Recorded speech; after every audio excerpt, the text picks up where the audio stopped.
on decoloniality. Concepts. Analytics. Praxis. Walter D. Mignolo. And Catherine E. Walsh. Acknowledgements. Catherine expresses her gratitude to all those who have formed part of the conversation on modernity/coloniality/decoloniality over more than 20 years. Recalled are the gatherings in various moments and contexts, of those friends and colleagues associated with what has been referred to as the modernity/decoloniality group, project, or collective, particularly in its early formations in Latin America and the United States. My thanks to Eni Bolquijano for introducing and pushing reflection on the coloniality of power, to Enrique Dussel for making so clearly visible modernity's distinct moments and global vision, and to Walter Mignolo for illuminating modernity as coloniality's darker side and, of course, for assembling us together. My thanks to Edgardo Lander for concretely bringing to the fore the coloniality of both nature and knowledge, to Nelson Maldonado Torres, for his meditations on the coloniality of being, his philosophical clarity and force, and his decolonial sensibilities, and to Arturo Escobar for his continuous sentipensor. My thanks as well to Fernando Coronil, who lives on in our minds and hearts, Santiago Castro Gomez, Javier Sanjins, and Pablo Quintero for their multiple contributions and spaces places of thought, and Adolfo Alban for his embodied re-existence. A special acknowledgement and recognition to Zulma Palermo, Maria Lugones, Freya Skiwi, and more recently Maria Eugenia Borsani, Rolando Vazquez, Euderkis Espinoza, and Rita Segato, whose voices, writings, and thoughts have not only unsettled male centrality, but more importantly, and each in their own way, have pressed for depatriarchalizations in modernity/decoloniality's conception, comprehension, praxis, and project. Of course, there are many more from newer generations to recognize and thank, including in other continents of the globe. The list is much too long to include here. I would be remiss if I did not acknowledge the significance of our doctoral program project in Latin American, cultural studies at the Universidad Andina Simon Bolívar in Quito. Since its beginnings in 2001, this program project has deepened collective reflections on the modern colonial matrix of power, and served as a sort of seedbed of and for decolonial praxis, now reflected in collectives, programs, projects, and knowledge production throughout South and Central America. Finally, I wish to express my gratitude to the collectives, movements, communities, and activist intellectuals who, from the different territories, subjectivities, and struggles of Abiyala, and from the borders, margins, and cracks of the modern/colonial/capitalist/heteropatriarchal order, are planting seeds of life that counter the project of violence, dispossession, war, and death that characterizes the present times. Thank you as well for the possibility, in some cases, of being part of the struggles, conversations, and reflexive praxis, and, in others, of being able to dialogue and/or think with. Walter expresses his gratitude to all those who have made possible the structure and arguments of Part 2. Just after The Darker Side of Western Modernity, Global Futures, Decolonial Options was released, December 2011, I faced the task of communicating the works of the collective modernity/coloniality/decoloniality, and my own version of it, to several audiences in Hong Kong and various places in South Africa. Part 2 has therefore a long story and substantial debts.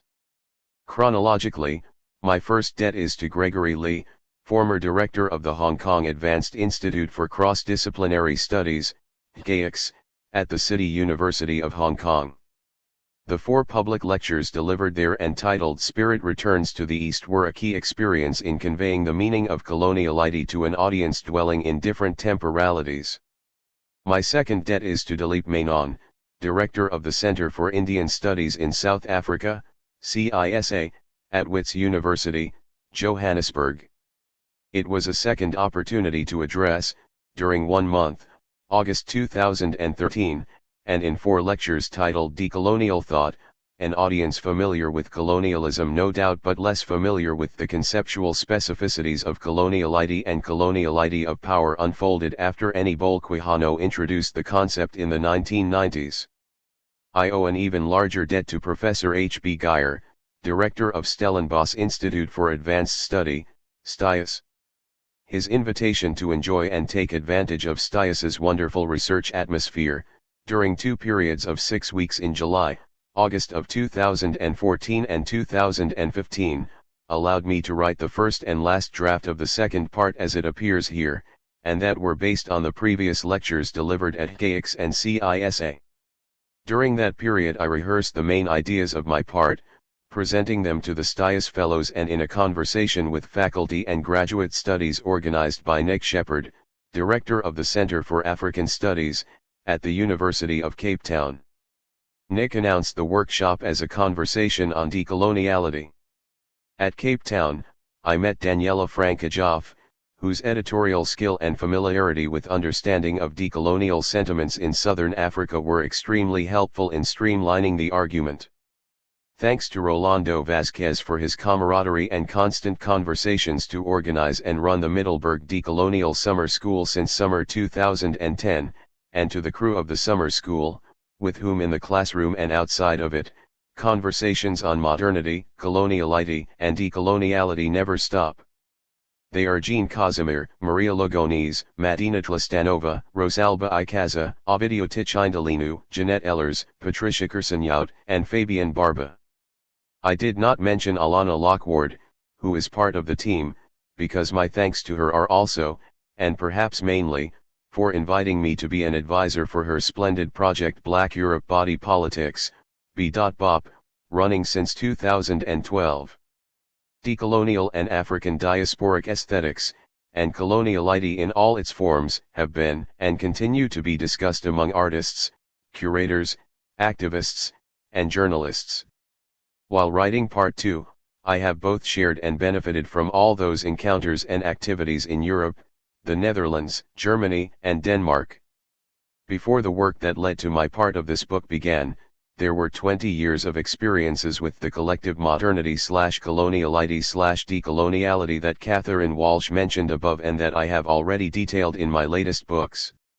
This co-authored book is the consequence of a long working and friendly relationship with Kathy and above all collaborating in the PhD she initiated in 2001 at the Universidad Andina Simon Bolívar, Quito, which was and continues to be a hub for decolonial learning and thinking in conviviality, not in competition. At home, my debts are to Leo Ching, Department of Asian and Middle Eastern Studies, and to Tracy Carhart, Assistant to the Director, Center for Global Studies and the Humanities. 2 seminars co-taught with Leo in the spring semesters of 2014 and 2015 were invaluable for putting my ideas into conversations with Leo and with students at Duke. The seminars were devoted to exploring the meanings and consequences of coloniality experienced in the Eastern and Western hemispheres. Together, both of us thank Tracy Carhart for her valuable editorial assistance and to the outside readers for their positive comments and challenging questions. A very special thank you to Gisela Fozada from Duke University Press, who suggested the idea of the book series and then supported it with enthusiasm and flair. She has also been an active part of its conceptualization, development, and coming to fruition, including this first book. Introduction. Catherine E. Walsh and Walter D. Mignolo. This book opens the Duke University Press series on decoloniality. The series' goal is to interconnect perspectives, expressions, thought, struggles, processes, and practices of decoloniality that are emerging in and from different corners of the globe.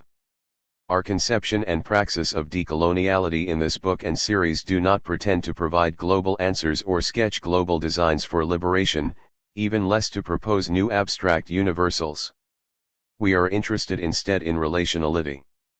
That is, in the ways that different local histories and embodied conceptions and practices of decoloniality, including our own, can enter into conversations and build understandings that both cross geopolitical locations and colonial differences, and contest the totalizing claims and political epistemic violence of modernity.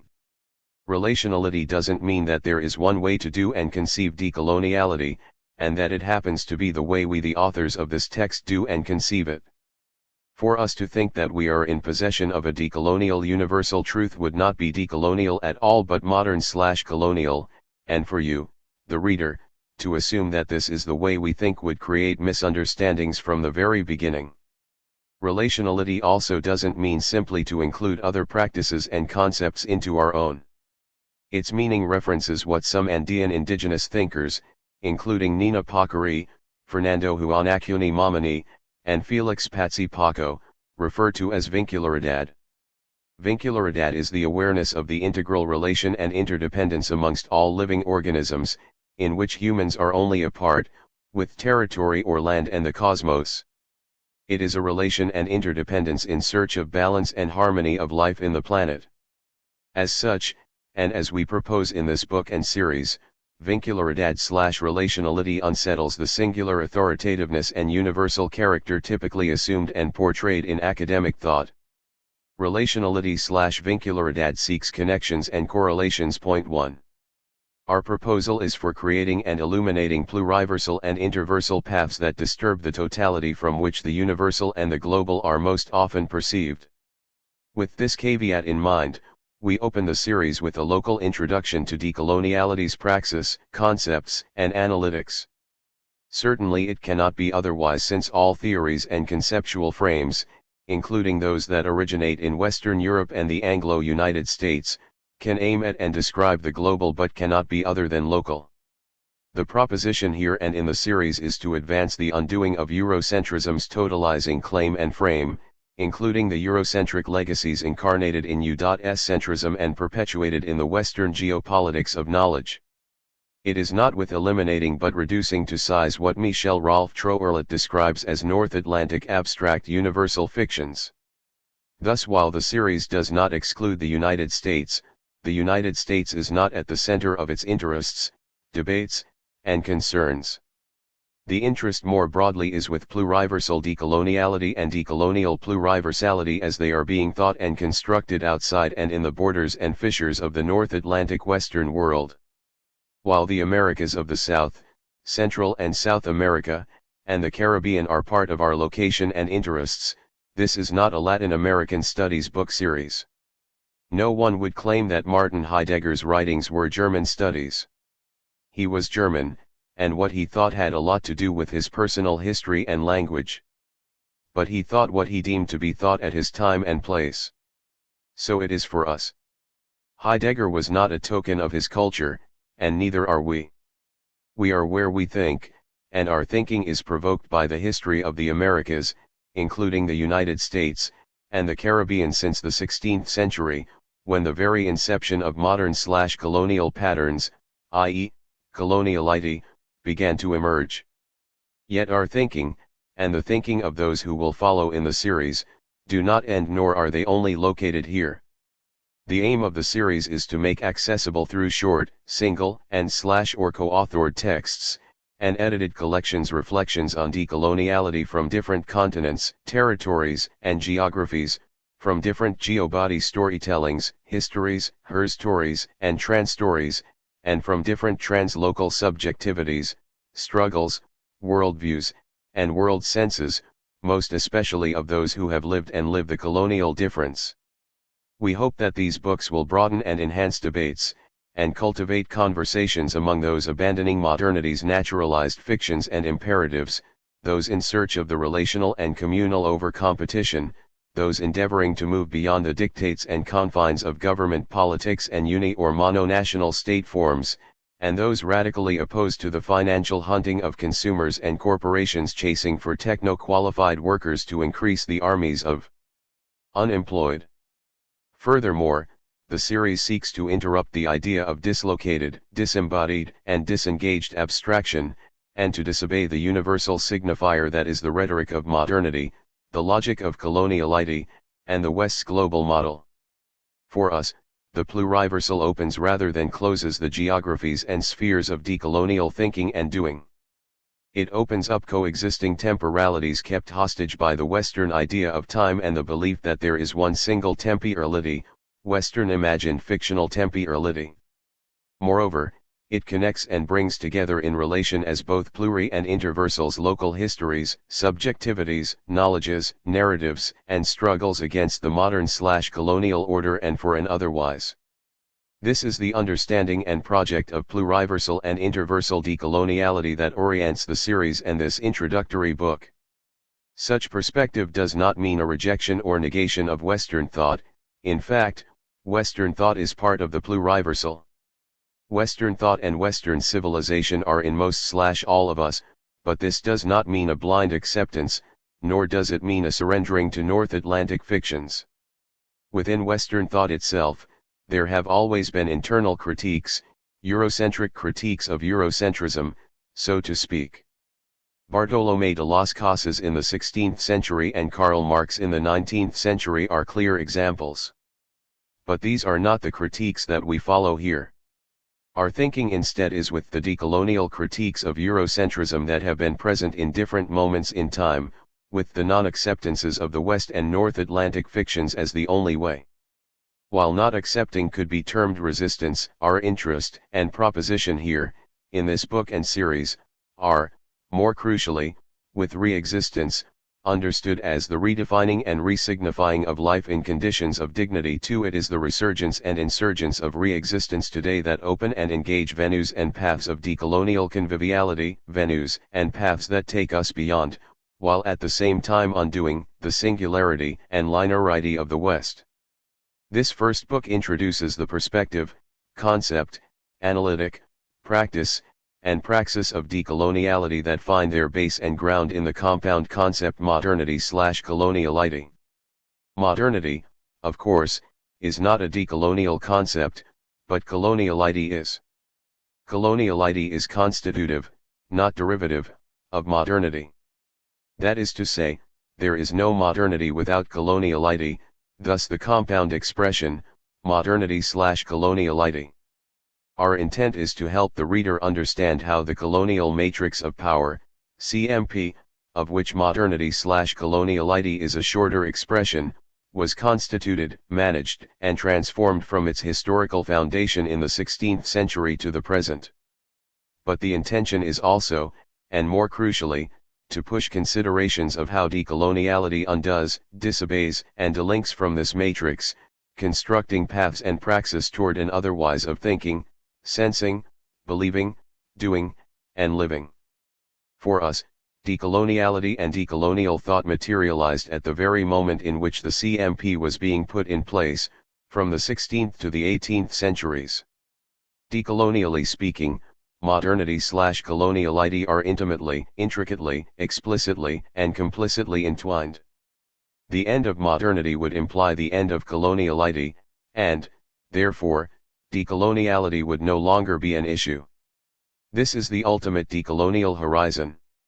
We also recognize the legacies of decolonization associated with the Bandung Conference, 1955, and the Conference of the Non-Aligned Countries, 1961, at the time of the Cold War.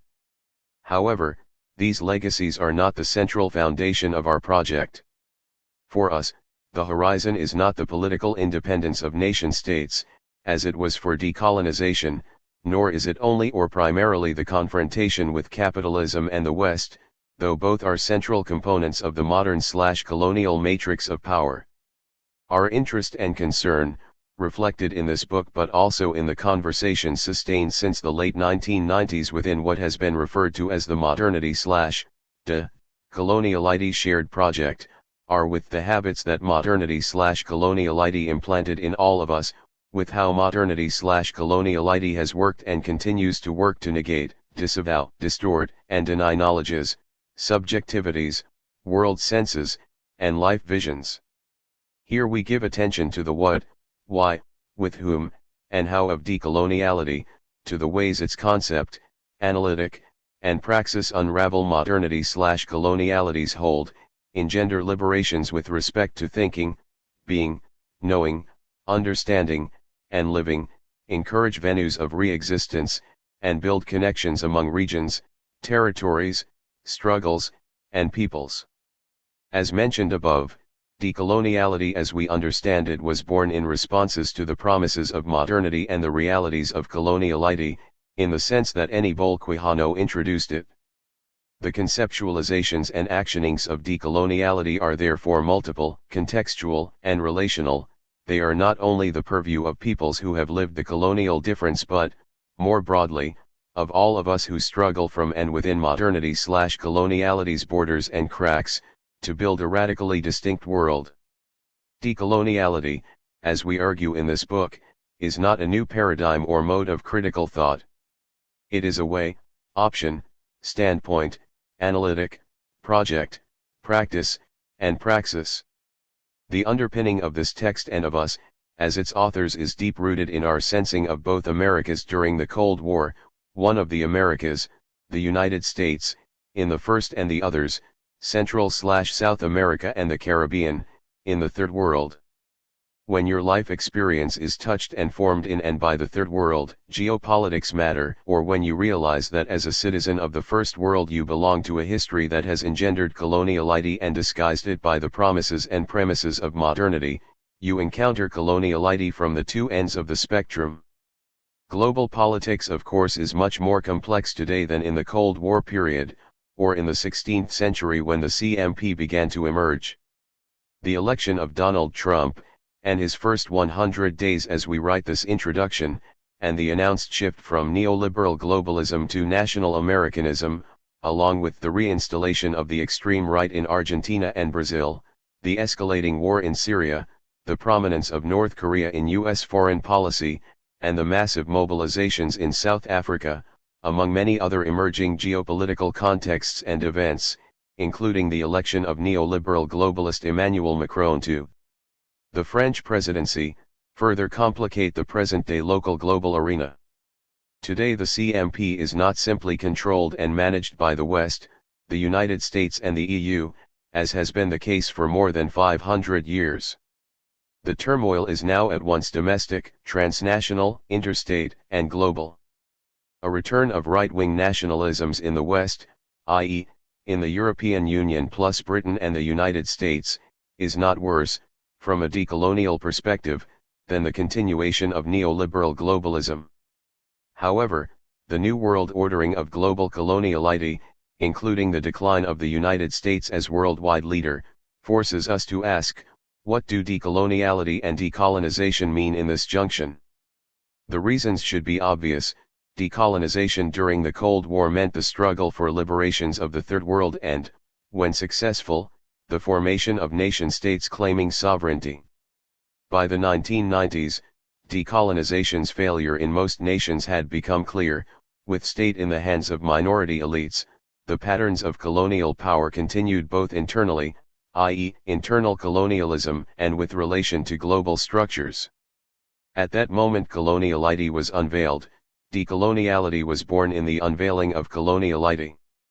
Coloniality/decoloniality, when introduced by Eni Bolquijano in 1990, was the hinging moment of the closing of the Cold War and the opening of neoliberal global designs, i.e., globalism. Today right-wing nationalisms build on the darker side of neoliberal globalism, and so-called progressive states, example Ecuador, Bolivia, Venezuela, advance a 21st-century capitalism grounded in a politics and economy of extractivism that advances the destruction of lands beings' knowledges, what many understand as Mother Earth. While the rhetoric and politics of right-wing nationalism, neoliberal globalism, and progressivisms may differ, each continues to perpetuate and further coloniality. Certainly, the current conjuncture calls for urgent and sustained analysis and considerations in terms of the continuing shifts and mutations of the CMP, analyses and considerations not possible in this book but hopefully the subject of future volumes. While decolonial geopolitical and body political responses, delinking and re-existence, resurgence and insurgence continue, decolonial praxis may begin to take on distinct forms in coming years in view of the changing rhetoric of modernity in the confrontations between the United States with the support of the European Union, on the one hand, and China, Russia, and Iran on the other. In the current formation of a multipolar world order, the rhetoric of modernity is no longer unidirectional and unipolar. We Catherine and Walter have crossed biographies that both complement each other and define our spheres of interest. Catherine, born and raised in the United States, has lived the majority of her adult life outside the U.S. mainframe, first in U.S. Latino communities and since the mid-1990s, in Ecuador, where she teaches and works closely with activists and social movements. Walter, born and raised in Argentina, after his PhD in France and becoming familiar with Europe, decided to relocate to the United States, where he became a politically engaged scholar who works with intellectuals and activists both inside and outside of the United States. For us both, the common anchor is the concept of coloniality introduced by Aníbal Quijano, and explained in detail in Part 2. This common anchor connects us, but it does not presume to make uniform or collapse into one our thinking, doing, and words. This is why we wrote parts I and II of the book separately but connected and in relation. Making visible both of our subjectivities, views, voices, and thought is in fact part of our methodology pedagogy of conversation that has continued over the last 20 years, reflected as well in our published interviews of and with each other. Point 3. In our thinking alone and together, theory and praxis are necessarily interrelated. Theory and praxis are constructions that presuppose the basic praxis of living. Without our daily praxis of living, it would not be possible to make conceptual and second-order distinctions between theory and praxis. Following this line of reasoning, this volume delinks from the modern concept of theory versus praxis. For us, theory is doing and doing is thinking. Are you not doing something when you theorize or analyze concepts? Isn't doing something praxis? And from praxis understood as thought reflection action, and thought reflection on this action, do we not also construct theory and theorize thought? By disobeying the long-held belief that you first theorize and then apply, or that you can engage in blind praxis without theoretical analysis and vision, we locate our thinking/doing in a different terrain. This terrain is rooted in the praxis of living and in the idea of theory and as praxis and praxis and as theory, and in the interdependence and continuous flow of movement of both. It is in this movement that decoloniality is enacted and, at the same time, rendered possible. Decoloniality, in this sense, is wrapped up with re-existence. Both claim a terrain that endeavors to delink from the theoretical tenets and conceptual instruments of Western thought. If another world is possible, it cannot be built with the conceptual tools inherited from the Renaissance and the Enlightenment. It cannot be built with the master's tools, as Audre Lorde reminded us a number of years back, for the master's tools will never dismantle the master's house. They may allow us temporarily to beat him at his own game, but they will never enable us to bring about genuine change. For however, Lewis Gordon and Jane Anna Gordon offer a different stance on this same problem. Not only with the master's tools, they argue. Slaves have historically done something more provocative with such tools than attempt to dismantle the big house. There are those who used those tools, developed additional ones, and built houses of their own on more or less generous soil. It is our view that the proper response is to follow their lead, transcending rather than dismantling Western ideas through building our own houses of thought. When enough houses are built, the hegemony of the master's house, in fact, mastery itself, will cease to maintain its imperial status. Shelter needn't be the rooms offered by such domination. 5. In both these senses, we seek and posit in this book other conceptual instruments, other ways of theorizing, and other genealogies, all of which in both the past and present construct and constitute what we understand as decolonial thinking, praxis, and thought. Without a doubt, the critique of coloniality and the possibilities of decolonial horizons of praxis, knowledge, and thought, though not always with the same use of terms, have a legacy. W.E.B. Du Bois, Anna Julia Cooper, Aimé Césaire, and Frantz Fanon are only several examples of the decolonial thinkers visibly present in the early and mid-20th century. However, the list of decolonial thinkers is long, from Kwame Nkrumah de Ayala in the late 16th century and early 17th in the Viceroyalty of Peru to Ottobah in London, but reflecting on his experience as a hunted human being enslaved in Jamaica and taken to London by his master, a British man named Campbell. From the abolitionist and activist Sojourner Truth and her famous discourse Ain't I a Woman in 1851, to Mahatma Gandhi in India in the early 20th century, to Sun Yat-sen in China and the Quechua leader, activist, and educator Dolores Cocuengo in Ecuador a few decades later. From Amilcar Lopez de Costa Cabral in Guinea-Bissau and Cape Verde to Steve Biko in apartheid South Africa, from Audre Lorde in New York, to Gloria Anzaldúa in the borderlands of Estland, the U.S. Southwest/Mexican border, Sylvia Wynter in the crossing of the Caribbean and United States, and to the many other racialized, genderized, and borderized decolonial thinkers whose her stories, trans stories, and our stories of thought have been made invisible by the racism and heteropatriarchy of the modern/colonial order. The genealogies of decolonial thinking and doing, across the spectrums of gender and race, have always marched parallel to the global predatory advance of modernity/coloniality.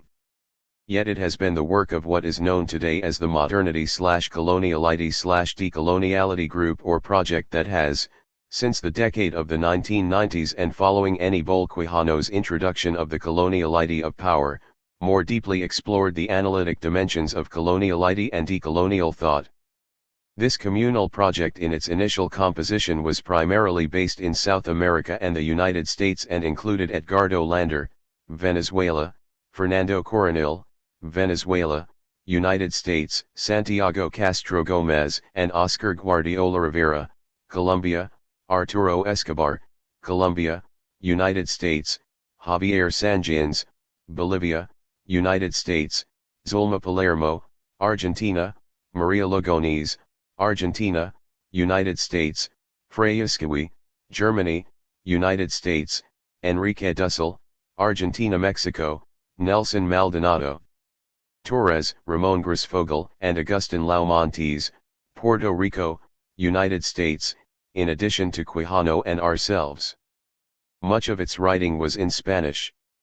While many of its members have also written extensively in English, the first English-language publications identified with the project or group came out in the volumes of Nepantla, including the dossier from 2002, Knowledges and the Known, Andean Perspectives on Capitalism and Epistemology, organized by Freya Skiwi and Michael Ennis.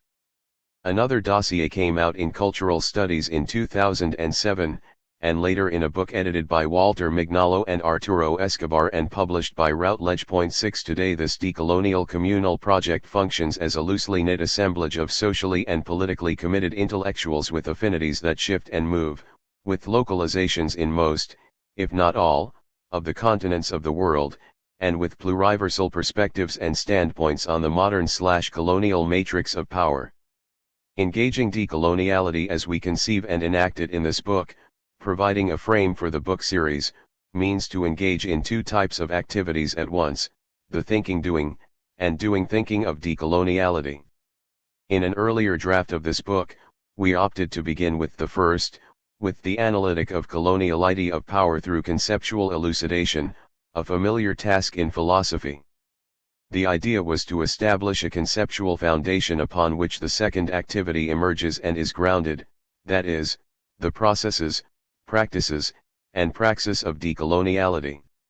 However, responses from readers made us rethink this order, most especially because our project is to unsettle and disobey, not reproduce the reign of theory over practice. While we contemplated interspersing the chapters that now constitute Part I and Part II, our fear was that this would take away from the flow of each part. Our decision then, and reflected here, is to begin with the doing thinking, with the people, collectives, and communities that enact decoloniality as a way, option, standpoint, analytic, project, practice, and praxis, that is, with the activity of thinking and theorizing from praxis. This does not mean that Part I is praxical and Part II theoretical. They are both theoretical/praxical in different ways, starting at two ends of the spectrum and working toward the center, theoretical praxis and practical theory.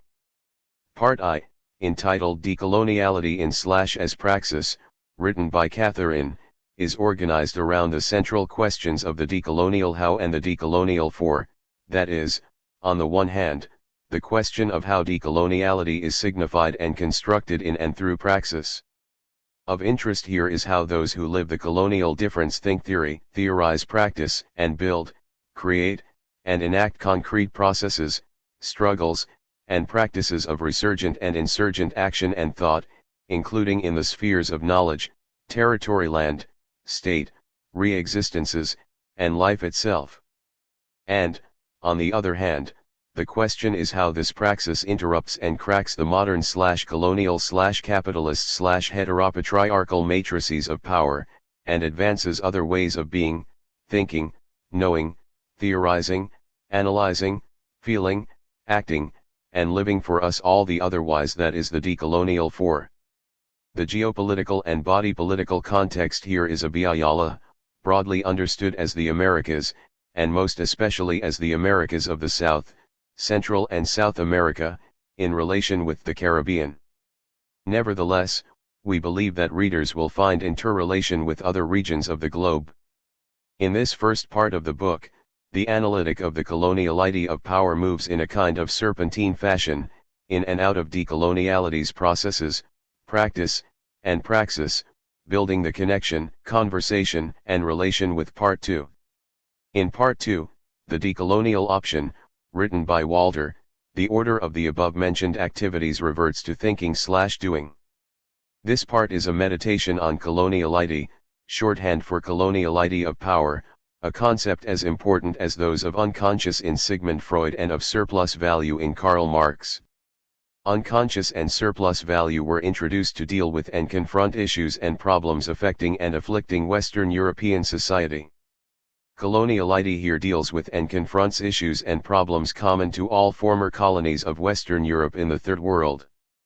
The text examines how coloniality of power was formed, transformed, and managed in its history of more than 500 years.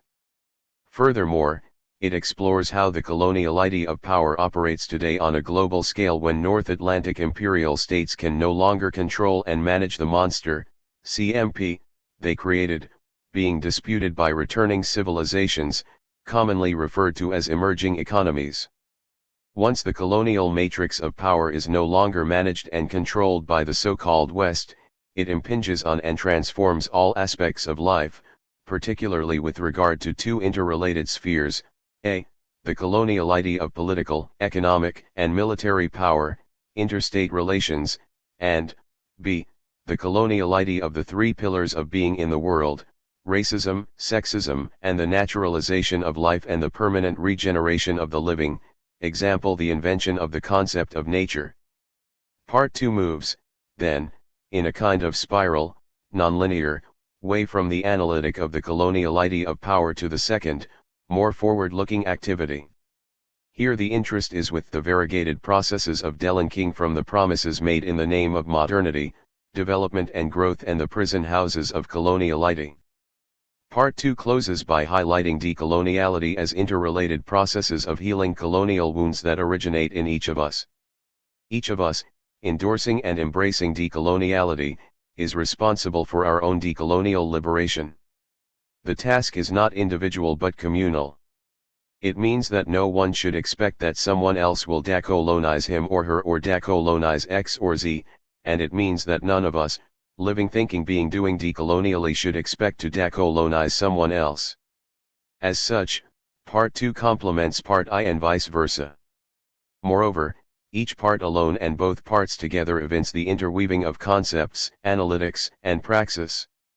With this book we intend to open up a global conversation that the series will build upon, broaden, and extend. Subsequent volumes will extend the reflection and discussion to other actors, projects, and geopolitical areas and regions, including South and North Africa, the former Western and former Eastern Europe, the Russian Federation and Central Asia, East and South Asia, and Southeast and West Asia, labeled Middle East by U.S. Navy Admiral Alfred Thayer Mahan in 1902. Global indigeneity, feminisms of color, and decolonial corpo-political epistemic struggles and standpoints including those that interrogate gender, sexuality, erotics, and spirituality will also be the focus of future volumes. In essence, the series opens to all the people in different parts of the world who are prone, like Gloria Anzaldúa herself, to sense la facultad, the power to do. La facultad is sensed by all.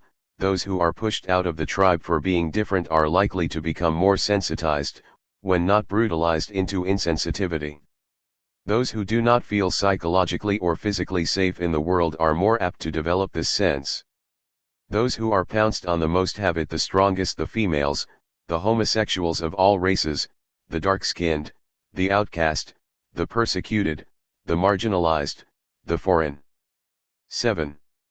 Thinking from and with this facultad, undisciplined, from and with decoloniality, and from and with the possibilities of building a radically distinct world, are part and parcel of the project of this series and this first book that introduces it. Point 8. Notes. 1. Complementarity and relationality in search of equilibrium and harmony are fundamental concepts in indigenous philosophy from ancient times to today. For a detailed exposition in decolonial indigenous thinking, see the argument by Aymara thinker Fernando Juan Acuña Mamani, Vivir bien/Buen Vivir, Filosofía, Políticas, Estrategias y Experiencias de los Pueblos Ancestrales, 6th ed. La Paz, Instituto Internacional de Integración, 2010-2015, 115-68. See also Quichua politician, lawyer, and indigenous leader Nina Pacari, La incidencia de la participación política de los pueblos indígenas, un camino irreversible, en las versiones americanas del pensamiento y proyecto decolonial, ed.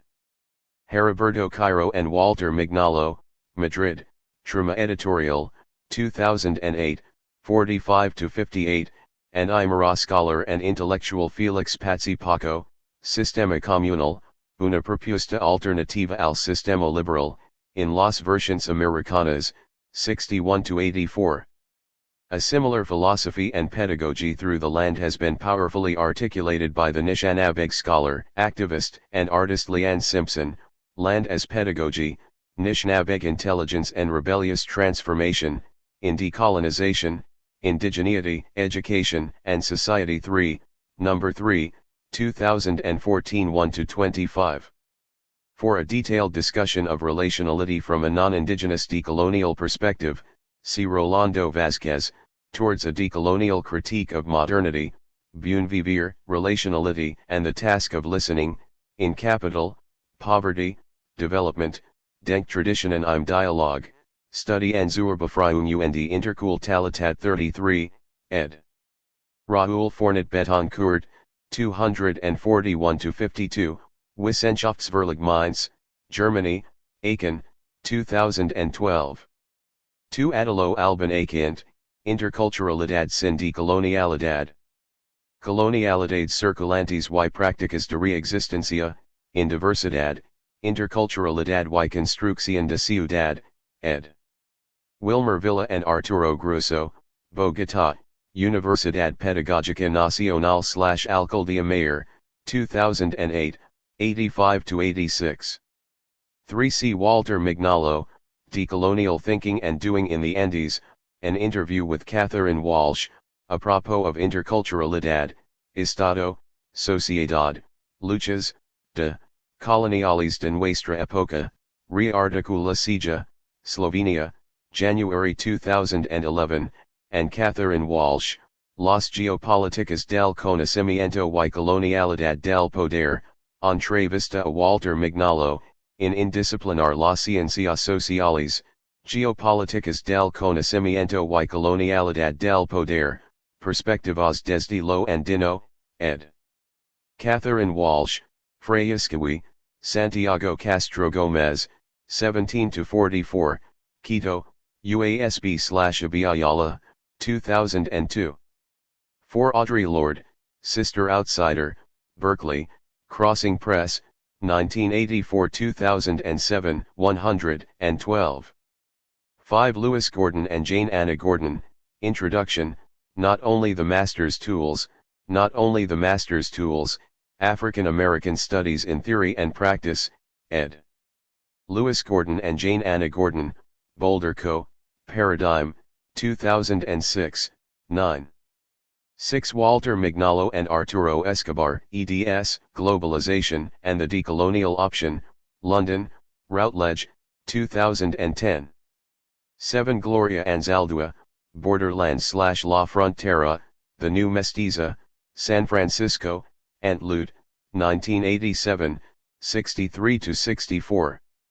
8. One of the first volumes of the collective modernity/coloniality/decoloniality was titled precisely in Disciplinar las Ciencias Sociales, Geopolíticas del Conocimiento y Colonialidad del Poder, ed. Catherine Walsh, Freyascawi, and Santiago Castro Gomez. Part 1. Decoloniality in/as Praxis. Catherine E. Walsh. 1. The Decolonial 4. Resurgences, shifts, and movements. Did you hear? It is the sound of your world collapsing. It is the sound of our world resurging. The day that was day was night. And night will be the day that will be day. Subcommandant Marcos. Openings. Some say we are up against a civilizational crisis, a crisis in which the universalized model or paradigm of the West is crumbling before our very eyes. Others, such as the Zapatistas, speak in a related way of the storm brewing, the storm already upon us, the storm whose force is rapidly growing. This storm, say the Zapatistas, is the catastrophe that we all feel.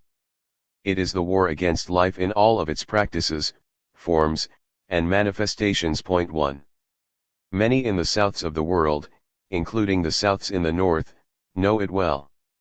It is a war of violence, destruction, and elimination, a war that is epistemic and existence-based, a war that is feminized, racialized, and territorialized. It is the war of global capital, of coloniality regenerating and reconstituting itself, a war according to Nelson Maldonado Torres indicative of the increasingly violent tendencies of dominant Western ideals, including of the human, and of the constitutive dimensions of dominant conceptions and processes of civilization. 2. It is a war that aims to break the social weave, and to engulf and destroy all including beings, knowledges, lands, and ways of thought and existence that obstruct and impede its path. However, as coloniality capitalism plot their advance, so too spread resurgences, shifts, and movements toward a decolonial otherwise, resurgences, shifts, and movements of decoloniality in/as Praxis. This chapter opens reflections on decoloniality's otherwise and praxis. And it lays the ground for understanding the potential and prospect of the decolonial 4. Decoloniality. Decoloniality has a history, her story, and praxis of more than 500 years. From its beginnings in the Americas, decoloniality has been a component part of local struggles, movements, and actions to resist and refuse the legacies and ongoing relations and patterns of power established by external and internal colonialism, what Sylvia Rivera Cusicanqui calls colonialism's long duration. 3. And the global designs of the modern/colonial world. Lest we forget the modes of power that began with the invasion of the Cross and Crown in the Caribbean and in the land and/as myth invented first as America, and later baptized Latin America. This is the land that gave initiation, substance, and form to the coloniality of power, its system of social classification based on the idea of race, of conquerors over conquered, and its structural foundation tied to modernity and Eurocentered capitalism. The control of labor and subjectivity, the practices and policies of genocide and enslavement, the pillage of life and land, and the denials and destruction of knowledge, humanity, spirituality, and cosmo-existence became the modus operandi of this new model and pattern of power that later traveled the globe. In the America of the North, now Canada and the United States, settler colonialism came later, exercising its system of violence and power to accomplish similar expansionist goals. The form of colonialism that the indigenous peoples of North America have experienced was modern from the beginning, says Roxanne Dunbar Ortiz, precisely because it included the expansion of European corporations, backed by government armies into foreign areas, with subsequent expropriation of lands and resources. In this sense, Settler colonialism is a genocidal policy, for while settler colonialism is distinct from the coloniality of power established in the Americas of the South in the 16th century, its patterns of extermination, pillage, enslavement, racialization, dehumanization, and power are, without a doubt, related. With colonialism and coloniality came resistance and refusal. Decoloniality necessarily follows, derives from, and responds to coloniality and the ongoing colonial process and condition. It is a form of struggle and survival, an epistemic and existence-based response and practice most especially by colonized and racialized subjects against the colonial matrix of power in all of its dimensions, and for the possibilities of an otherwise. Decoloniality denotes ways of thinking, knowing, being, and doing that began with, but also precede, the colonial enterprise and invasion. It implies the recognition and undoing of the hierarchical structures of race, gender, heteropatriarchy, and class that continue to control life, knowledge, spirituality, and thought, structures that are clearly intertwined with and constitutive of global capitalism and Western modernity. Moreover, it is indicative of the ongoing nature of struggles, constructions, and creations that continue to work within coloniality's margins and fissures to affirm that which coloniality has attempted to negate. Decoloniality, in this sense, is not a static condition, an individual attribute, or a lineal point of arrival or enlightenment. Instead, decoloniality seeks to make visible, open up, and advance radically distinct perspectives and positionalities that displace Western rationality as the only framework and possibility of existence, analysis, and thought. Such perspectives and positionalities evoke and convoke what Maldonado Torres refers to as a decolonial attitude. For Maldonado Torres, this attitude recalls that advanced at the beginning of the 20th century by W.E.B. Du Bois, that which demands responsibility and the willingness to take many perspectives, particularly the perspectives and points of view of those whose very existence is questioned and produced as indispensable and insignificant. 5. Such attitude requires attention to what decolonial feminist thinkers such as Sylvia Wynter, Audre Lorde, and Euderkis Espinosa have referred to as relational ways of seeing the world, including the relation between privilege and oppression. The interest of this part I is, in a broad sense, with encouraging this relational way of seeing. It challenges the reader to think with, and not simply about, the peoples, subjects, struggles, knowledges, and thought present here. In so doing, it urges the reader to give attention to her or his own inner eyes, what Wynter called the classificatory lens and logic that put limits on how we can see, know, and act on and with respect to the local, national, global order. 6. More specifically, the interest here is with praxis, the affirmative and perspective thought actions actions that give shape, movement, meaning, and form to decoloniality. The interest is with the praxis that walks decoloniality and, as we will see in the section that follows, with the praxis that gives substance to and elucidates resurgence and the decolonial for. Resurgence and the decolonial for. Since the Spanish invasion of the Americas, what some fallaciously term the conquest, the struggles, movements, and actions of peoples native to these lands and those brought here from Africa by force, have been and still are against what the Kichwa intellectual and historical leader Luis Macas calls the colonial yoke or tear. However, they have also importantly been and continue to be for the creation, and cultivation of modes of life, existence, being, and thought otherwise, that is, modes that confront, transgress, and undo modernity/coloniality's hold. It is the for that fosters, signals, and sketches propositions of affirmation and reaffirmation that disrupt and unsettle coloniality's negations. It is the for that takes us beyond an anti-stance. Moreover, it is the for that signifies, sows, and grows the otherwise of decoloniality and as praxis. Central here is that which Adolfo Alban names as re-existence, understood as the mechanisms that human groups implement as a strategy of questioning and making visible the practices of racialization, exclusion, and marginalization, procuring the redefining and resignifying of life in conditions of dignity and self-determination, while at the same time confronting the biopolitic that controls, dominates, and commodifies subjects and nature. 7. This is the resurgence of our world to which the beginning epigraph of the now defunct Sup Marcos refers. 8. It is a world radically distinct from that of savage capitalism, imposed Western modernity, domination, and oppression. The reference here is to a collective resurgence understood as renewal, restoration, revival, or a continuing after interruption. 9. Of knowledges, life practices, and re-existences that are not only Zapatista but also present and growing in territories throughout Abiyala and the Souths of the world. For the First Nation activist thinker Leanne Beta Samasake Simpson, the real work of resurgence and of movement and nation building generates new knowledge on how to resurge from within. We cannot just think, write, or imagine our way to a decolonized future. Answers on how to rebuild and how to resurge are therefore derived from a web of consensual relationships that is infused with movement through lived experience and embodiment. Intellectual knowledge is not enough on its own. All kinds of knowledge are important and necessary in a communal and emergent balance. 10.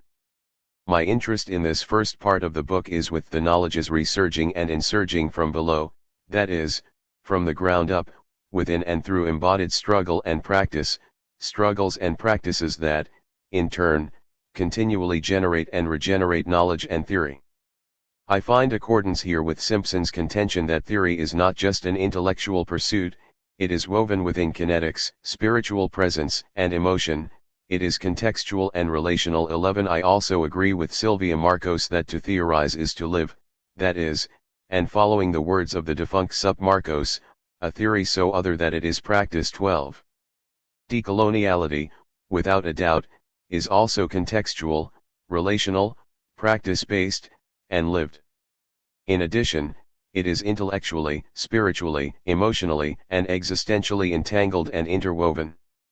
The concern of this part I then is with the ongoing processes and practices, pedagogies and paths, projects and propositions that build, cultivate, enable, and engender decoloniality, this understood as a praxis as a walking, asking, reflecting, analyzing, theorizing, and actioning in continuous movement, contention, relation, and formation.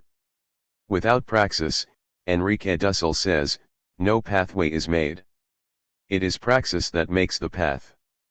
Yet as Dussel cautions, the path cannot be made without points of reference that permit one to traverse topographies and labyrinths unknown.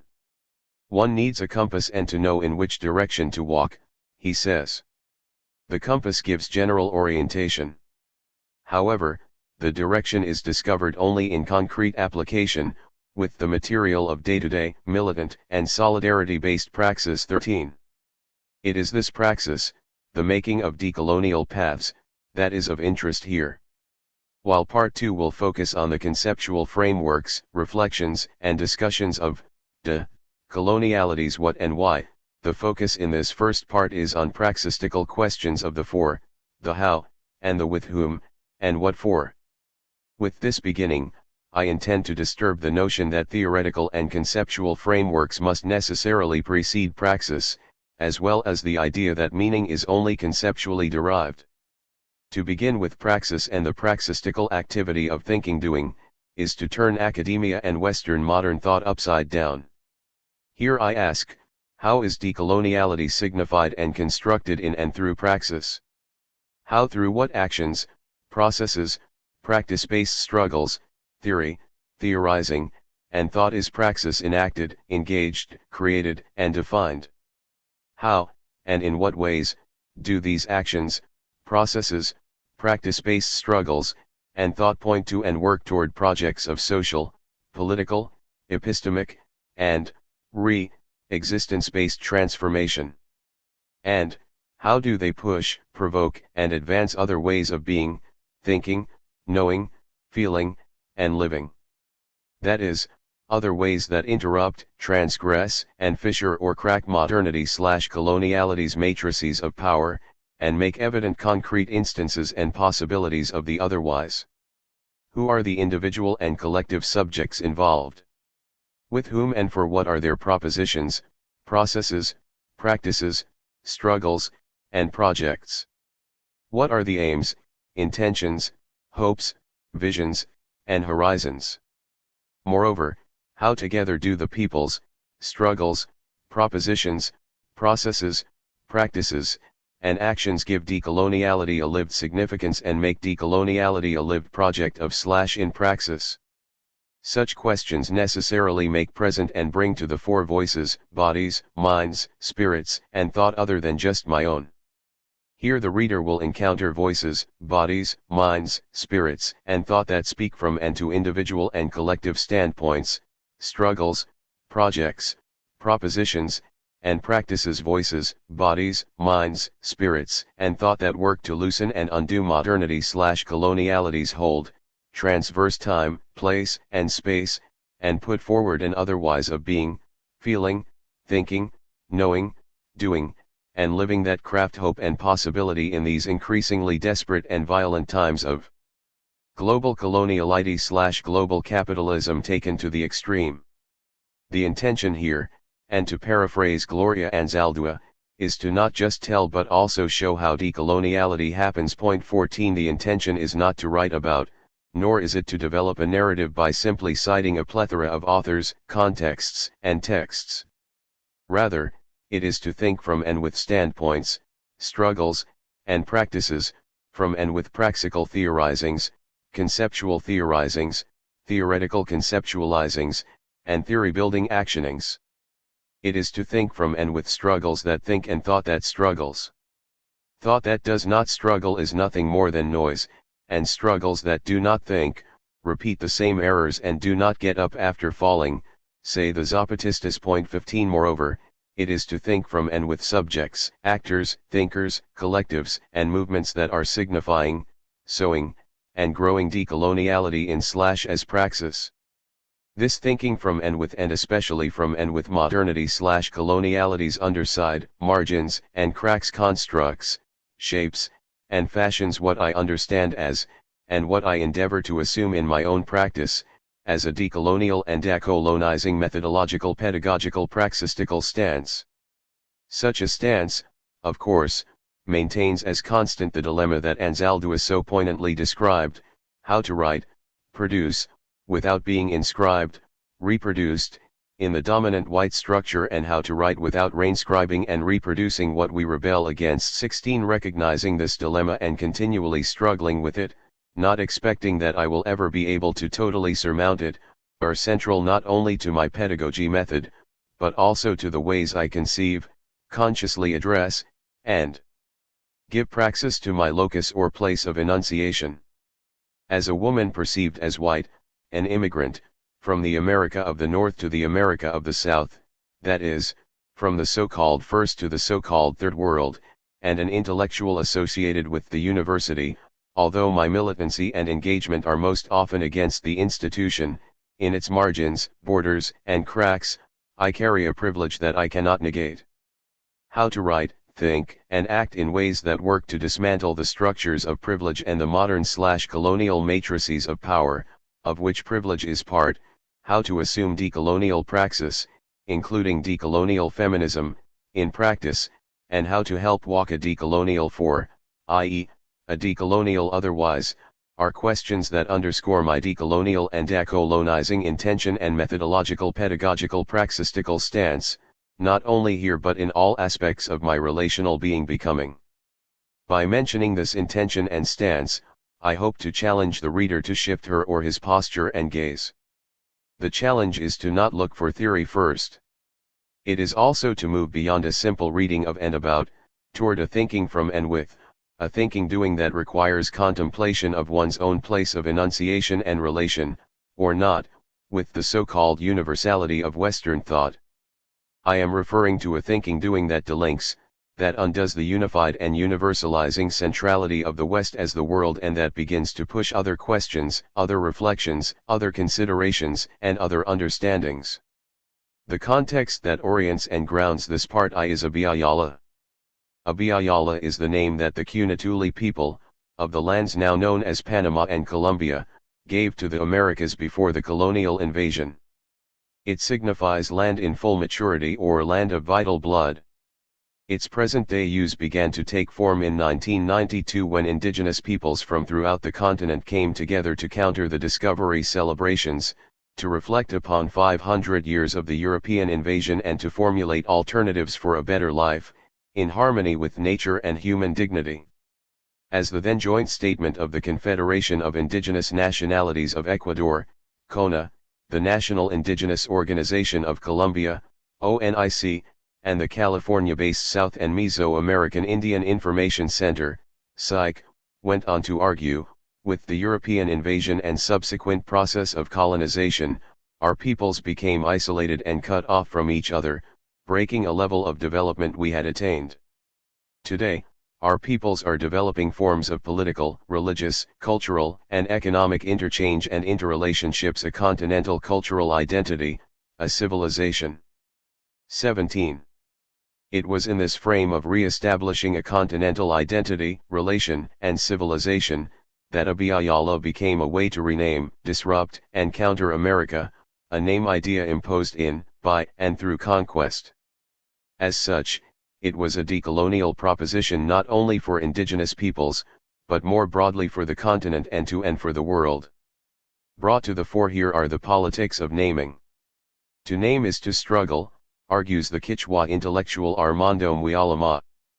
First America and later Latin America are the result of those politics of naming and imperial struggles for political and cultural hegemony in conquered territories. 18 Similarly, and in reference to European imperial naming, Iris Zavala sustains that the heuristic code of naming is a form of political cartography or map-making that fixes the cultural image, subordinates differences, and radically destroys identities. 19 The European baptizing of the continent drastically modified the heretofore history, plurality, and social, cultural, economic, spiritual, territorial, and existential foundation of these lands, making it by naming it a singular unit seen and defined from the European gaze, a naming that, as Aimé Césaire argued more than half a century ago, intended to annihilate all that existed before. I am talking about societies drained of their essence, cultures trampled underfoot, institutions undermined, lands confiscated, religions smashed, magnificent artistic creations destroyed, extraordinary possibilities wiped out. I am talking about millions of men sick, torn from their gods, their land, their habits, their life, from the dance, from wisdom. 20. Nevertheless, this baptizing also established, as Vanessa Fonseca maintains, a genitive matrix in its naming. America, the land of Americo. To name her, he possessed her. To think America as the name of a woman, says Fonseca, is to insert her America as difference in a process of signification that entails a will to power, and a power to name. 21 It is easy to see, in this sense, how America has been mutually imbricated with coloniality from the beginning. 22 Moreover, in the same vein, it is easy to understand why the collective renaming as Abiyala is resurgence, and why it is a clear example of decoloniality in praxis. Some argue that Abiyala takes back the original indigenous concept and name for the continent. Anahuac and Turtle Island, the latter in increasing use by First Nations peoples, similarly take back North America's pre-invasion conceptual naming. Recalled here as well is Aztlan, the ancestral home of Aztec peoples in the lands of what are now the U.S. Southwest and the Mexican Northwest, a take-back naming present in the works of many Chicanas and Chicanos, most notably Gloria Anzaldúa. Others see in the renaming of Abiyala the contemporary exercise of a re-existence-based politics that is decolonial in attitude, posture, proposition, and force. That is, a politics that affirms, constructs, and advances a radically distinct meaning, understanding, and project not just for indigenous peoples but also for all. Thinking with this politics and naming is part of the decolonial option that Walter will describe in Part 2. In addition, it is a central part of the conceptualization of decolonial praxis that underscores this part of the book. Decolonial praxis, of course, is not limited to the context of Abiyala. Yet it was in the particular socio-historical and geopolitical context of the discovery and conquest of the Americas of the South, i.e., Latin America and the Caribbean, and its multiple violences racialized, gendered, physical, civilizational, cultural, linguistic, ontological, existential, epistemic, spiritual, cosmological, and so forth, that coloniality and decoloniality took form. As any Bolquijano has explained, coloniality developed around two central axes or patterns of power that came to be foundational to modernity and global capitalism. The first was the codification of the difference between conquerors and conquered in the idea of race, the constitutive, founding element of the relations of domination that the conquest imposed.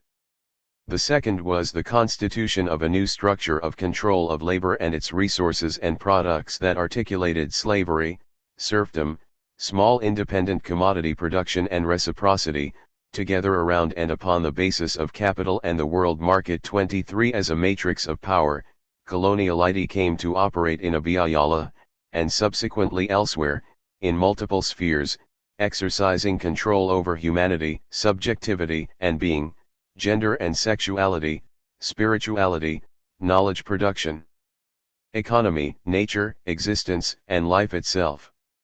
Coloniality, in this sense, involves and affects us all. As Maldonado Torres contends, as modern subjects we breathe coloniality all the time and every day. 24. Decoloniality necessarily evokes coloniality. It has its roots and reason in the modern/colonial matrix of power, a matrix that, as Walter will describe, has its base in Quijano's conceptualization. Quijano laid the ground with the concept term coloniality. However, the idea of an ongoing pattern of colonial power can be witnessed in the thought of many, including Frantz Fanon and the lesser-known Colombian thinker Manuel Zapata Olivella, who both thought from their own colonial difference. 25 The operation of a colonial matrix of power has also been analyzed in differential ways and in distinct contexts by a number of authors, who may or may not identify with the decolonial project. 26. However, the interest here is not with conceptual genealogies, but with the ways that decoloniality is defined by, from, in, and with the struggles political, epistemic, and existence-based against coloniality and for its otherwise. The interest is with how decoloniality's project and praxis take form in and contribute to the fissures of the dominant order, what I have called its decolonial cracks. 27 While these fissures or cracks are present throughout the world, including in the global north, the project and praxis of decoloniality are more visibly witnessed, sensed, and felt in what the Pakistani intellectual activist feminist Corinne Kumar calls the wind of the South as civilizations, as voices and movements, as visions and wisdoms, as the discovering of new paradigms, which challenge the existing theoretical concepts and categories, breaking the mind constructs, as the discovery of other cosmologies, other knowledges that have been hidden, submerged, silenced. The South as a new political imaginary, new meanings, new moorings. 28. If it is the South in the South and the South in the North, that, as Kumar suggests, proffers new movements, philosophies, and horizons of and for praxis, then Abiyala is particularly illustrative. This is because of its 500-plus years of decolonial resurgence, insurrection, rebellion, and agency, and for its present-day shifts, movements, and manifestations that give possibility, sustenance, credence, and concretion to a decolonial otherwise. On decolonial shifts and movements. While 1492 marked the beginning in Abiyala of the model of world power that we now refer to as modernity/coloniality, the decade of the 1990s of 500 years began in this same continent a new political moment of decolonial resistance, proposition, shift, and movement. The newness of this moment was not in its originality in a lineal sense. Rather, it was in its contemporary remembrance of decolonial struggle and historical continuity in thought, analyses, reflection, and action from the ground up, that is, from the peoples who for centuries have lived the colonial difference, the difference imposed through a hierarchical classification based on the ideas of race, anthropocentrism, heteronormativity, and gender. The multitudinous public uprisings of indigenous peoples in Ecuador and Bolivia in 1990, and of the Zapatistas in Mexico in 1994, along with the Continental Organization Against the Colonial Celebrations of 1992 mentioned above, made visible to the world an agency, initiative, and posture of both protest and proposition. The massive uprising of 1990 organized by the Confederation of Indigenous Nationalities of Ecuador, CONA, sometimes referred to as the awakening of the sleeping lion, disturbed the dominant ethnic imaginary of Ecuador's right and left. This imaginary perceived Indians as a passive population tied to the countryside, artisan work, and/or manual labor, and as disappearing entities anxious to become civilized mestizos. 29 The mobilization of thousands of men, women, and children made present the existence, vitality, and force of indigenous peoples, but also put on the table the problem and failure of the so-called democracy, the homogenizing national project, and the uninational state. Land, self-determination, and ethnic rights were part of their demands. The other part, as I will discuss further in Chapter 3, was for a plurinational state and a radically distinct social project for all of Ecuadorian society. In Bolivia, the 500-kilometer march of indigenous peoples from the lowland Amazon region to the capital, also in 1990, made visible a peoples that the so-called nation-state had historically denied. It also brought to the forefront debates about the significance of territory, nature, with a capital N, and the capitalist logics of ownership, extractivism, and exploitation. The public emergence of the Zapatistas in 1994 similarly made visible the historically invisibilized. Moreover, the Zapatistas' call for an end to neoliberal policies and for new visions of social and political participation and democracy in Chiapas and in Mexico as a whole, marked the beginning of a new political moment of decolonial resistance, resurgence, proposition, thought, shift, and movement that continues until today. Of course, these mobilizations, mobilizing acts, and social, political, and economic analyses unsettled traditional leftist class-based perspectives that, throughout the second half of the 20th century, attempted to fix the identity and social function of native peoples as only rural peasants. 30 Unsettled as well were the anthropologically conceived ideas of, and the anthropological study about, ethnicity and indios. In Ecuador, indigenous communities ousted anthropologists. With this loss of objects of study, many schools of anthropology closed. Recalled is the poignant analysis of the Maori anthropologist Linda Tuhiwai Smith, on the research imperialism-colonialism entwine.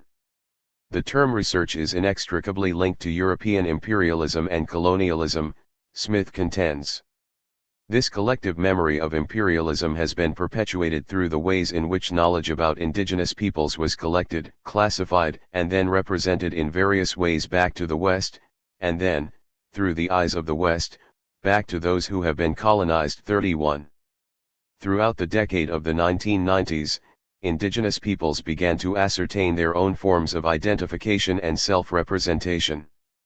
They disputed the societal negations of their historicity, perseverance, and self-determination as millennial nations and peoples, and they made visible their presence and intellectual sovereignty as social protagonists and historical and political subjects.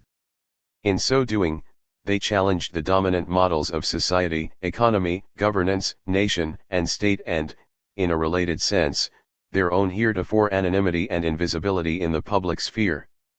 One of the clearest challenges to this anonymity and invisibility has been the collective act of the Zapatistas to cover their faces.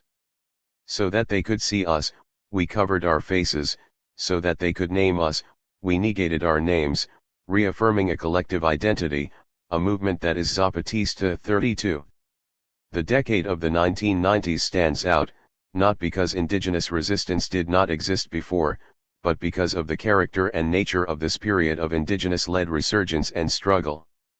Throughout Abiyala, indigenous people did not just rise up, but they led public actions, formed alliances with other sectors, and educated the general populace about the lived social, political, and economic problems of neoliberalism and the modern/colonial/capitalist system. 33 They gave substance and form to what Arturo Arias, Luis Carcamo Huchent, and Emilio del Valle Escalante call the territory of indigenous agency, that is, to a linguistic, aesthetic, epistemic, and political project that articulates new spheres of mobilization, subjectivity, and decolonizing production. 34 Additionally, they work to interrupt the multicultural politics of recognition present throughout the continent, discussed in Chapter 3, and to work within, that is from indigenous communities' own ancestral knowledges and intelligence, what Leanne Simpson calls the necessary knowledge and intelligence for resurgence. 35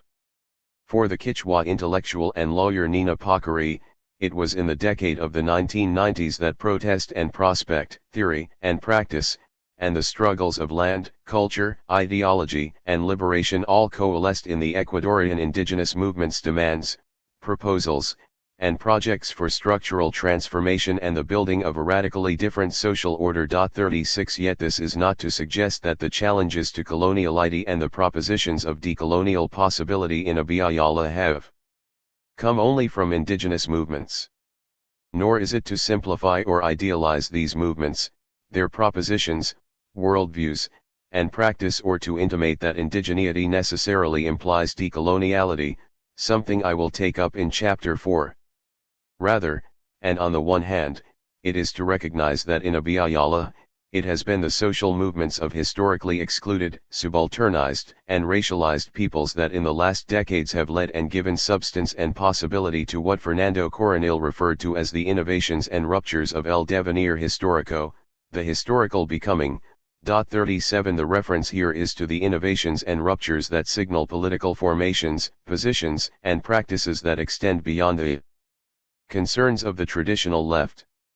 And it is also to innovations and ruptures that outline new strategies of action and of social, political, economic, epistemic, cultural, and re-existence-based struggle that confront the legacies and contemporary manifestations of the modern/colonial matrix of power and push decolonizing movements. The fact that it has been indigenous movements, the movements of African descendants, and women, particularly women of color, who have led these innovations, ruptures, and struggles is not fortuitous. Also not fortuitous is the fact that these innovations, ruptures, and struggles have been directed at transformations of and for society as a whole, transformations understood as a historical becoming that undoes the categories that coloniality and its system of hierarchical social classification imposed. Similarly, and on the other hand, it is to recall Arturo Escobar's argument made over a decade ago about the need to take seriously the epistemic force of local histories and to think theory through from the political praxis of subaltern groups. 38 Escobar's position here was twofold. First, Escobar made a case for the flesh and blood of decolonial struggles, of the need for potential work within what he termed the modernity/coloniality research program. Here Escobar referred to the work that directly engages colonial difference and border thinking from the ground up, thus helping to avoid the epistemological traps of disembodied abstract discourse, the risks of logocentrism, and the limitations of academic intellectual reflection.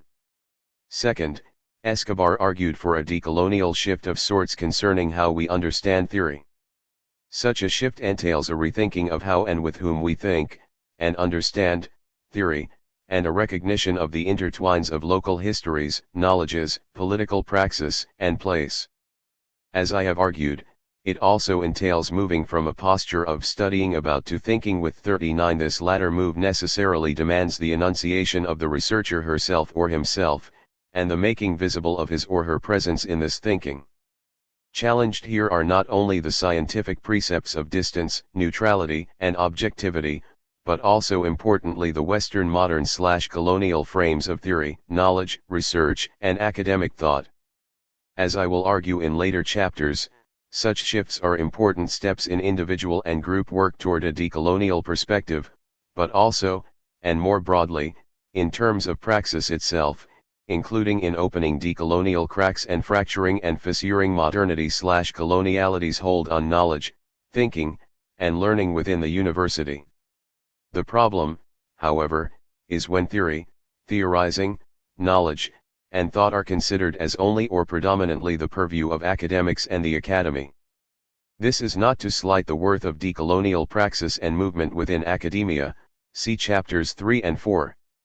Instead, it is to prompt considerations that take us beyond the centrality of academia and its subjects, contexts, and confines. It is to confront the idea of historically excluded, subalternized, and racialized peoples as objects of study. In addition, it is to open consideration about the ways in which subjects, peoples, and movements who live the colonial difference not only act but also produce knowledge and construct theory. Here, theory, as knowledge, is understood as incarnated and situated, something that the university too often forgets.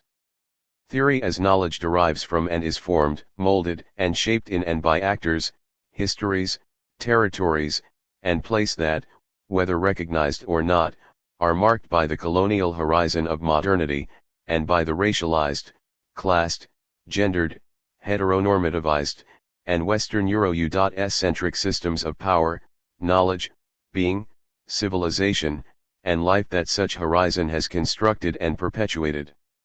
The production of knowledge and theory through embodied practice and from the ground up, that is by subjects, identified or not as women and men, who live the colonial difference, turns the dominant precept of reason and its geography and geopolitics on its head. The interest then, and to paraphrase Escobar, is to give attention to the ways those who live the colonial difference think theory through from political praxis, theorize their own practice, and take, very, seriously the epistemic force of local histories and struggles. Such attention takes us beyond postures that simply associate social movements and subalternized groups with social and cultural resistance, and resistance as an end goal. More critically, it urges considerations of the praxistical or praxical.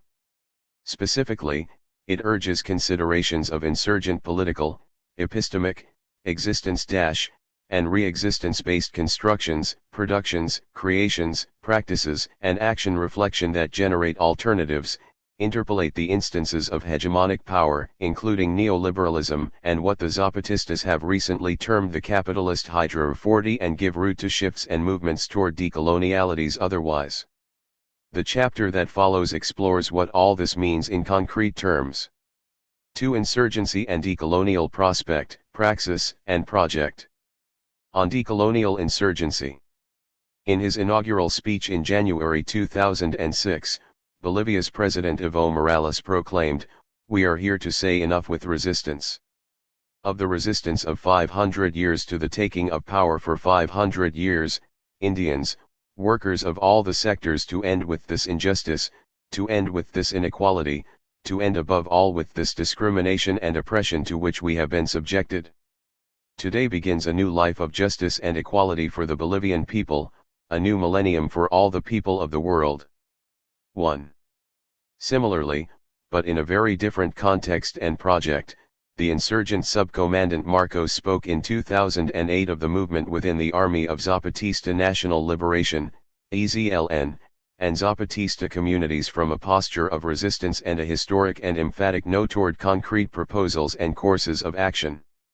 The no that now rises up does not just resist, but also begins to propose, to determine, said the now defunct Sup. Marcos. Point 2 suggested here is a relation between resistance and re-existence, that is, to resist re-existing and / or to re-exist resisting, both of which imply the propositional for discussed in the previous chapter.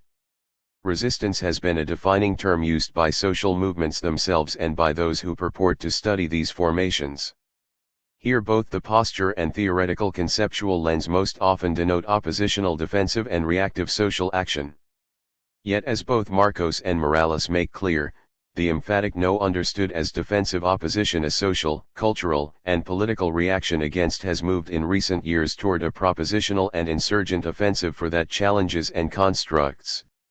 This is the relational protest prospect proposition to which Nina Pacari referred in the previous chapter, one that Euro-U.S-centric thinkers, and their followers in the Latin American Academy, generally still fail to see.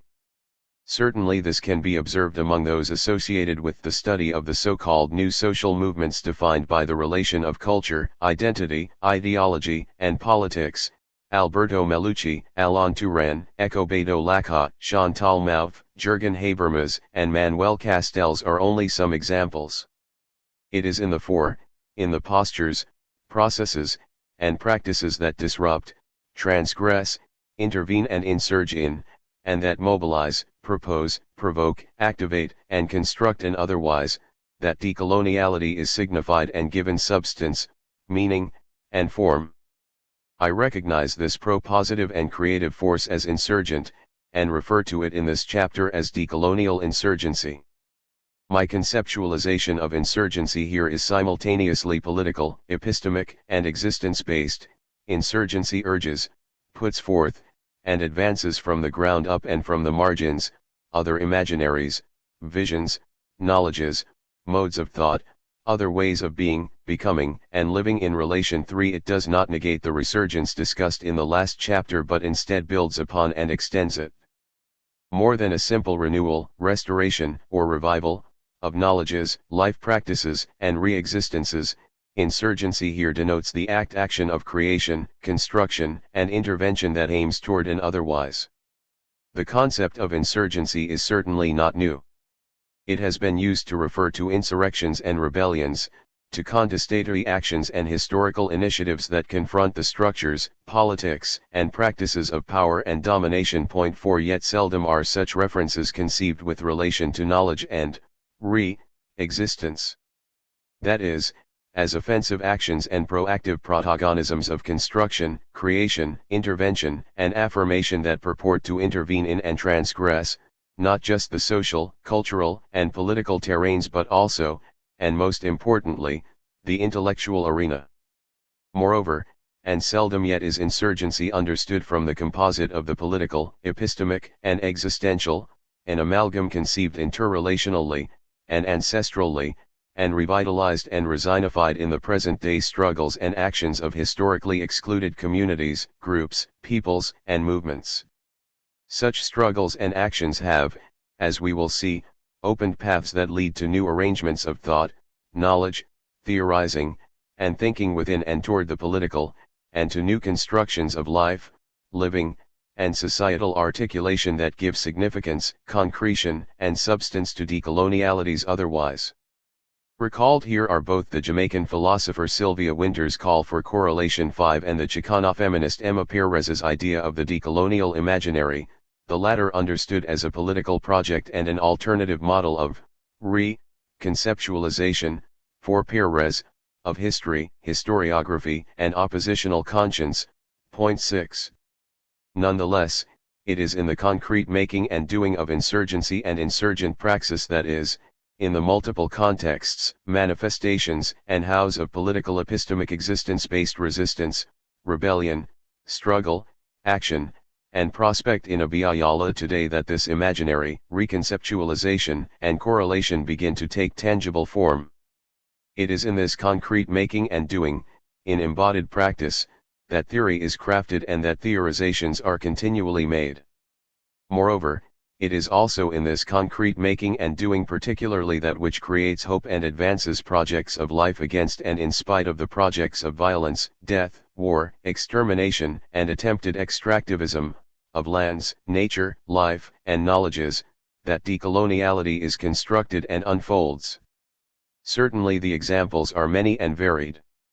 Here I share a few from different but related contexts and spheres of collective insurgent praxis, and from the voices and perspectives of those actively involved. Life, territory, and re-existence in relation. The struggles for and on territory and land as the base and place of identity, knowledge, being, spirituality, cosmovision existence, and life, have long organized the collective insurgent praxis of ancestral peoples, identified as indigenous, Afro-descendant, or Black 7 and sometimes as peasant or campesino. Such struggles are lived today throughout Abiyala in both the South and North. The Native American resurgence and struggles at Standing Rock against the Dakota Pipeline access, in 2016-17 and as I complete this text, is one example in the North. Another is the Red Line Action, a collaboration among the Indigenous Environmental Network and other groups taking form in 2017 in the United States. Defend, protect, renew, resist. We are Mother Earth's red line, a red line of protection against capitalism, militarism, and racism, Organizers said. Point 8. However, the references in this chapter are predominantly to collective struggles and contexts much less known to English language readers, contexts and struggles that defend life against violence taken to the extreme, against the capitalist death project, and for an otherwise of re-existence and life in relation. One such context is that of the territory region of Colombia's Pacific coast. The Afro-Colombian decolonial feminist Betty Ruth Lozano makes present the insurgent subjectivities, voices, postures, and thought of black women, her way of emphasizing the impossible separation of being a woman and being black, in this territory region and most especially in Buenaventura. This region, long referred to in national documents as a wasteland, has a black matrilineal heritage tied to territory, a history that predates the Colombian state, and a reality marked by the ongoing conflicts and violences of extractivism, development, and capital interests. The presence of guerrilla bands in the region dates back to the 1980s. Yet it was in the 90s when paramilitary groups and drug traffickers began to dispute control that the situation of violence, forced displacement, and death became especially acute. In recent years the situation has become extreme, despite so-called peace agreements.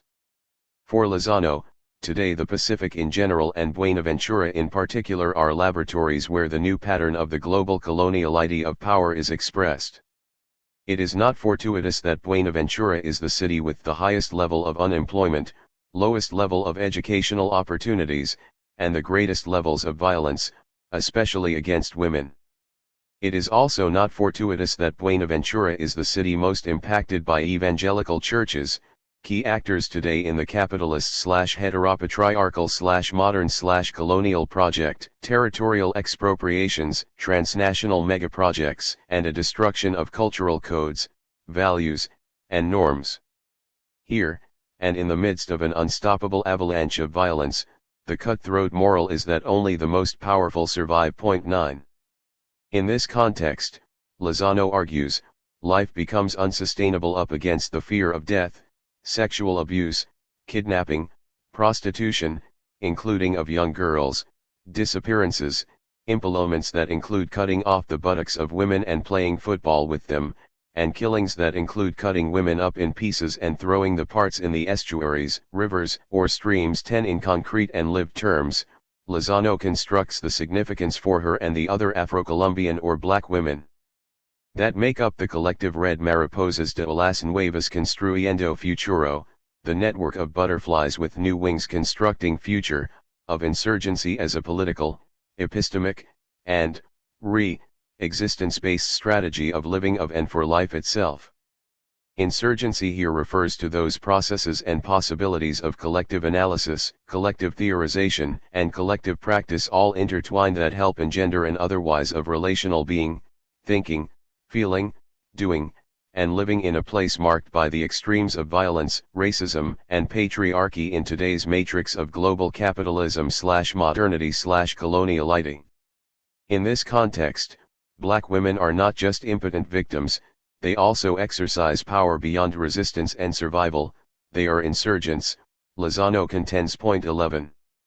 Similarly, Vilma Almendra, Nasa Misak, from the collective Tejido de Comunicación para la Verdad y la Vida, weave of communication for truth and life, speaks of the life-based practices of Palabrandar, walking words, that work to confront and overturn the death project strategies that continue in the indigenous territories of Cauca, Colombia, strategies of terror and war, of dispossession-based legislation, of ideological submission, and of capture, co-optation of leaders.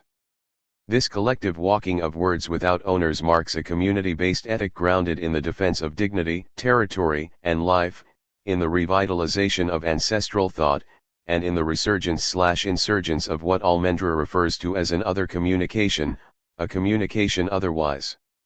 Our Palabrandar, that is to say our other communication, must lead us to recognize the external aggression, but also the ethical, political, and strategic challenges that emerge from our own contradictions, says Almendra.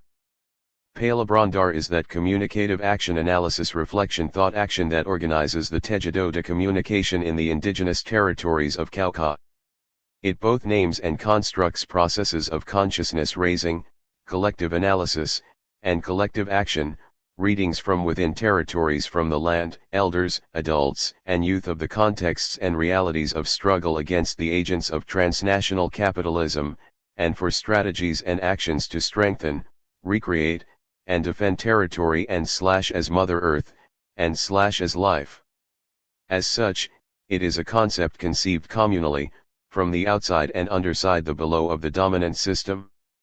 Its meaning derives from the action itself, from giving word to the path of struggle and walking these words, weaving relations of communication, dialogue, critical thought, and shared reflection and action that disturb the spoliations of capital, including its capture of territory, build resistance, autonomy, and community, and construct and walk re-existence and its decolonizing otherwise. Point 12. This same proposition, prospect, and horizon orient, and shape pueblos and camino, roughly translated as peoples walking or peoples en route, self-described not as an organization but as a collectively woven we of peoples and collective actions of resistance, autonomy, and mobilization from Patagonia to Canada. This we posits itself as a proposal, wager, and challenge against capital, permanent conquest, and the transnational corporative speculative phase of dispossession that threatens all of life. Activism, militant and critical writing, research, teaching, and diverse forms of direct struggle, communication, responsibilities in indigenous, popular, and social movements, and political party militancies are only some of the examples that illustrate our being/becoming through that which we do. 13. By generating spaces of encounter, word, and action, including online, Pueblos en Camino impels, links, and spreads embodied thought analysis, as well as shared reflection and action. It weaves a praxis of political epistemic existence-based prospect as a way, this we argues, to sow life against the growing project of death of these times. The defense of water, territories, and life against the ramped imposition and expansion of state and transnational projects of extractivism, mining, energy, gas, and oil, and the commodification of nature organizes and gives reason and form in Abiyala today to an increasing variety of practices of insurgent action. Yamali Alvira, for example, tells us of the use of orality and song by campesina communities, and particularly women, in the Andean Cajamarca region of Peru in their struggle to resist and insurge against the impositions of extractivism, capitalism, neoliberalism, and patriarchy, all understood as complicit and interwoven, and for an other condition of living. The sung word emerges from and expresses the collective feeling, thinking, and doing of this struggle, says Alvira, but also reveals and transmits Andean knowledges and wisdoms that configure and reaffirm life and existence in relation with all of nature, and in a recurrent and daily pedagogical practice of resistance insurgence of decolonial character and intent. 14. From a somewhat different sphere of insurgency and praxis, Arturo Arias, Luis Carcamo Huchent, and Emilio del Valle Escalante help us see how an insurgent agency has begun to take shape in and through indigenous written literature, most especially in Peru, Quechua, Chile, Mapuche, Guatemala, Maya, and Mexico, Maya, Zapoteca, and Nahuatl. The struggle for the restitution of territorial sovereignty and autonomy at the political and social levels articulated today in the mobilizations of native peoples is anticipated in the terrain of written literature, they argue. 15. Indigenous literatures increasingly represent and construct a political positioning and a place of enunciation from which indigenous subjects articulate their languages and politics. The insurgency, in this sense, is manifest in the ways indigenous writers and texts question the hegemonies of national literatures, and theoretically and politically challenge the conceptual bases and still colonial frames of literature, letters, and literary studies. But it is also manifest in the ways these literatures reconfigure indigenous subjectivities, reconceptualize modes of interpretation and of reading, seeing, and being in and with the world, and negotiate, construct, and advance possibilities and prospects that are intercultural and decolonial in effort, project, and orientation. Decolonial feminisms. Decolonial feminisms mark, constitute, and construct another terrain of insurgent prospect and praxis. These feminisms, increasingly emergent in Abiyala today, displace the Western rationality and hegemonic discourse of white, Eurocentered feminism and the unitary category of woman.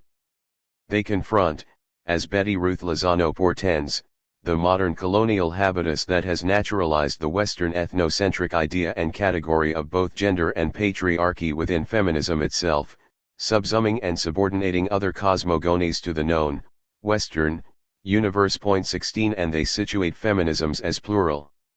Central, of course, are the critical debates opened by Maria Lugones more than a decade ago on the coloniality of gender, the modern/colonial gender system, and the relation between sex and gender.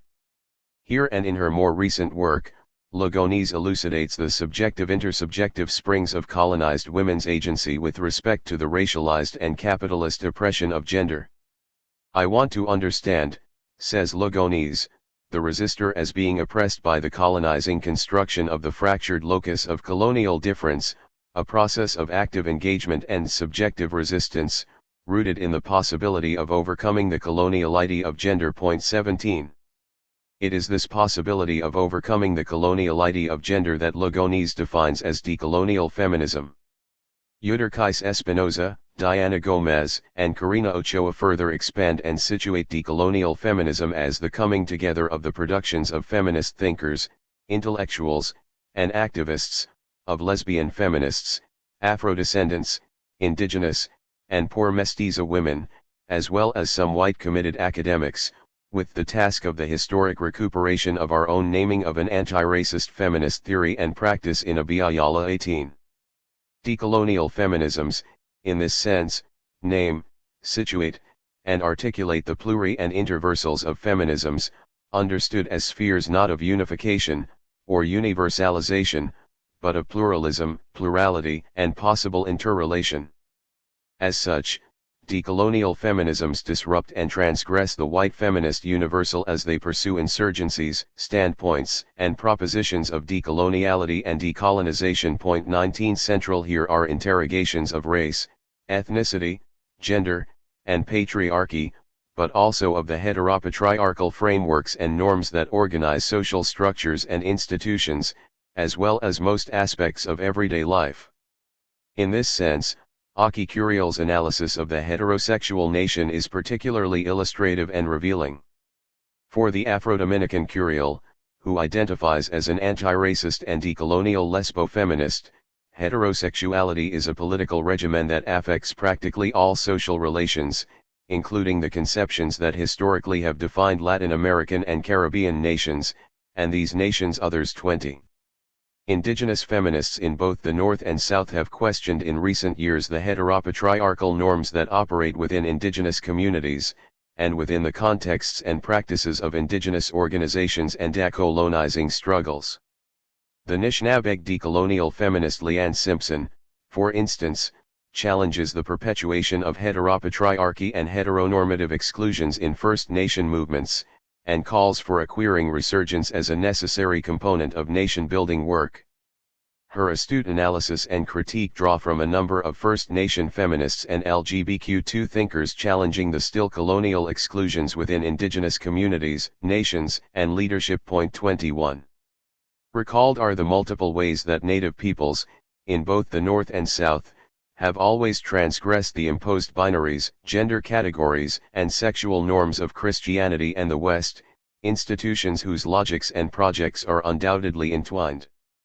The presence before the conquest, invasion, and well beyond, of the androgynous, of the transgendered and transdressed, of sacred dualities, sometimes referred to as third gender, two-spirit people and / berdache, and of more fluid notions and practices of sexuality, are well known. Irene Silverblatt's now classic text, Moon, Sun, and Witches, Gender Ideologies and Class in Inca and Colonial Peru, is one example from the Andes.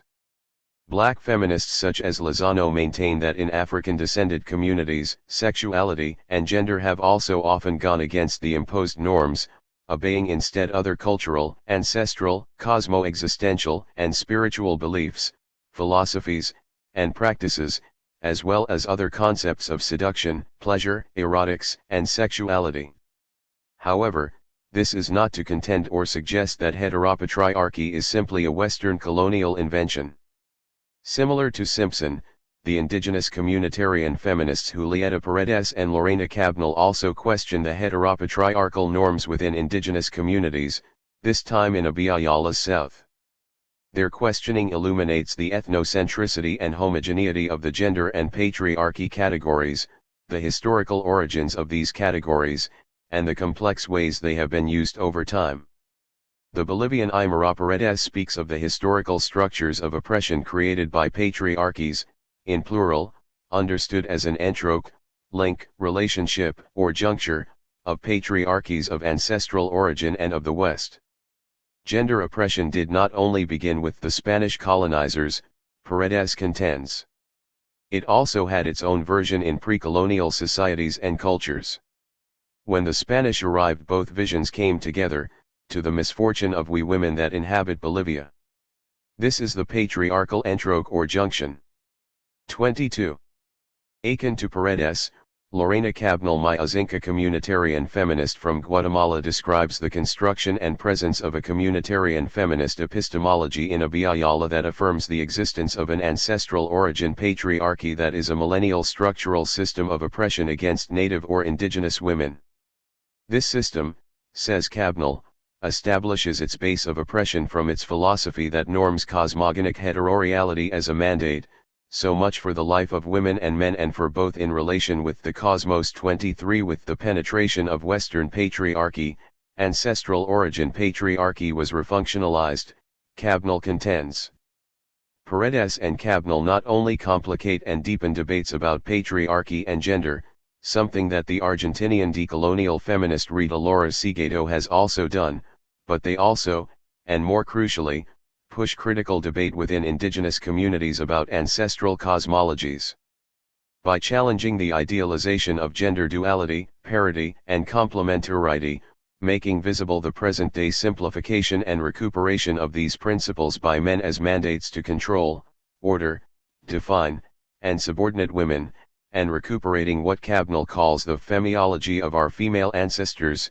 24. These and other indigenous communitarian and decolonial feminists exercise an insurgence of decolonial feminist prospect, understood, in Paredes's words, as the struggle and political proposal of life.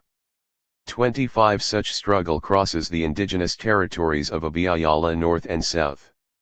Of course, feminism is not always the term that women use to describe, define, or orient their insurgent actions. Lozano argues that the non-arming of feminism is also part of the feminisms otherwise that are constructed in the struggles for the defense and reproduction of nature, territory, and collective rights, in the transformation of conditions of life. 26. For her as well as for the Afro-Colombian activist intellectual Libia Grusso, the otherwise of the feminisms of black women in the Colombian Pacific, for instance, and the particular situatedness of their insurgents, can best be understood within the long horizon, historical frame, and contemporary embodied standpoint theory practice of Cimarronage, or Marwanage. Cimarronage as embodied standpoint theory practice. For Libia Grusso, Cimarronage is a way to rethink oneself against the form of colonialism which is structured on the denial and negation of the other slave and which determines a sense of gender as an imposed category. 27. As she goes on to say, the relations of gender between black men and black women were not constructed from the scheme of patriarchal power relations and submission typical of white, Western families, but instead from the black being subordinated by the historical conditions of enslavement. 28. The challenge to this subordination by both black women and men marked, in different ways, a Cimarronage, or Marwanage, of strategy, practice, attitude, thought, being, and project. Recalled here is Stephen Nathan Hames's powerful description and analysis of slave pedagogy understood as strategies and practices that helped articulate a vision of the slave's humanity and life affirmation against the physical and ontological violences of dehumanization, what Fanon referred to as the zone of non-being. 29. From the time of slavery, black women exercised a Cimarronage of cultural resistance and an insurgency of knowledges, cultural, ancestral, spiritual, as a project of life, explains Lozano 30. It is this legacy of Cimarron age that orients the agency of black women in the Colombian Pacific and their stance of feminism otherwise, she says. Here we can also observe an organizational Cimarron age, Lozano argues, or a Cimarron habitus to use the term introduced by Adolfo Alban. Alban builds upon Bourdieu's notion of habitus understood not as a repetitive or mechanistic custom but as a socialized subjectivity, an active and creative relation with the world. The concept of a Cimarron habitus, says Alban, is useful in that it helps us comprehend how black maroon communities resisted the violence of the colonial system, how they confronted the system, and the ways in which these communities developed strategies of survival, social unity, and social organization. Moreover, it offers ways to analyze how these strategies and social practices of resistance were passed on and incorporated into each generation. 31 For Lozano, this includes the practices conditioned by colonial history that have pushed black women to seek autonomy in reactive and creative ways. The Cimarron habitus is a social practice of resistance insurgence incorporated within subjectivity. 32. Black or Afro-descendant activists, social movements, and critical intellectuals in the America of the South increasingly employ Cimarron age today as an embodied standpoint and practice that disobeys the reign and rule of coloniality and its axes of dehumanization, racialization, negation, and condemnation. It affirms collective being, memory, and knowledge, generates theory, and denotes, as Edison Leon argues, a radical option, decolonial action, and political project of existence, thought, knowledge, and life. 33 As Leon and I have explained elsewhere, to speak of Cimarron age and Cimarron thought is to underscore an essence, an attitude, and a collective consciousness of thinking aimed at reconstructing existence, freedom, and liberty in the present but in conversation with the ancestors. It denotes a politically and culturally subversive thinking, a thinking that in dialogue with Nelson Maldonado Torres has a decolonial attitude. 34 That confronts the dehumanization and non-existence that coloniality has marked and, in so doing, works toward a decoloniality of knowledge, power, and being. 35. Juan Garcia Salazar, known as the grandfather of the Afro-Ecuadorian movement and the guardian of collective memory and tradition, and self-identified as the worker of the process, describes Cimarron age as a tool to rethink ourselves, an attitude of resistance and disobedience, and a teaching and pedagogy for the new generations, particularly in urban areas. Cimarron age, understood in this way, makes present collective memory, legacies of knowledge and thought, and the ever-present struggle for existence and freedom. 36 In this sense, it is part of the posture, attitude, act, action, and thought casa adentro, or in-house, of disobedience, rebellion, resistance, and insurgence, and also of the decolonial construction and creation of freedom. That is, of cultural plantings and replantings to not only strengthen us as people of African origin, but also to recognize and understand why territory has been and continues to be a vital space, a space where all has been and where all still is planted, including the acts of resistance and ancestral tradition. 37.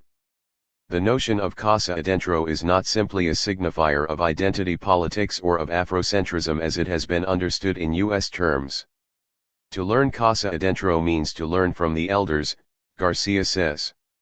Casa adentro, for Garcia, references collective memory, philosophies, and knowledges inherited from the ancestors, histories of acts of resistance, and other elements that mark and permit our difference, our forms of life in community. 38 As such, it is always a collective and community stance. It is the memory built in community, from the insurgence of resistance and re-existence, and from the sowing of territory, dignity, and freedom liberation. As Garcia and Abuelo Zenon contend, collective memory and sowing started when we began to construct ourselves without the other, without the intervention of the other, in essence, as an act of Cimarron age, self-reparation, and rehumanization. 39 Casa adentro recalls, in this way, what Lewis Gordon and Jane Anna Gordon refer to as transcending rather than dismantling Western ideas through building our own houses of thought. When enough houses are built, the Gordons say, the hegemony of the master's house in fact, mastery itself will cease to maintain its imperial status. 40 Present here is not only Albin's idea of a Cimarron habitus, but also, and more broadly, a decolonial habitus of sorts in which Cimarronage or Marwanage, as an in-house standpoint, attitude, act, action, and thought, is included. In a similar vein, Jerome Branch uses malungage as a sort of foundational trope and counter-ideology to the psychic annihilation of the travesty and social death of slavery, and as a trans-historical concept that takes into account the agency of black peoples in anti-systemic movements and struggles that affirm survival and life. For the Guyana-born Branch, malungage, a Bantu word with roots in Central and Eastern Africa, conjures up the liberatory and freedom-based impulse, past and present, of Cimarronage or Marwanage. Malungage marks an imminent alterity in terms of memory and sensibility that works today, Branch contends, to detain the homogenizing and alienating tendencies of state discourses and dominant literature, and promote a premise based in rights and a recuperative trajectory, even against state attempts of co-optation under the precept of so-called multiculturalism. 41 As Branch as well as other Caribbean scholars have argued, the freedom-based impulse and struggle of Marwanage crosses space and time. Marwanage philosophy runs counter to the idea of fixed, determinate endings, Neil Roberts contends, in that freedom is perpetual, unfinished, and rooted in acts of flight that are at moments evanescent, durable, overlapping. 42 For Roberts, Marwanage is the epistemology and theory of freedom. And, in the context of the arguments here, it is an embodied standpoint theory practice of decolonial insurgency, prospect, praxis, and project. Of course the examples of insurgency and its decolonial prospect are many, and way too numerous to continue to name here. They are embodied in the political, epistemic, territorial, ontological existence-based struggles against capitalism and the modern/colonial order and for life itself. But they are also constructed and made manifest in a myriad of other spheres, including the erotic, sacred, and spiritual, in ancestral memory, art, performance, music, literature, and the word, to name just some. 43 And by actors in a variety of social contexts struggling against the dominant order and for an otherwise of being and becoming, of thinking, sensing, feeling, creating, doing, and living. Decolonial praxis has no geographical limits. It is present in the civilizations of the Souths, in Asia, the Pacific, the Arab world, and Africa as well as Latin America, the South that Kumar poetically describes as insurrection of subjugated knowledges, history, memory, and new political imaginaries. 44 Decolonial praxis traverses the Souths, including the Souths in the North. Recalled are the perspectives that Chicanas and other U.S.-based feminists of color have given to decoloniality and decolonial praxis, example Gloria Anzaldúa, Keila Sandoval, Emma Perez, and Maria Lugones, among others. Similarly brought to the fore are the decolonizing standpoints of numerous Native, First Nation, and Black diaspora intellectuals in the so-called First World. Recalled as well is the decolonial analytic that orients the Caribbean Association of Philosophies project to shift the geopolitics of reason, see, example the work of Lewis Gordon, Jane Anna Gordon, Paget Henry, and Nelson Maldonado Torres, among others. In Abiyala and particularly in the territories of Central and South America, as well as in the Caribbean, decoloniality's propositional praxis continues to weave actions and relations of insurgence and resistance against the modern/colonial matrix of power broadly understood, and most especially against global capitalism's new and ongoing patterns of domination. The visible dynamics of the accumulation of global capital including drug mafias, mega-transnational projects, example energy and tourism, extractivism, water and land contamination, deterritorialization, violence, and death are what most often drive, organize, and orient community and movement-based struggles, struggles that are for life and for a radically different social order. While these struggles are not always labeled by their participants as decolonial, nor necessarily framed by the concept of decoloniality, they can be understood as such because of their propositional and perspective praxis toward an otherwise. This is not to impose decoloniality as a conceptual scaffolding or analytic, nor is it to transform insurgent struggles in classificatory objectifications. Rather it is to broaden the spheres from which we can understand decoloniality as action, insurgence, prospect, praxis, and project. Before finishing this chapter, let's explore in a bit more detail, and from the present-day context of the Zapatistas, the ways resistance and insurgents weave a decolonizing praxis of action, reflection, and thought. Zapatista resistance, insurgents, and praxis. Insurgency as described here, and with relation to decolonial praxis, does not negate resistance. The necessity of resistance and rebellion by no means disappears. Yet to rebel and resist in reactive terms are increasingly understood as not enough. Today the practice and attitude of resistance and rebellion are being articulated from below, from the grassroots, from a historically incarnate and intersubjective ground, 45 by insurgents in insurgent terms in ways that call forth, construct, and display strategies, possibilities, and a concept analytic of an otherwise and of the lived significance of its praxis. Certainly one of the clearest examples is that of the Zapatistas.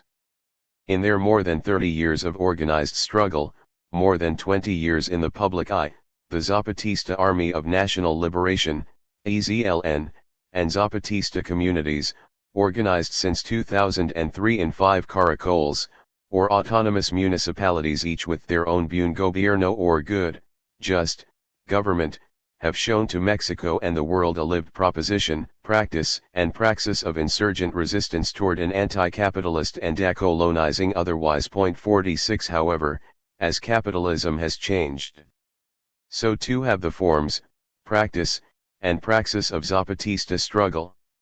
For both the insurgent subcommandant Moises, now Zapatista spokesperson, and the insurgent subcommandant Galeano, collectively born with the death of Sub Marcos in May 2014, 47 The present-day challenge is to understand both how and in what ways capitalism described as a multiple-headed hydra continues to mutate and change, as well as what has not changed. Is it the main head of the hydra that remains the same, or is it the hydra itself and its infinite greed and capacity for regeneration? These subcommandants ask. 48 Such understanding is crucial in thinking and analyzing what to do and how to do it, that is, in orienting resistance and the strategies and practices of an otherwise. For Zapatismo, capitalism is war. 49 In its present phase, capitalism is the war against all of humanity, against all of the planet, says Sub Galeano. The genealogy of the hydra can be resumed in one word: war. War is the medicine that capitalism administers to the world to cure it of the ills that capitalism imposes. 50 This war, of course, is not just economic.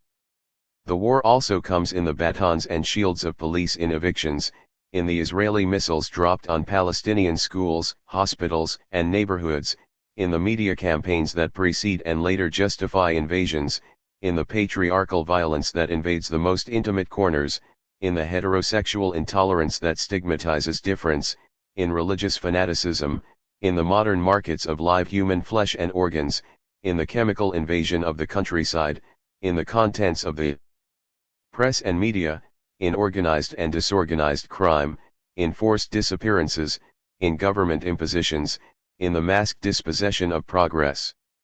In sum, in the destruction of nature and humanity. 51.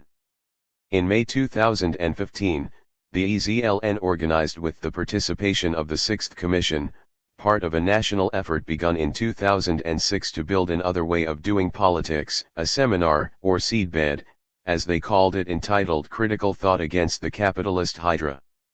The organizing concerns of the seminar were the war, the catastrophe and storm that this war is brewing, and the capitalist hydra's changing face. In the first volume of the book that partially documents the seedbed of reflection, Sub Moises, Sub Galeano, the Commandantas Miriam, Rosalinda, and Dahlia, and the Zapatista women based Apoyo Elizabeth and Escucha Selenia, help us understand the crucial role of critical thought in anti-capitalist struggle, the ways that rebellion, resistance, and insurgence entwine, and the importance of continuous reflection on and of practice, that is, of praxis. It is in practice that we get some of the theory. Subcommandant Moises says 52, a practice that, as Commandante Rosalinda adds, is of insurgent women as well as men. 53. In this practice, rebellion, resistance, resurgence, and insurgence are interwoven. Our rebellion is our no to the system, our resistance is our yes to another possible way. Galiano contends. 54. Moreover, with resistance and rebelliousness we have shown, notes Moises, that it is possible to govern and develop initiatives in Zapatista terms. Resistance and rebellion are weapons of struggle, but they are also tools of organization, invention, and creation. 55. Echoed here is the now defunct Marcos's contention that the no that now rises up does not just resist, but also begins to propose, to determine. The shift in this sense is strategic, propositive, propositional, prospective, determinative, and analytically creative. It underscores the actional, to which Frantz Fanon also referred, and it urges, fashions, and constructs concrete alternatives. In the practice of the EZLN and Zapatista communities, and in the context of the larger war of death being waged in Mexico today, resistance and insurgents weave a propositional praxis, and activate political pedagogies of struggle from below. These are struggles against the multiple-headed hydra of capitalism, the barbarisms of neoliberalism, and the violences that both exhort, and they are struggles for a radically different social order. The perseverance of resistance and the resistance of below is what terrorizes the dominant order, argues Galiano, because below the calendar is other. Other is the step or walk. Other is the history. Other is the pain and other is the anger. Our struggle and the struggles from below in general depend on resistance, he adds, to not give in, to not sell out, to not falter. 56. Yet, as Moises maintains, outcry and bravery are not enough, we have to organize ourselves and struggle, work, create, and invent our form of struggle with resistance and rebellion, he says. 57. In concert with this perspective, René Olvera Salinas, member of the collective Zapatiendo al Mal Gobierno and part of the EZLN 6th Commission and the previously described Pueblos en Camino, speaks of the pedagogies of resistance against the war that, in the current Mexican context, emerge from resistance itself, embodied resistance, that is to say, in these fleeting moments, or moments of a longer breath, where we are confronted with the relations of production, the hierarchical classification of beings and of hegemonic control, and in which process we construct other relations, very distinct, that do not correspond to the other that the system constructs but rather to an other that negates, that subverts the system, and that can reproduce the life of our peoples. 58. Resistance and insurgence, in this sense, are not simply gestures, stances, or actions to be described from an objective view or an outside, or outsiders, point of analysis and observation.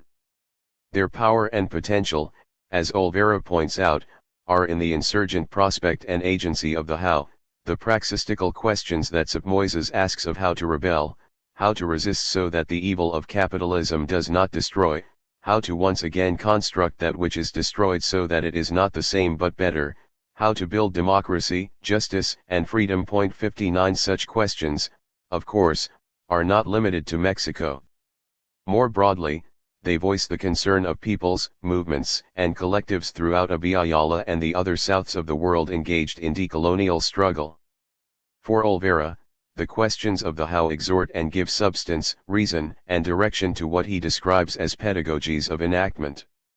These pedagogies are part of what I refer to later in this book as decolonial pedagogies of praxis, pedagogies understood as methodologies and processes of struggle, practice, and praxis that are embodied and situated, that confront, that push historical, political, ethical, and strategic learnings, and that oblige epistemic, political, ethical, strategic ruptures and displacements. 60. Olvera's call here is to all of us.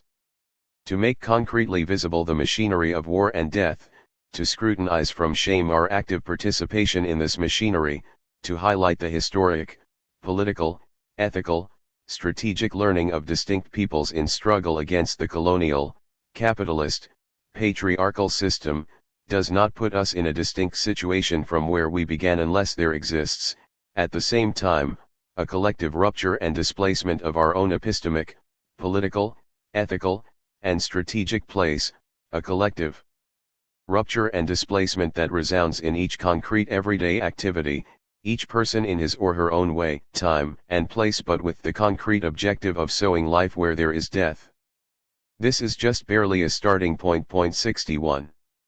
As the Zapatista leadership made clear in their 2015 seminar Seedbed and book, the questions of the how push deeper analyses, theorizations, and reflections that not only call forth the power and potential of resistance and insurgence but, more crucially, delineate a method of praxis that urges, advances, and enables decolonial shifts and movement. 62.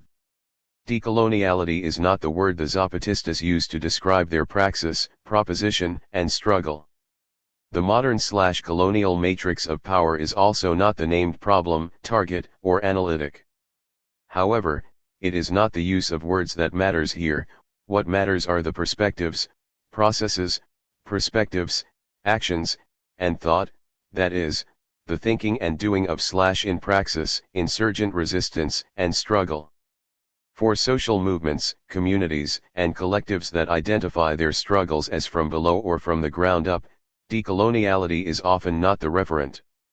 Decolonization is the more usual word for the efforts to confront the ongoing colonial condition, to decolonize, or to undertake and make decolonizing acts and actions, with emphasis in the verb, are the more frequent terms of reference and doing. 63. It is in the praxis of these struggles that decoloniality, as we understand it here, is signified and constructed. Thus, while decoloniality can be understood, as Walter describes in Part 2 of this book, as an analytic, its significance, as a verbality and project, is necessarily tied to the lived contexts of struggles against the structures, matrices, and manifestations of modernity/coloniality/capitalism/heteropatriarchy, among other structural, systemic, and systematic modes of power, and for the possibilities of an otherwise. Praxis, in this sense, is what gives decoloniality a concrete sense of prospect, project, and reason. And it this prospect, project, and reason that gives impetus and ground to a growing body of literature by engaged intellectuals, activists, and feminists in Abiyala, and elsewhere, that identify with decoloniality and the processes, practices, and praxis of decolonial thinking and sensing, being and becoming, and making and doing. Some final thoughts on praxis. Praxis, in a Freirean sense, is an act of knowing that involves a dialogical movement that goes from action to reflection and from reflection upon action to a new action. 64. It is reflexive and not merely reflective. It is critical and theoretical, and not merely pragmatic. It is intentional in that it acts upon and in reality to transform it, aware of its own processes and aims. 65. And it is grounded in a critical humanism of inquiry and invention that chooses existence and life over the dictates of the colonial, capitalist, patriarchal system. As Paulo Freire once said, for apart from inquiry, apart from the praxis, individuals cannot be truly human. Knowledge emerges only through invention and reinvention, through the restless, impatient, continuing, hopeful inquiry human beings pursue in the world, and with each other. 66. Moreover, as an analytic perspective, sociopolitical standpoint, and pedagogical methodological stance, praxis enables us to transcend the linear precepts, binary-based suppositions, and outcome-oriented views of Western knowledge, research, and thought. It helps us think from and with the ongoing processes of decolonial shift and movement rather than simply with and from decoloniality as paradigm, consequence, and position. And it helps give presence to relation, the relation, and correlate, to use Sylvia Wynter's term of action reflection action, but also of present past, the co-relationality that grounds, ancestral, non-Western knowledges, worldviews, and life practices, and that orients a perspective prospect, and proposition of struggle for a different model of life, living, knowing, and being in and with the world. This is the essence of the political, epistemic, and existence-based insurgency referred to here and its decolonial prospect, praxis, and project. 3. Interculturality and decoloniality. On interculturality's concept.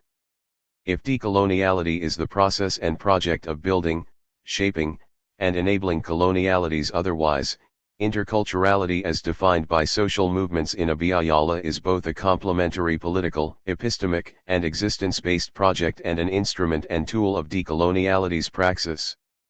In the late 1980s and early 1990s and in direct response to the emergence of neoliberalism in the region, both the Indigenous Regional Council of Cauca, Colombia, CRIC, and the Confederation of Indigenous Nationalities of Ecuador, CONA, identified interculturalidad, interculturality, as an ideological principle and a central component of their political and epistemic projects of struggle. Interculturality, as these organizations conceived it, signifies more than an interrelation or dialogue among cultures. More critically, it points toward the building of radically different societies, of an other social ordering, and of structural economic, social, political, and cultural transformations. Point 1. As an Ecuadorian social activist once said, interculturality is simply the possibility of life, of an alternative life project that profoundly questions the instrumental irrational logic of capitalism in these times too. Interculturality here, of course, is not synonymous with multiculturalism, broadly understood in Latin America as the recognition of cultural diversity by governments, states, multilateral institutions, and international non-governmental organizations, effectuated through a politics of inclusion that, more often than not, is tied to the interests of the dominant order. This multiculturalism was introduced in the late 1980s and the decade of the 90s and continues today as a component part of the logic of neoliberalism and its project to pacify resistance, fragment movements, and bring the excluded into global capitalism's all-consuming framework and structure. As the First Nation intellectual Glenn Sean Coulthard aptly shows, for indigenous peoples this politics of recognition has meant little more than a repetition and reproduction of colonial relations. Point 3. It is this same project, framework, and structure that, in the 1990s, began to co-opt and use the term interculturality, particularly in countries where it had been signified by indigenous movements as a counter-hegemonic project from below. Interculturality became part of the language of the World Bank, especially in its politics and policies, that began soon after the uprising of 1990 in Ecuador, aimed at indigenous peoples. Moreover, it became part of state policy and neoliberal constitutions. Of course, in its dominant and top-down conceptualization and use, interculturality is neither transformative nor critical of the established social, political, and economic order. It is functional to this order, and to capitalism's present-day multicultural logic aimed at the expansion of neoliberalism and the market. This functional interculturality draws from what Raymond Panikkar describes as multiculturalism's still colonialist syndrome of cultural superiority and benign and condescending hospitality, and it extends its project. Point 4 through individual inclusion, the facade of dialogue, and the discourse of citizenship. Functional interculturality constitutes a more complex mode of domination that captures, co-opts, pacifies, demobilizes and divides movements, collectives, and leaders, impels individualism, complacency, and indifference, and shrouds the structural and increasingly compound convolution of capitalism and coloniality. The fact that this utilitarian signification, practice, and use of interculturality followed and in some cases paralleled the indigenous defined principle, project, and proposition is, of course, by no means fortuitous. It is part and parcel of the prevailing and modernizing politics of capture, catchment, and co-optation that has characterized the region since the decade of the 1990s and the resurgence with force, in contemporary times, of indigenous insurgent struggle. Point 5. What are the political epistemic existence-based issues at stake in interculturality as it is theorized, postured, and defined by indigenous movements? The critical decolonizing view of interculturality, in contrast to the functional view described above, calls for radical change in the dominant order and in its foundational base of capitalism, Western modernity, and ongoing colonial power. Its conceptualization makes visible lived legacies and long horizons of domination, oppression, exclusion, and colonial difference, ontological, political, economic, cultural, epistemic, cosmological, and existence-based, and the manifestations of these legacies in social structures and institutions, including in education and the state. As such, its challenge, proposition, process, and project are to transform, reconceptualize, and refound structures and institutions in ways that put in equitable, but still conflictive, relation diverse cultural logics, practices, and ways of knowing, thinking, acting, being, and living. Interculturality, in this sense, suggests a permanent and active process of negotiation and interrelation in which difference does not disappear. Sociocultural, ancestral, political, epistemic, linguistic, and existence-based difference is affirmed in collective and community-based terms, and understood as contributive to the creation of new comprehensions, coexistences, solidarities, and collaborations. The values, principles, knowledges, and wisdom of our peoples should not only be respected and archived, Luis Macas says, but they also should be offered as a contribution from our peoples to society in its entirety as a function of change, as substantial elements of an alternative plan/arrangement. 6. Interculturality, from this perspective, is not an existing condition or a done deal. It is a process and project in continuous insurgence, movement, and construction, a conscious action, radical activity, and praxis-based tool of affirmation, correlation, and transformation. As such, it can best be understood not as a noun but, more critically, and as I posed with regard to decoloniality in the previous chapter, as what Rolando Vazquez calls a verbality that advances from modernity's margins and outside. 7 That is, from the particularity of local histories, and political, ethical, and epistemic places of enunciation, all of which are marked by the colonial difference and by decolonial struggle. 8 From this particularity, interculturality extends its project of an otherwise, a transformation conceived and impelled from the margins, from the ground up, and for society at large. However, while its concept and proposition are thought from the Andean region, its project affords relevance and connection with that of other decolonizing struggles from the ground up in other parts of the world. Here the reader might ask about what all this means in concrete terms.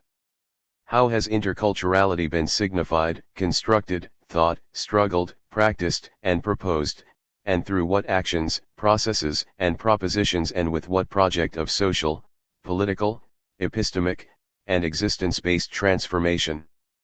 And how, in what ways, do the projects and verbalities of interculturality and decoloniality, as praxis, intertwine? The response to these questions can best be understood from the concrete experience of Ecuador and within the specific context of two interrelated areas or spheres of proposition, action, and struggle. The first has its ground in the social and political, that is, in the structural and institutional transformation of state and society, which of course is also epistemic, while the second links the socio-political with what the Quechua lawyer Nina Pacari refers to as epistemic decolonization, this understood as nothing more than the reaffirmation of ancestral knowledges and their inclusion in the dynamic of the coexistence of civilizations in the exercise of public administration.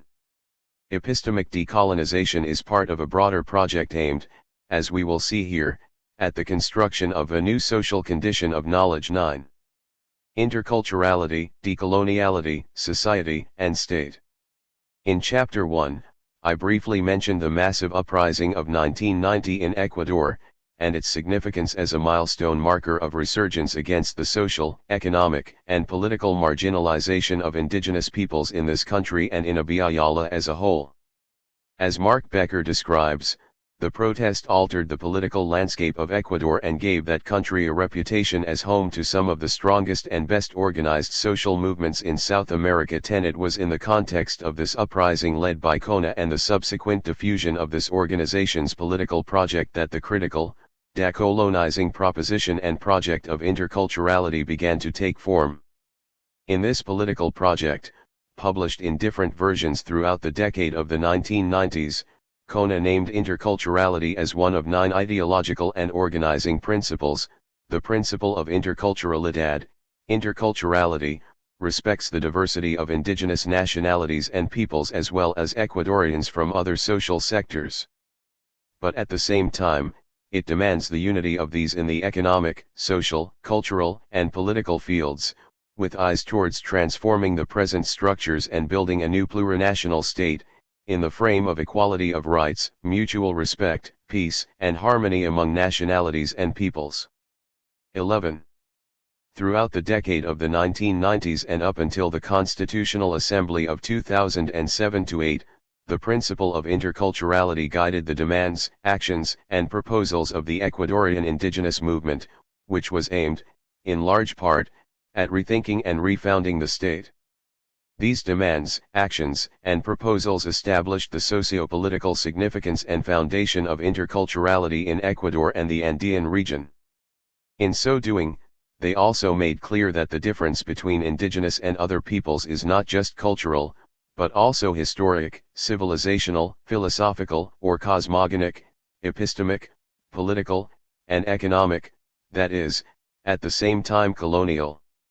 The struggles and transformations as such had to be structural, the movement said, decolonizing in project and nature and aimed toward the creation and construction of a social project of political authority and of life, a project with justice, equity, dignity, and solidarity. The demands and proposals called for profound changes in the economic, social, judicial, and political spheres and were aimed toward the construction of a plurinational and intercultural society in which indigenous and other historically excluded cultures, peoples, and knowledges would be considered constitutive.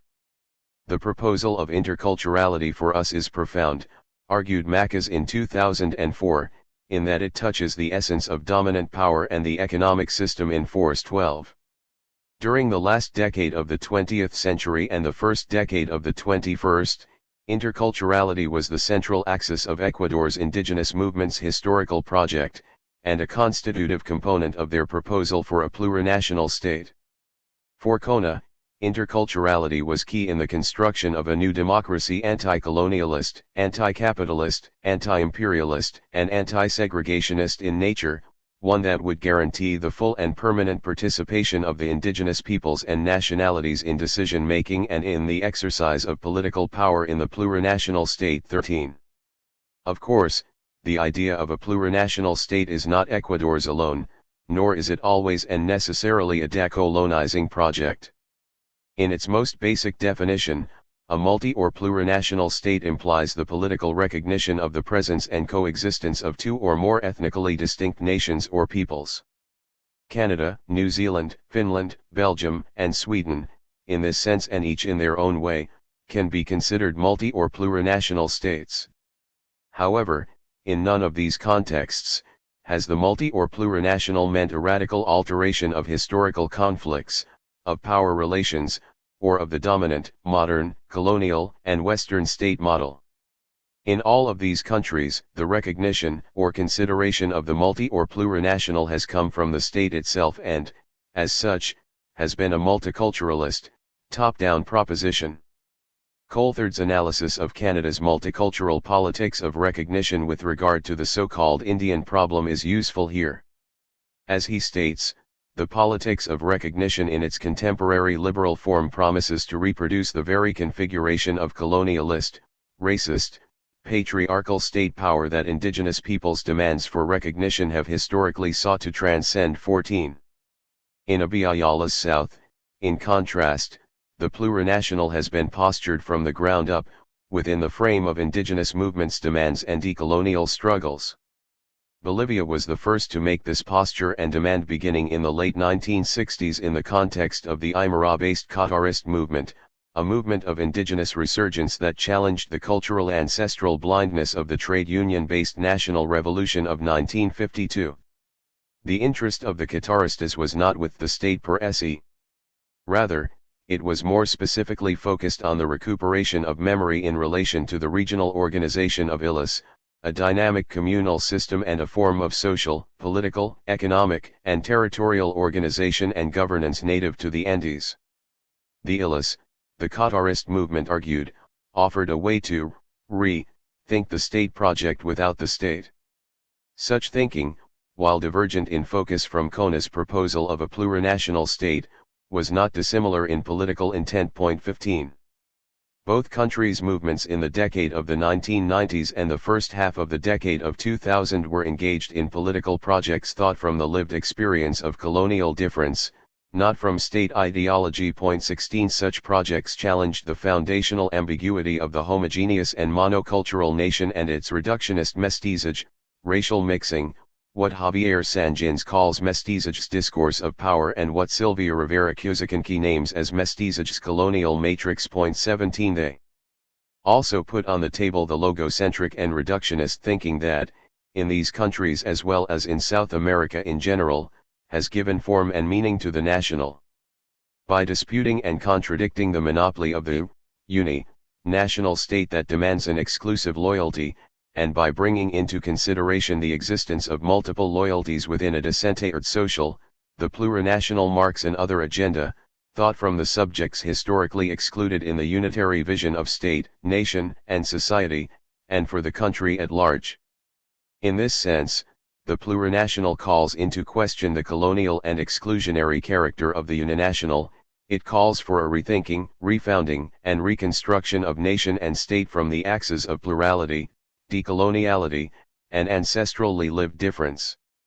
Moreover, it marks, as Kona argues, a process of transition from the capitalist, bourgeois, and exclusionary state towards an inclusive plurinational state that integrates all sectors of society in their social, economic, political, judicial, and cultural aspects. It is the transition from the dominant powers elitist and classist state towards a plurinational state made up of all social sectors of the society, with representation and power.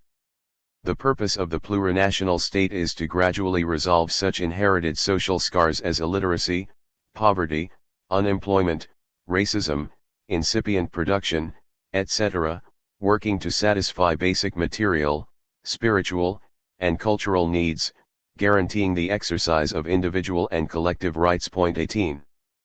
Furthermore, and as Kona affirmed in a document from 2007 presented to the then Constitutional Assembly, the plurinational state is a model of political organization for the decolonization of our nations and peoples, that gets rid of the colonial and monocultural shadows that have accompanied the model of state for more than 200 years. 19. In this sense, the plurinational goes beyond the state itself. Its concept, proposition, and reason are in the broader endeavor of decolonization in which interculturality, as principle, process, and project, is considered a component part. 20.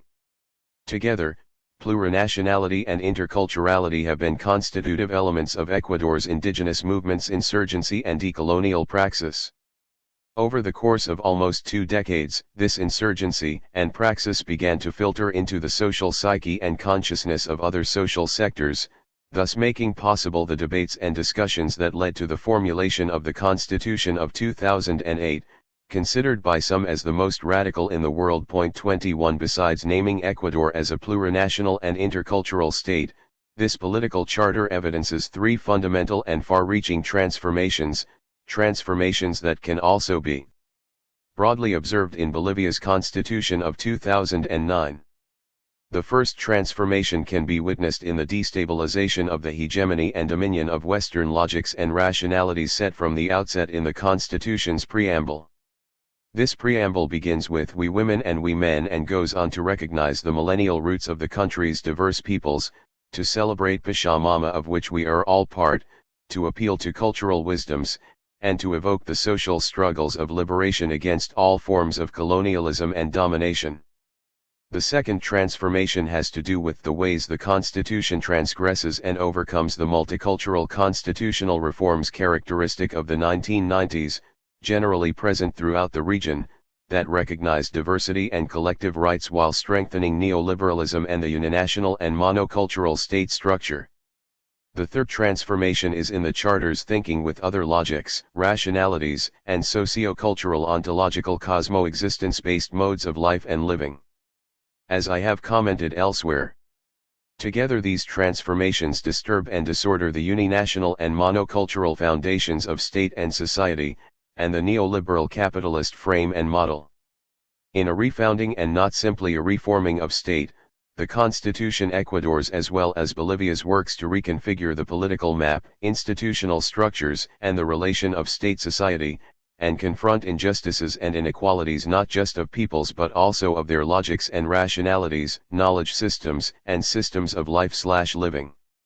They also work to recognize and build the plurality within the nation and the plurality and distinctiveness of nations within the nation, that is, the plurinational state. 22.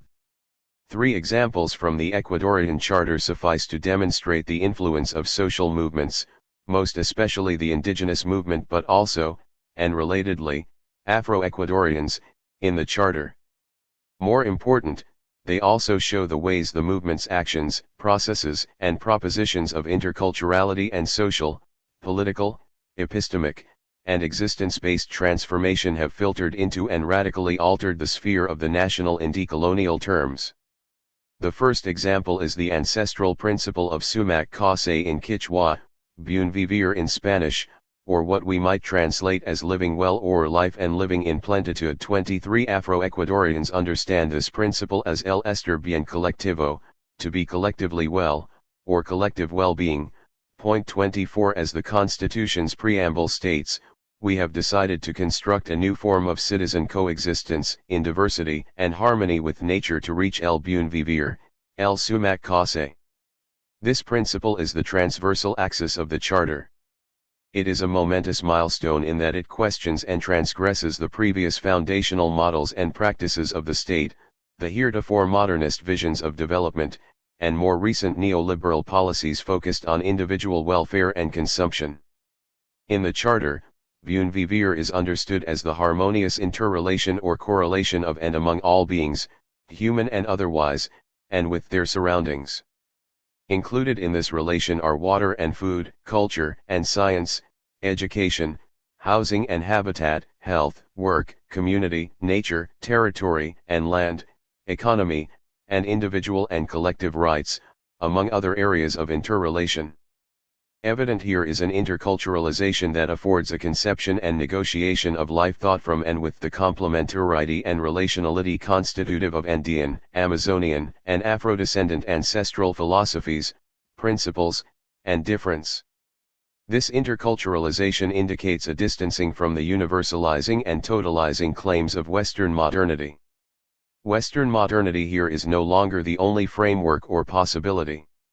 Moreover, it affords a clear challenge to the modern/colonial/capitalist/anthropocentric system of power that has tried to impose and control the notions, values, and orientation of civilization, living, and of life itself. Point 25.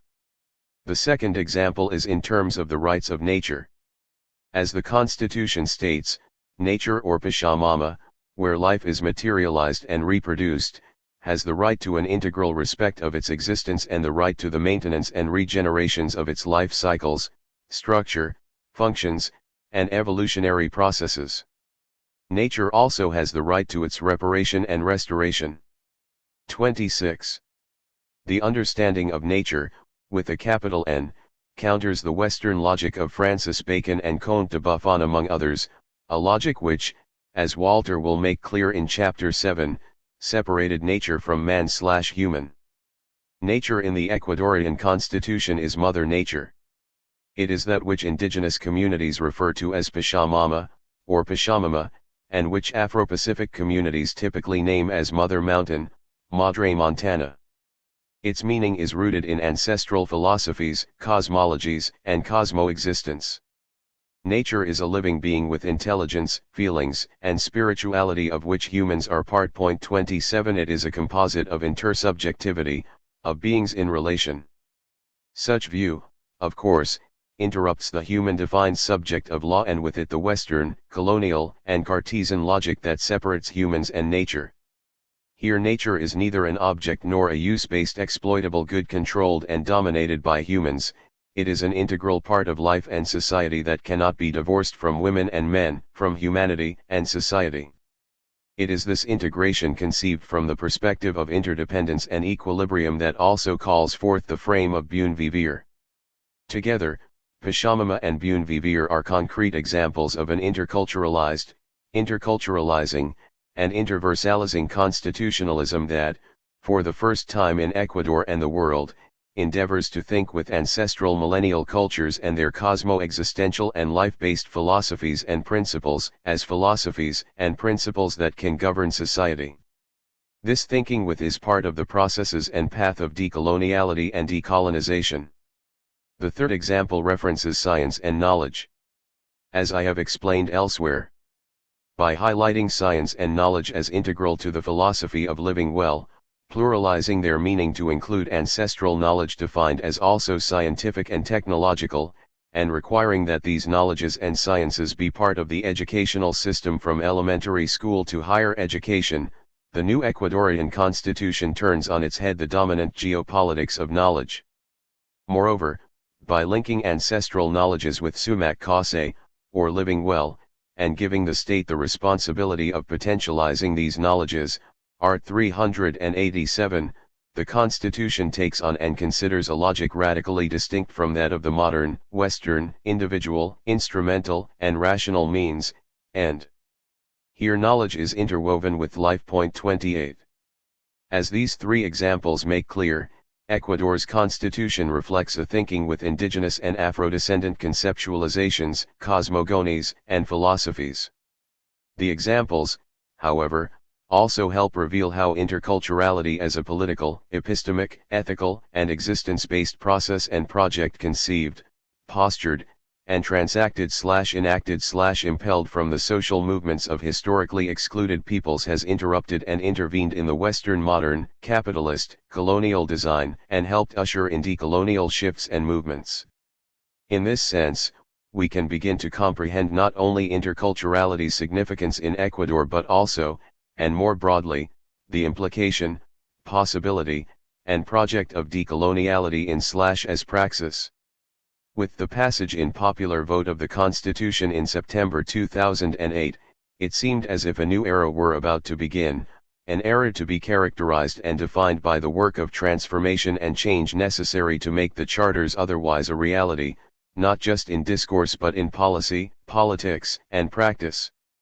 The understanding was that this work would involve state government, social institutions, and society as a whole. In essence, it was a plurinationalizing, interculturalizing, and decolonizing project. The problem, however, was that the project's decolonial shifts and movements never really got off the ground. Decolonial shifts and movements, of course, are never stable, precisely because, as Quijano reminds us, the coloniality of power is permanent and continuous. 29 Coloniality is in a constant process of rearrangement and production, including, and much more complexly, in the so-called progressive governments of the region. Ecuador is a clear example. By 2010 the disconnect between the constitution's otherwise and the Rafael Correa government was clear. Despite the government's publicly named mission to end the long neoliberal night, neither capitalism nor coloniality were to disappear. Instead, they took on new attributes and force. In 2016, the government began to name its project modern capitalism, or sometimes 21st century capitalism, thus replacing the former designation of 21st century socialism that began to wane with the death of Venezuela's President Hugo Chavez. Ecuador has new partners, China, South Korea, and some Arab states, and an extractive-based economy, example copper and gold mining, oil, hydroelectric power, African palm oil and other agro-industries, as well as agrocombustible fuels. Modern capitalism is postured as the necessary road to socialism, the elimination of poverty, and the transition to a different social, political, and economic order. Yet with decreasing prices of oil and decreasing cash flow, modern capitalism also justifies the re-establishment of relations with the International Monetary Fund, IMF, other multilaterals, and big business. The modern is significant here as an organizing axis of the state project focused on the modernization of infrastructure, the modernization of schools, the modernization of health services, and the modernization of higher education, science, and knowledge for production and economic gain.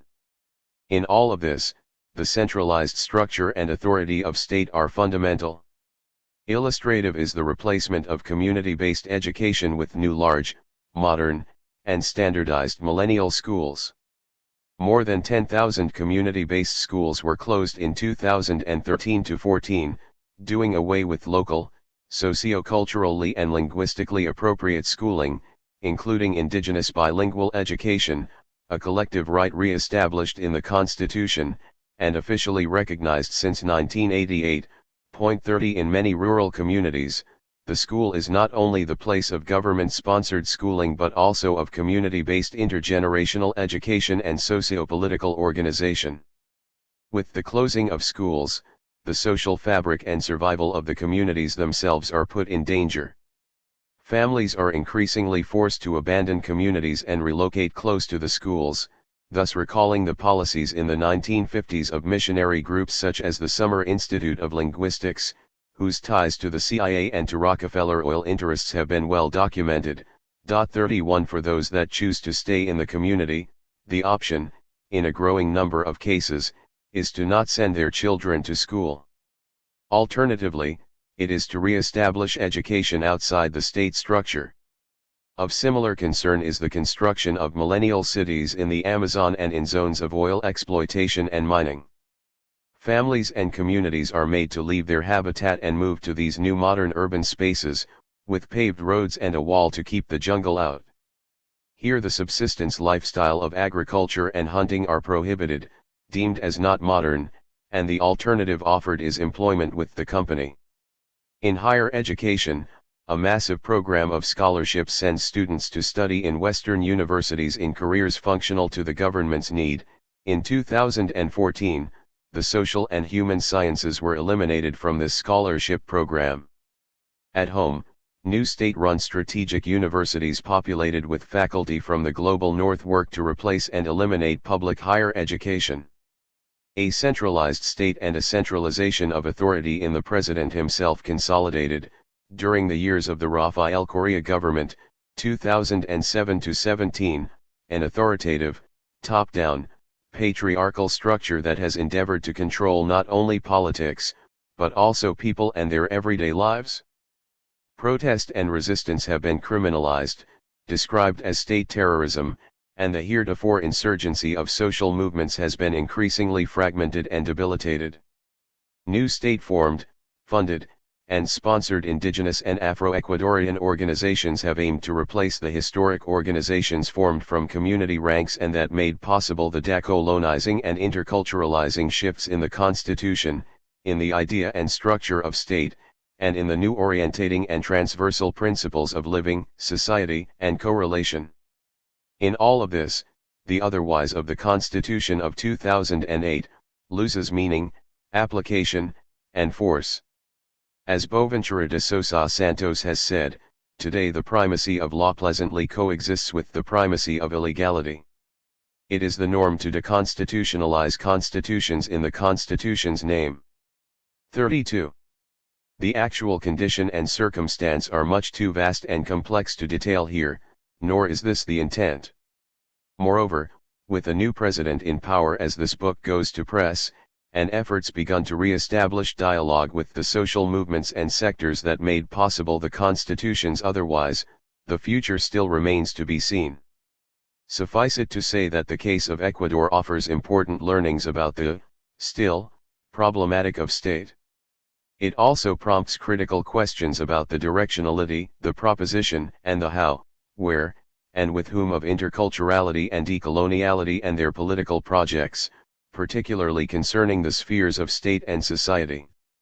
Is and should the state be the target and goal of insurgent struggle and decolonial praxis?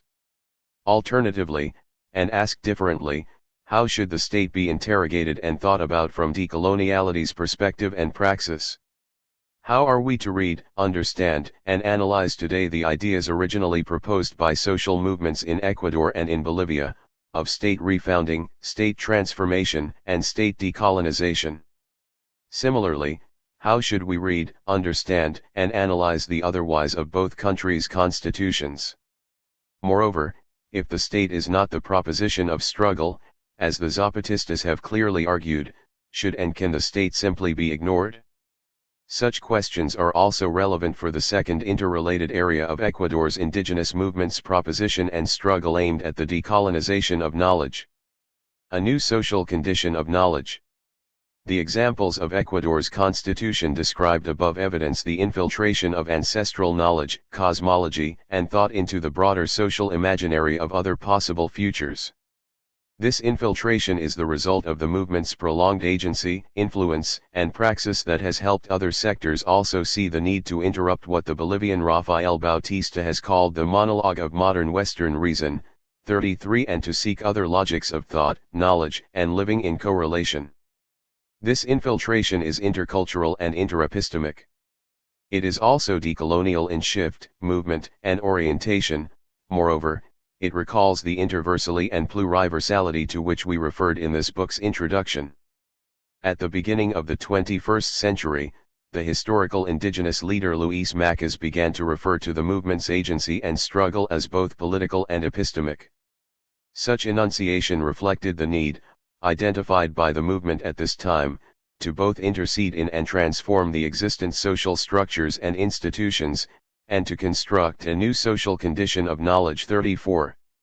Amate Waysai, House of Wisdom, the Intercultural University of Indigenous Nationalities and Peoples of Ecuador, was founded in 2000 in response to this need and as an educational and epistemological component of CONA's political project.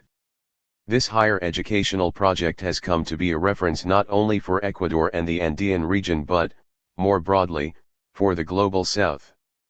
For Macas, the university's founding rector, Amate Waysai was conceived as a way to shake off the colonial yoke, confront intellectual neocolonialism, and revalue the knowledges that during millenniums have given coherence and personality to Andean peoples. Its project has been to consolidate a space of higher education that helps dismantle the supposed universality of Western knowledge, confronting this knowledge production with that of indigenous peoples. 35 Amate Waysai's fundamental task is to respond from epistemology, ethics, and politics, to the decolonization of knowledge, as an indispensable prerequisite to work not from the answers to the colonial epistemological, philosophical, ethical, political, and economic order, but rather from our proposal constructed in a base of Andean philosophical principles. 36. In this sense, Amate Waysai's project confronts and endeavors to move beyond the traditional model of higher education based in the reason of Western Eurocentric thought. Such model is part of the project and will of the colonization of knowledge, in which knowledge is thought to be outside being living beings and the state of being itself a position that does not understand and, worse yet, denies and negates the being becoming, estar siendo, that sums up the dynamic of ancestral thought. 37 Such thought, as Amate Waysai contends, offers a distinct way to approach reality. In its consideration of human beings as the thread of a living weave or fabric Heber del tejido vivo, it Amate Waysai intends to construct a new way of approaching knowledge from bioethical parameters, from the respect for nature, and for all the beings that reside in the cosmos. 38. In its conceptualization, organization, and logic, Amate Waysai finds its ground in a renewed comprehension and use of ancestral science, that is, of an Abiyalian cosmology and philosophical theory of existence centered on relationality or connectedness, symbolized in the concept of the Andean Chacana. The Chacana orients an educational perspective that has its base in the complementarity, reciprocity, correspondence, and proportionality of knowledges, practices, reflections, lived experiences, and cosmologies or philosophies, all of which, in turn, organize the pluriversity's 5 knowledge centers, an organization that marks a radical departure from the continental model of disciplinary and disciplined faculties, departments, and programs. From this framework, Ancestral and community-based knowledges afford the foundation of learning from a praxis-oriented perspective. Western knowledge also has a key role in constructing what Amathe Weisai has referred to as intercultural knowledge, that is, an intercultural co-construction of theory, reflection, and practice of praxis that seeks to facilitate a different understanding of global, national, and local realities and, at the same time, articulate diverse rationalities and cosmologies in a rationality of Abhyayala that is fundamentally lived and interrelational in character. 39. The problem is when this other rationality falls prey to the logic, structure, and requirements of the state. Shortly after its founding in 2000, Amathe Weisai began the process of state approval. This process, questioned by some sectors of the movement, took practically 3 years, and many revisions of the university's program, project, and curriculum, before being finally accepted. For Amathe Weisai's leaders, the importance of state approval, at the time, was twofold. First, it represented the continuation, at the higher education level, of the system of intercultural bilingual education recognized by the Ecuadorian state but under the semi-autonomous control of national indigenous organizations, one of the movement's victories won in 1988, and the only such case in all of Abhyayala. Second, it demonstrated to the larger society, the political, cultural, and epistemic capacity and right of indigenous peoples to run their own degree-producing project of higher education, a project open to all. This logic, of course, operated as a sort of double-edged sword in the sense that it made the otherwise of Amathe Weisai, including its decolonizing project, a Abhyayalian paradigm, and community-based practice, subject to the same structures and institutions that the movement was struggling to transform. Some say that this was the beginning of a distancing between the university and the movement's political project. In this distancing, Amathe Weisai came to represent an alternative within the established system rather than a community-conceived and based project of political epistemic insurgence and decolonial prospect. Leanne Simpson's critique of attempts in Canada and the United States to indigenize the academy are relevant here. While indigenous scholars, students, and leaders have made substantial inroads in some disciplines of the academy in terms of curriculum and programming, we have been much less successful in gaining the academy's recognition of indigenous knowledge systems and intelligence on their own merits, Simpson says, and far less successful in dismantling systems of domination and oppression, dispossession, and erasure advanced by the academy.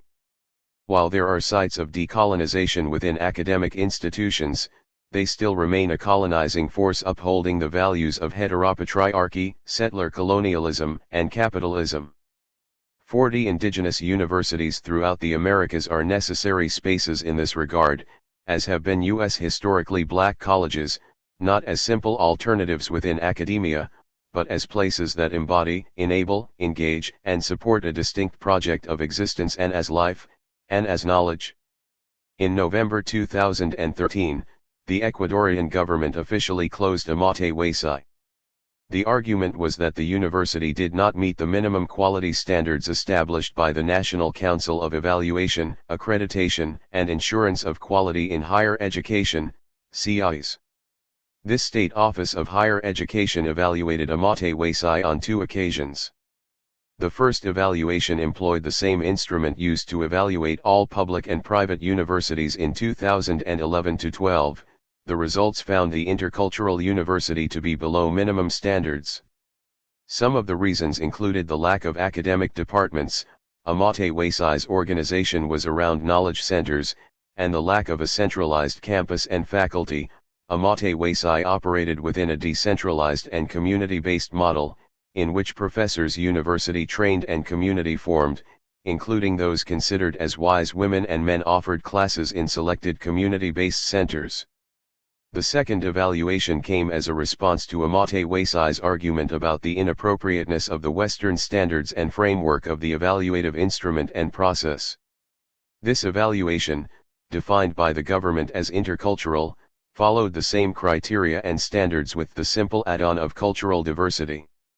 Again, Amathe Weisai failed 41. Made evident here is the difficulty for government and state in understanding and accepting the precepts and praxis of interculturality as a decolonial project, including epistemic interculturality, that is, the intercultural co-construction of diverse epistemologies and cosmologies in which knowledge, as philosophy, is never complete but always in construction. Made evident as well, and more crucially, are the contradictions involved when such a project becomes subject to state evaluation and validation. Moreover, and as the intellectual activist Atahualpa Oviedo notes, the only anti-colonial, anti-patriarchal, anti-imperialist, anti-civilizatory, anti-capitalist, and anti-anthropocentric university was Amate Waisai. Its epistemologies, structures, pedagogies, methodologies, and symbolisms were all other.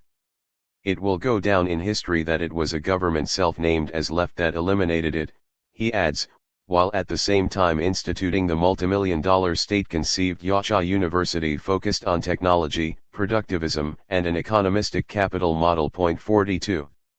Today Amate Waisai continues to function insurgently as part of an Abiayalian network of indigenous universities. 43. More appropriately, it has renamed itself as a pluriversity and reconceived its status as a community-based organization for research and ancestral knowledge. 44. Recalled in this experience of Amate Waisai is another intercultural political educational project, Mexico's Universidad de la Tierra, University of the Earth, with central sites in Oaxaca and San Cristobal de las Casas in Chiapas. In contrast to Amate Waisai, Uniterra as it is called was conceived from the outset, in the last decade of the 20th century and the first of the 21st, as independent, autonomous, and outside the dictates of government, state, and the Western established university model. Its project Praxis in both sites, and with a somewhat different history and focus in each, is rooted in indigenous communities, based on autonomy, freedom, and the construction of a more socially just society, and reflective of Ivan Illich's call for deschooling, radical social change, and convivencial learning.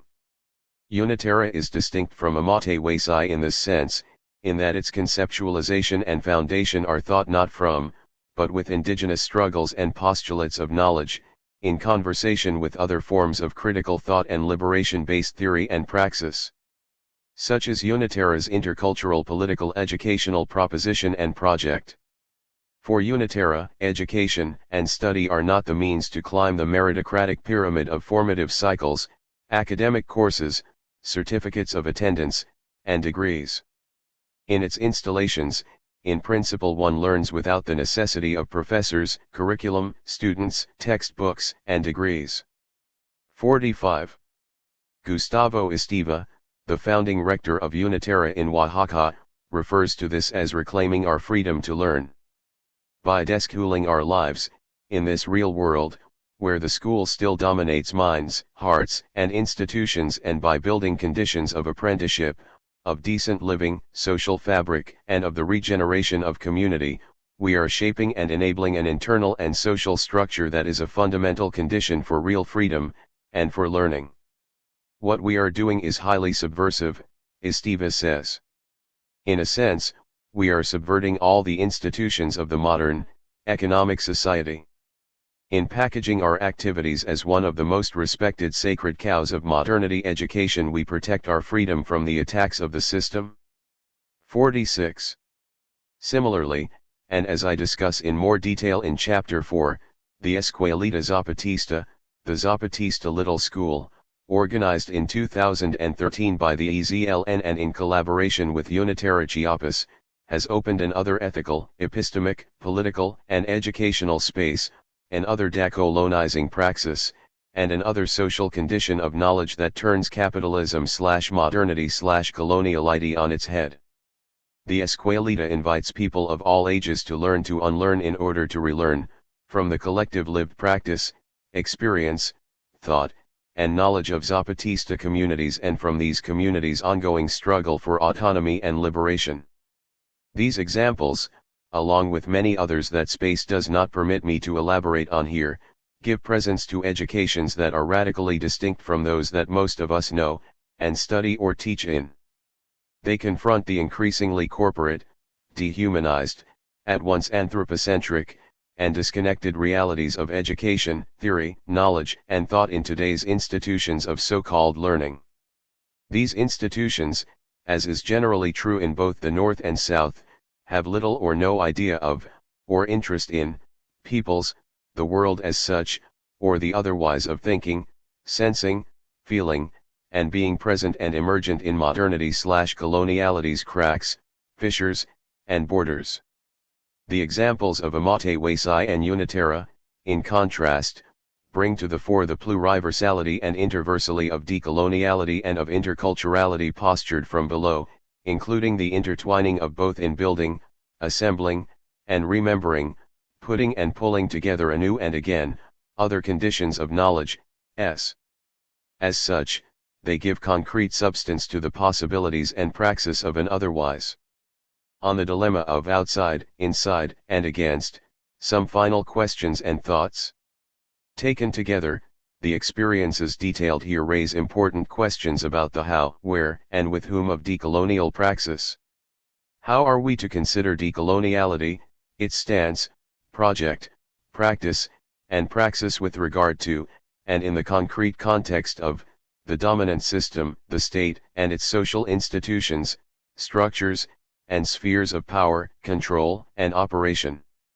As a posture of struggle that takes form and is grounded in modernity's outside, fissures, and borders, should decoloniality's aim and practice be the strengthening of this outside against and despite state and the dominant systemic structures? Alternatively, should its aim and practice also be to intervene and intercede within the system, its structures, institutions, and conditions, including those of knowledge and state? Such questions, of course, have no simple answer. On the one hand, they recall the tension and dialectic of inside/outside 47 given a critical consideration in Quijano's construction of outside/inside/against. For Quijano, this construction denotes a continuous flow, filtration, and articulation of subject positions that exceed or go beyond the binary of either/ or. 48. It points to strategic shifts, tactical moves, and an intertwined complex of relations that transgress and traverse power domains, all postured and understood as forms of struggle against the dominant order.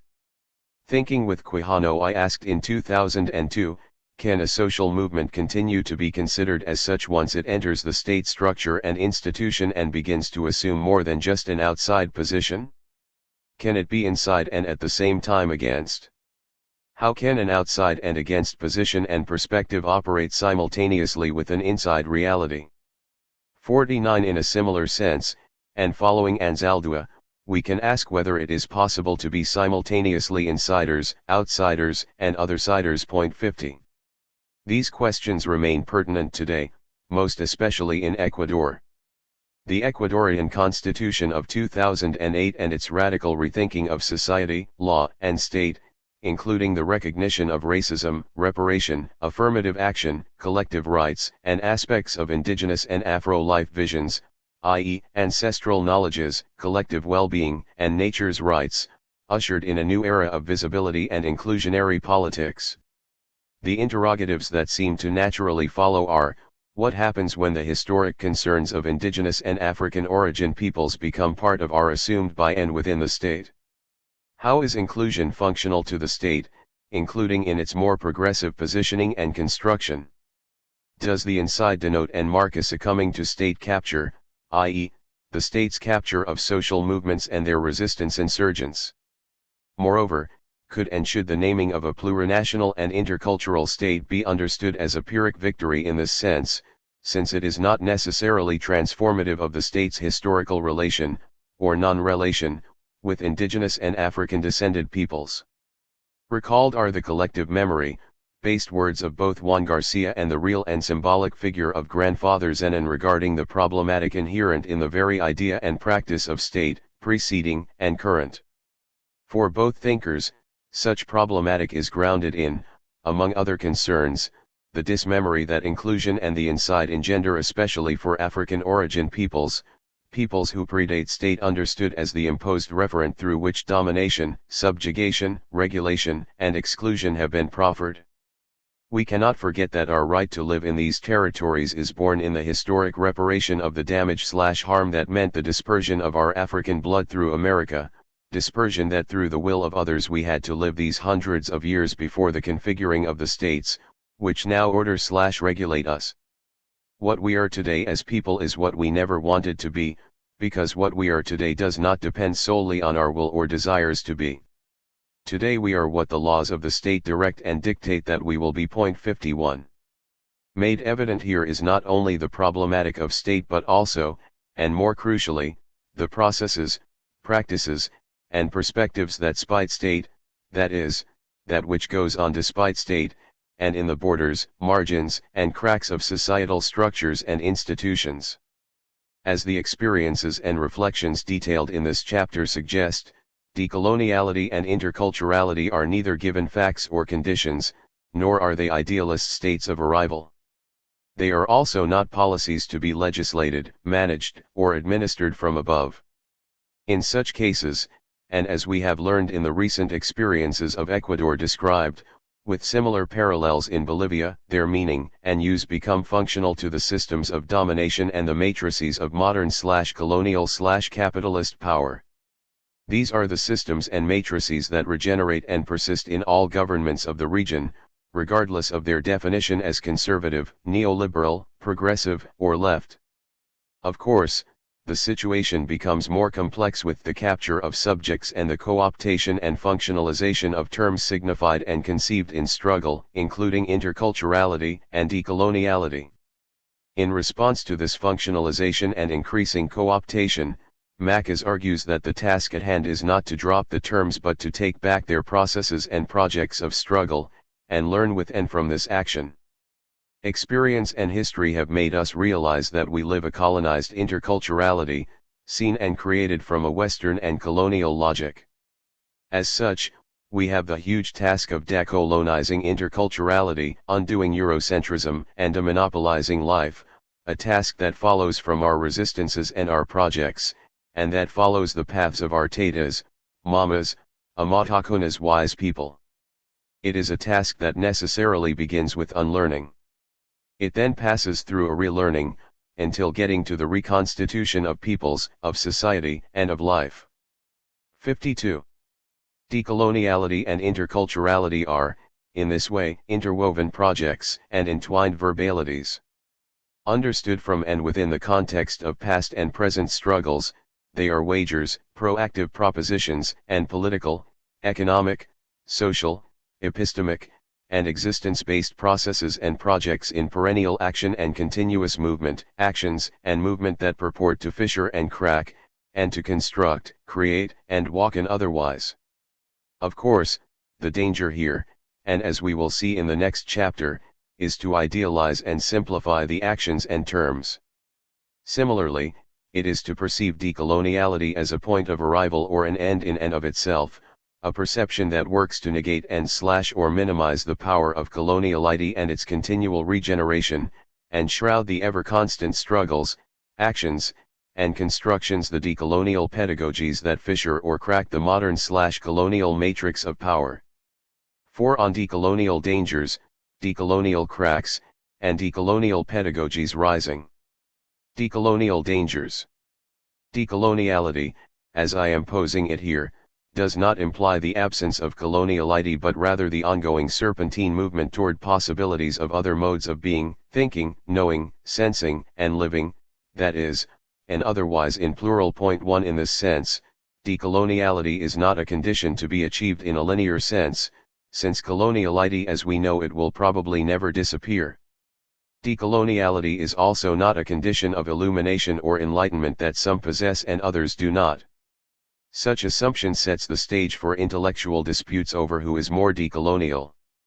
It also leads to simplifications, generalizations, essentializations, and over-subjectifications, particularly by well-intending and conscientious whites, that make decoloniality the natural purview of indigenous people, most especially indigenous people in Abiyala. These simplifications, generalizations, and essentializations reduce the indigenous to an ethnic category, thus obscuring the political, socio-cultural, epistemic, ontological, and existence-based violence and struggle that began with the imposed category of Indio, or Indian. Indio, or Indian, is not an essentialist and ethnic category, says Sylvia Rivera Cusicanqui, it is a category of struggle whose very term will end with freedom and emancipation. Point 2. These simplifications, generalizations, and essentializations also leave out and obscure the relations of power within indigenous communities, as Lorena Cabnal in Guatemala, Julieta Paredes in Bolivia, and Leanne Simpson in Canada, among others, have argued. They shroud the everyday struggles of indigenous, campesina, and Afro-descendant women against heteropatriarchal structures and growing levels of violence against women and girls, including in community settings. They also overlook and negate the increasingly rampant corruption and co-optation in these communities and organizations, the result, in large part, of capitalism's tentacles and state policies of inclusion. Moreover, they lead us to believe that decolonial struggle is always ethnic, predominantly rural, and devoid of the institutional and personal isms of the dominant system, i.e., sexism, racism, heterosexualism, etc. Certainly, such posturing is part of what I call emergent and developing decolonial dangers. The simplification and over-subjectification of indigeneity and indigenous communities is one such danger, along with the notion of a decolonial geography of ruralization. Decoloniality as praxis knows no territorial, racial, ethnic, or sex-generic bounds.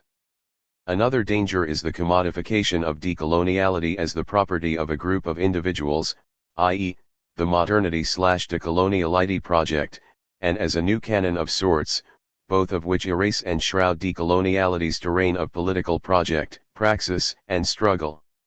Other dangers include the increasing rhetorical use of decoloniality within spheres of power, including its co-optation and use within the contexts of the state, as we saw in the last chapter, and its increasing adjectival lightness as a replacement for the alternative and critical, all too often devoid of significance, praxis, and struggle.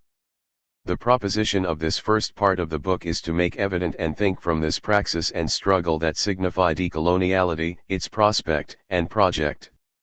Finally, and without denying other present and imminent perils, there is the danger of thinking, imagining, and seeing decoloniality only from the outside of the matrix of modern/colonial power.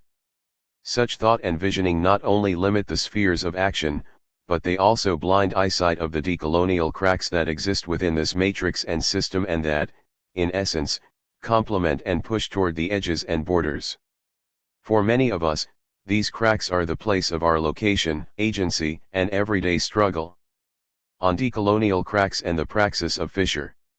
As the insurgent subcommandant Galeano reminds us, while we may want to bring down the wall, of history and of the system, basta con hacer la una grieta, it is enough to make a crack in it. Point 3. In a similar vein and more than half a century earlier, Aimé Césaire and later Frantz Fanon referred to the cracks in Western Christian civilization as spaces, places, and possibilities of and for decolonization. Point 4. Gloria Anzaldúa also found resonance in the cracks. Las rajaduras. The cracks give us a Nepantla perspective, a view from the cracks.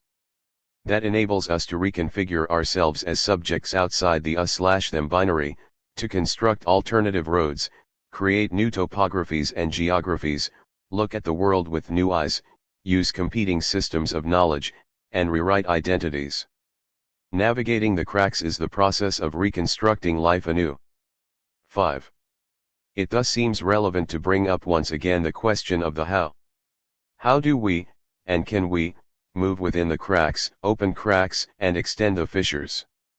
How can we shift our gaze to see from and through the cracks?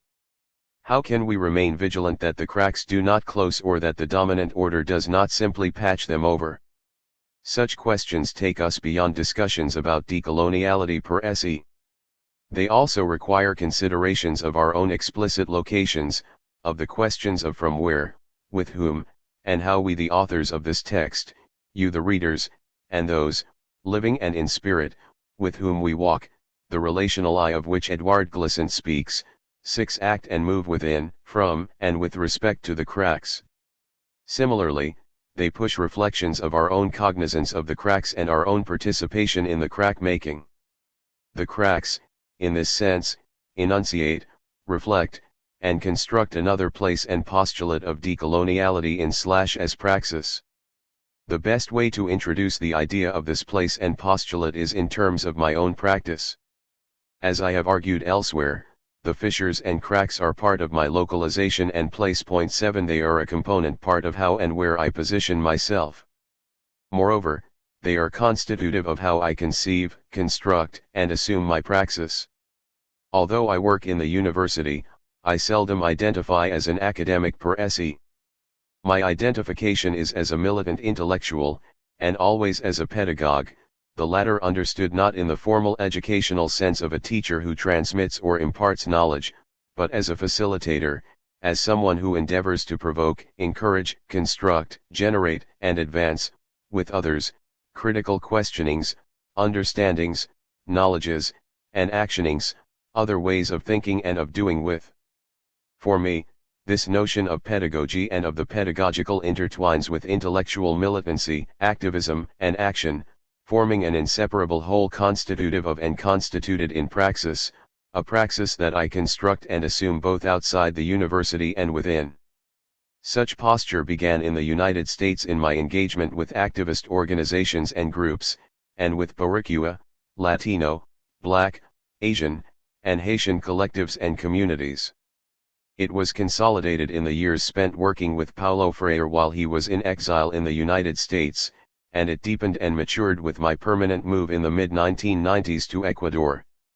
It is here in Abiayala's south, and most particularly through collaborative work with Afro-descendant and indigenous social movements and communities at their request, that I began to more profoundly comprehend the colonial and the decolonial, but also my own responsibility with respect to political epistemic insurgence and decolonial praxis. That is a responsibility to think with and from the insurgent constructions, creations, practices, and subject actors that, from the outside, the borders, edges, and cracks challenge and defy modernity/coloniality. This means disobeying the dominant domain that locates academic theory above and over praxis, and it means taking seriously what was argued in the introduction to this book, theorizing from and with praxis. It is a responsibility to open, widen, intercede in, and act from the decolonial fissures and cracks, and to make cracks within the spaces, places, institutions, and structures of the inside. This is the localization and place of my thinking and praxis, and of the way I conceive my work, including within the university. The regional and international Latin American doctoral program that I began in Quito in 2001 is one such example. 8 Here the project has been to disobey, interrupt, and counter as much as possible and pushing the limits of laws and regulations the hegemonic Western frame of doctoral study. This means, on the one hand, to engender a thinking from and with the knowledge production, the production of knowledges in the plural of South America, Central America, and the Caribbean, and with and from its actors/thinkers. It is to push a thinking from and with the social, political, cultural, epistemic, and life-based processes of struggle, movement, and change, making evident one's own place of engagement and enunciation. From this place, the program project works to build dialogues and conversations with knowledges produced elsewhere, in other Souths and in the so-called global North. In this sense, the program project's proposition is pluriversal. Moreover, it endeavors to build an interversally of interepistemic relation. On the other hand, and relatedly, the doctoral program project disobeys, interrupts, and counters the individuality and competition characteristic of academia and of graduate study.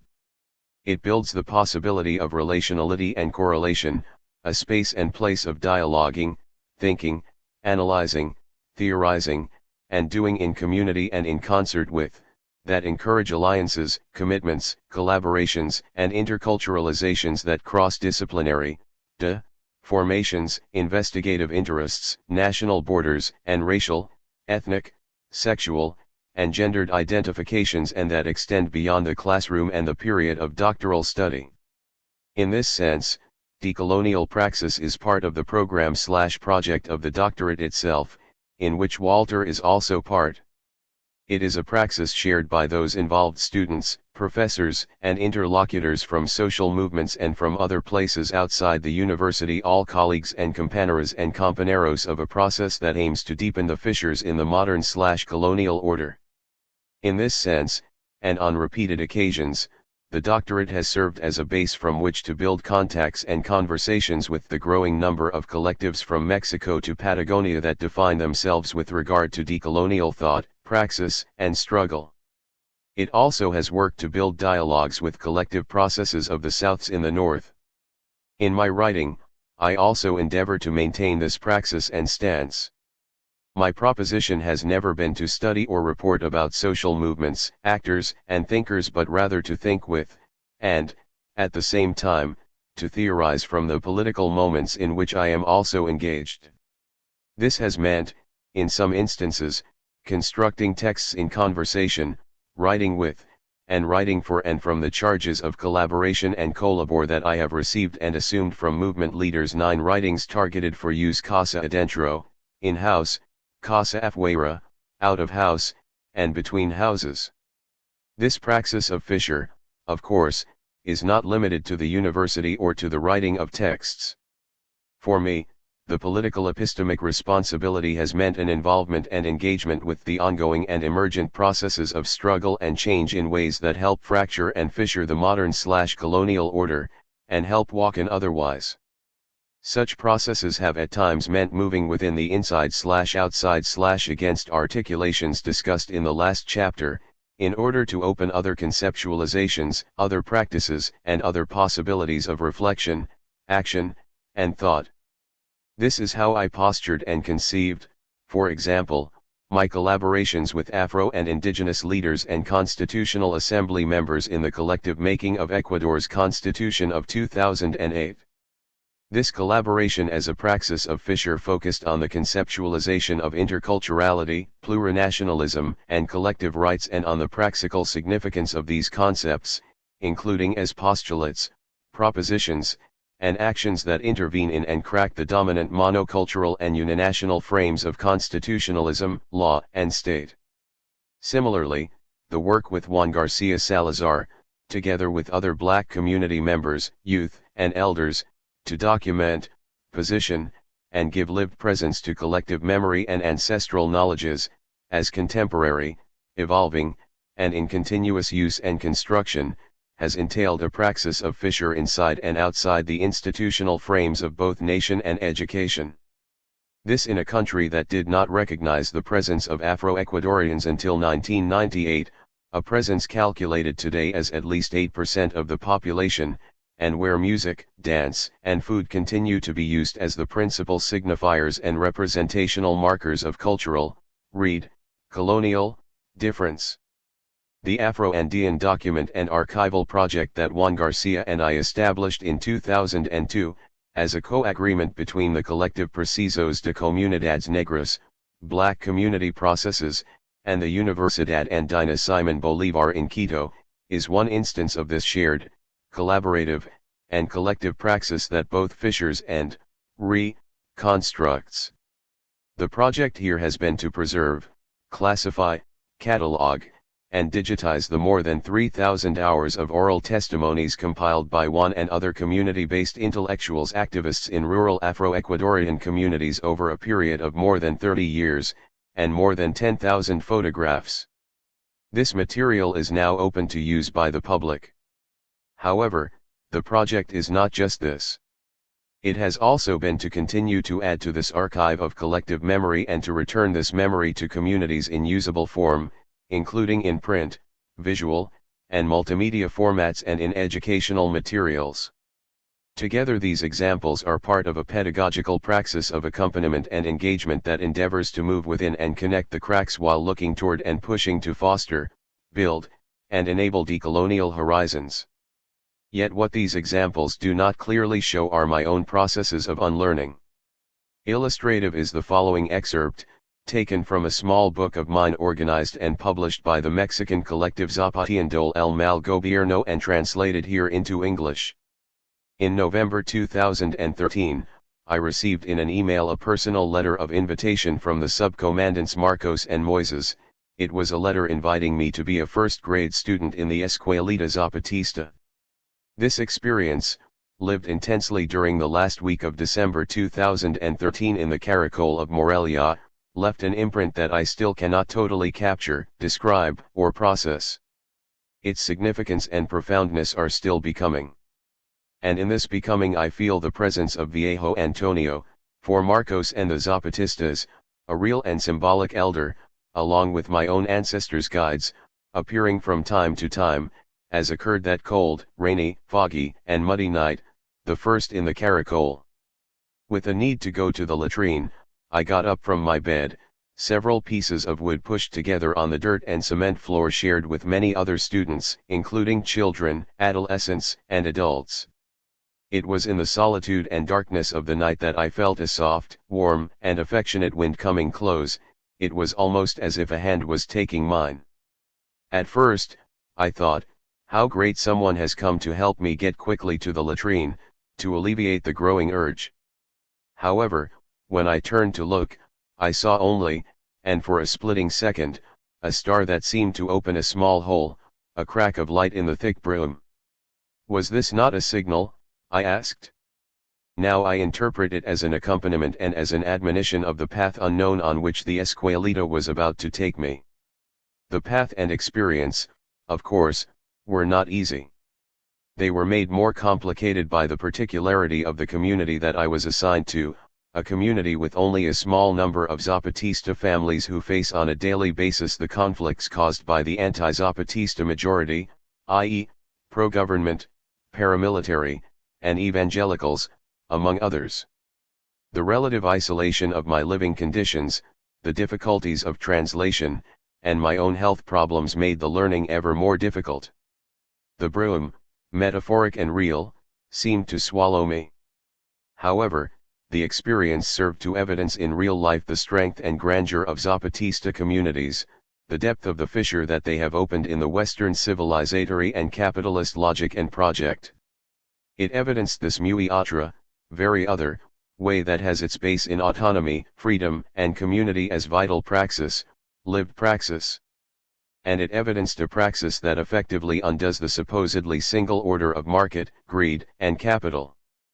But the experience also gave me a lesson in humility, displacing and decentering what I thought I knew, how I thought I knew it, and how I thought I came to know. It made me confront the assumptions that, despite my own declared criticalness and decolonial positioning, I had not questioned or challenged, neither in my pedagogical practice nor in my identification and authority as professor and teacher. It gave me a lesson in humility in taking away the clarity of day, in clouding my sight in the mist and brume. And it gave me a lesson in humility by making me assume, at a personal level, what I had been arguing and teaching for many years, unlearning in order to relearn. In this sense, it made me live not for the first time but certainly in a way particularly other the difficulty, conflict, the discomfort, and pain. Much happened, and much was lived.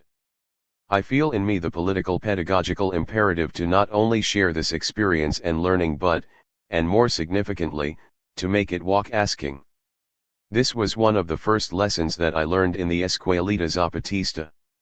Asking and walking questions and, at the same time, unlearning to relearn are, undoubtedly, central components of the pedagogical and decolonial weave, a decolonial pedagogy making itself and becoming, opening and extending cracks and fissures in the dominant world and, at the same time, contributing to the building of a world of worlds muy otro, s. Point 10. Decolonial pedagogies rising. Pedagogy has been a recurring theme and reference throughout this text. Its reference has not been to schooling or education per se. Instead, pedagogy has been employed as related to and synonymous with the work of resurgence and insurgence, the work of knowledge, in which we all labor, and the work of decolonial praxis. Pedagogy is understood here in the sense established by Paulo Freire, which is as an essential and indispensable methodology grounded in people's realities, subjectivities, histories, and struggles. It is in the social, political, epistemic, and existential contexts of struggle that leaders and peoples, mutually identified, together create the directive lines of their action: educational, political, and of liberation. Freire said. Point 11. As I have argued elsewhere, social struggles for Freire are pedagogical settings of learning, unlearning, relearning, reflection, and action. The educational nature of struggle is what interested Freire most, along with the pedagogical practice of working toward individual and collective liberation. Point 12. This is an engaged pedagogy. As bell hooks argued a number of years ago, it emphasizes an integral notion of well-being and of healing. Point 13. If Freire was still alive, I think he would agree that pedagogy in this sense, and as I suggested above with respect to interculturality and decoloniality, is more of a verb than a noun. Pedagogization makes pedagogy a verbality, to use Rolando Vazquez's term. Furthermore, the pluralizing of both interrupts a singularity and unity in concept, use, practice, proposition, and form. The significance of pedagogies and pedagogizations for me is in what Fanon, another pedagogue, described in Black Skin, White Masks as the actional, the prime task of him who, having taken thought, prepares to act. 14. I am thinking here of the practices, strategies, methodologies, and ways of making and doing that interweave with, and that are constructed in, resistance and opposition, as well as in insurgence, affirmation, and re-existence, as rehumanization, in imagining and building a different world. While Freire has offered much for understanding pedagogy as method and political praxis, his limitations from a decolonial perspective cannot be overlooked. Certainly, he was a product of the post-World War II Latin American left, and of Marxist and humanist emancipatory paradigms, postures, and worldviews. The problem here, as the Maori anthropologist Linda Tuhiwai Smith argues, is that all too frequently paradigms, postures, and views often regarded as deriving from Freirean approaches have worked to negate and obscure the methodological standpoints, practices, processes, and approaches of feminist theorists of color, ethnic minorities, and indigenous peoples. This negation applies to the methodologies and as pedagogies that derive from the lived experience of colonialism, racism, and the struggles for self-determination and decolonization. Point 15. The Native American intellectual Sandy Grande makes a similar argument against Freirean-based critical pedagogy, including what Peter McLaren names as revolutionary critical pedagogy. For Grande, the theoretical formulations and assumptions of this pedagogy remain Western, anthropocentric, and largely Marxist-informed, and thus in tension with indigenous knowledge and praxis. Point 16.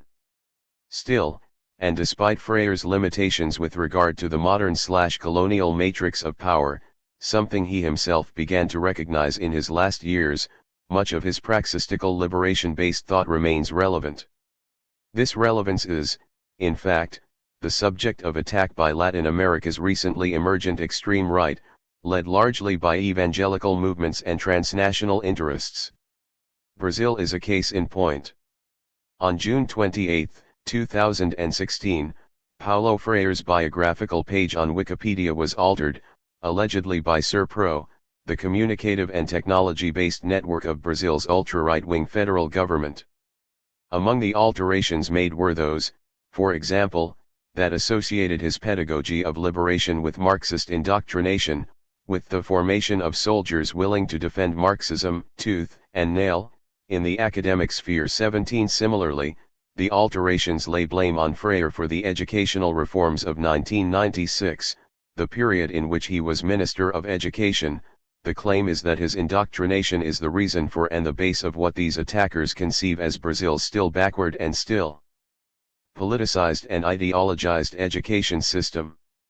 References here, and in a parallel text published by Brazil's Liberal Institute, are to Paulo Freire, Assassin of Knowledge. State legislation that prohibits the discussion and teaching of politics and of gender in schools and in higher education is a reflection and product of the attack on Freire. The authors of this legislation are the evangelical majority now in municipal, state, and federal government, as well as the movement Schooling Without Political Party, i.e., the Workers' Party, of which Freire was also part. This legislation and movement intend to de-ideologize education, control curricula, and keep out of universities and schools studies on and discussions about politics, gender, sexuality, feminism, black, indigenous, and popular struggle and thought, and even African-based religions, that is to keep out, and even criminalize, elements and postures of decoloniality as praxis. Thinking from and with the lived experience of coloniality and its matrix of power that traverses practically all aspects of life, including the realms of subjectivity, knowledge, being, sexuality, spirituality, including soul-body, spirit-mind, and ancestor relation, and nature, understood interrelationally as Pishamama, affords a perspective and analytic that challenges many of the presuppositions of Western knowledge and thought. This thinking, for many, is considered both dangerous and heretic. In great part this is because it brings to the fore the decolonial otherwise, its social, political, epistemic, and cosmic existence-based insurgencies, its pedagogies, pedagogizations, and praxis, and otherwise that stands up to the racist myth that inaugurated modernity and the monologue of modern Western reason. 18 Moreover, it is considered dangerous and heretic because it affirms, aligns, and connects that which modernity/coloniality/heteropatriarchy/capitalism has worked to dismember. In her powerful book Pedagogies of Crossing, the Caribbean feminist Jackie Alexander allies herself with Freire's understanding of pedagogy as method. Yet at the same time, she defines her project as navigating other realms that take her beyond the confines of modernity and the imprisonment of what she refers to as its secularized episteme. Alexander's project is to disturb and reassemble the inherited divides of the sacred and the secular, the embodied and disembodied through pedagogies that are derived from the crossing, this conceived as signifier, existential message, and passage toward the configuration of new ways of being and knowing. 19 While Alexander does not explicitly position herself from the decolonial, she engages this perspective in her analysis of the material and psychic fragmentation and dismemberment produced by colonization, and in her emphasis on the work of decolonization with respect to the yearning of wholeness. 20 Here she sustains that anti-colonial and left liberation movements have not understood this sufficiently in their psychology of liberation. What we have devised as an oppositional politic has been necessary, she says, but it will never sustain us, for while it may give us some temporary gains, which become more ephemeral the greater the threat, which is not a reason not to fight.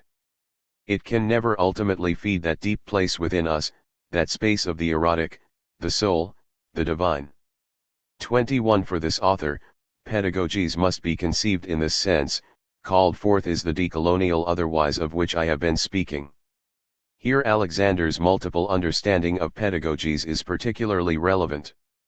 As something given, as in handed, revealed, as in breaking through, transgressing, disrupting, displacing, inverting inherited concepts and practices, those psychic, analytic and organizational methodologies we deploy to know what we believe we know so as to make different conversations and solidarities possible, as both epistemic and ontological project bound to our beingness and, therefore, akin to Freire's formulation of pedagogy as indispensable methodology.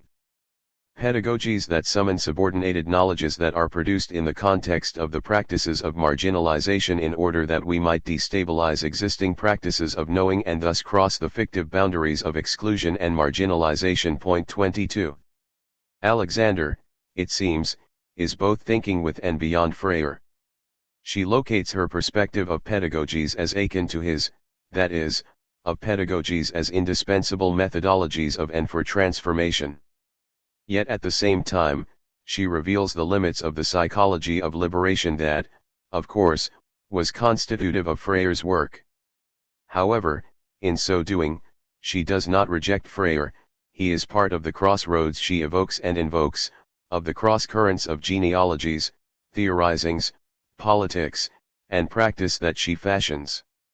In so doing, Alexander makes evident her practice of pedagogization. She stimulates reflection on Freire not as the authoritative source, but as what we might consider an elder and pedagogical guide. The guides in the pedagogical course or pedagogization of decoloniality and as praxis do not end, of course, with Alexander and Freire.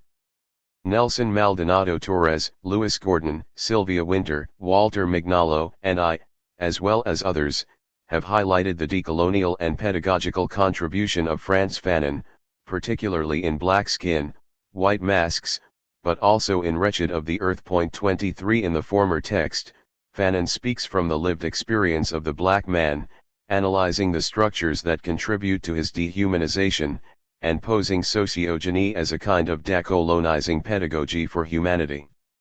As Maldonado Torres indicates, Fanon becomes then a kind of pedagogue or Socratic teacher of sorts, a midwife of decolonial agency who aims to facilitate the formation of subjectivity, self-reflection, and the praxis of liberation.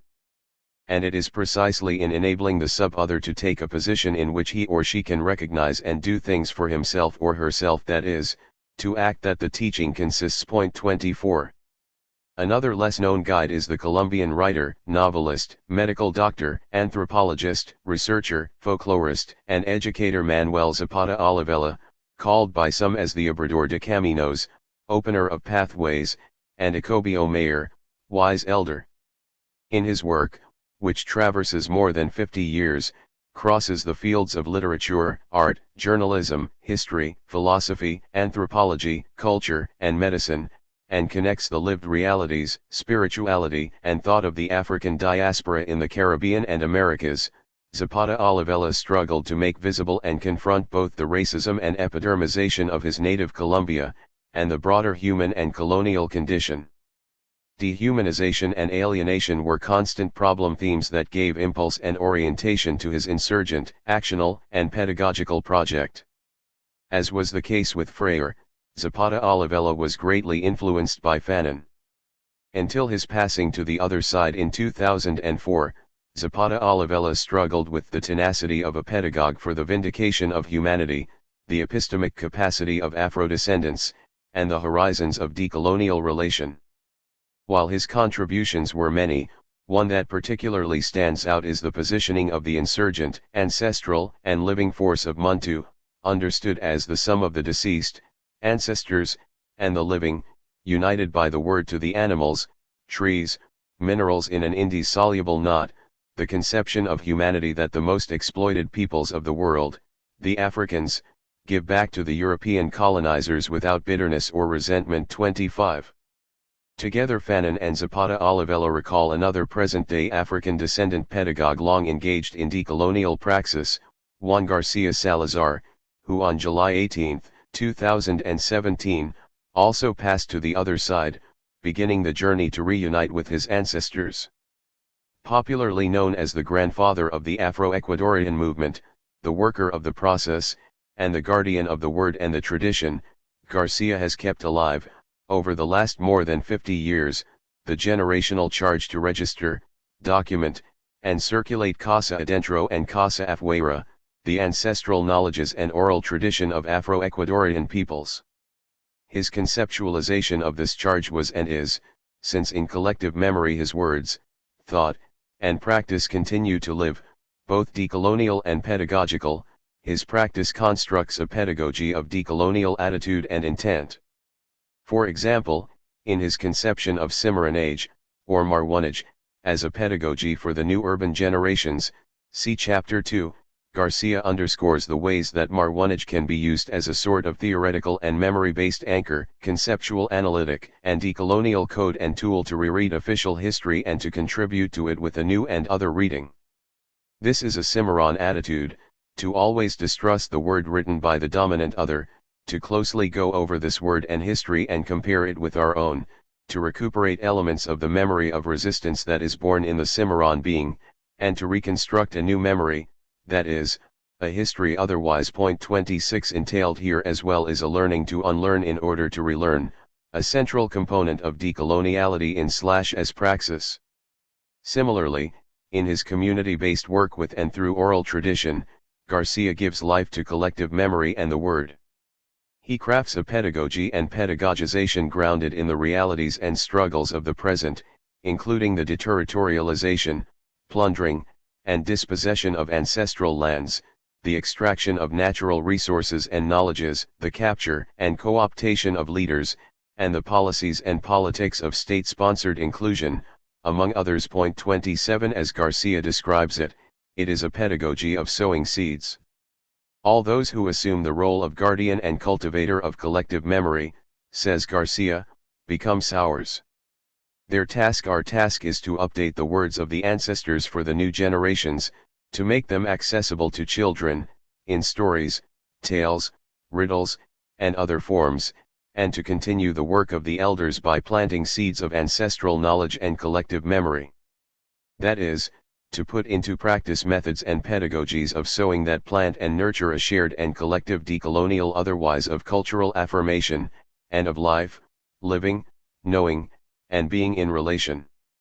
Remembered here is what Hames calls the symbolic work through songs, stories, and rituals of slave culture, a pedagogical labor and imagination that permitted enslaved Africans and African descendants to forge a community of belonging that, in the process remade blackness, a Western European white supremacist invention, into a standpoint of historical consciousness and leverage for change. 28. Similarly recalled is what Paget Henry describes as the cosmogonic and communitarian nature of African philosophy and ethics. Point 29. In a social world still and increasingly marked by racialized violence and hostility, and ongoing struggles of legitimacy, affirmation, ethical expectation, re-existence, human freedom, and life visions, the pedagogical force of collective memory and ancestral knowledge as knowledge and memory of the present in continuous relation with future and past becomes ever more relevant. Remembered here as well is a learning from and with the land, understood figuratively and symbolically as life practice. Such perspective and practice, of course, interweave with those of many ancestral peoples. Leanne Beta Samasake Simpson's reclamation of land as pedagogy both as process and context for Nishnabeg, that is, her ancestral community's own intelligence, is one of the many resurgences and insurgences in this regard long evident among First Nation peoples. The pedagogies of struggle of Brazil's landless workers movement, MST, similarly signify the centrality of land, and the ways that deterritorialization and dispossession have functioned as arms of capitalism and the modern/colonial matrix of power. In a different context but with a project in some ways related, the Take Back the Land movement in the United States, formed in 2006, centered in Miami, and modeled after Brazil's MST, works to disrupt gentrification, block evictions, and rehouse homeless people in foreclosed houses. Recalled here as well are the struggles in many urban centers in both the North and South, the favelas in Rio de Janeiro being particularly emblematic, struggles to reclaim and retain community, as land space place, against the tentacles of capital and its present-day entwine in continuous mutation and reformation, with the racialized/gendered/modern/colonial order, an order that prospers by disposing of all that gets in its way and by laying claim to the riches. The processes and practices of pedagogization that Wilmer and Ernell Villa detail in the context of the Caribe Seco Colombiano, Colombia's dry Caribbean, offer another perspective, more closely tied to that of Garcia's. For these community and university-based intellectuals, the pedagogization of the word and of listening is a political strategy, an intentional action of mobilization of cultural content that affirms life, existence, and the right of territorial belonging. Point 30. The word spoken, cultivated, heard, and situated in place transmits cultural knowledges, circulates cosmogonic references, and animates memory as a sowing and rerooting of belonging in a region and society where Black people are increasingly disembarked, dislodged, and evicted from their own sense of being, memory, and place, and from their network of origins, of extended family, and of relation. The pedagogization of listening, particularly in intergenerational encounters, animates, here tends, and enlivens life, belonging, and the defense of territory, where the reflection about origins becomes necessary in the moment of asking ourselves about place and about the meaning of experience of the Black communities of Caribe Seco. 31. Pedagogies, as I am proposing them here, are the struggles, practices, processes, and wagers for life. They are the praxis of decolonial paths that, as Betty Ruth Lozano describes with respect to black women in the Colombian Pacific, work to regenerate the broken weave of community, territory, ancestral knowledge and memory, spirituality, and existence as life itself. 32 They are manifestations of what Carmen Carino, Ora Combs, Aki Curiel, Bienvenida Mendoza, Karina Ochoa, and Alejandro Londino call the exercise of spinning threads, to braid knitting from situated places, including from the epistemic diversity that inscribes this open field that we call decolonial feminisms. Decolonial pedagogies, in this sense, imply the possibility of reknowing the multiple knowledges, thoughts, experiences, existences, cosmovisions, dissidences, and emotions that cross the subjects and populations that produce knowledges from positionalities that locate them as subalternized, exploited, oppressed, etc. 33. All of the perspectives and practices of pedagogization presented above underscore the for that introduced this first part of the book and that has oriented the reflection and discussion of the otherwise of decoloniality in / praxis. Recalled once again is Adolfo Alban's concept of and clamor for re-existence. Re-existence as the mechanisms that communities create and develop to invent daily life and power, in this way confronting the hegemonic project that, since colonization until our present day, has inferiorized, silenced, and negatively made visible existence. Re-existence puts off-center the established logics in order to look for, in the depth of cultures especially indigenous and Afro-descendant, the keys to forms of organization and production that permit the dignifying and reinventing of life and its continued transformation. 34. For Alban, it is in the specific context of the construction of black subjectivities that re-existence takes meaning and form. Re-existence references the configuration of ways to exist and not just resist to re-exist, resisting and to resist re-existing as subjects, to build projects of society and life despite adverse conditions, of enslavement, dehumanization, racialization, and discrimination, and to surpass and overcome these conditions in order to occupy a social and cultural place of dignity, a re-existence as subjects and with others in radically distinct terms. 35. To speak of pedagogies of re-existence, then, is to once again call forth the agency, action, and praxis of the otherwise.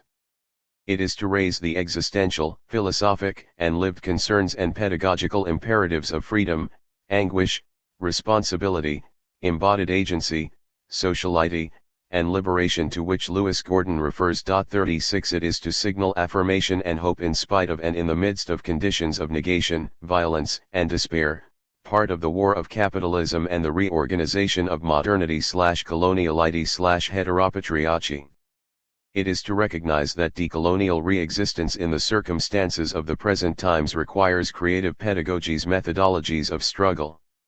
Herein lies the significance, urgency, and insurgency of decolonial pedagogies rising. Conclusion. Sowing and growing decoloniality in / as praxis. Some final thoughts. As I have argued here, decoloniality is not a done deal, a condition to be reached, or a stage of critical enlightenment. It is also not an abstract academic paradigm, that is, a paradigm and postulate devoid of struggle and praxis.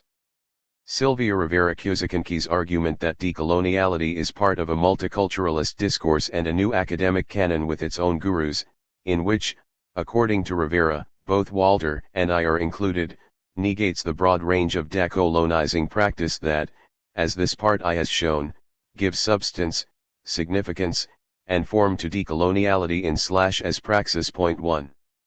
Thus, while the term decoloniality follows Quijano's naming of coloniality in the late 1980s, see Walter's discussion in Part 2, The Matrix of Power and the Struggles that both mark have a history and her story of more than 500 years in which diverse forms of decolonial contestation, construction, and struggle, from the bottom up, are necessarily present and related. Decoloniality is one way but by no means the only way to name this contestation, construction, and struggle against what Mack has called the colonial yoke or tear, and for and otherwise.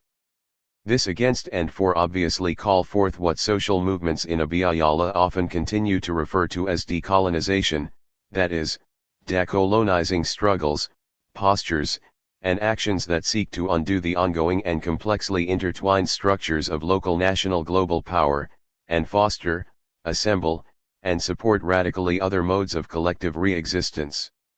Maria Galindo's claim that decolonization necessarily requires depatriarchalization is fundamental here. You can't decolonize without depatriarchalizing, says the Bolivian Galindo.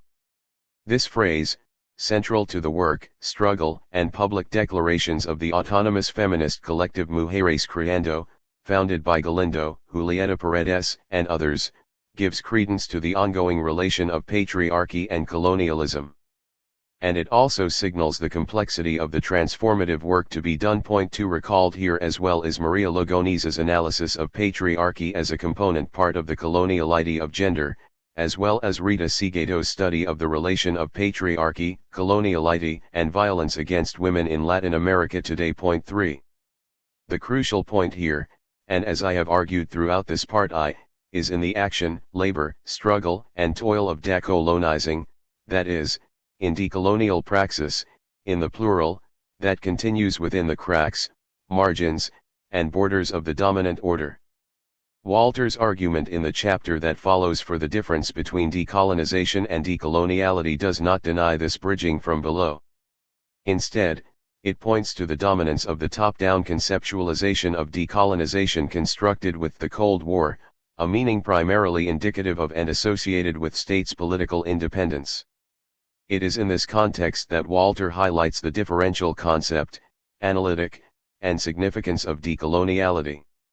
The issue here is not about an ownership of terms or words, nor is it, as the recent arguments of Ramon Grisfogel would also lead one to think, about who named and/or referred to first the ongoing colonial regime, matrix, or system of economic, racial, gender, and patriarchal power, or who best represents, and represents, decolonial theory and practice. Point 4 I, for one, am not interested in perpetuating these debates, critique, and competition.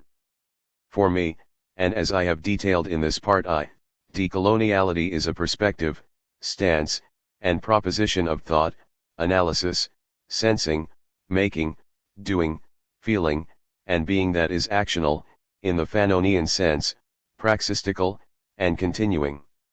Moreover, it is perspectively relational in that it looks, thinks, and acts with the present, future, past, including with the peoples, subjects, and situated and embodied knowledges, territories, and struggles that push toward, advance, and open possibilities of an otherwise. It is in this sense that decoloniality can be understood as a process, practice, and project of sowing seeds, of cultivating, nurturing, and growing, always vigilant of what the Zapatistas refer to as the storm brewing, the catastrophe and collapse that is now upon us thanks to the incredible capacity of regeneration of the capitalist hydra, and relatedly, the continual reconstitution of the coloniality of power.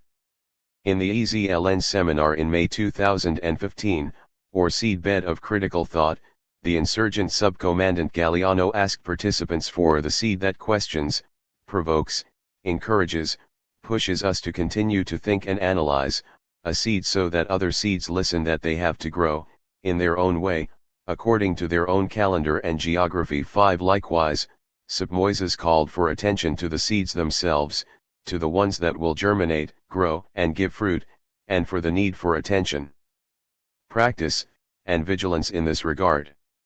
From the context of the Afro-Pacific, Juan Garcia and Abuelo Zenon remind us of the seeds sowed by peoples of African origin in the lands of the Americas, seeds of ancestral knowledge, philosophy, memory, and tradition, of resistance, and for life.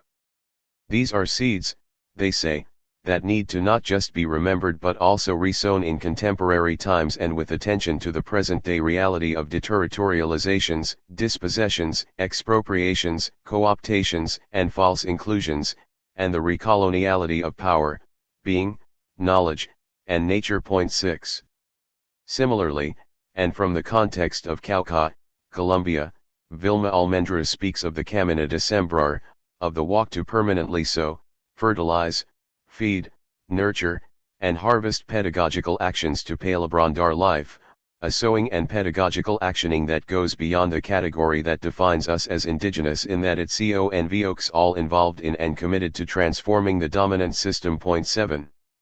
The praxis of decoloniality, subject of this first part of the book, is just this: the continuous work to plant and grow and otherwise despite and in the borders, margins, and cracks of the modern/colonial/capitalist/heteropatriarchal order.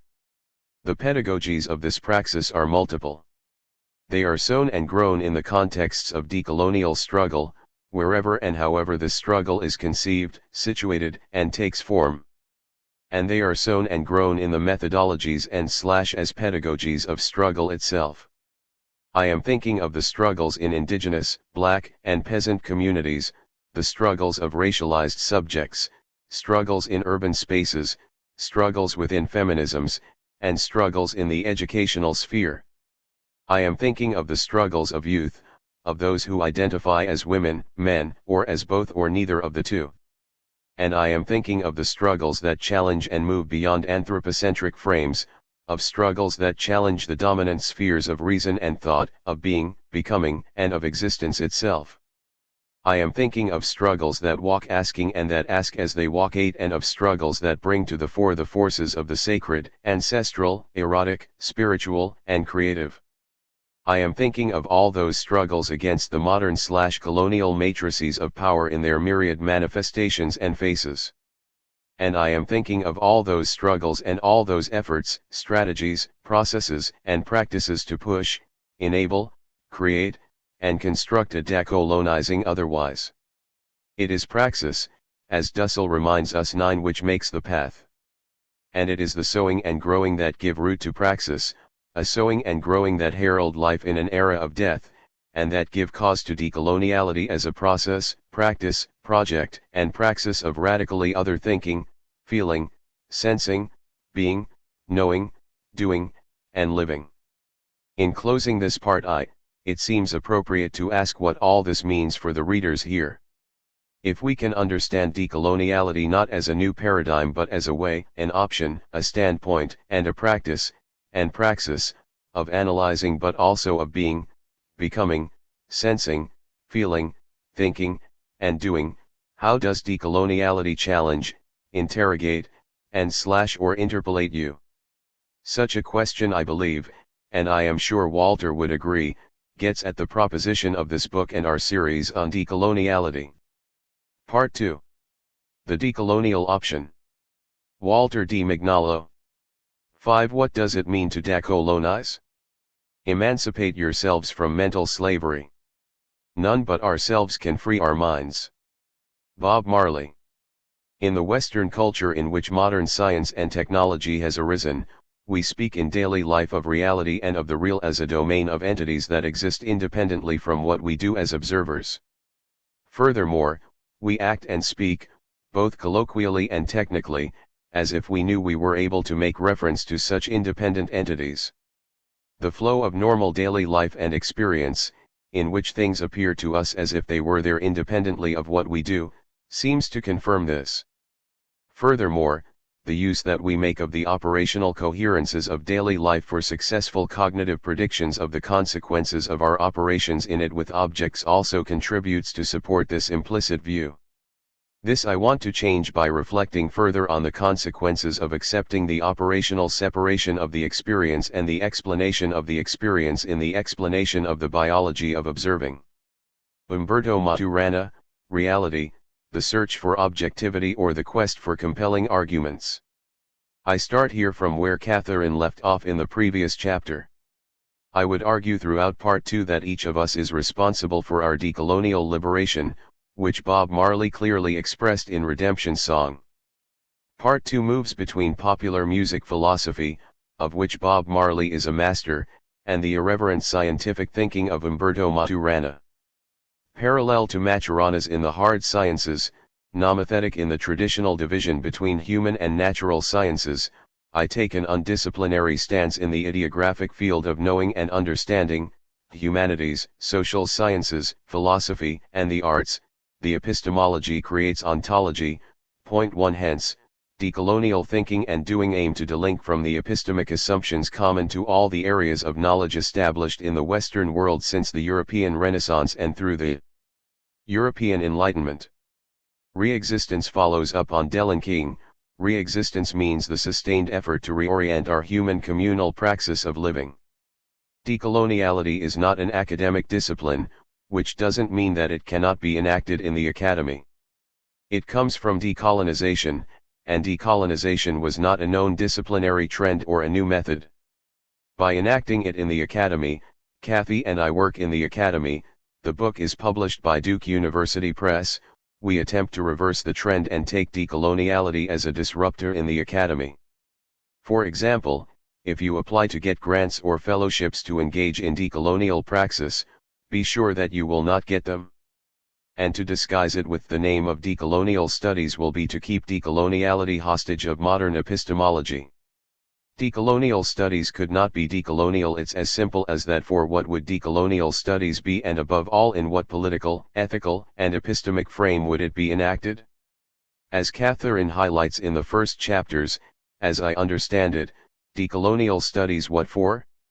This chapter is built on the distinction between decolonization during the Cold War and decoloniality after the end of the Cold War. Eni Bolquijano introduced the key and groundbreaking concept of coloniality right at the edge, both the end of the Cold War and the beginning of neoliberal global dreams of final victory. The first actualized, the second may not. The question then is to find out the task of decoloniality once it became evident that the state can be neither decolonized nor democratized. The end of the Cold War and the invasion of Iraq, justified by the collapse of the Twin Towers, whoever was the planner and whatever the motivations, closed a 500-year cycle of Western mental and physical hegemony. We are living on the planet in the concerted Western effort, the United States and the European Union, to manage and control the colonial matrix of power, CMP, now that hegemony has disintegrated. To proceed in this direction, the second part of the volume introduces and updates decolonial thinking as it has unfolded from Eni Bolquijano's concept of coloniality and the transformation that it produced to the idea of modernity. Coloniality, the darker side of Western modernity, is a decolonial concept and therefore the anchor of decolonial thinking and doing in the praxis of living.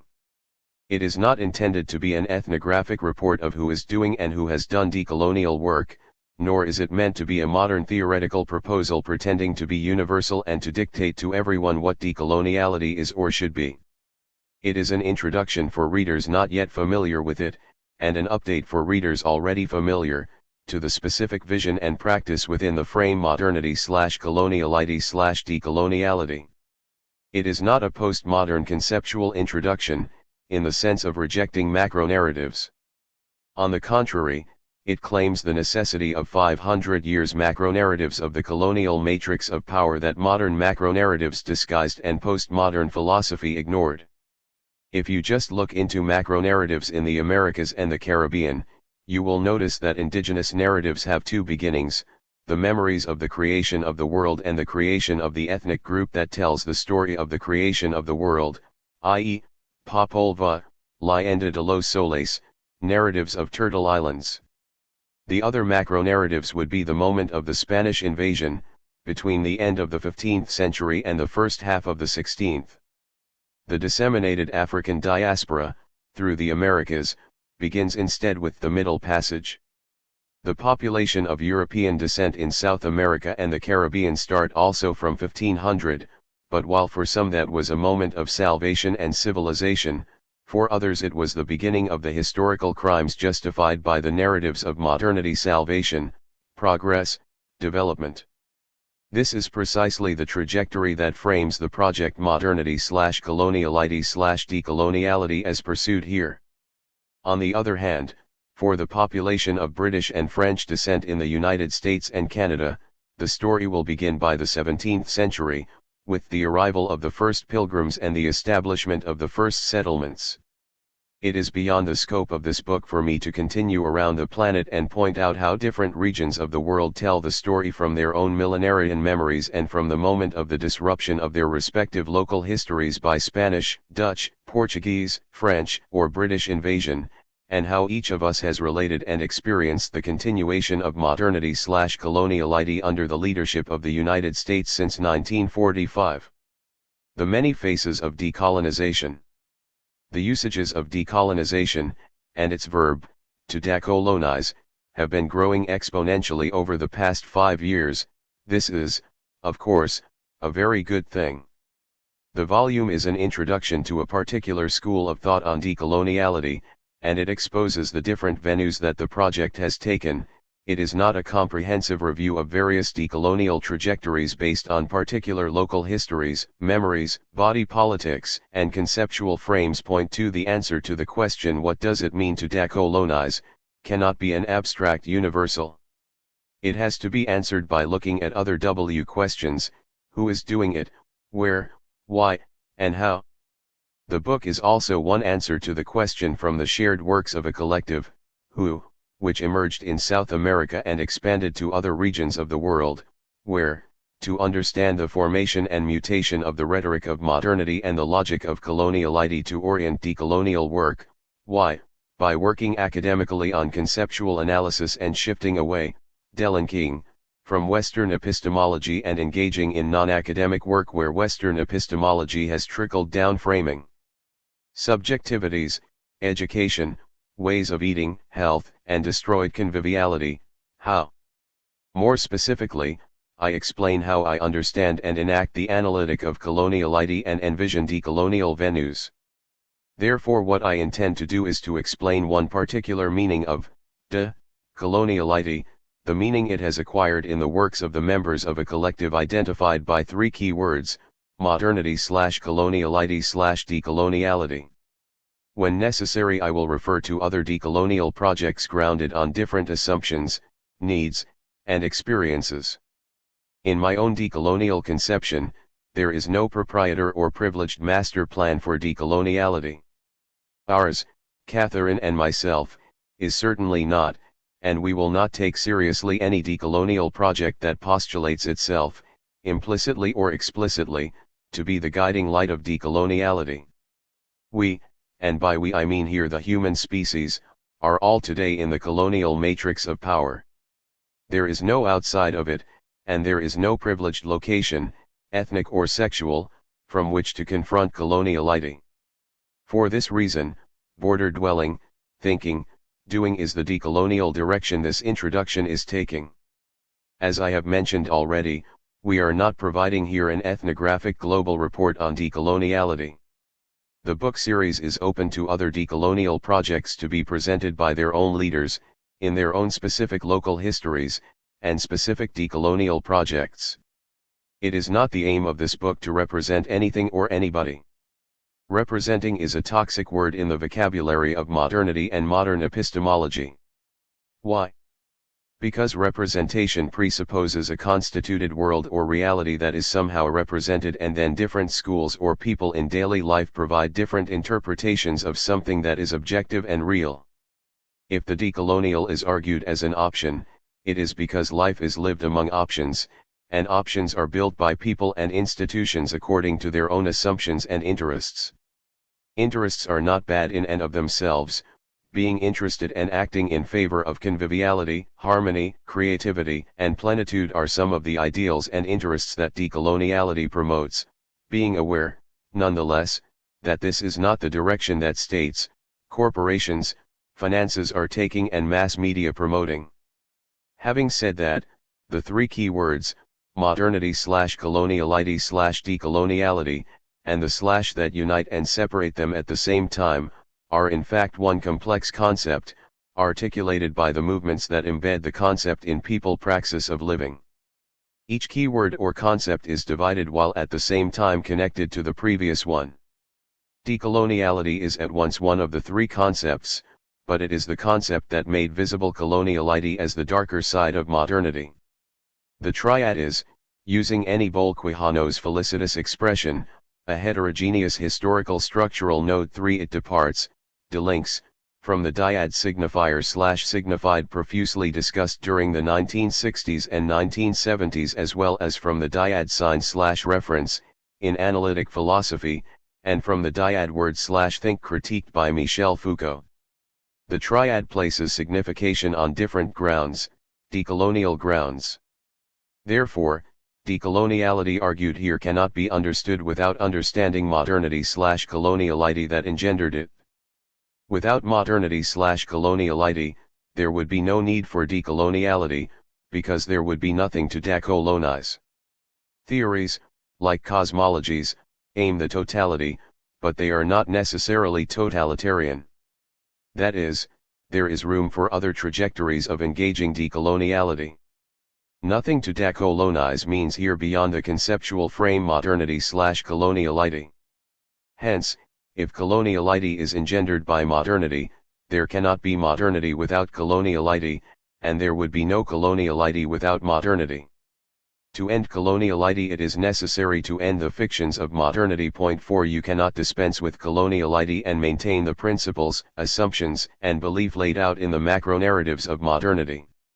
Thinking without modernity, delinking from its fictions, is one major decolonial challenge.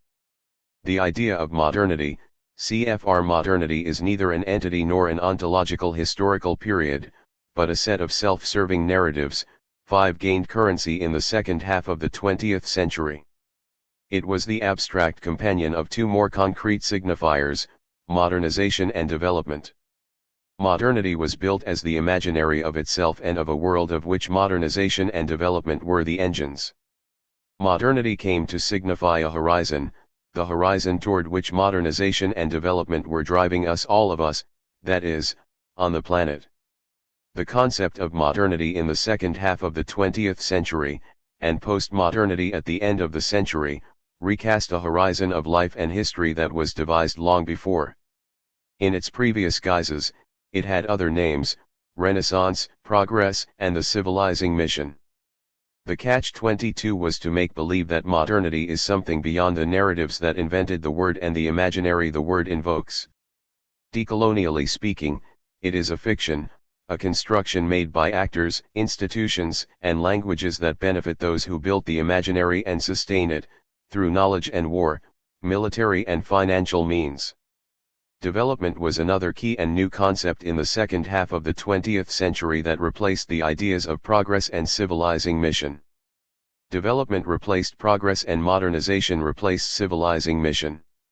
Hence the discursive rhetoric of modernity was refreshed with a redecryption of an older horizon. This older horizon was the Renaissance, its very historical foundation. Although modernity was not a common word earlier on, what modernity came to mean in the second half of the 20th century was already embedded in the preceding centuries. It was embedded in the well-known debate in 16th century France between les anciens et les modernes. 6 Modern in the 16th century meant present time. The ancients was a classification invented by those who considered themselves modern. It was, then, a pejorative term. The ancients were behind, backward, the conservative people who did not see the light of the present. But, importantly, present time was understood to be the only present, the present of Europe. It could not have been the present of Japan or Africa or South America, for people there had other exigencies, which was also increasingly assumed to be the center of space. This feeling was consolidated in Hegel's lectures on the philosophy of history, where he argued for a chronological and ascending unfolding of universal history, one that at the time of his writing had arrived in Germany. Germany, for Hegel, was the center of geography/space, and the present of history/time. 7. The idea of modernity in the 21st century prolonged and expanded the initial philosophical impulse and attitude of those who self-identified with Renaissance and moderns back then. A further dimension of development came into being when modernity was absorbed by and subsumed under neoliberal globalization. Neoliberalism and the Washington Consensus displaced the compromise of development and modernization and replaced it with development and globalization, which displaced and subsumed the liberal connotation of progress, modernity, civilization, and development. On coloniality, coloniality of power, and the colonial matrix of power, CMP. But let's go slowly and elucidate the conceptual frame before getting to the historical unfolding. Coloniality is a decolonial concept. Its main thrust is to illuminate the darker side of modernity. By so doing, coloniality emerges as a constitutive, rather than as a derivative dimension of modernity. Hence, the opening theoretical concept of modernity/coloniality became the foundation concept of the collective decolonial work as introduced here in this book. Point 8. Moreover, coloniality and modernity/coloniality were concepts that came into being in the Third World. Better yet, these concepts arose at the chronological moment of the Soviet Union's collapse and, with it, the ideology that divided the world into first, second, and third. Coloniality and modernity/coloniality are therefore signposts in the imaginary mutation of the Third World into the Global South. Point 9. Thus, our perspective here is based on the memories and experiences of the Cold War and the Third World, in which the decolonial concepts of modernity and modernity/coloniality are embedded. Ours, Catherine's and mine, are not based on the memories and experiences of minorities in the First World, although our lived experiences in the First World are not only undeniable but also relevant. In the crossed experiences, see Introduction, of Catherine and myself, Gloria Anzaldua's statement is a marker for our argument. The U.S. Mexican border es una herida abierta where the Third World grates against the first and bleeds. And before a scab forms it hemorrhages again, the lifeblood of two worlds merging to form a third country, a border culture. 10 borders are everywhere, and they are not only geographic, they are racial and sexual, epistemic and ontological, religious and aesthetic, linguistic and national. Borders are the interior roots of modernity/coloniality and the consequences of international law and global linear thinking. If coloniality is a decolonial concept, it must be the outcome of decolonial thinking. The tautology here is meant to emphasize that coloniality, in the specific sense Quijano introduced it, is a transdisciplinary concept. It did not come out of any specific disciplinary or interdisciplinary debates, but from the lived experiences in South America, from the 1960s to the late 1980s. Although leading decolonial thinker Aníbal Quijano was a trained sociologist and committed participant in the debates on dependency theory, Eurocentrism, and modernity that were circulating in South America in the second half of the 20th century, they were beyond disciplinary concerns. They were not a matter of updating or improving a discipline, but embedded in the praxis of living and of liberation concerns. The social sciences frame is certainly undeniable in Quijano's thinking, but what brought about the concept of coloniality was not an intent to improve the social sciences but an intent to reveal a hidden side of history in which the social sciences themselves were and still are implicated. Point 11. Coloniality, then, is not a concept that emerged in Europe to account for issues of European concern, its economy, sensibility, and history, but a concept created in the Third World, responding to needs prompted by local histories of coloniality at the very historical moment when the three-world division was collapsing. In Europe the concerns were on modernity, postmodernity, and globalization, not on coloniality, the darker side of modernity, postmodernity, and globalization. The concept of coloniality opened up two trajectories at once. On the one hand, it brought to light the darker side of modernity and, on the other, it mutated decolonization into decoloniality and decolonial thinking. It means that, paradoxically, decolonization during the Cold War was still articulated in terms and sensibility of modern thinking. It aimed at changing the contents rather than the principles in which modernity/coloniality was established. Decolonization focused on specific colonization. The overall logic of coloniality was not yet available. Coloniality is a consequence of decolonial thinking, and decolonial thinking came into being through the concept of coloniality. For all these reasons coloniality is already a decolonial concept. Thinking decolonially made it possible to see coloniality, and seeing coloniality materialized decolonial thinking. The implications of seeing two sides of the story, modernity/coloniality, instead of only one side, modernity, are immense. To reiterate, one of the two sides, coloniality, once uncovered reveals the hidden dimensions of life, engendering people's dissatisfaction and anger, while the other, modernity, is the storytelling of good things to come, of the richest families investing part of their fortune for the good of others, For example, point 12. Out of this second side of the equation, the expression thinking and doing otherwise emerges. Why? Because of the need to think from the experiences of what modernity disavowed, and by so doing to show that modernity is half of the story, constantly hiding and repressing what doesn't fit the imaginary and desires of storytellers that legitimize themselves in the name of science, politics, and economy that provides a warranty for the well-being and interests of storytellers. The radical implication is that coloniality is not reducible to a concept that could be applied or an entity that could be studied in the existing social sciences or humanities to investigate certain historical facts or issues. Coloniality it is not applicable, but rather, always already calls for decolonial thinking and forgoes the disciplinary regulations of social sciences or humanities thinking. The stakes are high.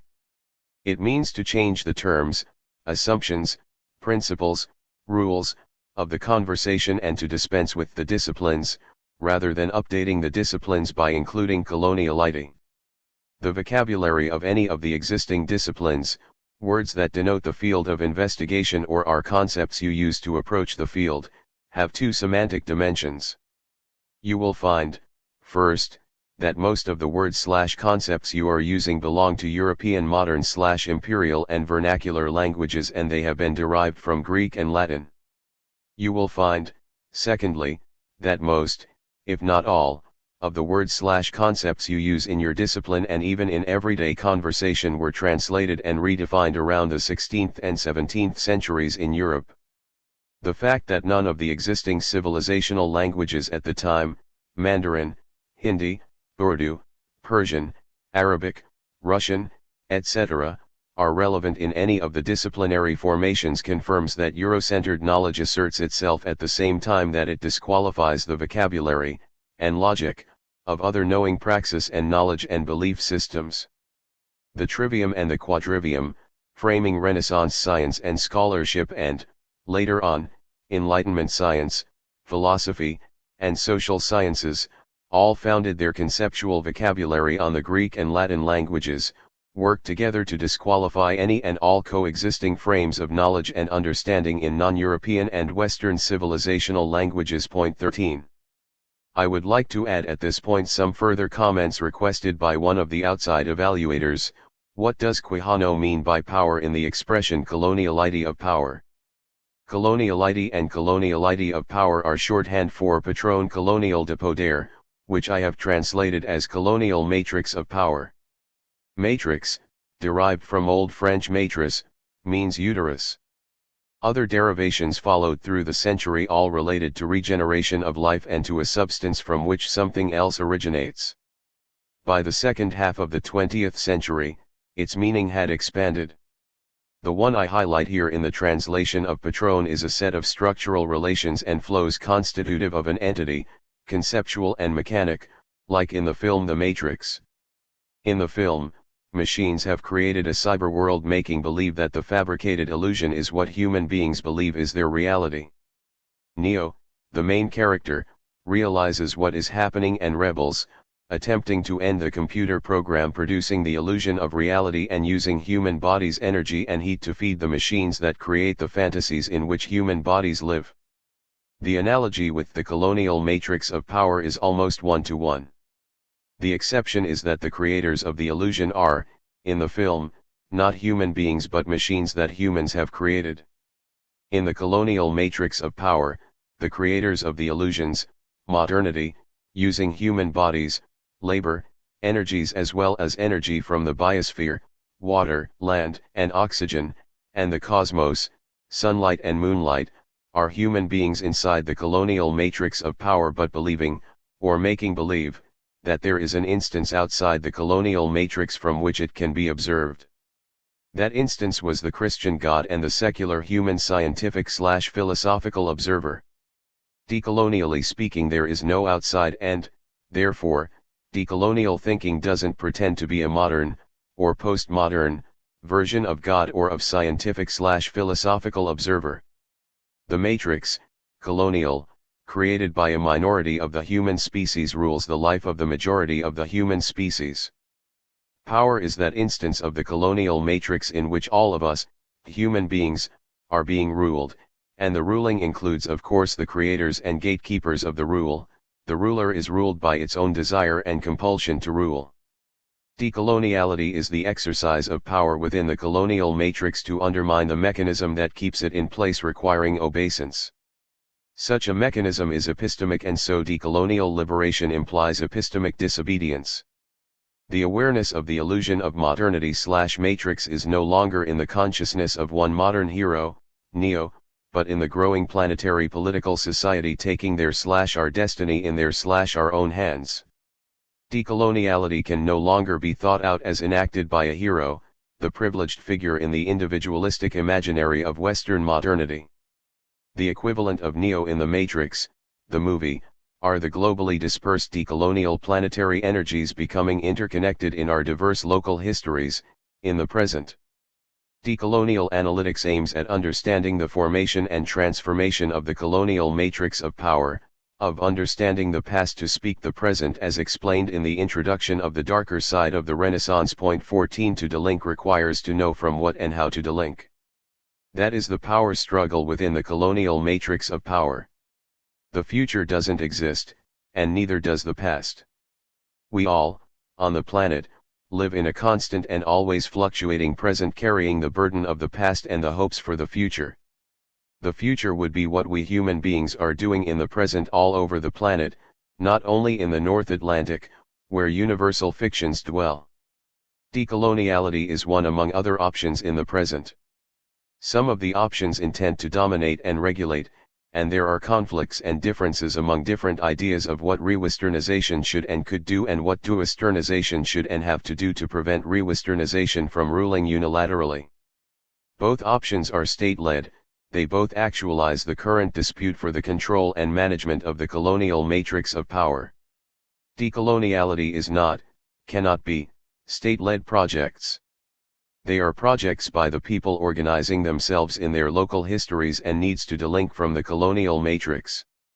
Furthermore, there are also different options among liberating forces, and these forces multiply today around the globe, but not all of them are decolonial in the sense I described here.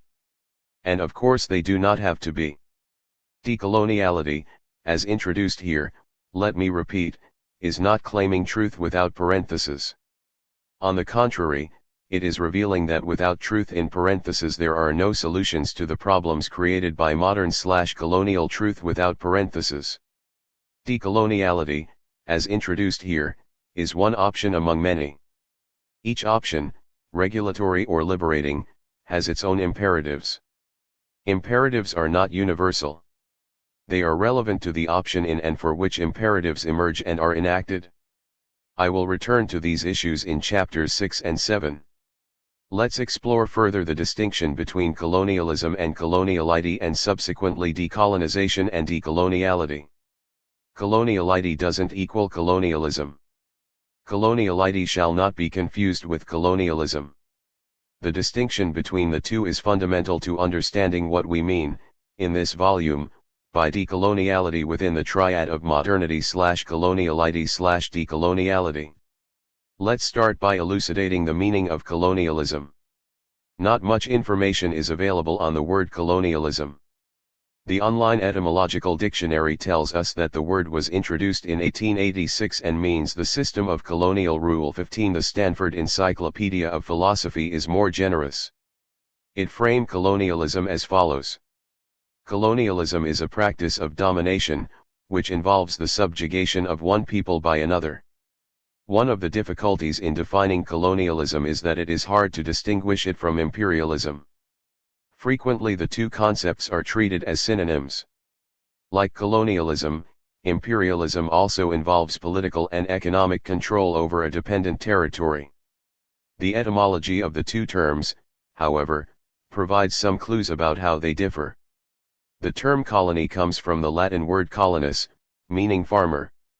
This root reminds us that the practice of colonialism usually involved the transfer of population to a new territory, where the arrivals lived as permanent settlers while maintaining political allegiance to their country of origin. Imperialism, on the other hand, comes from the Latin term imperium, meaning to command. Thus, the term imperialism draws attention to the way that one country exercises power over another, whether through settlement, sovereignty, or indirect mechanisms of control. 16. The quoted definition is relevant to my argument for two reasons. First, it is very informative. Second, and most important, it shows the difficulty the writer of this note runs into. The writer defines imperialism in almost exactly the same terms that the etymological dictionary defines colonialism. The problem here is that the entry was written from a historical, disciplinary perspective, with the assumption that each word corresponds to a different phenomenon, even though, as the author concedes, it is sometimes difficult to distinguish one from the other. What if we think otherwise decolonially and conceive of colonialism as the complement of imperialism, writing imperialism/colonialism and asserting that there is no imperialism without colonialism and that colonialism is constitutive of imperialism? Doing so is a small exercise in decolonial thinking, delinking from the assumptions of modern/Western epistemology, or Eurocentrism if you wish. On modernity and globalism. Let's then elucidate the term modernity. Modernity is not a decolonial concept, but modernity/coloniality is.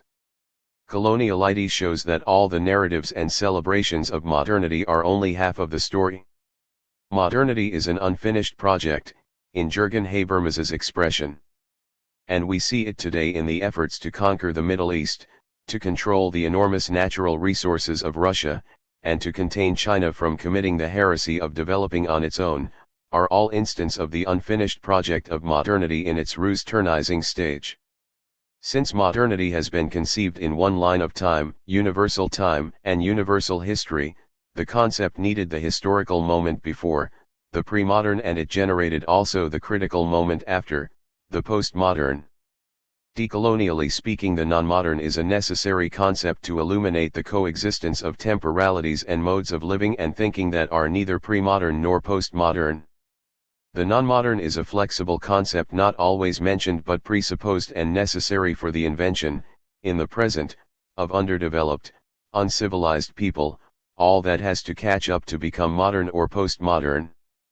Bringing the non-modern to the foreground helps to understand the salvific narratives and the rhetoric, persuasion, of modernity, which in turn justifies ruling over the non-modern and casting it as an encumbrance to the modern, and imperial, projects of paving the way for the unfolding of universal history and the unfinished project of modernity.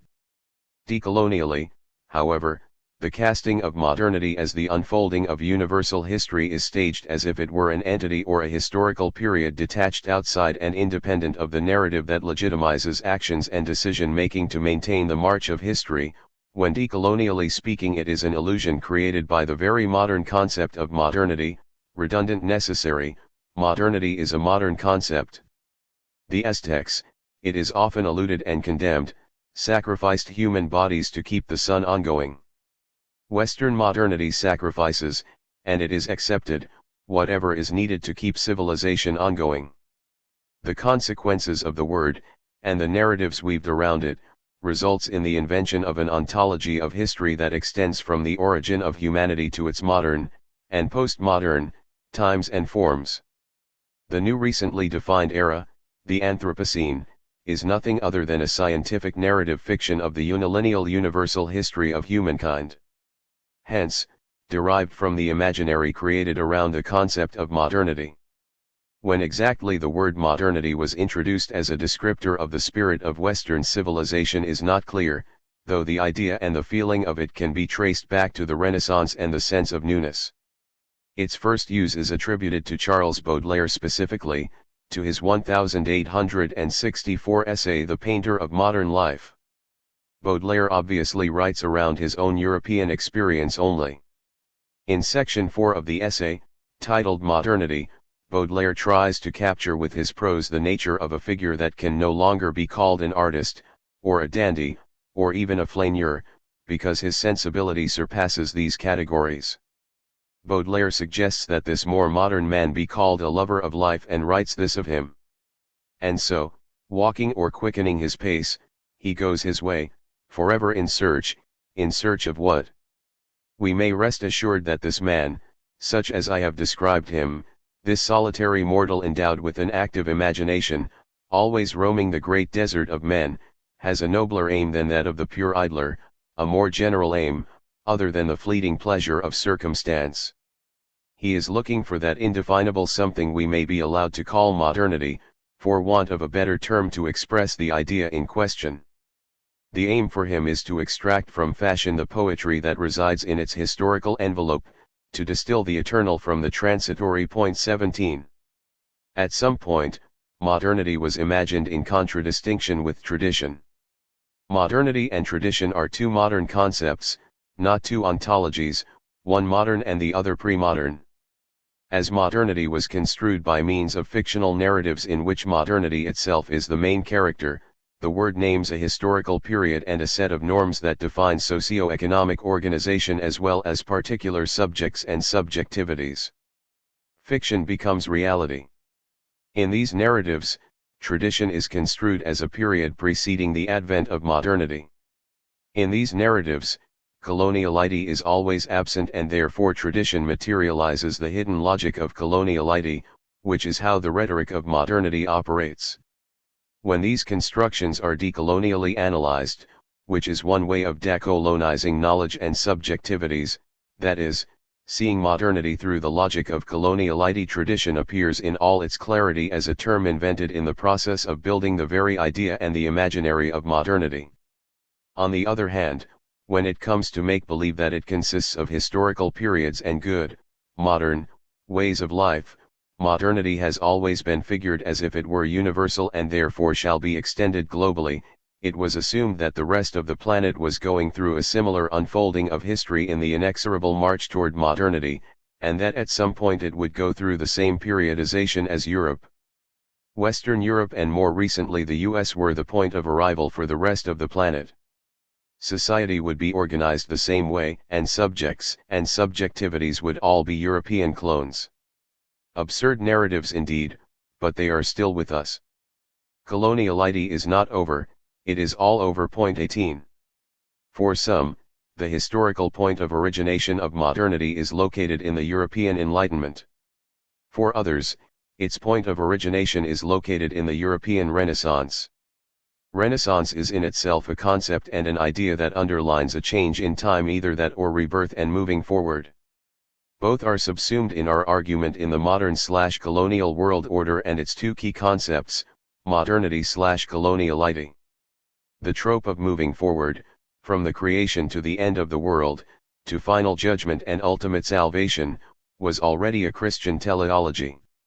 Rebirth, though, was not weaved into Christian cosmology. It was an idea that emerged out of an incipient secular orientation that would mature 3 centuries later in the European Enlightenment. It was in the secular tendencies of the Renaissance that the idea of progress struck. That is, the idea of progress as we understand it today first entered into the Western vocabulary. L814c, a going on, action of walking forward, from Old French progrès, modern French progrès, from Latin progresses, a going forward, from past participle of progredi. Its early use in English was especially a state journey by royalty. Its figurative sense of growth, development, and advancement to higher stages is from circa 1619. Postmodernity came into the picture as a critique of many assumptions of the modern imaginary, chief among them the need of macro-narratives. Postmodern critiques of modernity, however, did not originate in China or Namibia, Uzbekistan, or Bolivia. They originated, as should be expected, in the same place the word modernity appeared first, France. But postmodernity did not and does not refer only to a critical stance toward North Atlantic modernity. It asserts that all of us, we, on the planet are also living in postmodern times, as typified by Jean-François Lyotard's concept of postmodernity and Frederick Jameson's theory of the logic of late capitalism. In other words, the West's particular ontology of history continues to assert its universality. One of the latest consequences is the universality of post-human, which presupposes that all on the planet is post-human when, in reality, modernity has reduced the majority of the population to quasi-human, see Chapter 7. On decoloniality after decolonization. The argument reached the point of elucidating the meaning of decolonization and decoloniality. The conceptualization and analytic of coloniality, a decolonial way of thinking and therefore of living, doing, sensing, came into being as such at the same moment in which decolonization mutated into decoloniality. Undoing is doing something, delinking presupposes relinking to something else. Consequently, decoloniality is undoing and redoing, it is praxis. After undoing comes redoing, re-existence, as Walsh argues in Part I, Chapter 1. The goal of decoloniality in my conception is delinking. Delinking what for? To engage in epistemic reconstitution, Quijano, in re-existing, not only resisting, Adolfo Alban Kant, engaging in forms of life that we like to preserve rather than be hostage of the modernity's designs and desires, and of nationalist selection of the past of the nation, of resurgence in the needs and conception of First Nations in Canada, Leanne Simpson, and last but not least, and in a different sphere but similar political orientation, of delinking cultural duisternization and political re-emergence, as has been articulated in Sharjah Biennial, Yuko Hasegawa. I explore this in more detail in Chapter 10.20. The goal was no longer to take hold of the state but to engage in epistemic and subjective reconstitution, see Chapter 6. Although Quijano in his foundational article still used the word decolonization, the argument changed the meaning that the word had during the Cold War. The online etymological dictionary locates the political meaning of the term in 1853 and explains that it was previously a medical term. No more is said on the subject, but one can imagine that it was related to the colon. When you Google decolonization, definition, you find the following: Wikipedia and Britannica.com. First, decolonization, US, or decolonization, UK, is the undoing of colonialism, where a nation establishes and maintains its domination over dependent territories. Wikipedia. Process by which colonies become independent of the colonizing country. Decolonization was gradual and peaceful for some British colonies largely settled by expatriates but violent for others, where native rebellions were energized by nationalism. Britannica.com. In Quijano's argument, decolonization takes a detour and means something related but different. The critique of the European paradigm of rationality/modernity is indispensable, even more urgent. But it is doubtful if the criticism consists of a simple negation of all its categories, of the dissolution of reality in discourse, of the pure negation of the idea and the perspective of totality in cognition. It is necessary to extricate oneself from the linkages between rationality/modernity and coloniality. Epistemological decolonization, as decoloniality, is needed to clear the way for new intercultural communication, for an interchange of experiences and meanings, as the basis of another rationality that may legitimately pretend to some universality. Nothing is less rational, finally, than the pretension that a specific cosmic vision of a particular ethnicity should be taken as universal rationality, even if such an ethnicity is called Western Europe, because this actually pretends to impose a provincialism as universalism. Point 21. Ethnic groups who built their own imaginary on the idea of Europe, were also indigenous. However, their own vocabulary tells us the indigenous are people originating in specific countries or regions outside of Europe. But the rhetoric of modernity made us believe that indigenous were non-Europeans needing European universal religion and secular sciences and philosophy to become civilized and developed, that is, modern. The task of decoloniality after decolonization is redefined and focused on epistemology and knowledge rather than the state, or, in Western political theory, that sustains the idea of the state. It still means to undo, but the undoing starts from epistemological decolonization as decoloniality. And it means to build a praxis of living and communal organization delinking from the modern state and capitalist economy. The Zapatistas are a good example of what I have in mind, though it shall not be taken as a model to apply globally. The Zapatistas themselves will tell you so. What is to be followed is what they did and are doing, not how they did it, for the how is specific to local geopolitical and body political histories.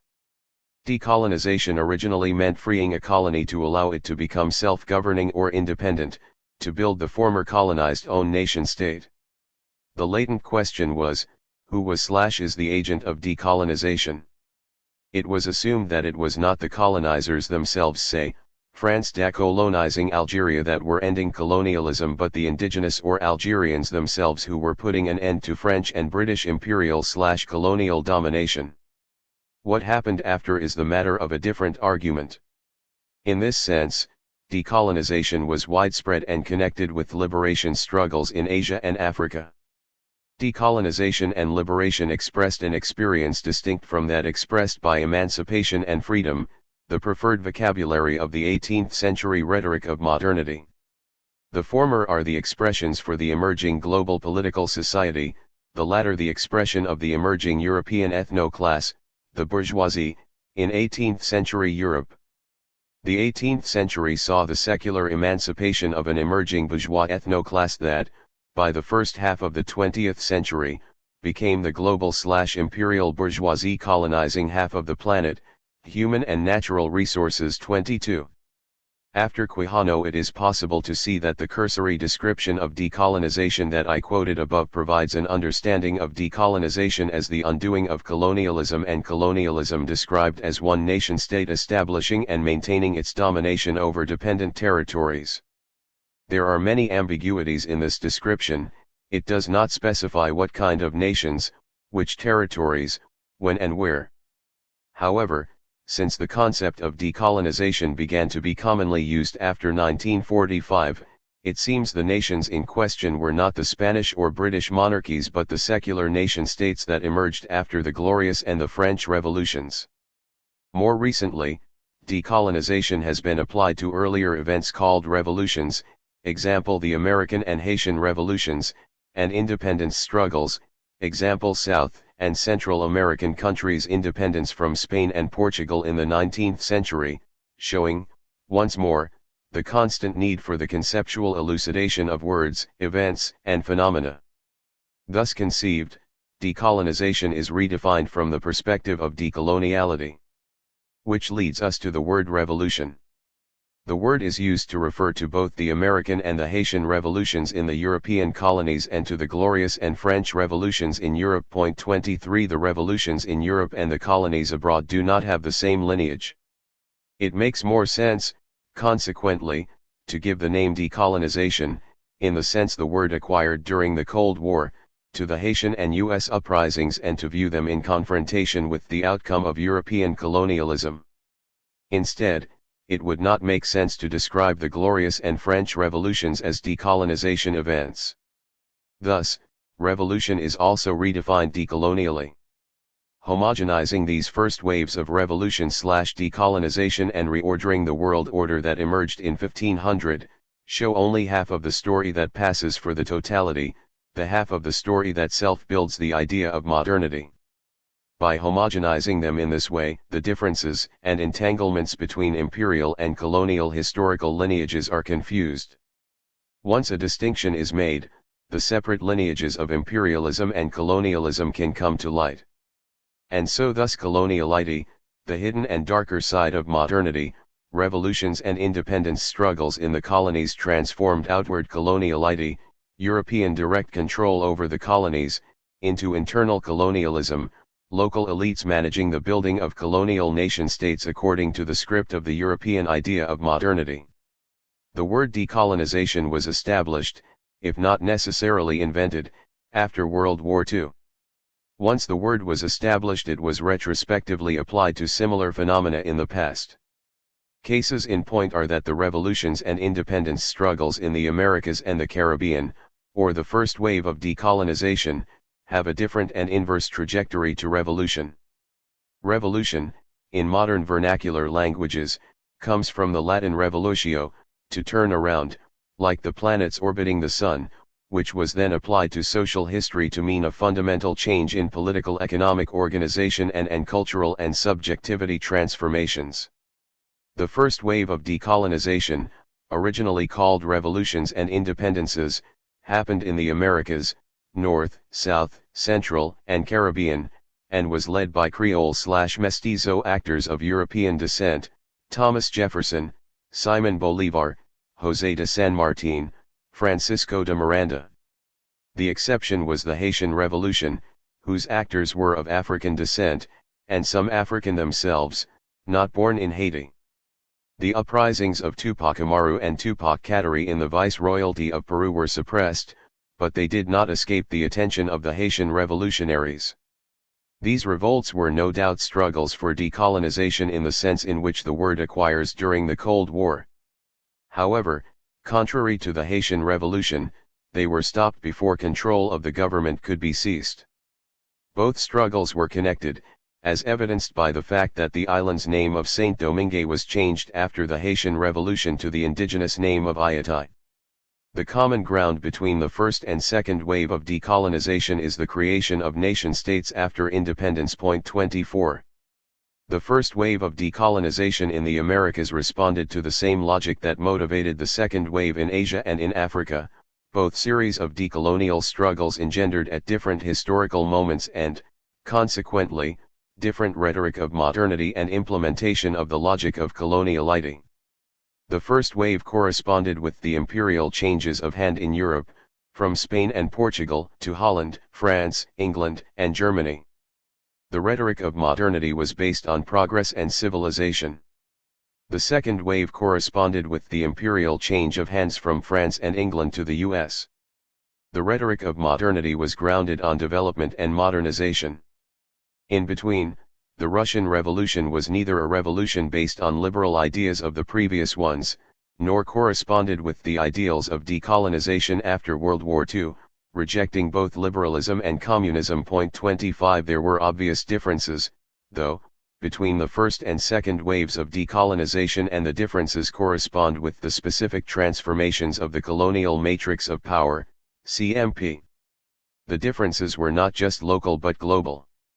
The first wave responded to and reacted against the Spanish Church and monarchy.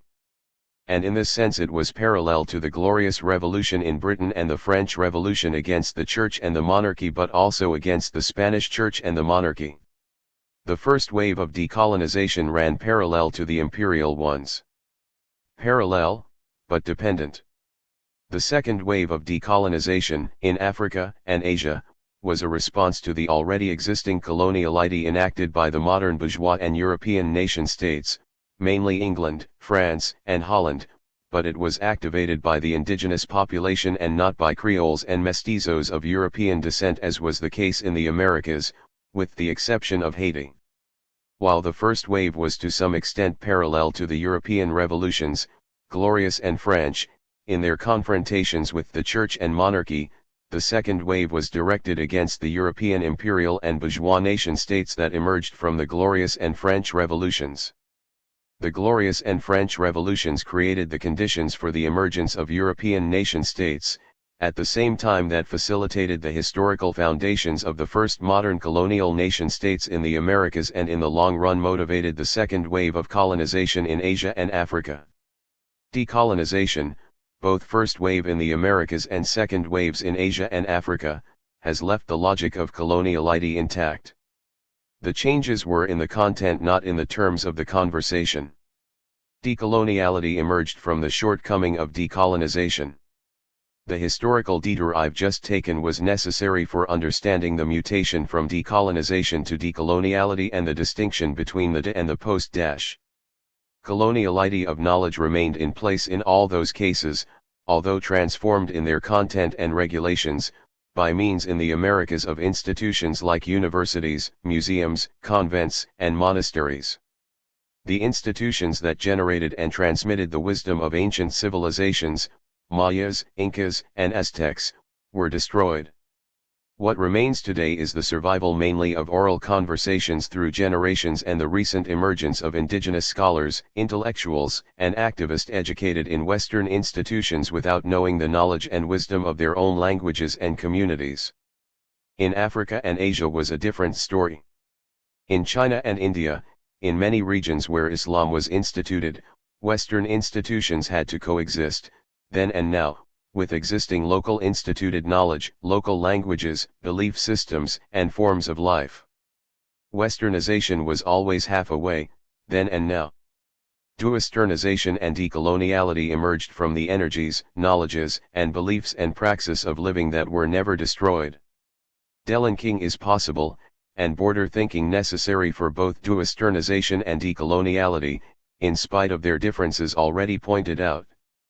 Let me repeat, decoloniality aims are to delink from the colonial matrix of power, CMP, see Chapter 6, in order to imagine and engage in becoming decolonial subjects.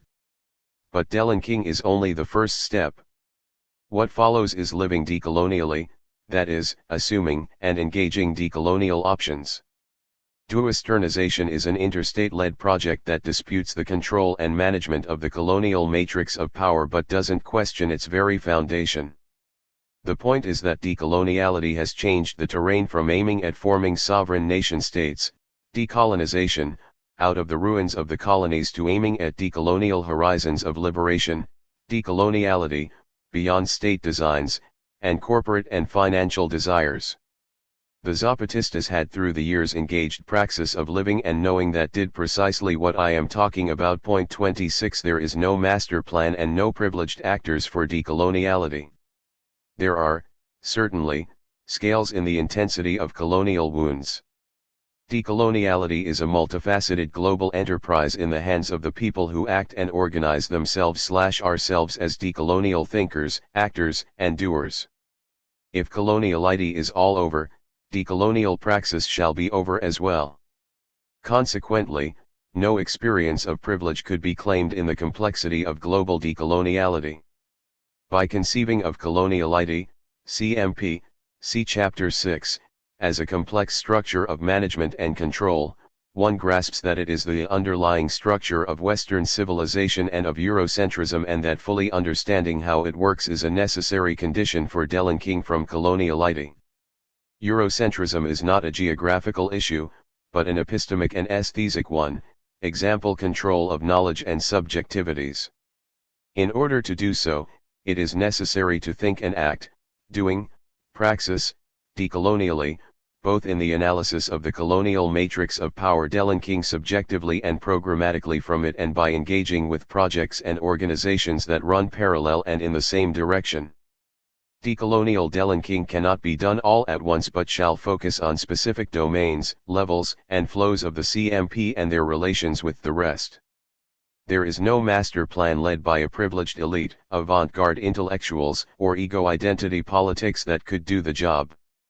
Nor can it be done via state politics and regulation.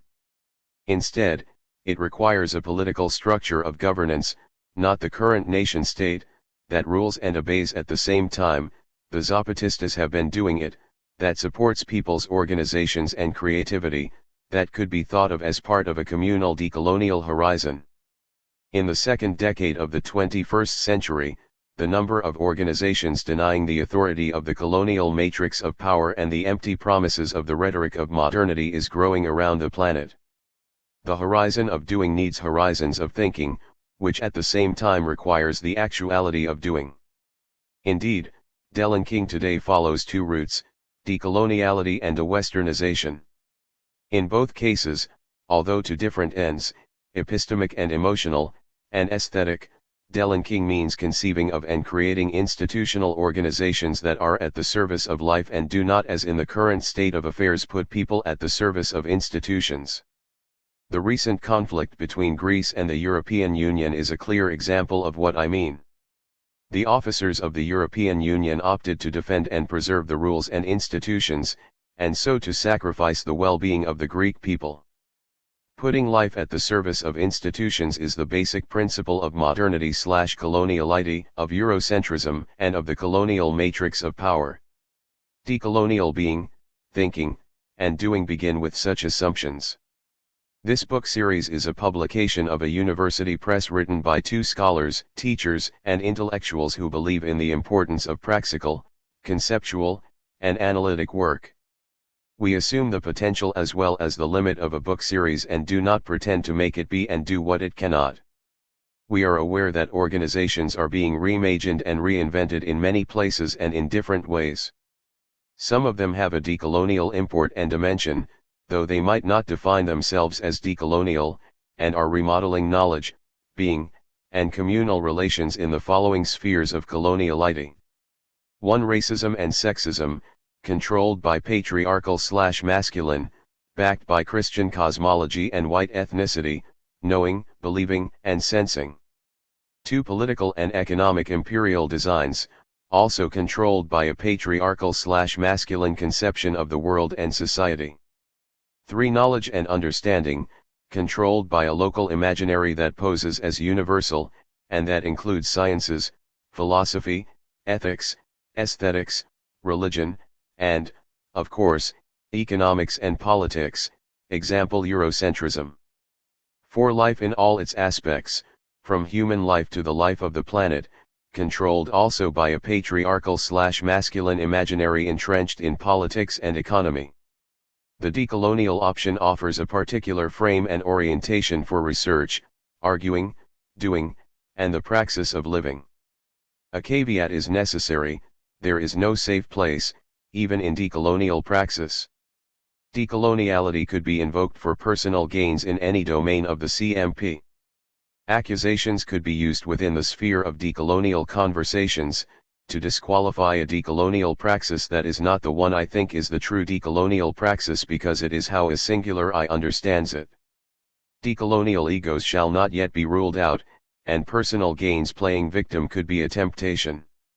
This book series intends to contribute to enlarging the debate, learning and doing globally, including the important work carried on by racialized and sexualized minorities in the United States. Patriarchy, in the last analysis, is where racism and sexism originate and are maintained. There is a thin line connecting the civil society to the state, the corporations, and financial and religious institutions. Racism and sexism organize in the West in all spheres of life and have managed to impact non-Western societies. Racism as we understand it today is global because it is a fundamental component of the CMP, and the CMP has been the tool of Westernization since the 16th century. For this reason, delinking today follows two major routes: decoloniality, delinking from state forms of governance, and dewesternization, delinking from Westernization and confronting re-Westernization by means of strong states. In both cases, although to different ends, epistemic and emotional, and aesthetic, delinking means conceiving of and creating institutional organizations that are at the service of life and do not, as in the current state of affairs, put people at the service of institutions. Putting life at the service of institutions is the basic principle of modernity/coloniality, of Eurocentrism, and of the colonial matrix of power. Decolonial being, thinking, and doing begin from disrupting these assumptions and the naturalization of death. On dewesternization after the Cold War. To understand dewesternization, it is necessary to understand first Westernization and its complicity with modernity. By Westernization I mean the course of events and ideas that, around 1500, began to change the preceding global order and establish a new one whose cycle closed around 2000.27. The first moment of Westernization evolved around the invention of America, that is, a whole continent was invented symbolically, militarily, economically, politically, racially, sexually, aesthetically, and subjectively. It affected the subjectivity of both Europeans, and former civilizations of Aztecs, Mayas, Incas, Iroquois, Taínos, Arawaks, Mapuches, and so on.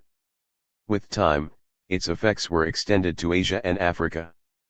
Dewesternization is an outcome of the Bandung Conference of 1955. Although the Bandung Conference was the first international conference of colored people, as President Sukarno specifies in its inaugural speech, it was a state-led conference. As explained before, decolonization during the Cold War was a state-led project, as the newborn states were the outcome of the struggles for independence and liberation. The state politics of decolonization failed, and among the consequences are the failed modern/colonial nation-states created after independence, as seen today in several regions of Asia and Africa. On the other hand, Bandung legacies succeeded when state formation, like that of Singapore and shortly after China, understood that political liberation depends paradoxically not on rejecting capitalism but on rejecting liberal and neoliberal principles and assumptions of Western capitalism. At that moment, the Bandung legacies materialized in state politics of Duwesternization. The state politics of Duwesternization made possible the reorientation and recovery of the Russian Federation after the collapse of the Soviet Union. The formation of BRICS country was also possible because the politics and philosophy of Duwesternization was already in place. Duwesternization also allowed Iran to find allies among non-Muslim states. Following this analysis, derived from the history of the CMP, we in the world and in the present are not in a new Cold War. The Cold War was a confrontation between two westernizing ideologies. Duwesternization on the contrary activates non-Western memories, languages, politics, religions, sensibilities, and overall praxis of living that refuse to be submitted to neoliberal westernization. The world became westernized not because people outside the spheres specified above became entirely converted to Christian, liberal, or Marxist values and visions all at once and totally, but because non-European regions, civilizations, and people were increasingly intervened in and interfered by Western civilization ideals, people, and institutions. The responses to westernization have varied throughout the history of the CMP and the narrative of modernity. They range from willing adaptation to silence to rejection to violence, and to a variety of epistemic, economic, political, religious, and aesthetic delinking projects. Those who endorsed and accepted westernization submitted to it and tried to assimilate. Those who did not like it rejected it and tried and are still trying to resist and delink. Although the attempts to protest and delink decolonial delinking can be traced back to the 16th century, it was only in the second half of the 20th century that they became visible and irreversible. One of the venues for dissent and dispute of the control and management of the CMP is, as hinted at above, Duwesternization. The other is decoloniality. Duwesternization is part of the analytic of decoloniality, and not decolonial allied. However, there are some issues common to both for, in the last analysis, decoloniality implies Duwesternization by other means not by state politics and capitalist economy. The book series we are here initiating promotes decoloniality in two complementary venues. One is the analytic of coloniality, its history and the current dispute between re-Westernization and Duwesternization. This particular articulation comes out of the history of the CMP and decolonial analytics, see Chapter 6. The dispute in question shall not be seen as an isolated binary opposition but as a particular unfolding of the CMP's complexity, political, economic, racial, epistemic, mediatic, and cultural at large. While Westernization and re-Westernization are ingrained in the same history and memories of Europe, Greece, Rome, Europe after the Renaissance, and the Anglo-Franco-North Atlantic, Duwesternization and decoloniality are grounded on many local and diverse histories being activated in response to the Western local history, in its diversity. 28 China, Russia, the other BRICS states, and Iran all ground their disputes and their refusal to be controlled in their own local histories. As for decoloniality, it presupposes the analytic of coloniality to understand its logic of management behind the rhetoric of modern salvation. Duwesternization and decoloniality reached the points of no return over the ruins of the Cold War. Both Cold War contenders, liberal and socialists/communists, were caught up in the same Western history, only they bent it for different purposes, denying and erasing it where convenient. That is why the Soviets marginalized Orthodox Christianity and attempted to build a modern state, erasing the history of Russia before the revolution. That is also why Mao Zedong marginalized Confucius and all signs of religious revivals. By contrast, contemporary Duwesternization is an intramural dispute for the control and management of the CMP for the money and meaning that the CMP holds. The dispute is played out in the sphere of governance, interstate relations, economic and commercial agreements and organizations, and in the military confrontation that the dispute implies. On a less belligerent level, the dispute is at work in the cultural sphere, arts, museums, biennials. 29. It is crucial to remember that, while de-Westernization maneuvers in the sphere of state-regulated institutions and economic institutions, regulated or not, decoloniality works within the sphere of an emerging global political society. Distinct from the civil society, which is above all national, the political society today is driven by organizations independent of both nation-states and interstate relations. 30 But beyond all of that, decoloniality focuses on changing the terms of the conversation. De-Westernization, instead, disputes the content of the conversation and leaves the terms intact. That is, it leaves intact the structure of the CMP, for example, the modern state as the form of governance, and economic coloniality, capitalism, as the form of production, exchange, circulation, finances, and markets. Quijano has outlined the task of epistemological decolonization. That, precisely, is our starting point, and the irreversible call to changing the terms of the conversation. The next chapter will be devoted to understanding how the CMP was built, transformed, and managed, hence how modernity/coloniality works. Understanding how modernity/coloniality works through the configuration of the CMP is always a decolonial undertaking and therefore of decolonial thinking and doing. 6. The conceptual triad. Modernity/coloniality/decoloniality.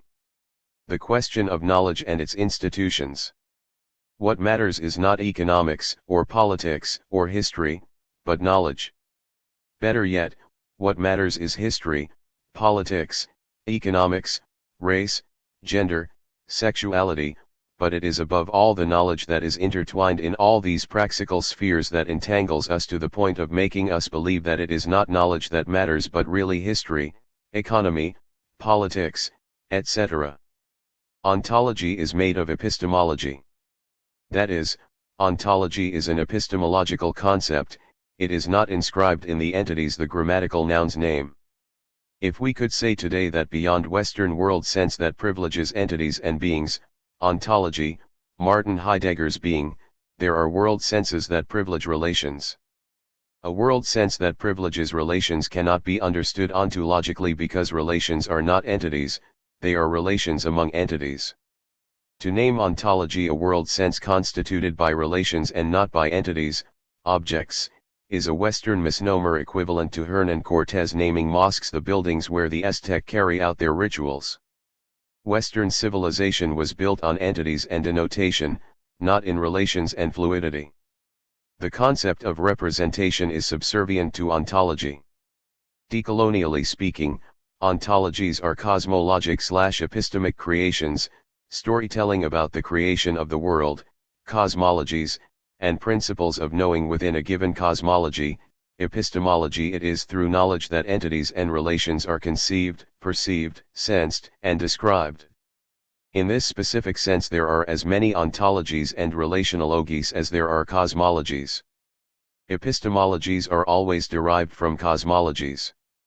The Big Bang theory of the creation of the universe, for instance, is within Christian cosmology not within Islamic or Chinese cosmologies. Epistemology, the very word and concept, is a fragment of Western cosmology grounded on objects in the world and on ideas of their transcendence, like in Plato's philosophy or in one single God, which was the Christian translation of the idea of the idea. Thus, economy and politics are not transcendent entities but constituted through and by knowledge and human relations.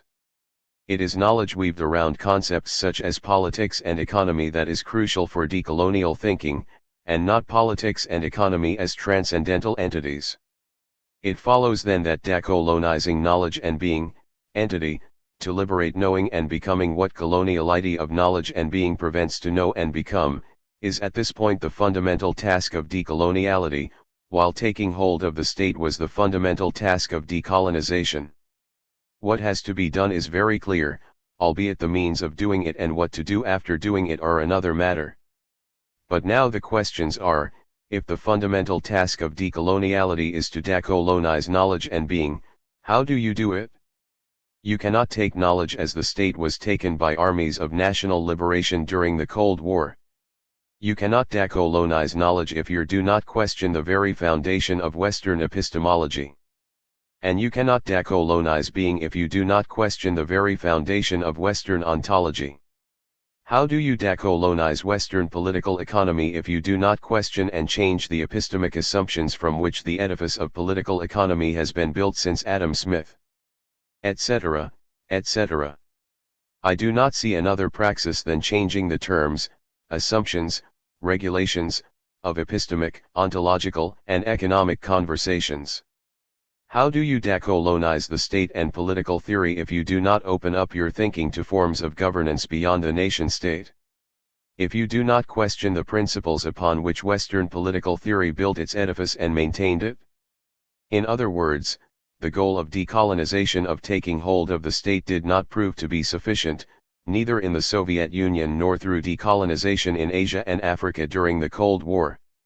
In all these cases, decoloniality of knowledge, of knowing and understanding, was not yet seen, and therefore decolonization failed. Let's ask what is the praxis that leads to decolonizing knowledge and being? I do not see another way of responding to this question than by saying that the praxis has to be theoretical. Furthermore, in order to proceed in that direction, it is necessary to understand what coloniality of knowledge means, for you can hardly decolonize something about which you do not know how it works. The goal of this chapter is to lay down the basis for understanding coloniality of knowledge and of being. I return to this in chapter 7, and, therefore, for the doings, praxis, of knowing and understanding. For what are economy, politics, and history if not the enactments of certain types and spheres of knowledge that frame the praxis of living in which economy is embedded and that is not limited by the technicalities of political economy?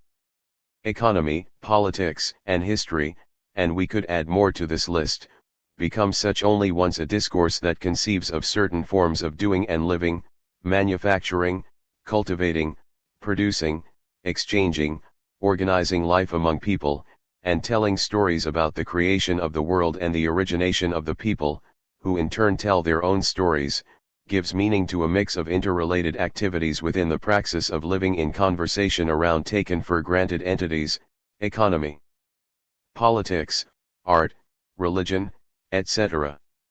Thus, it is through conversations, discourses and narratives, oral or written, that the amorphous activities of a people are distinguished, narrated, theorized, critiqued, and transformed into economics, politics, history, and so on. All known organizations of people, civilizations, kingdoms, or cultures create and transfer knowledge and understanding of their own praxis of living to the next generation. The more sophisticated the self-organization of a people is, the more institutions are needed to nurture and educate the younger generation in all the areas that an organization of the people, communal, societal, needs for its survival. In this process, institutions in one civilization could become the tool to manage and control knowing and understanding in other civilizations, which began to happen around 1500. The Aztecs, for example, had two central institutions, the Calmecac and the Telpocalli. The first was for educating the children of the nobility, Pipiltzin, while the second was for the education of people, Macehualdin. In the Andes, the territory of the Incas, Yacha House Huasai of Wisdom Yacha, was a center similar to the Calmecac. Madrasa, in the Islamic world, past and present, is a basic educational institution. 1 Not to mention education in the multi-millennium histories of China and India. Western expansion was not only economic and political but fundamentally epistemic. If we go to the Kingdom of Aksum in northern Ethiopia or the Kingdom of Great Zimbabwe, 2 of the 5 or 7 great kingdoms in Africa, beyond Egypt, we find that the achievement of these sophisticated organizations cannot be understood without an understanding of their own ways of knowing and education embedded in their praxis of living. Even ancient Greece had its own concept of education, paideia, and a specific institution where education took place, gymnasium. Medieval Christendom created its own institution, the university, which was transformed but maintained during the Renaissance. With the colonization of the New World, the university was transplanted, as today U.S. universities are transplanted, in what is today the Dominican Republic, the Viceroyalty of New Spain, the Viceroyalty of Peru, and the Viceroyalty of Rio de la Plata, National University of Córdoba in Argentina. Harvard was the first such transplant in British America, in 1636.2. Modernity/coloniality means, in the sphere of knowledge, that Western institutions and philosophy encroached consistently over the white and non-Western cultures and civilizations since 1500, whose praxis of living, knowing, and doing were mostly unrelated to Western civilization. And when they were, like Islam, Latin and Christian theology, managed through time to impose their disavowal over Arab and Persian Islamic theology. The conceptual triad and the darker side of history. Violence is not a privilege of revolutions, it spreads all over to counter revolutions. Violence is also enacted to prevent revolutions. When Marx chastised philosophers and told them that it is not enough to interpret the world, but it is necessary to transform it, it was a good advice. The problem was that subsequent generations reading Marx did not pay attention to the fact that this was precisely what Christianity and then secular liberalism were doing. They theorized the world in the process of changing it. Praxis is not a privilege of the left. It is what the right does too. Political and ideological positions identified since the French Revolution as left and right are second-order constructions based on experiences of people's self-organization and their preferences for transformation or preservation of their praxis of living. Revolution needs vision. The implementation of vision, when successful at some point, would engender violence because it would introduce a disruption and a crack into the calm waters of reality, that is, the common sense created through coloniality of knowledge and of being, example the world populated by object, laws, and living organisms. Nevertheless, before and after violence, there is much that can be accomplished if the vision is pursued with determination, open-mindedness, and resolution, as Frantz Fanon tells us in the conclusion of The Wretched of the Earth, 1961-1968.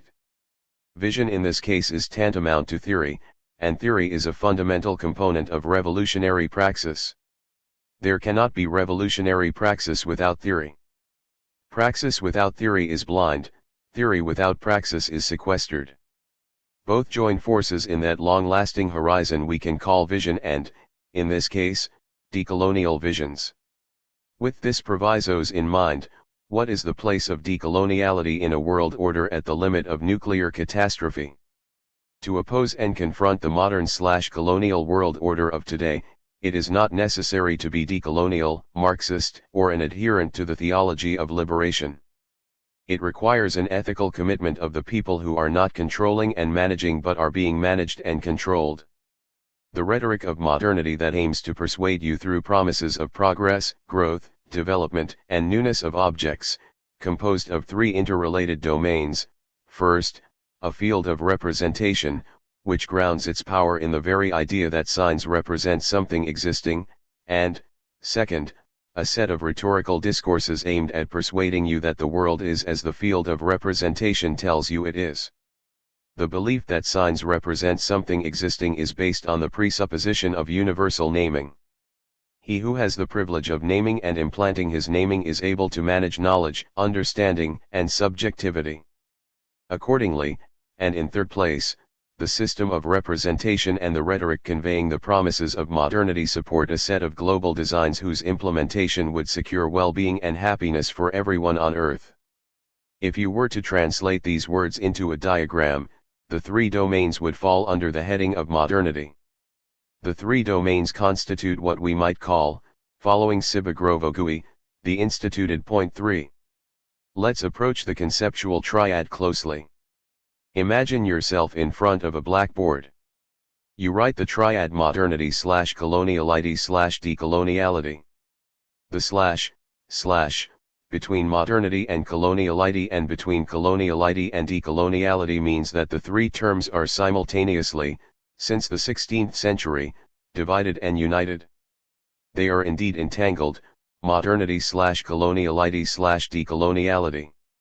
the divisions and connections are constantly crossed by flows and energies that do not allow any one of these terms to be isolated and immutable, as the following section will explain in more detail. If there is no modernity without coloniality, if coloniality is constitutive of modernity, if the slash at once divides and connects, then decoloniality proposes the undoing of modernity.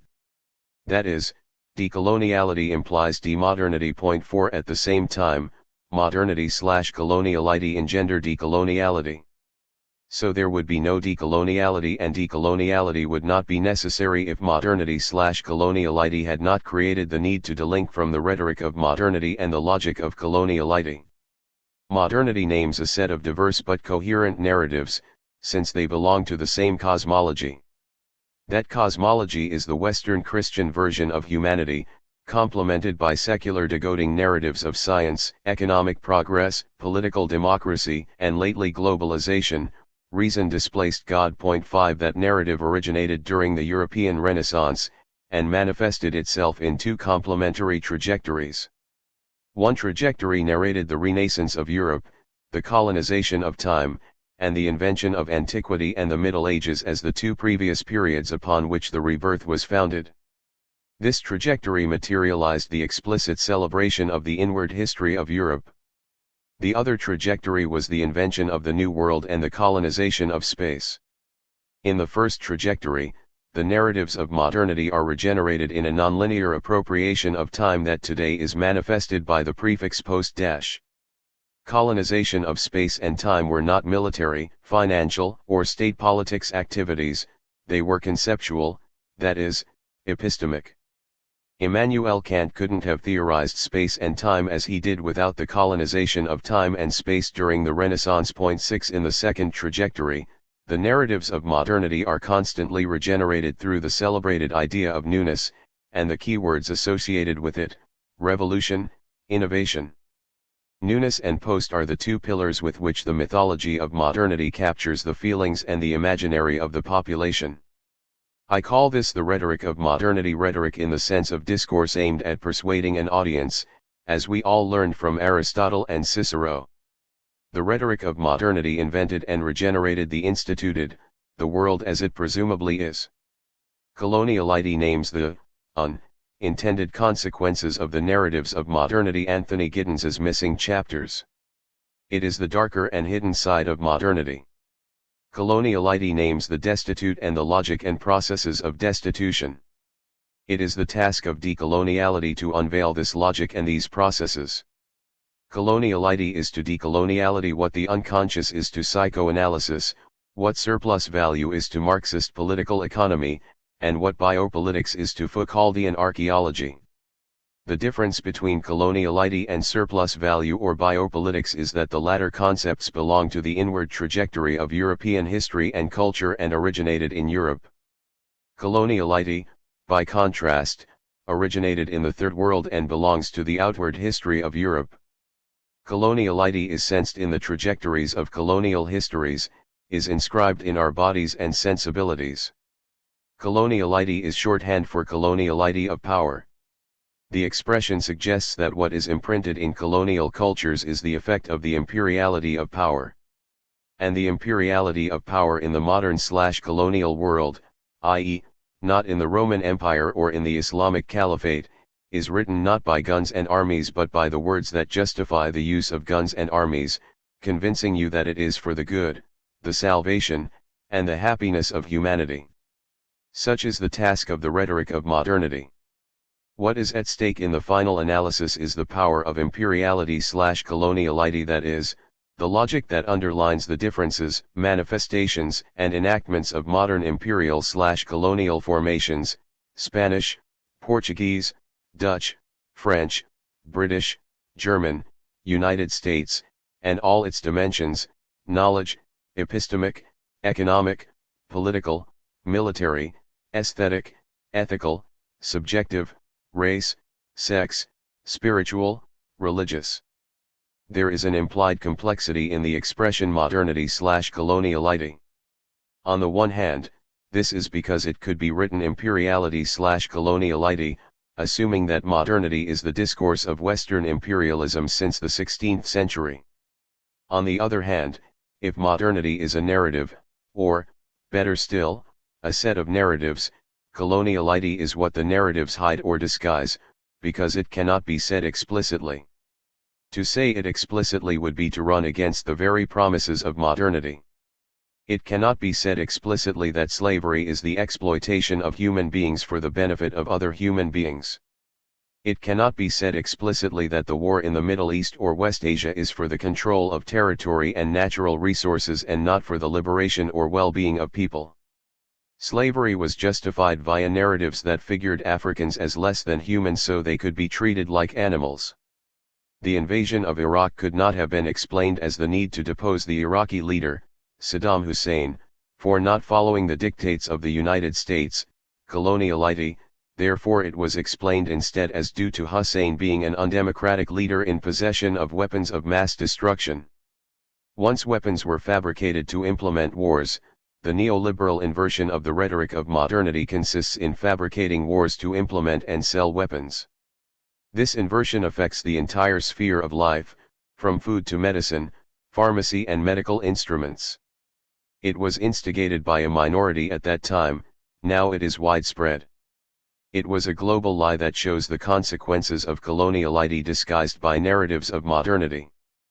But it was done, and more of the same are in the horizon in May 2017 when I am finishing this manuscript. Coloniality names a complex structure of management and control that is explained in what follows. The colonial matrix of power, domains, levels, and flows. Quijano's groundbreaking concept of coloniality is shorthand for coloniality of power, and both are stand-ins for the colonial matrix of power, or the CMP. The use of one term or the other depends on how much detail we want to invoke with the expression. The colonial matrix of power, the CMP, is a complex structure of management and control composed of domains, levels, and flows. Like the unconscious in Sigmund Freud or surplus value in Karl Marx, the CMP is a theoretical concept that helps to make visible what is invisible to the naked, or rather the non-theoretical, eye. Unlike Freud's unconscious or Marx's surplus value, though, the CMP is a concept created in the Third World in the South American Andes, specifically 7. It is not a concept created in Europe or in the US Academy. The concept was born out of theoretical political struggles in South America, at the intersection between the academic and the public spheres. Driven by local criticism of development, the CMP bears the impulse of liberation theology and emerged out of the limits of dependency theory in the 1970s. These, of course, were also the years of the struggle for decolonization in Asia and Africa. By highlighting global coloniality, I am underscoring that global modernity is only half of the story, the visible half of the whole. The other half, hidden, is global coloniality. Hence, again, modernity/coloniality.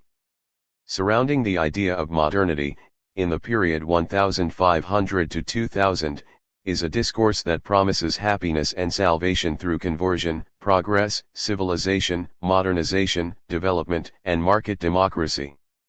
This discourse is tied up with the logic of coloniality, which circumscribes the progression of modernity within all the domains used to categorize and classify the modern world: political, economic, religious, epistemic, aesthetic, ethnic/racial, sexual/gender subjective. Part of the significance of the CMP as a theoretical construct lies in its uncovering of the domains that the discourse of modernity produces in order to advance its overall project, hiding, destroying, demonizing, and disavowing whatever gets in its way. The advance of civilization is the justification of freedom and well-being for all the manifested goals. The rhetoric of modernity, for example, locates the historical foundation of political theory in ancient Greece, though this foundation was revamped from Machiavelli onward. On the other hand, there is no discourse on economy for the imaginary of modernity to find in Greece. Instead, this discourse emerged at the confluence of European local histories and its American colonies. This much is clear in the long section that Adam Smith devoted to colonialism in The Wealth of Nations, 1776. Thus, Decolonial tasks consist of undraping the positivity of political theory and political economy, and showing that the positivity of both is mounted on the negative consequences of their implementation. But the question then becomes, what holds all the domains of the CMP together? To answer this question, we need to introduce the levels of the CMP. Within each domain are different levels of management and control. The rhetoric of modernity is heavily utilized within these levels, in order to convince the population that such and such a decision or public policy is for the betterment, i.e., the happiness and salvation, of everyone. While theological principles and philosophical scientific truths have historically sustained the domains of the CMP, the mainstream media today plays an equally crucial role in disseminating the rhetoric of modernity and salvation in the face of ever-changing enemies.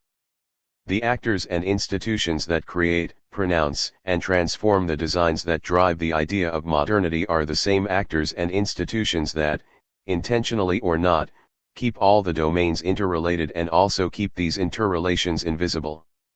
It is within this context that we must understand the creation of the figure of the expert, who appears often in the mainstream media to explain this or that aspect of a news story and who knows a great deal about one domain but is ignorant of the others and of how all the domains are connected. Outside the domains and their levels of management and control is a broader level where the domains themselves are defined, their interrelations legislated and authorized. We might call the domains themselves the content of the conversation, or that which is enunciated. Conversely, the broader level, where the domains are defined and interrelated, relates to the terms of the conversation, or enunciation proper. It is here that the patriarchy is located. This broader level is also the level of knowledge in the deep sense of the word. It is composed of actors, languages, and institutions. The institutions involved are mainly colleges, universities, museums, research centers, think tanks, institutes, foundations, and religious organizations.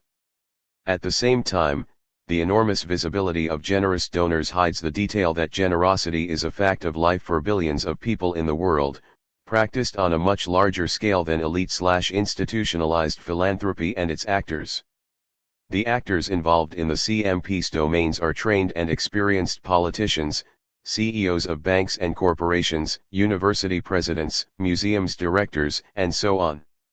The actors that rule these institutions do not have a homogeneous view of the world and society, as we see today in the United States, in the positions of Democrats and Republics, or in Europe, where Poland and Hungary are seeing Europe through their own right-wing eyes. What is common, across these differences, is the content of the conversation between the so-called right, in different degrees, and the so-called left, in different shades. As for the languages in which the content of the conversation has been established and maintained, these have been and still are the 6 modern European imperial languages: Italian, Spanish, and Portuguese during the Renaissance, German, English, and French since the Enlightenment. For Russia and China to enter the conversation has to be in English, French, or German. The reverse does not hold. Leaders of the core European Union, of which Poland and Hungary are not part, can maintain their French, English, or German without needing to learn Russian or Chinese. We might call the domains themselves the content of the conversation, or that which is enunciated. The domains are defined and interrelated with the terms of the conversation, or enunciation proper. It is at the level of the enunciation that the rhetoric of modernity is enunciated, transformed, legislated, and authorized. Consequently, decoloniality shall focus on changing the terms of the conversation that would change the content. The reverse does not obtain. Changing the content of the conversations doesn't call the enunciation, the terms, into question. For this reason, the essential feature to take notice of within the CMP's domains is the domain of knowledge. Knowledge has a privileged position. It occupies the level of the enunciated, where the content of the conversation is established, and it occupies the level of enunciation, which regulates the terms of the conversation. A pedagogical metaphor would help clarify the point I am making here. Think of a puppeteer. You do not see the puppeteer, the enunciator, You only see the puppets, the enunciated. You are drawn by the puppets, by their movements and dialogues. What you see and hear is the content of the conversation. In order to see the terms of the conversation, you would have to disengage from the illusion and focus on the puppeteer behind the scenes, who is regulating the terms of the conversation.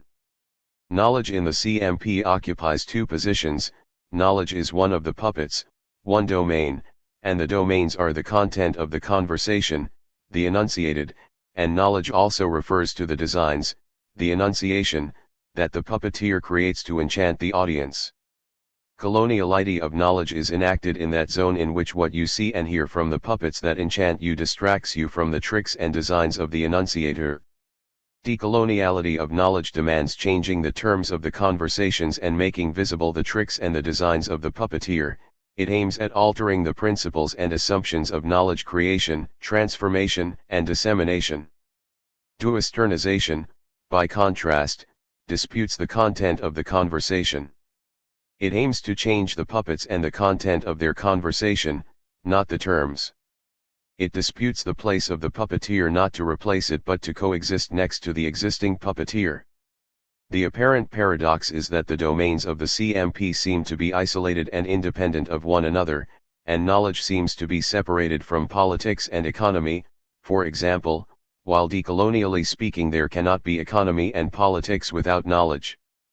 The privileged position of knowledge being at the same time content and terms of the conversation explains the needs of experts within a given domain. These experts are unknowing not simply about other domains but about the logic, the terms of the conversation, that keeps all the domains interlinked. Experts in one domain are literally ignorant of other domains and, above all, about the interconnections between the domains and between domains and levels. The decolonial analytic of CMP aims precisely to reveal these interconnections that the rhetoric of modernity constantly hides. Consequently, the CMP is held together by flows that emanate from the enunciation, from the terms of the conversation, the rhetoric of modernity. These flows interconnect all the domains and connect the domains with the actors and institutions, in the major languages of the European idea of modernity. Inevitably, the question of subjectivity and subject formation emerges.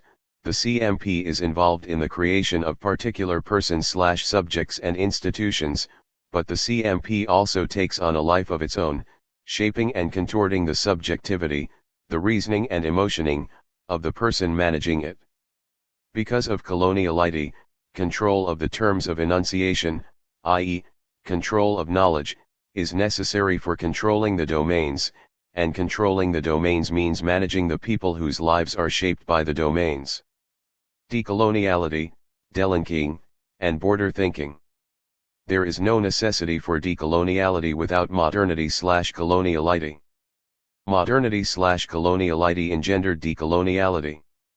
As far as the promises of modernity legitimize coloniality, that is, oppression, exploitation, and dispossession, decoloniality is the response of and from people who do not want to be oppressed, exploited, and dispossessed. Decoloniality emerges out of the need to delink from the narratives and promises of modernity, not to resist, but to re-exist.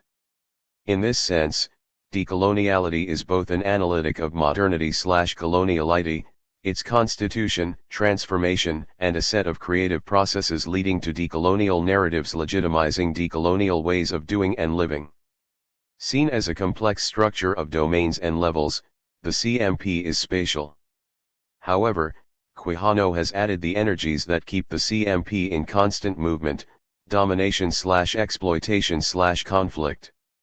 And also temporality, formed in the 16th century. The CMP is well and alive today. If the rhetoric of modernity, domination, legitimizes coloniality, exploitation, the latter engenders conflict and conflict generates responses.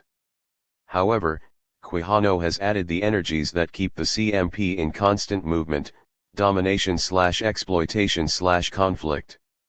If the rhetoric of modernity, domination, legitimizes coloniality, exploitation, the latter engenders conflict and conflict generates responses. Westernization and decoloniality are two types of responses whose enactment and contours are shaped by local histories. The movements and mobility of the CMP through domination/exploitation/conflict put us in front of history being moved by the energy of this trilectic rather than by modern and postmodern dialectic.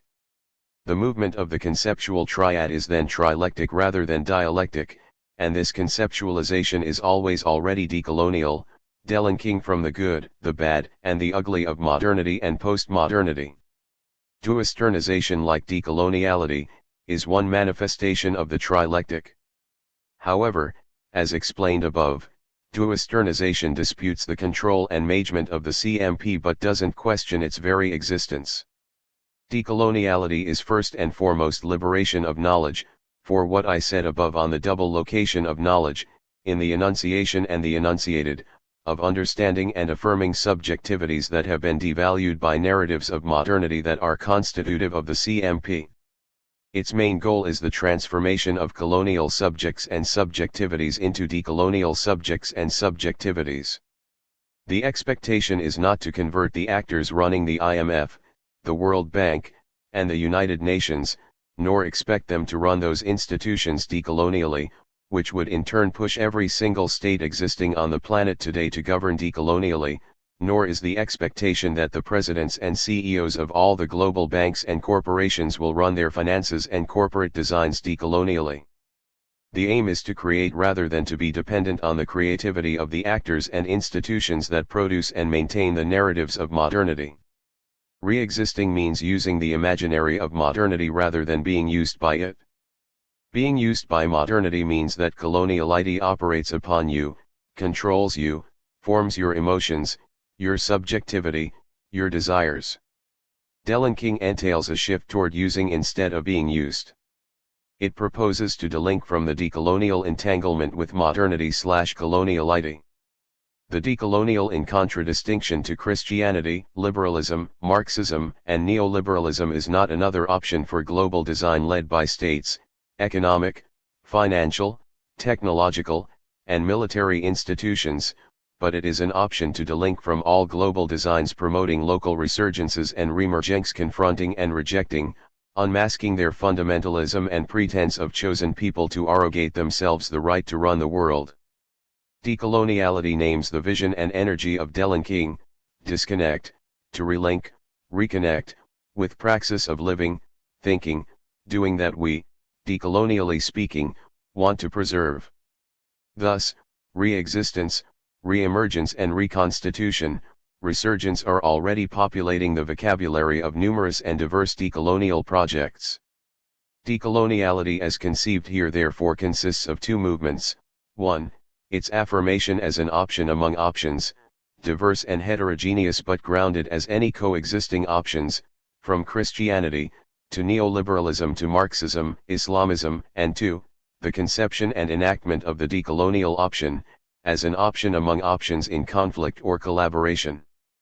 The argument for decoloniality must at the same time work to wrestle decoloniality from the temptations of totalitarian totality. Decoloniality promotes pluriversality as a universal option, which means that what should be universal is in fact pluriversal, and not a single totality. If we were to understand the configuration of the ancient Chinese or Aztec civilizations, as they mapped themselves and as they mapped the rest of the world in their own imaginary, we might not, or rather, we wouldn't, end up identifying the same domains specified here, or the same levels, or the same flows between domains and between levels. Today, however, we tend to look at ancient China and ancient Mesoamerica and ask questions about their knowledge, their being, their politics and their economy, their art and their religion, and their perception of ethnic groups and sexual distinction based on our own categories of knowledge and being, because asking such questions and providing such answers is a consequence of being embedded and living in a Western imaginary enveloped in the process of becoming itself. The narratives sustaining the imaginary of modernity make us believe that ontology is represented by epistemology. 8. We know what simply is and exists. Decolonially speaking, it is the other way around. It is epistemology that institutes ontology, that prescribes the ontology of the world. To say that non-Western civilizations have different ontologies means to project Western categories to non-Western thinking.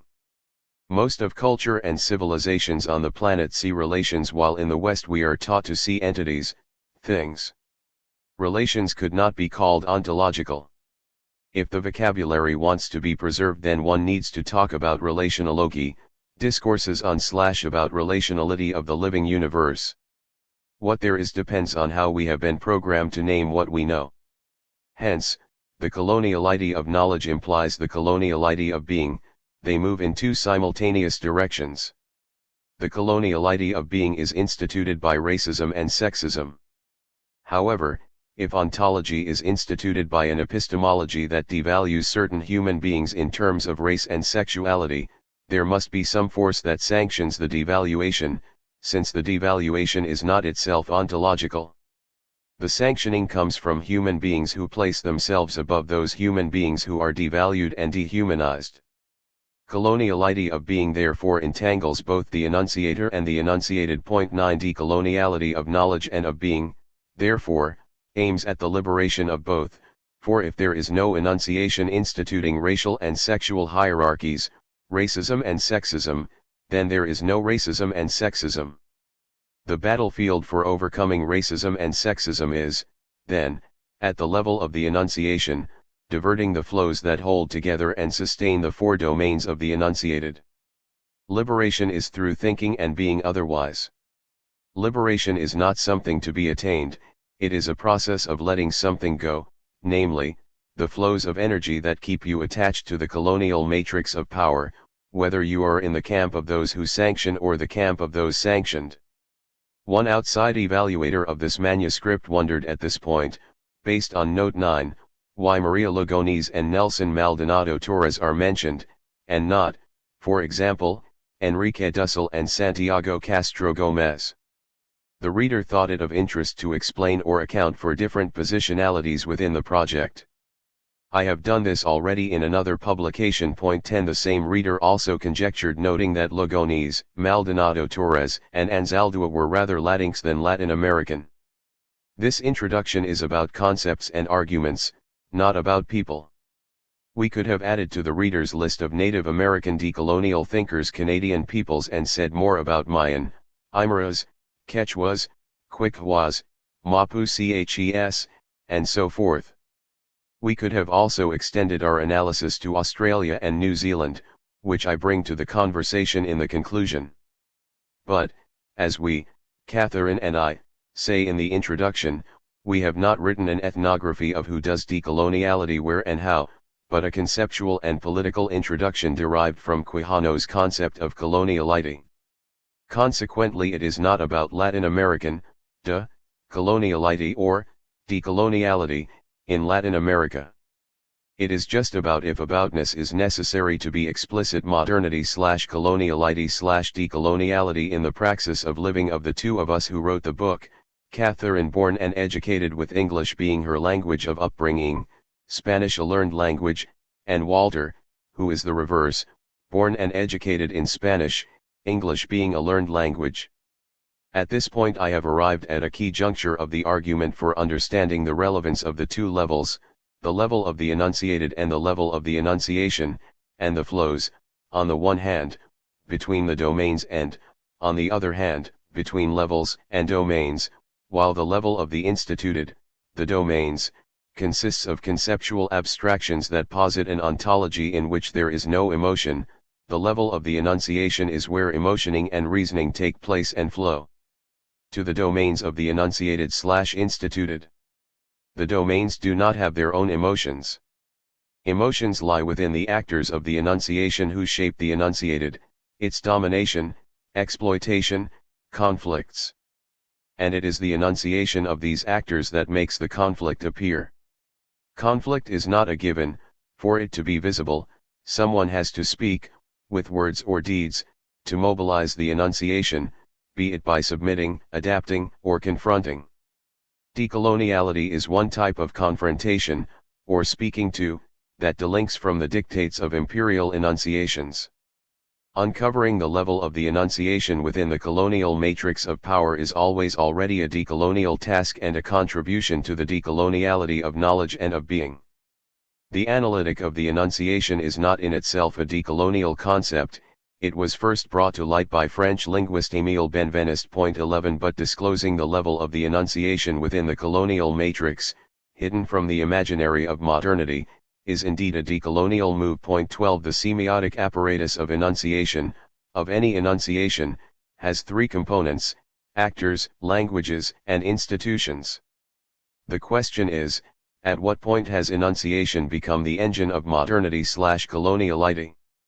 Or, better still, to what extent is modernity/coloniality the consequence of the formal apparatus of the enunciation becoming modern/colonial? 13. It is not enough to change the content of the conversation, the domains, the enunciated. On the contrary, it is of the essence to change the terms, regulations, assumptions, principles managed at the level of the enunciation, of the conversation. Changing the terms of the conversation implies overcoming both disciplinary and interdisciplinary, which depends on maintaining the disciplines, regulations and conflicts of interpretations. It implies setting up regulations of and for decolonial knowledge that implies border thinking, not between disciplines but past the disciplines. As long as controversies and interpretations remain within the same rules of the game, the same terms of the conversation, the control of knowledge itself is never called into question. And in order to call the modern/colonial foundation of the control of knowledge into question, it is necessary to focus on the knower rather than on the known. This means going to the very assumptions that sustain our enunciations. Concluding remarks. To sum up, the domains of the colonial matrix of power support one another.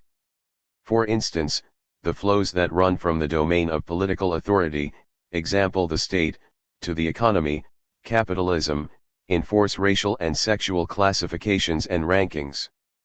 But those classifications and rankings are not inscribed in the domains ontologically.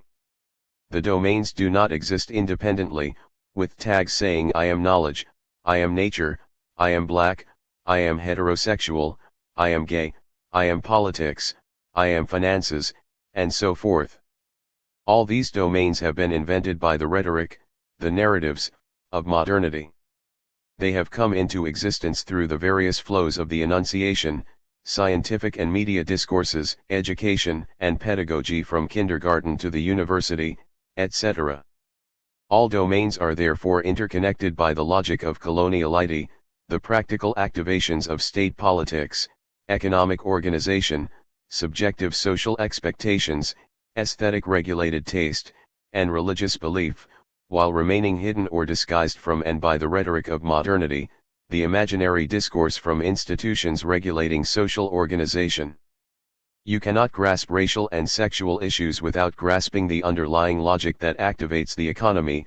Example: slavery is a case in point yesterday and today, or the state politics, whose actors and managers institute economic values and orient behavior via particular racial and sexual classifications and hierarchies.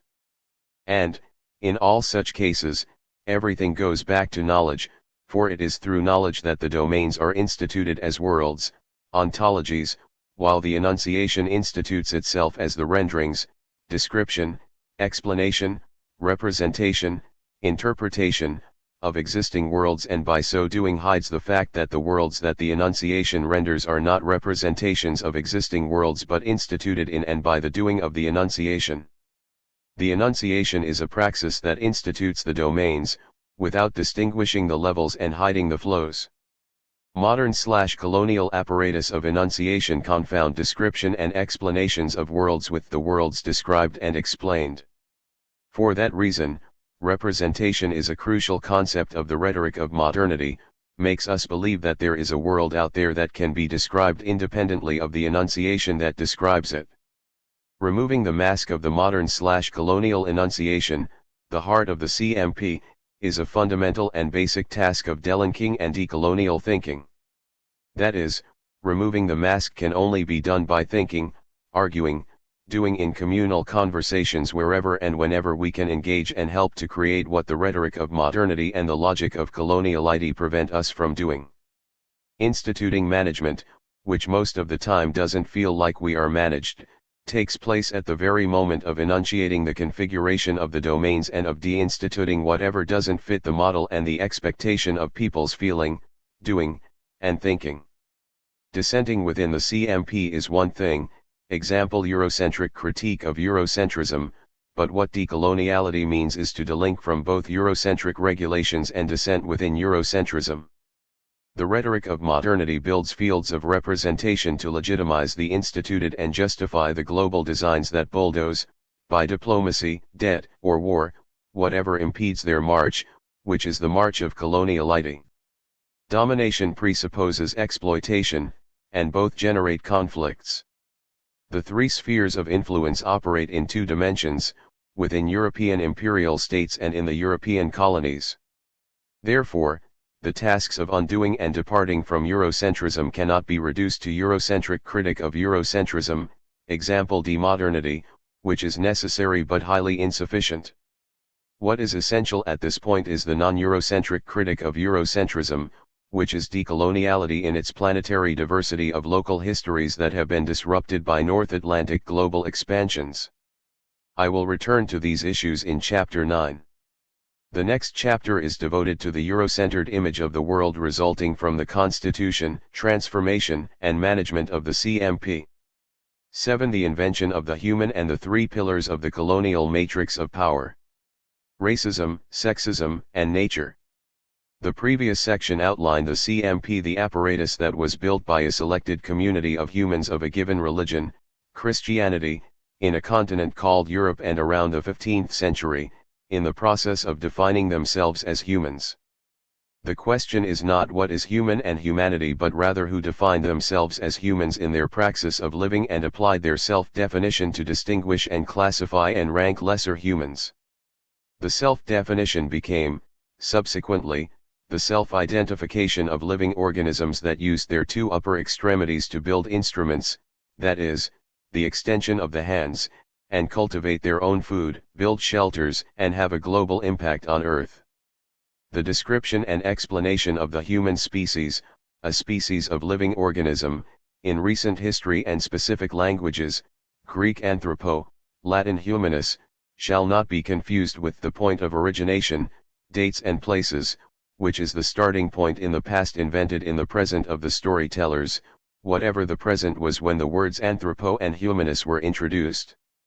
However, Greek and Roman intelligentsia were not the only storytellers who created words to describe themselves and their point of origination. The invention of the model/human was fundamental in building, managing, and controlling the CMP by silencing all other self-identification of the species. This chapter explores the local and self-promoted emergence of the model/human in the European Renaissance. The fictional conceptualization was achieved through the epistemic invention of imperial and colonial differences. Western imperial subjects secured themselves and their descendant as the superior subspecies. They invented also the idea of nature to separate their bodies from all living, and the very life energy of the biosphere, organisms on the planet. Current conceptualization of post-human and post-humanism carries the weight of its regional racial and sexual classifications and ranking. What follows is not an attempt to provide a true definition of human species, human, and humanity but to provide an answer to how it came to be the self-definition of certain praxis of living taken as model and horizon of all, example universal, praxis of living. My argument is decolonial in the sense that it focuses on coloniality of knowledge, epistemology, constitutive of coloniality of being, ontology, the invention of the human. Before 1500 the world order was polycentric and non-capitalist. What follows is not an ethno-historical narrative, but a decolonial argument grounded on Ennio Bolquijano's pioneering concept of coloniality. Coloniality redefined the concept of modernity, revealing its darker side, coloniality, as well as opening up the possibilities of reconceptualizing decolonialization into decoloniality, as argued in previous chapters. However, I bring into conversation strong conceptual formulations akin to the concept of coloniality, Frantz Fanon's sociogenesis, Sylvia Wynter's Man 1 and Man 2, Gloria Anzaldua's border dwelling and la facultad, the Andean concept of sumac causse, and an Anishinaabe equivalent concept of Mino by Matizawan, Leanne Simpson. The latter two underscore the resurgence of the communal, not individualistic, praxis living, sensing, thinking, doing, believing. I conceive them all as decolonial concepts with which my argument engages in respectful and, I hope, productive dialogue. By doing so I walk the roads, on the one hand, of decolonial analytics, the three pillars, and, on the other, of decolonial openings toward paths of delinking and relinking, re-existence. Before 1500, most known cultures and civilizations on the planet, perhaps with the exception of Greece, were built on the assumption of the coexistence or complementarity of the opposite. It is known that, for example, Buddhist philosophy rejects the law of non-contradiction, which holds that A is B and A is not B are mutually exclusive and cannot coexist, and it is assumed that, in Greece, Heraclitus rejected it too.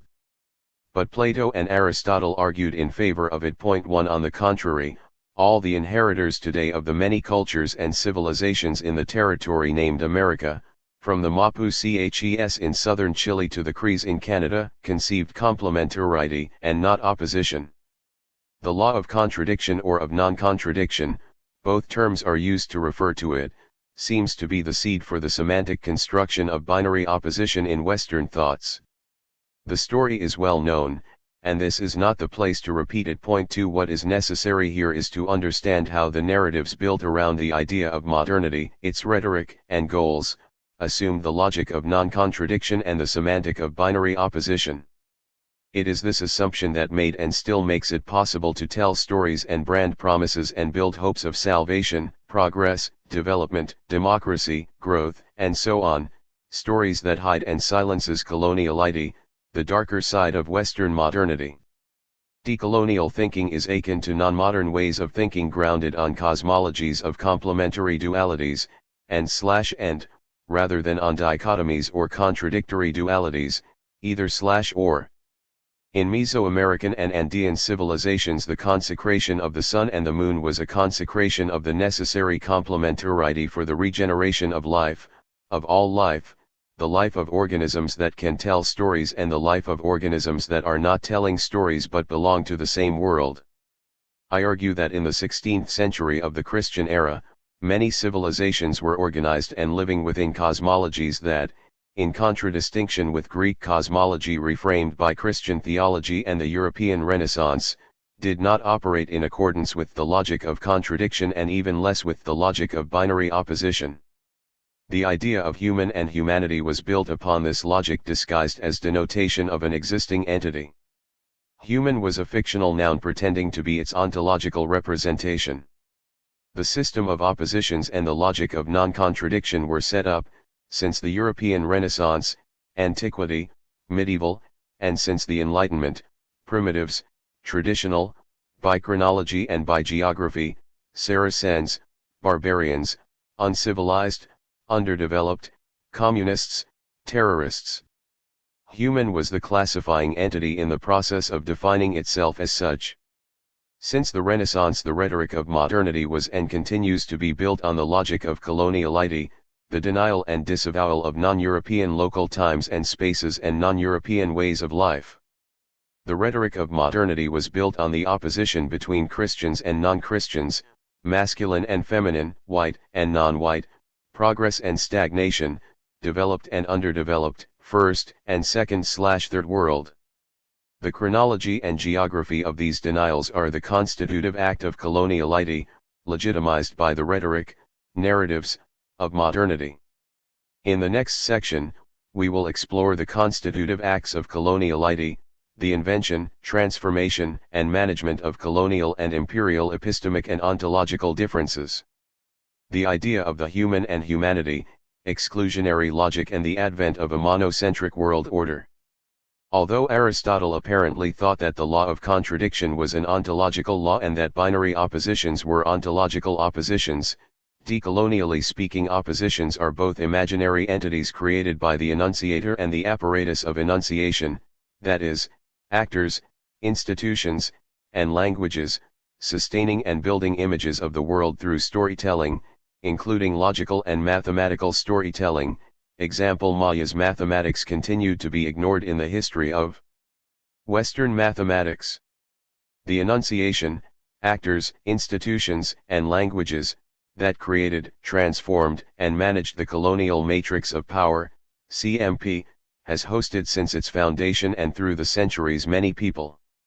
The mutual foundation of the enunciated, the domains, of the CMP and the enunciation that created the domains at the same time that it created itself as such, was founded on ceremonial acts and events. The CMP was put in place in the process of dealing with an unexpected situation, the invention of America, without the awareness that something different was being created. Singling out the level of the enunciated and its domains, governance, economy, knowledge, classification, racism and sexism, the invention of nature, and the level of the enunciation and its actors, languages, and institutions is a theoretical conceptualization that has emerged in recent years. It is a theoretical reconstruction of historical process. The unconscious in Sigmund Freud's work, to give a parallel example, was a reconstruction of what he thought operates in the human psyche. What one can say with confidence today is that the actors who created the CMP could not consciously know that they were creating what today we, in our analyticity, identify as such, but they certainly knew and believed that they were acting as humans in a world populated by lesser humans. Let's remember some etymologies from the online etymology dictionary. Human, adjective. Mid-15th, humain, humane, human, from Old French humain, humain, adjective, of or belonging to man. 12th, from Latin humanus, of man, human, also humane, philanthropic, kind, gentle, polite, learned, refined, civilized. This is in part from pi asterisk, dh, gomen dash, literally earthling, earthly being, as opposed to the gods, see homunculus. Compare Hebrew Adam, man, from Adamah, ground. Cognate with Old Lithuanian zemuo, accusative zemuni, man, male person. Human interest is from 1824. Human rights attested by 1680s, human being by 1690s. Human relations is from 1916, human resources attested by 1907, American English, apparently originally among social Christians and based on natural resources. Human, n. A human being, 1530s, from human, adjective. Latin humanus was the translation of Greek anthropo.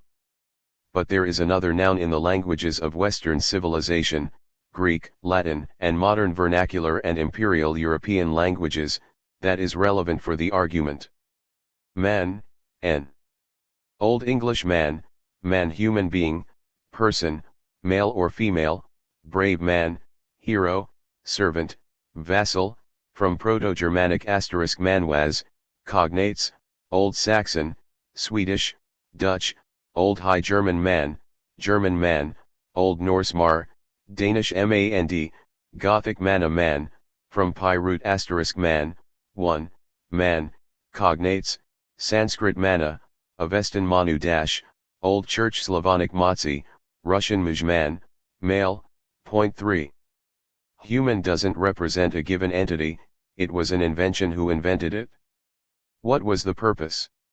Sylvia Wynter has argued, innovatively, that the constitution of man 1, in the Renaissance imaginary, and man 2, in the Enlightenment imaginary, stood for the humanity of the human. Point 4. The humanity of the human was universally postulated. What this meant was that those who conceptualized man 1 and man 2 as standing for the human were self-identified with the entity, man 1 and man 2 equals human, that they were describing. Wynter's argument carries the weight of African history and of the African diaspora in the Americas. Point 5. In order for these actors to self-identify with the human, they needed to draw on differences with entities that were lesser than or non-human. Two spheres of meaning were available to this purpose in the early Renaissance, one was racial/religious, the other sexual. Racism and sexism emerged at that point, two constitutive pillars of the colonial matrix of power. In the sphere of religion, there were the Saracens, the Canaanites, and the pagans. In the sexual sphere, a distinction was traced between necessary and dispensable women. Dispensable women invented by human/man were witches, necessary women were wives whose function was to secure the regeneration of the species. When Christians encountered lands and people they did not know and baptized the people Indians and the land Indies, and when later on in the 16th century the trade of enslaved Africans began, it was necessary to situate the human and humanity in relation to people whom the Bible did not account for, and in relation to the massive contingents of enslaved Africans displaced to India's Occidentals. If the inhabitants of India's Occidentals became Indians, enslaved Africans became black and, therefore, lesser beings in relation to the prototype of the white human. While in Europe racism manifested itself in the sphere of religion, in the New World, India's Occidentals, and then America, racism was established in the secular realm, with people who, according to the Christians, had no religion. Racism in the New World impinged upon sexism already established among Western Christians. Racism and sexism are inseparable and constitutive of the CMP. That is the beginning of intersectionality, a theoretical concept that identifies praxis of living enacting modernity/coloniality, and intersectionality is founded on the racial and sexual colonial differences. For the colonial difference, see the next chapter.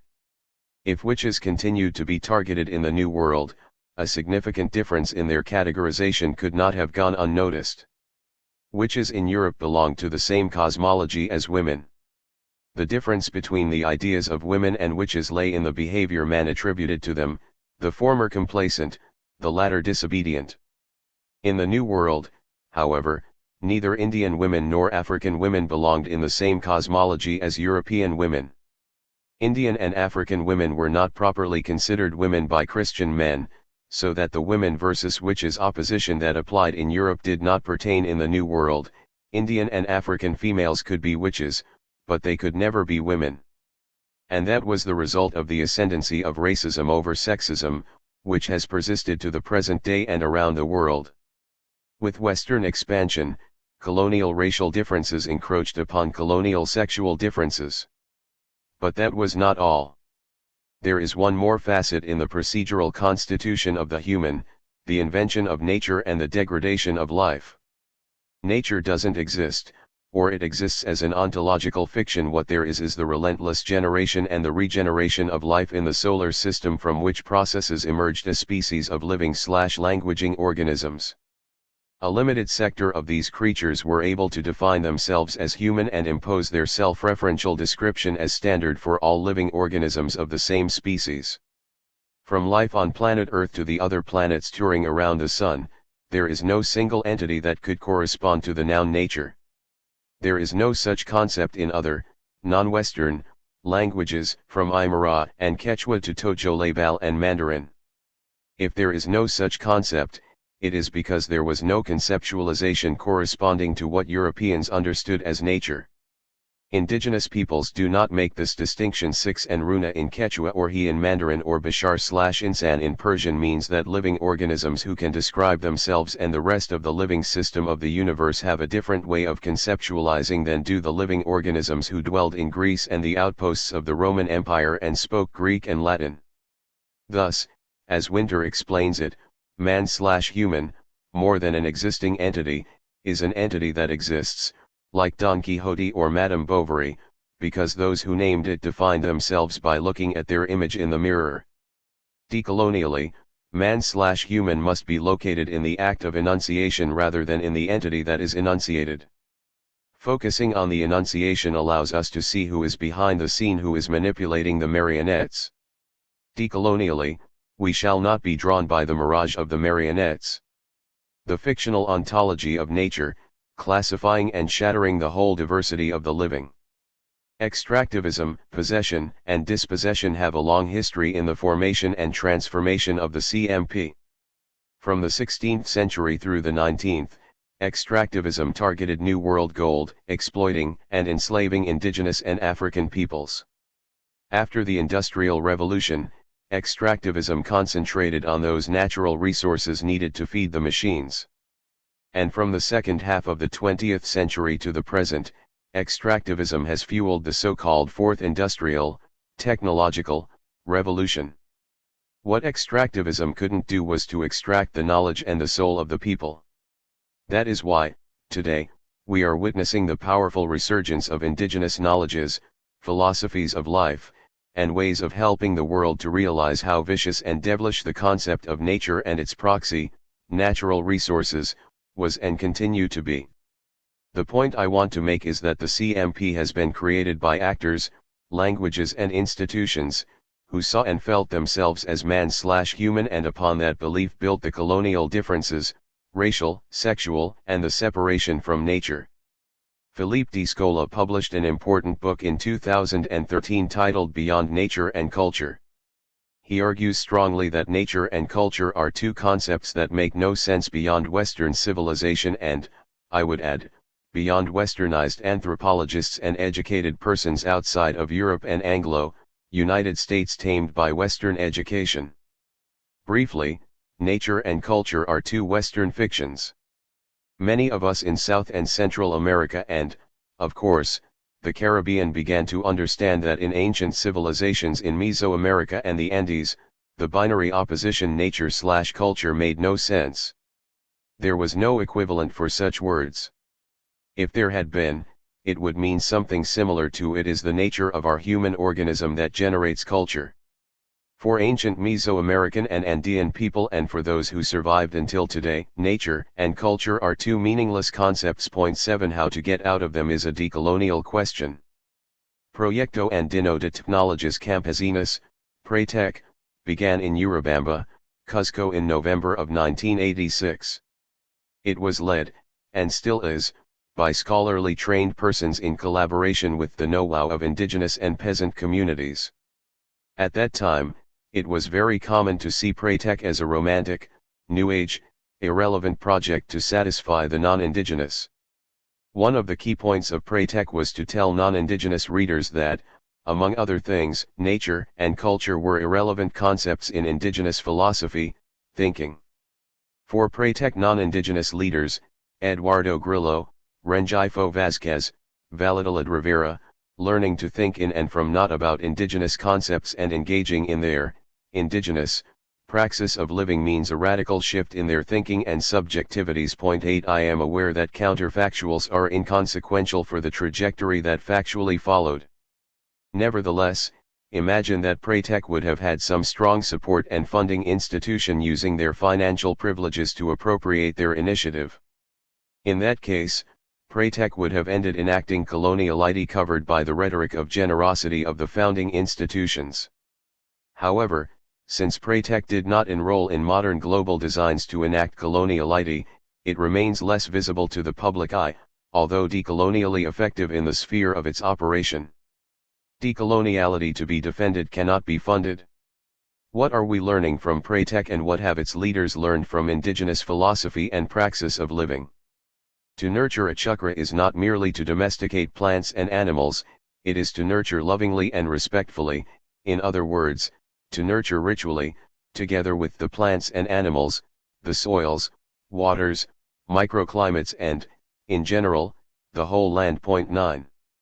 These words were written by Julio Valladolid Rivera, co-founder of PRETEC. The claim is to revamp millenarian Andean ways of living together in the chakra. It is the whole where runas, salkas, and huacas interrelate in the process of nurturing, nutrir, nutrients in Spanish, and living requires nurturing, and nurturing regenerates living in all its dimensions. If you look up nurture in current dictionaries, you would understand how coloniality of knowledge works. It is translated as "and related to development," when indeed chakra is exactly the opposite. PRETEC was founded in 1987, during the years in which development was being radically critiqued. Its foundations offered a way of delinking from modernization and development. Chukra, modern dictionaries will tell you, is a piece of land outside of the city where food is produced for city dwellers. Well, it is not what chukra means in ancient Andean cultures. Chukra, also chakra, refers to vincularidad, interrelations, between runas, salkas, and huacas. Runa could not be translated as human because human in Western vocabulary was separated from nature, which is not the case in indigenous philosophies. Salkas are all living organisms, and huacas refers to the sacred, such as mountains or rivers that are also salkas. Valladolid Rivera conceived decolonization in terms of delinking from Western cosmovision and relinking with indigenous cosmovivencia. We need vocabulary that comes from many other experiences, not only from the Greek. There is no reason to continue privileging Greek and Latin sources. Epistemic disobedience means to recognize them and denaturalize them at the same time. Epistemic disobedience requires border thinking. Point 10. Yes, indeed, nature and culture are two Western concepts only valid within Western cosmology. Indigenous scholars and intellectuals know it from their own memories and education. No need for them to read the discovery of an anthropologist from Le Collège de France. Thus, for those of us who dwell in the Americas, who have been raised and educated in the Americas, regardless of our skin color, religious beliefs, migrant status, sexual preferences, etc., and who have sensed through different aromas 500 years of Western epistemic racism, it shall be evident that the classification and invention of Indians, the classification and invention of blacks to homogenize the African population, the identification of the New World with nature and with the wealth of natural resources after the Industrial Revolution, all of these are epistemic invention of ontological natural and cultural entities. Ontology was created by the diversity of a single Eurocentered story. There were and are many stories but a single logic of coloniality hidden by the rhetoric of modernity. Here is a tip to better understand what I am arguing. Nature, n.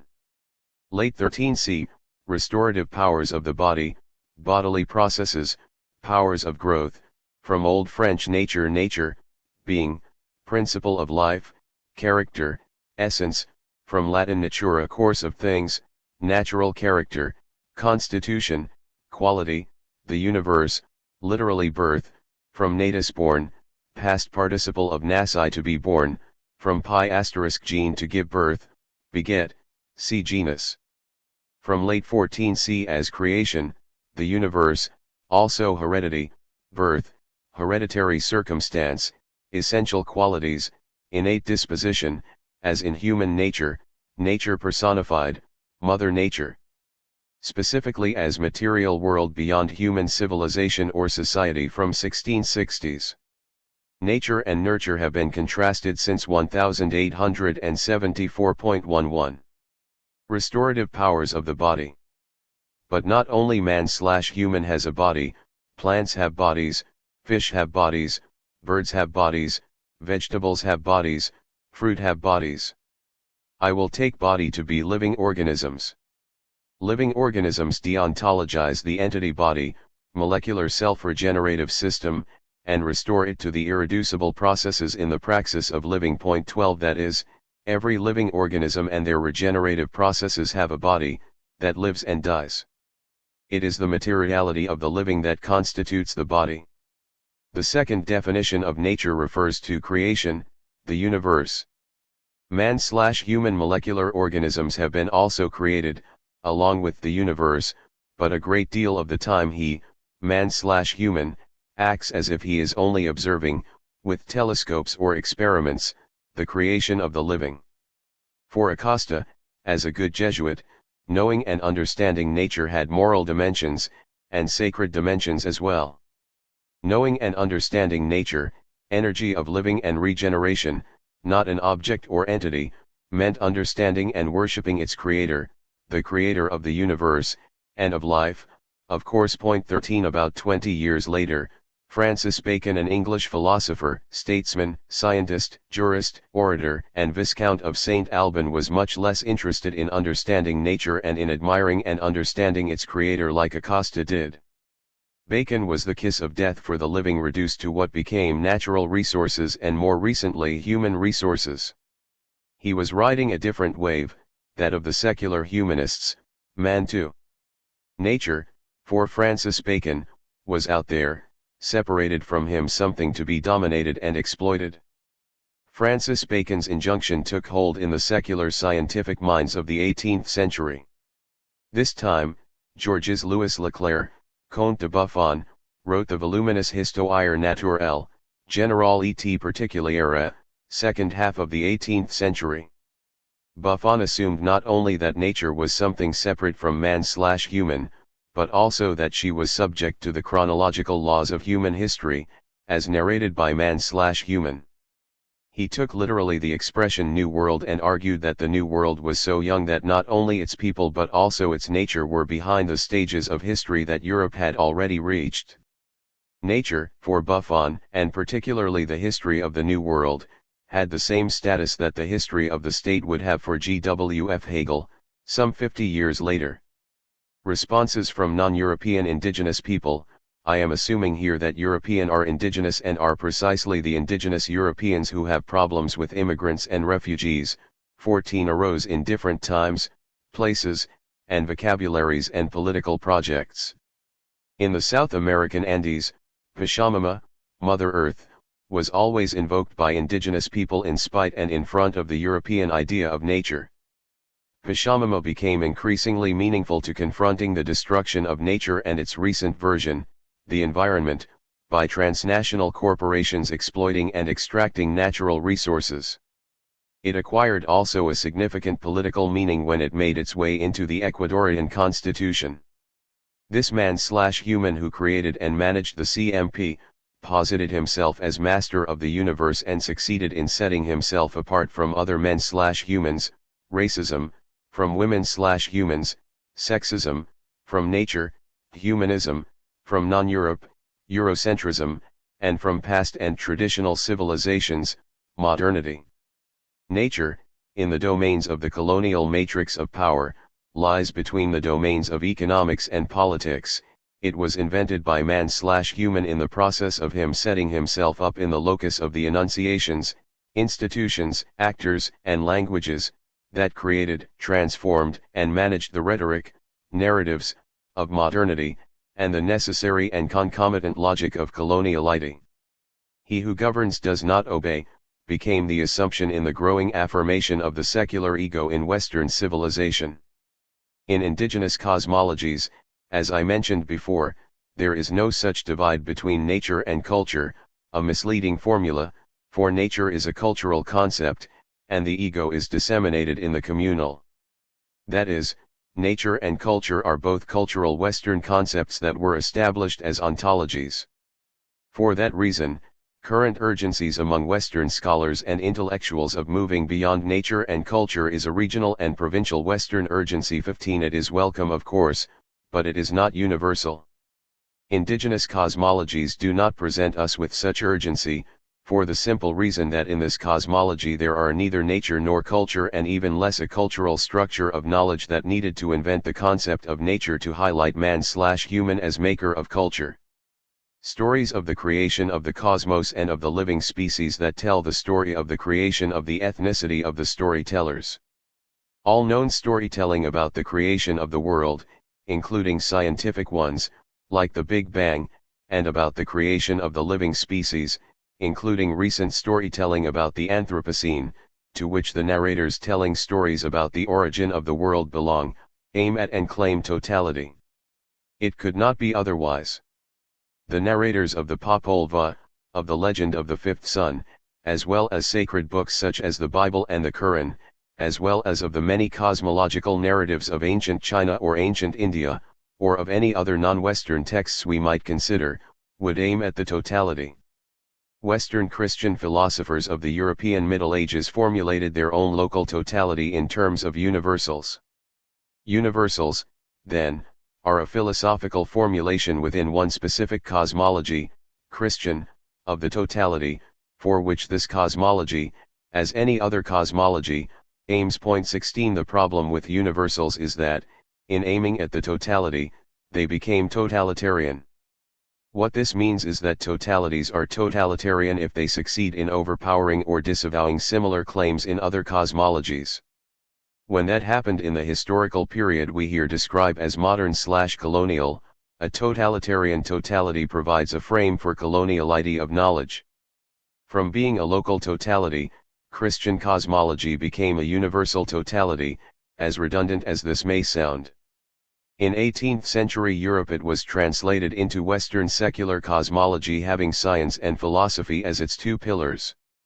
It is only for Christian believers that the world originated as the Bible story says.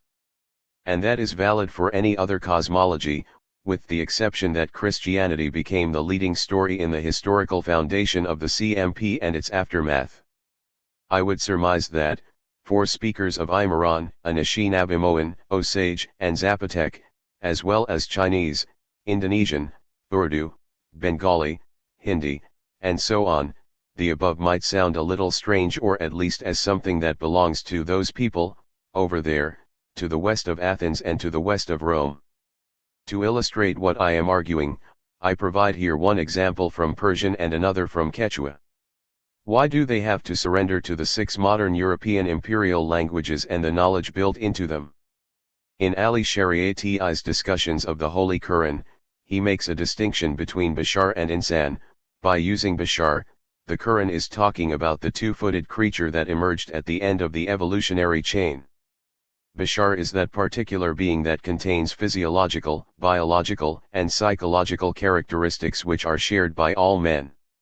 On the other hand, Insan is that unique and enigmatic being that has a special definition that does not apply to any other phenomenon in nature. Bashar is being while Insan is becoming, italics mine, point 17.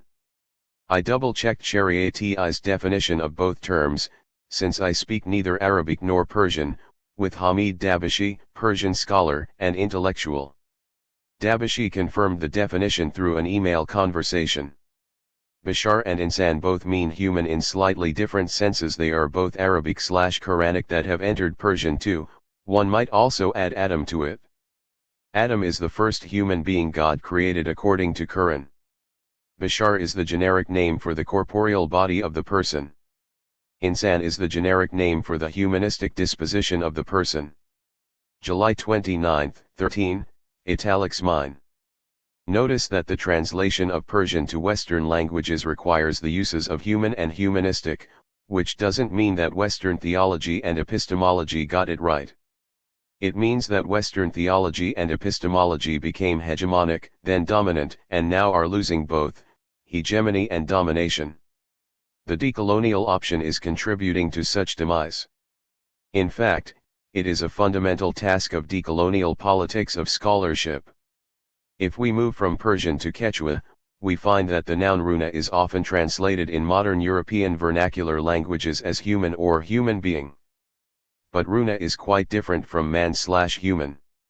Man/human, as we have seen, fashioned himself by cutting ties with nature and, by the 18th century, in an act of degoting, to use Sylvia Wynter's vocabulary, and also by setting up the rule of division between two things that are, or are represented as being, opposed or entirely different, man and woman, human and nature, life and death, day and night, matter and spirit, mind and body, and so on.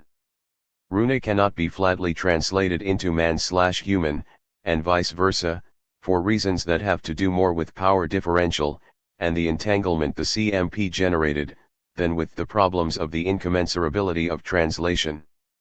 For people who conceived of themselves as runa, parallel to other people who conceived of themselves as man/human, or as bashar/insan, or as ren, this conceptualization implies a local universe of meaning. Point 18. Let's take runa, to make a long story short, since we have already said something about the Persian bashar/insan.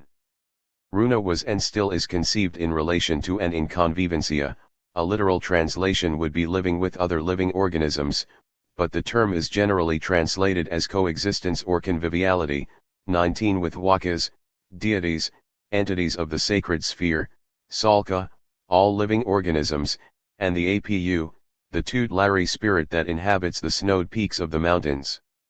These organisms are all weaved together, For the metaphor of tejido, weaving, is commonly invoked to express convivencia and vincularidad, translated as relationality.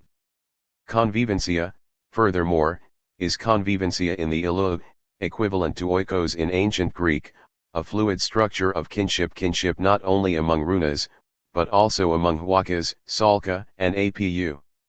Consequently, in translating runa into man/human, you erase the convivencia of the living and the spiritual world, and you endow runa with the same violence that man/human has enacted in defining himself. 20 You then would continue the erasure that man/human started during the Renaissance in Europe and in the processes of epistemic conquest and the colonization of the world. Convivencia is not necessarily pacifistic, but it is a struggle in search of balance and harmony. Andean philosophy included the concepts of Tinku and Ani. Tinku and Ani bring the opposite into the unity of complementary relations. 21. It shall be pointed out here, that in introducing coloniality and distinguishing it from colonialism, Quijano reconceived decolonization as decoloniality. Taking hold of the state apparatus is no longer the goal of decoloniality, see Chapter 5. Decoloniality aims at epistemic reconstitution, see Chapter 6. By doing so he meant that while colonialism referred to the military, political, and economic domination of other regions, coloniality illuminated the cultural aspects and, of course, the epistemic and hermeneutical principles upon which Western religions, science, and philosophy were built. It was through the control and management of knowledge that the colonial matrix of power was created, managed, transformed, and controlled. There cannot be military, political, and economic doing without an epistemic and hermeneutic framework, a framework of knowing and understanding upon which man/human, as well as runa, anthropo, ren, and bashar/insan, acts on the world. Since the European Renaissance, it has been the self-definition of man/human and the principles of knowledge and understanding that have grounded both his affirmation in Western Christianity and in relation to cultures and civilizations around the world. Now, taking a cursory look at Daoism, one finds that the concept of nature in Western, west of Jerusalem, medieval Christianity, and in Western civilization after it, hides more than it reveals. In this respect, it is similar to the translation of runa into man/human. Chi cannot be translated as nature, it must be translated as energy, the energy of the living in the living universe, named Pasha, cosmos, and Pashamama, earth, in the Andean civilizations, and Gaia, the earth, and cosmos in ancient Greece. It is the energy that enables living organisms that are able to define themselves in relation to all other organisms in convivencia. In some cases, the relation is convivial, in others, it is antagonistic. Qi is the energy that must be governed by the complementarity and harmony of yin-yang. There is no yin without yang, there is no yang without yin because movement is relentless, there is no masculine without feminine, there is no day without night, there is no life without death, and so on. Like Tinku in Andean philosophy and other indigenous cosmologies in the great civilizations of the Americas shattered by European invasions, yin-yang involves the constant search for harmony and equilibrium, and is the goal of living organisms endowed with the capacity to define themselves/ourselves as particular entities in convivial or antagonistic relation to other living organisms. In Taoist or Daoist philosophy, the diversity of living that Western epistemology reduced to nature does not exclude the spiritual and the social. In this sense it is much like Andean philosophy. Salka doesn't exclude runa and huacas, since apu is at once salka and huaca.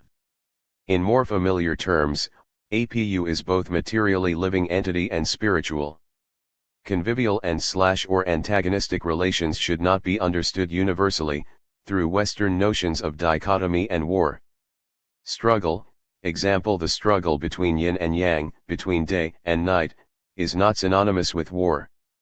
In Quechua language and Andean philosophy, yin and tin and mas and tin are parallel to yin and yang. 22 What they have in common is the acknowledgement that there cannot be A without its opposite B.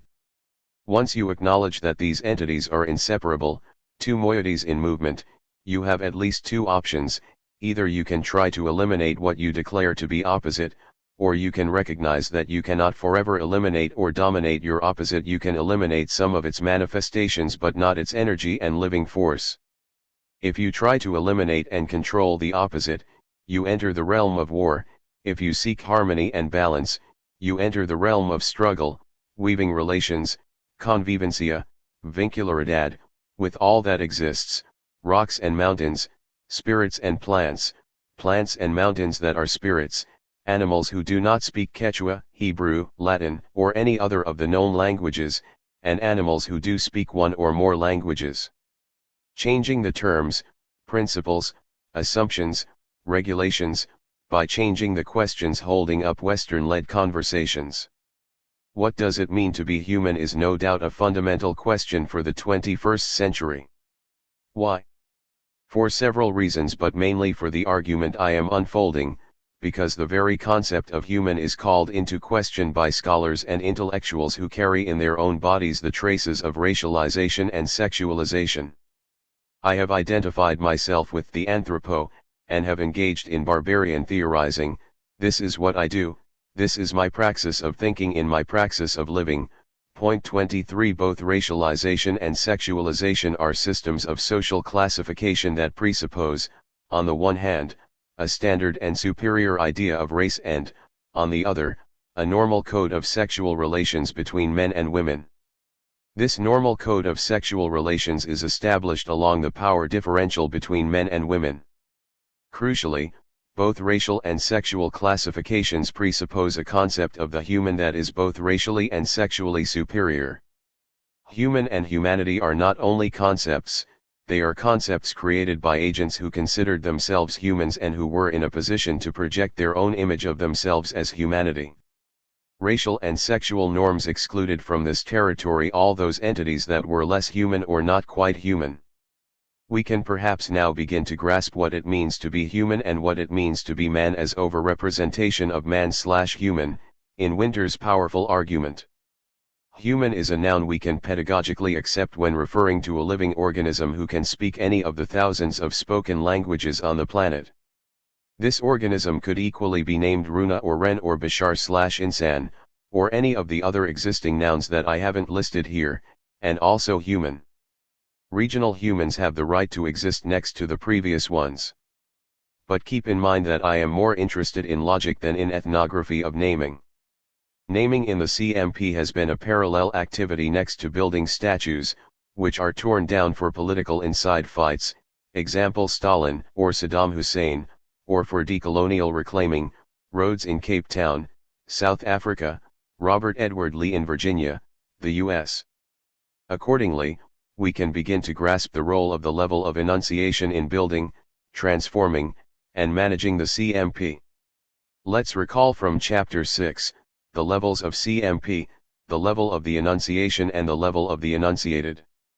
The enunciated is the level composed by the domains to be managed and controlled.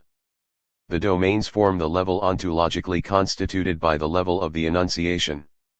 They do not exist by themselves, although we have the impression they do. That is, epistemology configures, and in that sense, creates, the domain's ontology. Racial and sexual ontologies, in Western civilization, emerge from classification and configuration, example the features that identify ontological domains.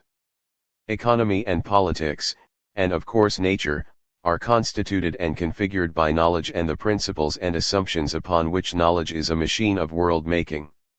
That is, epistemology creates ontological domains. The enunciation is the level in which actors, languages, knowledge generation, and institutions enable the circumscription of the domains of the enunciated.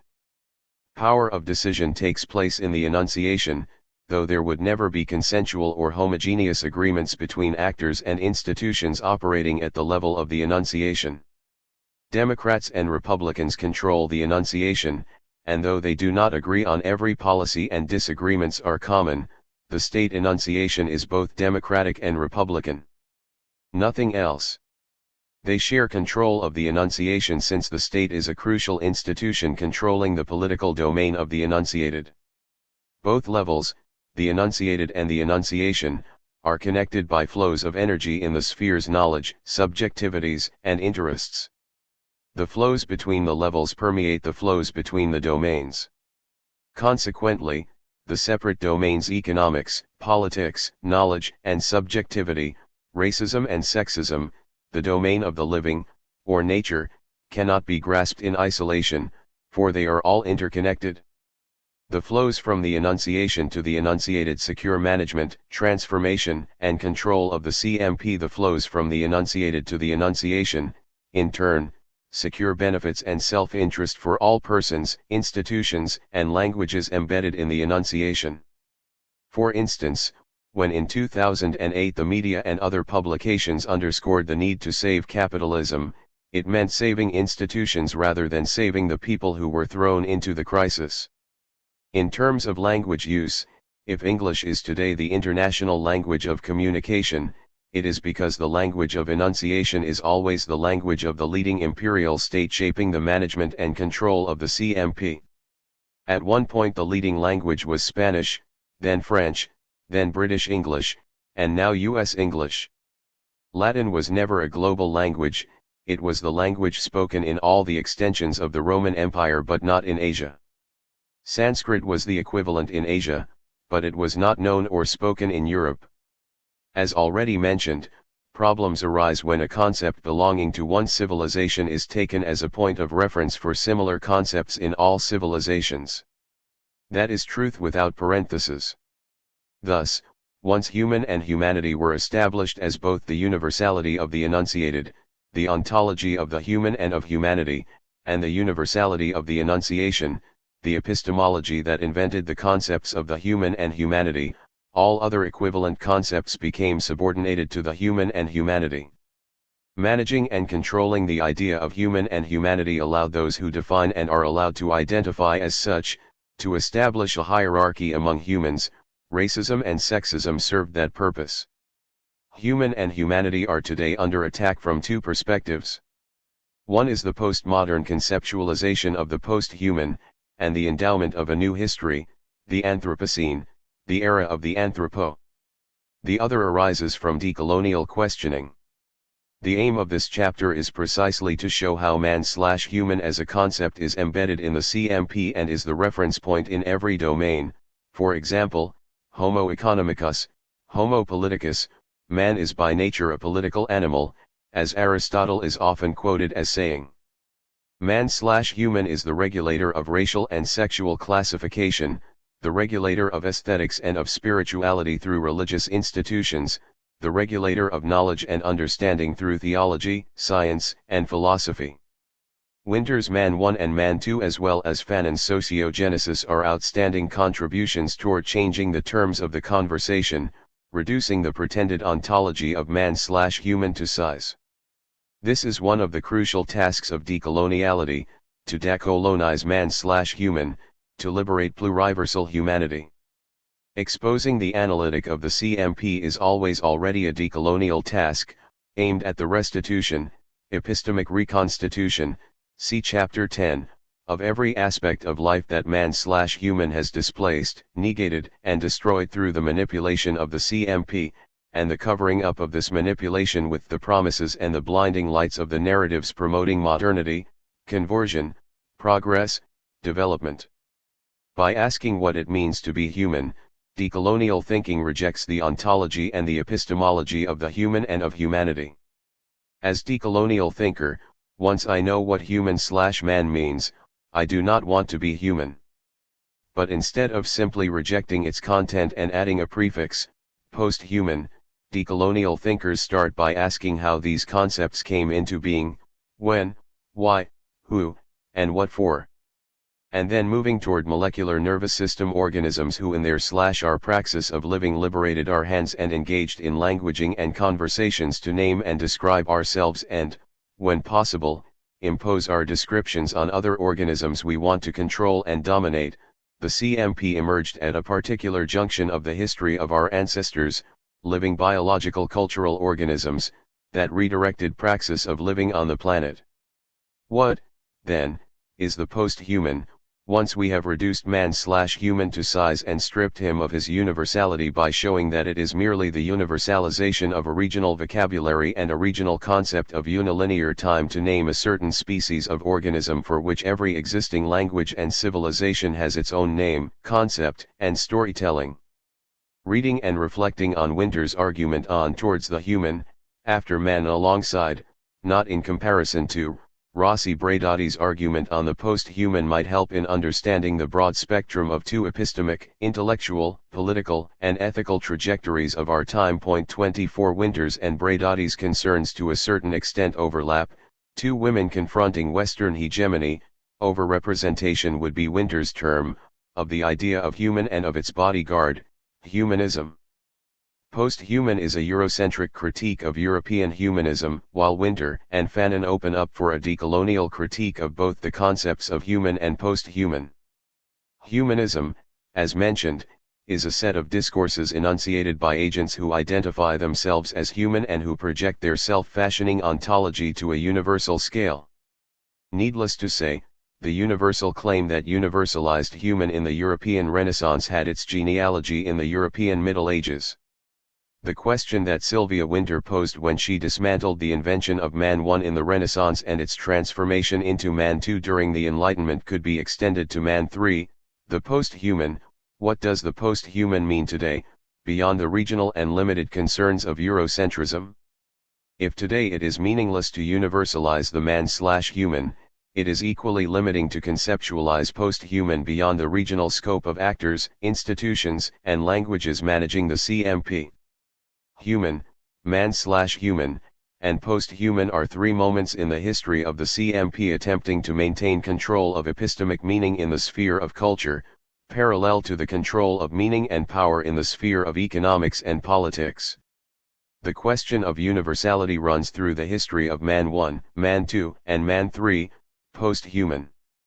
The sources of the universality still paramount in Western cosmology, with consequences for other cosmologies, are located in ancient Greece. 25 There is no reason, as I mentioned above, why Greece, and the Western prefix post on all things derived from Greece and Rome, shall be the universal origin of all storytelling of communities of living organisms engaged in conversations. One issue has been debated at length in Western philosophy. The question is, decolonially speaking, whether universals indeed exist or whether they are merely concepts taken as representations of what exists. Consequently, a second issue could be whether universals, in the event that they have substantial existence, are separated from sensible entities or are embedded in them, and the third issue to explore would be whether universals, if they exist separately from sensible entities, are corporal or incorporeal substances. 26 The medieval European problem of the universal is nothing more than a claim of totality for every cosmology. In order to establish one totality, a set of discourses that create an ontology, you have to debunk all other cosmologies that have a claim to totality. And in order to do this, you have to impose your own totality over all others. That is how truth without parentheses overrules the possibility of truth in parentheses, that is, living in a pluriversal rather than in a universal mode of existence.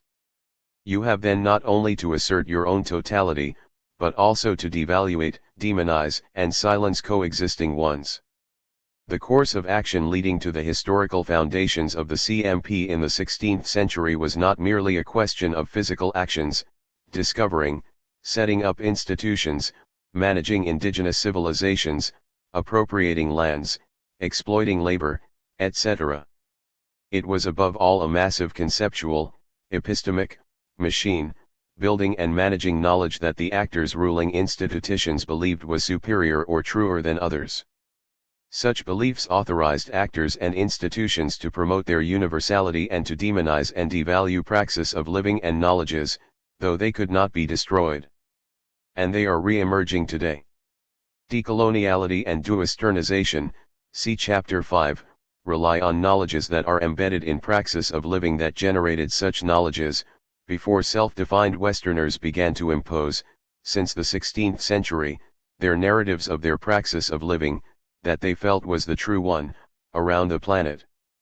Praxis of living and knowledges that have been devalued and demonized are resurging today, even if the devaluation continues. A fundamental task of decoloniality enacting resurgences and re-existence of devalued and demonized praxis of living, whatever form they take in the myriad local histories that have been intervened by modernity/coloniality, example CMP. There is no blueprint for it. This introduction is certainly not one. All we are saying is that resurgence and re-existence are taking place, on the planet. Ours, Catherine and Walter, is a singular trajectory of decolonial thinking and doing. It is neither a master plan nor a planetary ethnography. One could say that modernity/coloniality is above all a question of knowing and knowledge, and that coloniality is justified in and by the narratives of modernity, the enunciation, actors, institutions, languages that founded and maintained, though transformed, the rhetoric of modernity, that enact and transform existing knowledge systems and create a new one as the enterprise goes on. Indeed, one of the main assumptions guiding the actions of European man/human in the New World was the universality of his knowledge and his belief. If universal, then it was total. The knowledge and self-conception of man/human helped him in his advance toward the totality that man/human apprehended in the process of apprehending himself as such. Quijano helps us in locating how the universal in medieval philosophy became crucial in building and justifying the narratives of modernity and enacting coloniality. In spite of its absence in the Cartesian paradigm, the intellectual necessity of the idea of totality, especially in relation to social reality, was present in the European debate, early on in the Iberian countries, Victoria, Suarez, and in the preservation of power defended by the Church and the Crown, and in France somewhat later, 18th century, and then already as a key element of social criticism and of alternative social proposals. Above all, from Saint Simon, the idea of social totality was spread together with proposals of revolutionary social change, in confrontation with the atomistic perspective of social existence then predominant among the empiricists and among the adherents of the existing social and political order. In the 20th century, totality became a perspective and a category generally admitted in scientific investigations, especially those about society. 27. Human and humanity, again, and all their derivations, were since the Renaissance the names by which those who identified themselves as human identified the rest of the inhabitants of the planet. The basic operation implemented to secure epistemic dominion was social classification. Social classification, rather than social class, is the foundational epistemic moment of the CMP. This is the theme of the next chapter. 8 Colonial/imperial differences. Classifying and inventing global orders of lands, seas, and living organisms. Ontologies are epistemic inventions. The issue at stake in this chapter is cultural classification, which includes social class. Cultural classifications are made, not ontologically inscribed in whatever is classified. Hence, classifications are cultural because they are inventions, not representations. Classifications are epistemic building of ontologies. Although classification is not privilege of any culture or civilization in particular, this chapter focuses on the type of classifications constitutive of modernity/coloniality. That is, classifications that built and activated by the CMP. For this reason, knowledge is the paramount domain of the CMP. Economy is knowledge organizing and legitimizing praxis. Capitalism names a type of knowledge that justified and justifies the subjugation of non-capitalist economies. Hence, the basic, most fundamental, decolonial task is in the domain of knowledge, since it is knowledge that holds the CMP together and that conforms subjectivities, whether of theological believers or of supposed free subjects of secular subjectivities, as I explained in Chapter 6. Managing and controlling knowledge means managing and controlling subjects, subjecting them/us to the CMP, in all latitudes, the individuals who created, transformed, and managed the CMP and become subjected to their own pragmatic fantasies, as well as individuals subjected by the creators and managers of the CMP. Coloniality of knowledge is the invisible side of modernity, theological in the Renaissance, secular in the Enlightenment. Coloniality of knowledge here means schooling and training from elementary to higher education, as well as the mainstream media that propagates and consolidates it, and, therefore, consolidates the working of the CMP in all the domains of the enunciated, from politics to economy, from racism to sexism, from aesthetics to the hard sciences, from the social sciences to the humanities, and then all the way down to the wide population consuming news and information, as well and mainly of the enunciation. Knowing and understanding how the CMP was built, managed, and controlled are paramount to the type of decolonial tasks we, Catherine and myself, are introducing in this volume. It is generally taken for granted that the 16th century in Europe was a time of unprecedented changes. In relation to what remains to be specified. But there is no reason to dispute that perception except that it is only half of the story. Hence, the need to be specified. Indeed, only half of the unprecedented changes are located in the history of Europe itself. The other half, the missing chapter, is less visible when 16th century Europe is celebrated.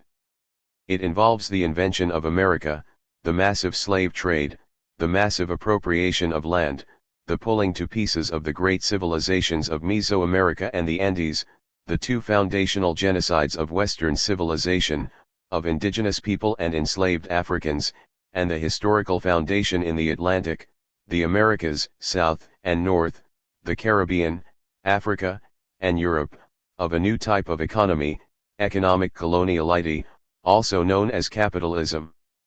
An enormous change in economic knowledge both in the regional history of Europe and in the changes that European expansion imposed in non-European economies.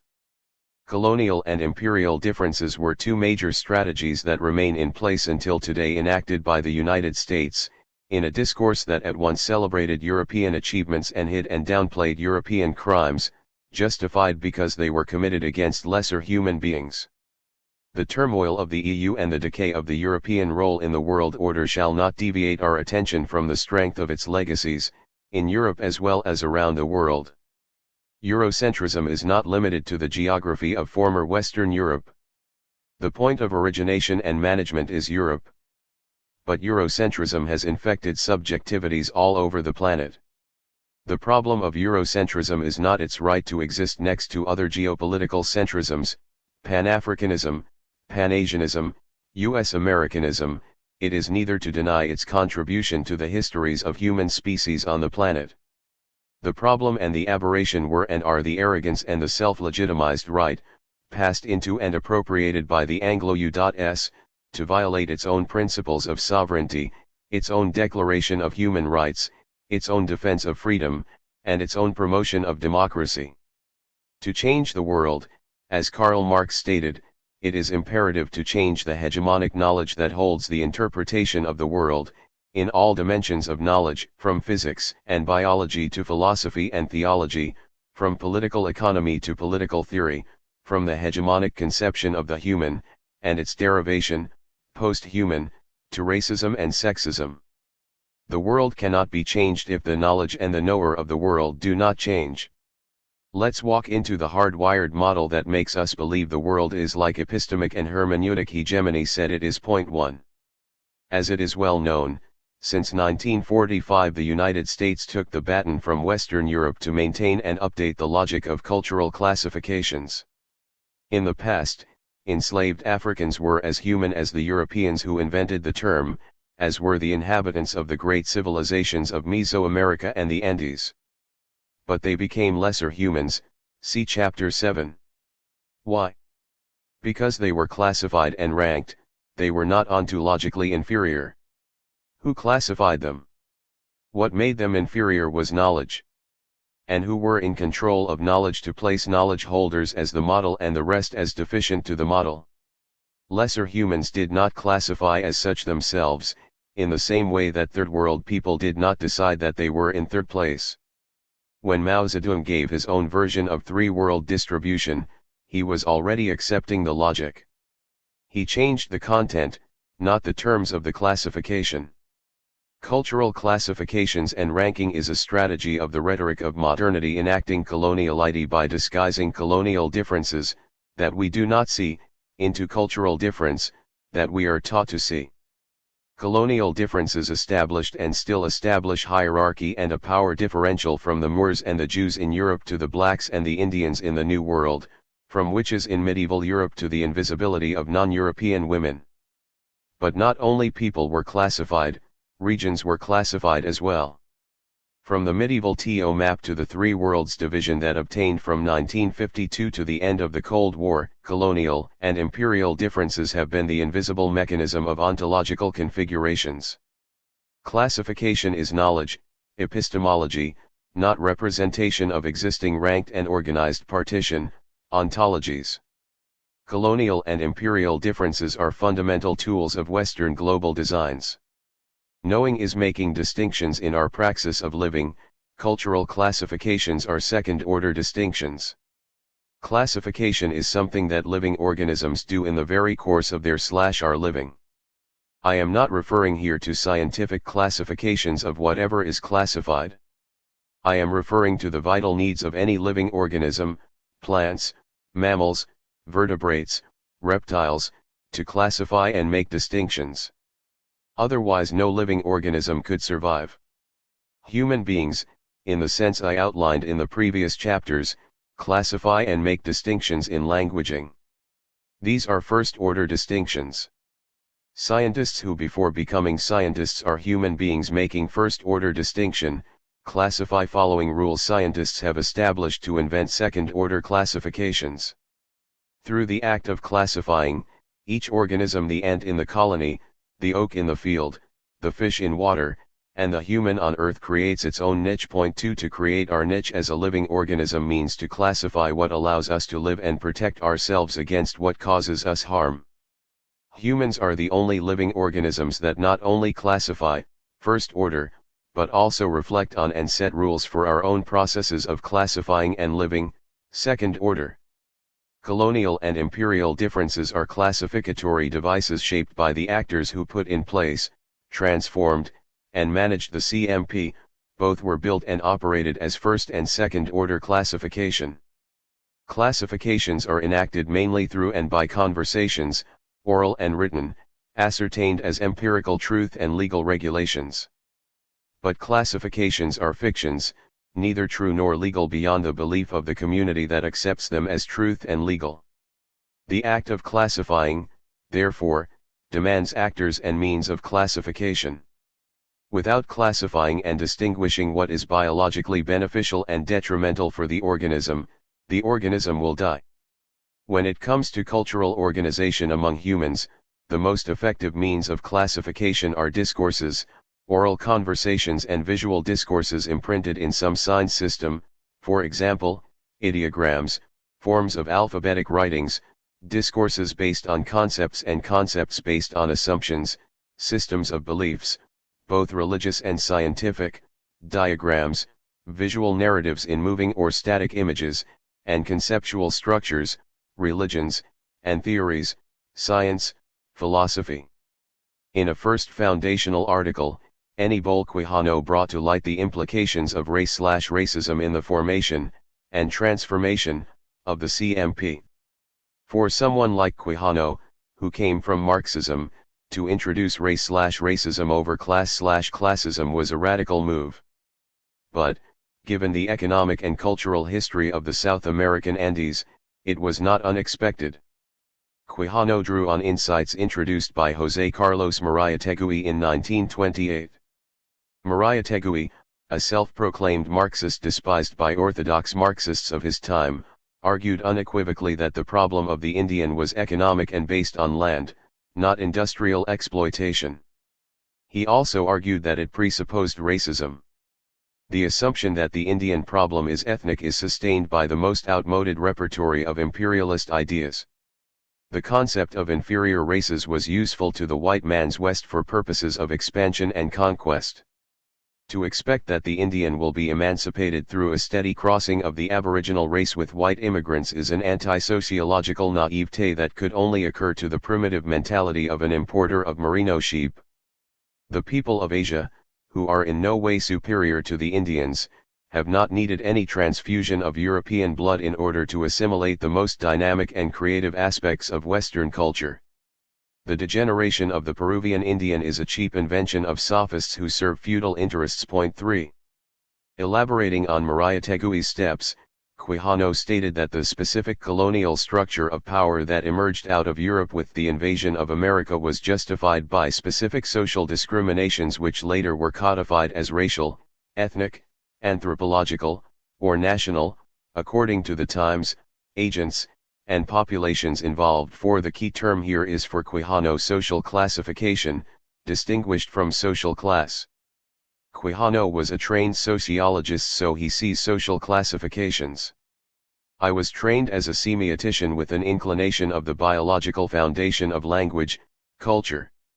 So my version is cultural classification. Point 5. Social classification, for Quijano, facilitates creating hierarchies and devaluing who/what doesn't fit, for whatever and multiple reasons, the scheme of who is classifying and ranking. In the 16th century, purity of blood and Christian religion were the two basic criteria for valuation. The first was clearly racial, the second, theological. Colonial and imperial differences unfolded, transformed, and grew out of these basic classifications. In a second foundational article, Decoloniality of Power, Eurocentrism, and Social Classification, Quijano opens with the following statement: what is termed globalization is the culmination of a process that began with the Constitution of America, 6 and colonial/modern Euro-centered capitalism as new global power. 7. One of the fundamental axes of the model of power outlined by Quijano is the social classification of the world's population around the idea of race, a mental construction that expresses the basic experience of colonial domination and pervades the more important dimension of global power, including its specific rationality, Eurocentrism. Point 8. Quijano returns, in this passage, to the question of race, which he labels as a mental category of modernity. If modernity is a set of fictional narratives that justified and legitimized the actions of those who told the story and built institutions that made the story credible, then race is one of its conceptual fictions, affective fictions nonetheless. Point 9. He underscored that the idea of race in its modern meaning does not have a known history before the colonization of America. 10. Indeed, race is a mental construct that in the Spanish Renaissance associated Moors and Jews with horses. Pureza de sangre, pure breed, mutated into limpeza de sangre, pure blood, when the Spanish Inquisition began to regulate mixing among Christians, Jews, and Moors, ensuring, above all, that those Jews and Moors who remained in Castile, after the expulsion of Moors and Jews in 1492, converted to Christianity. The term converso was used to refer to someone who was formerly Jewish and was now Catholic. Conversos converted for all kinds of reasons, some were forced, others went willingly toward Catholicism. Similarly, the term Morisco was applied to Moors who remained in Castile and converted to Catholicism. The obsession Christians had with pureza or limpeza de sangre was nothing less than the historical foundation of modern racism. The Inquisition was one of the first modern institutions to regulate racial classification and hierarchy. The first seed of modern racism was based on blood and religion. The second seed was planted in the Americas. Indians and blacks, Africans, were the Spaniards' mental constructs for homogenizing the extreme diversity of the people inhabiting the New World, where the Mayas, Aztecs, and Incas all manifested 1,000 years of heterogeneous history in their three areas. The first appellation, Indian, was a symptom of Christopher Columbus's confusion. The second, black, was a novelty in the Americas, though it had a past in the memories of Western Christians. Regulating racism was not only a question of institutions and rules. It also involved the formation of subjectivities that learned to hate and fear their territory, physical and cultural, being invaded, and, for the conversos and Moriscos, the fear of being accused of not being true Catholics. Racism in this context was placed at the conjunction of blood and religion. Quijano put into parallel and interlocking relation the configuration of labor, of knowledge, and of intersubjectivity. The configuration and control of labor were rooted in the racialization of the labor population, that is, in first establishing and then revamping the inferiority of Africans within Christian cosmology, in order to legitimize the slave trade. The vast genocide of Indians in the first decades of colonization was not caused principally by the violence of the conquest or by the plagues the conquistadores brought from Europe.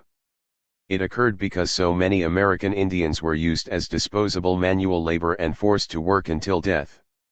The elimination of this colonial practice did not end until the defeat of the Encomenderos in the middle of the 16th century. 11.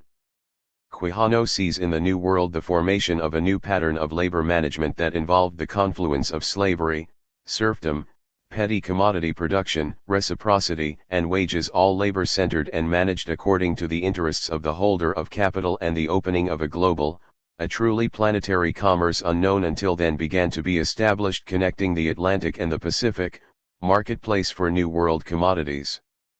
First to be commodified were the products of extractivism, gold and silver. Later came the products of the plantation economy in the Caribbean, both insular and continental, today, Brazil and Colombia. None of the existing forms of labor in Europe remained as they were, in their singularity.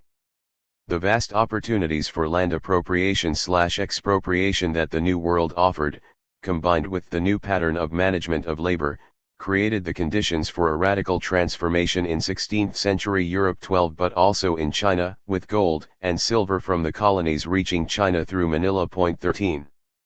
For Quijano, the fundamental link in the historical foundation of coloniality of power was established by the emergence of economic coloniality, capitalism in liberal and Marxist vocabulary, and the coloniality of knowledge. International law legitimized imperial appropriation and expropriation of land, and racism, epistemic social classification, legitimized imperial slave trade and exploitation of labor to produce commodities for the emerging global market. The radical shift introduced in the Atlantic commercial circuit through the massive appropriation of land and the massive exploitation of labor runs parallel to the radical epistemic shift introduced by Renaissance men in Europe. The epistemic revolution that was taking place in the European Renaissance was extended to the New World during colonization. 4 universities following the European model were founded in the 16th century, in Santo Domingo, Mexico, Peru, and Córdoba, and one in the first half of the 17th century, Harvard. Colleges and convents abounded. The consequences were similar to that of the coloniality of economy, just as economic coloniality made destitute existing economic formations, so too did the coloniality of knowledge make destitute existing epistemic formations. Here, the narrative of modernity, of the Renaissance era, established 2 of its pillars: the affirmation of a new type of economy, and the expansion of Renaissance knowledge into unknown territories until the end of the 16th century. As a matter of fact, America was an epistemic invention of the European Renaissance. No continent named America existed to be discovered. The name, invented after the name of Italian explorer Amerigo Vespucci, was an epistemic expropriation of the names the various civilizations of the continent had for their own territories. Like today's imperial monuments, America is a monument in litigation. Quijano summarizes these aspects of the colonial matrix of power as follows: as the center of global capitalism, Europe not only had control of the world market, but was also able to impose its colonial dominance over all the regions of the populations of the planet, incorporating them into its world system and its specific model of power. 14 The incorporation was above all epistemic, which justified the political and economic incorporation. Colonial epistemic dominance over all regions of the planet was not achieved in the 16th and 17th centuries at once. From 1500 to 1650, approximately, there was certainly a global flow of commodities and of people, but the epistemically dominated regions were the regions of the Atlantic, the New World, Africa, and Europe. While the entire planet was mapped according to Western Christian perspectives and interests at the end of the 15th century and in the first half of the 16th. 15 It was only during the 17th century that the global economic flow increased, with the foundation of the British and Dutch East India Companies, India's Orientals for the Spanish and Portuguese. By the second half of the 16th century, and through all of the 17th, the world was totally mapped by European cartographers at their will. No one else on the planet participated. Their own territoriality was ignored and expropriated. 16 Cartography was one of the main weapons of epistemic control and racial classification. In many 17th century maps, the classification and ranking of the planet's population appears on the cartouche in the four corners of the map. 17 In the upper left corner appears Europe, well dressed and resting in a locus amoenus. In the upper right corner, Asia is shown, sometimes seated on an elephant and sometimes on a camel. In a culture where writing goes from left to right, left is the marked end. In newspapers today, the relevant news appears in the upper left corner. The two corners at the bottom of the map, America and Africa, exchange positions on different maps. Sometimes Africa is on the bottom right, sometimes it is on the bottom left. In every case, Africa and America were personified by semi-naked women seated on animals less noble than elephant or camels. In that overall epistemic cartographic appropriation of the planet, political and economic expansions were rooted from then to the 21st century. The Westernization, however, is disturbing the fictional ontology of planetary Euro-centered partitions. Coloniality of classifications, colonial and imperial differences. We now have some of the elements necessary for understanding the makings, transformations, and consequences of colonial and imperial differences. Both were built upon racial classification, both of people and of planetary regions. Later in this book we will see how sexual classifications are results from enacting colonial and imperial differences as well. All the narratives created by missionaries, men of letters, and soldiers, and, in the 18th century, travelers, 18 about the New World and, later on, about Africa and Asia and their inhabitants are framed by the assumed cultural differences between the European narrators and the regions and people being narrated. But these cultural differences, as discussed above, also became an indication of the lesser humanity of the narrated people and regions.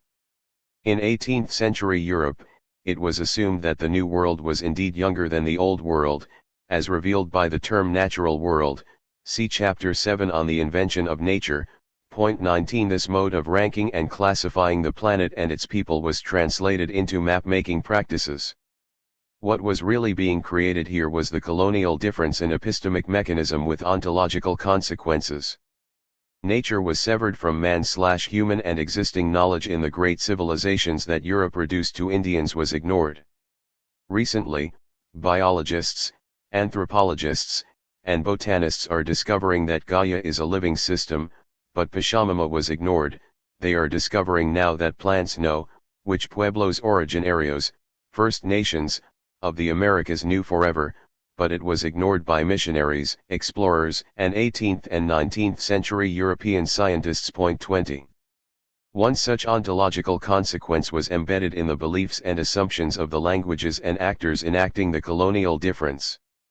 A particularly essential assumption in this regard is the mimetic or denotative philosophy of language that Christian theologians and, later on, secular philosophers inherited from Plato. 21 The essence of this philosophy of language presupposes that language represents something that is not language itself.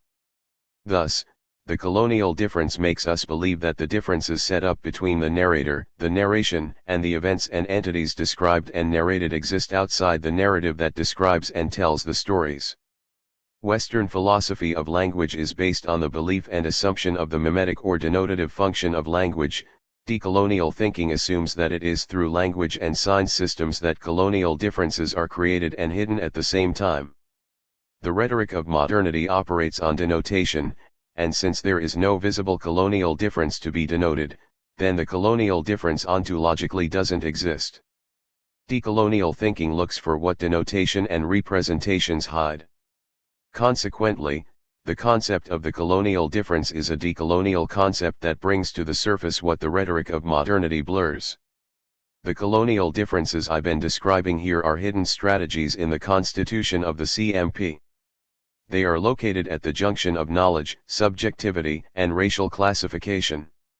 When racial classifications are not only descriptive but also hierarchical, racial classification turns into racism. It served European intellectuals, philosophers, and men of letters, and the integrated society at large, well to implement the colonial difference and racialize, i.e., to describe as inferior, both the indigenous of the New World and Africans after doing the same with Moors and Jews, and later to encompass the Asian continent. Racialization of Moors and Jews served well to affirm Christian political, territorial, economic, and religious identity. In the New World it was necessary to legitimize land dispossession, slavery, and slave trade. And these, as Quijano argues, were necessary to organize the type of labor required by the conquest and colonization of the New World. Colonial differences that prop up racism were enunciated by actors in an institutional position for the purpose of asserting their enunciation over the enunciation of whoever is being classified. The European Renaissance was a time and a place where meaning-making ran parallel to money-making. The two reinforced each other, and continue to reinforce each other today, though some significant changes are taking place. I will return to these changes in Chapter 9. From the 16th century to the 21st, colonial differences did not stop being amplified, modified, and reproduced. The scenario of their persistence has been clearly described by Michel Rolfe Troerlet. By North Atlantic universals, I mean words that project the North Atlantic experience on a universal scale that they themselves help to create. North Atlantic universals are particulars that have gained a degree of universality, chunks of human history that have become historical standards. They do not describe the world, they offer visions of the world. They appear to refer to things as they exist, but because they are rooted in a particular history, they evoke multiple layers of sensibilities, persuasions, cultural assumptions, and ideological choices tied to that localized history. 22. As Hegel anticipated in his narrative of universal history, the United States would be the future Europe of her time. Hence, the North Atlantic regional experience, as Troerlet observes, projected itself through its vocabulary onto a universal scale that did not exist prior to the words that created it, and that was the creation of the words themselves. Thus, colonial differences do not describe the world but offer a vision of the world, falsely projected onto a universal scale. Like the world map, colonial narratives, descriptions, and arguments appropriated the world and condensed it into a house of universal fictions. We are still inside that house. Universal fictions operate on our sensibilities, they have an aesthetic power, affecting our senses, driving our emotions and desires. For this reason, it is through knowledge that subjectivities, emotions, senses, were and still are managed, though contestations, dissenting, and delinking are increasing.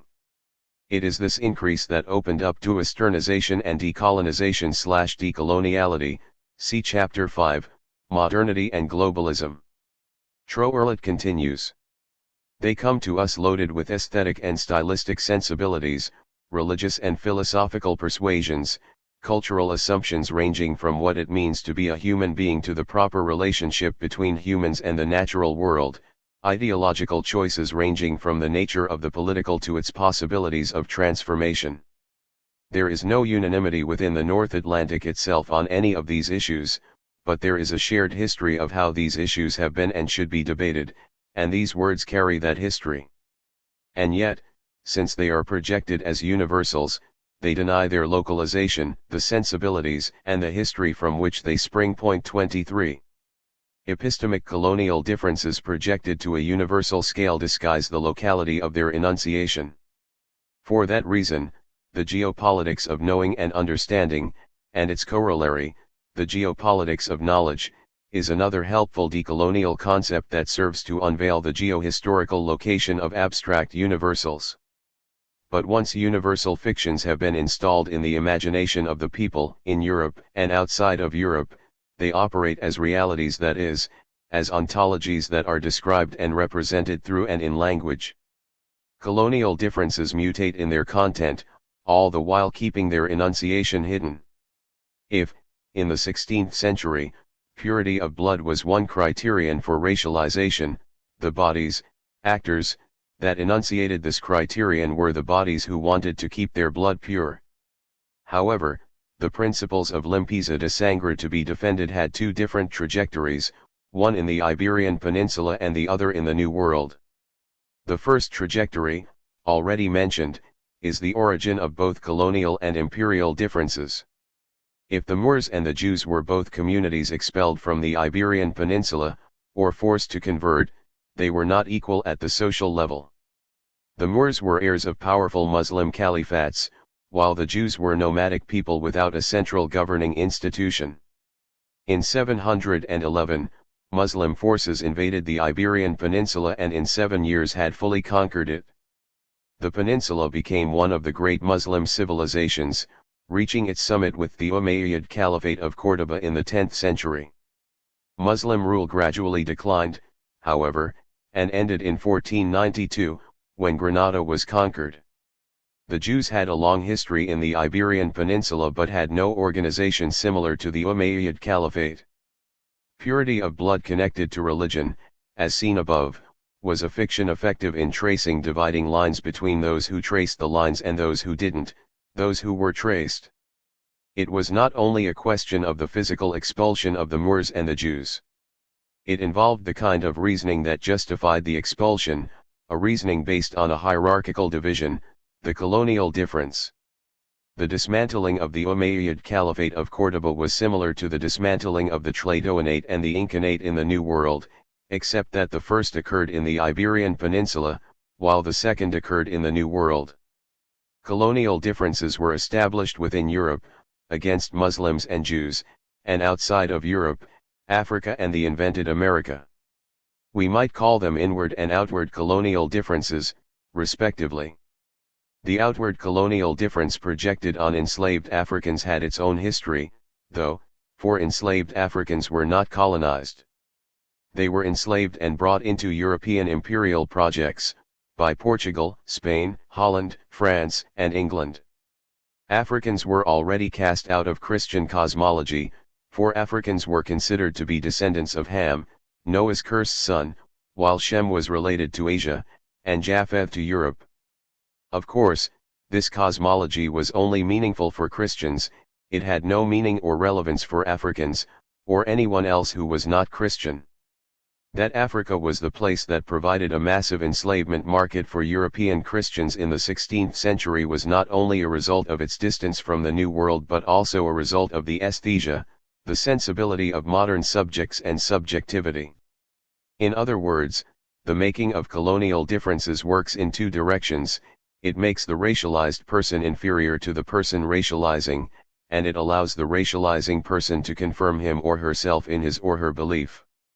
Once enslaved and in the New World, the status of Africans changed dramatically.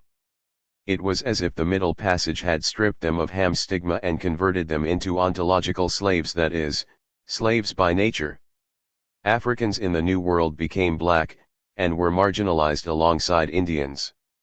The historical foundation of the outward colonial difference, epistemic and ontological, was projected onto blacks and Indians in the New World.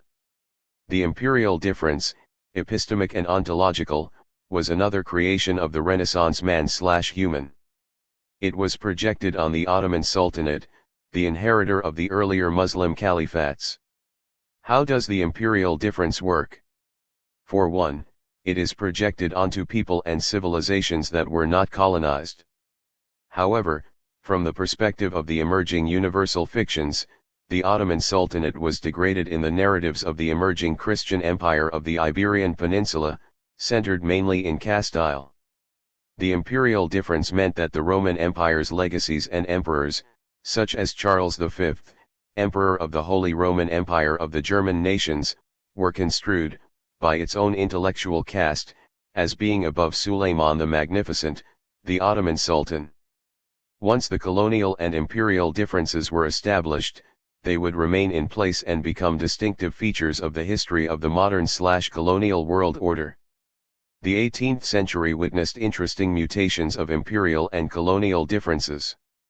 The mutations were part of the wave of decolonization, known as revolution in the United States and Haiti, and independence in the rest, in the New World and the waves of revolutions in Europe, the Great and French Revolutions.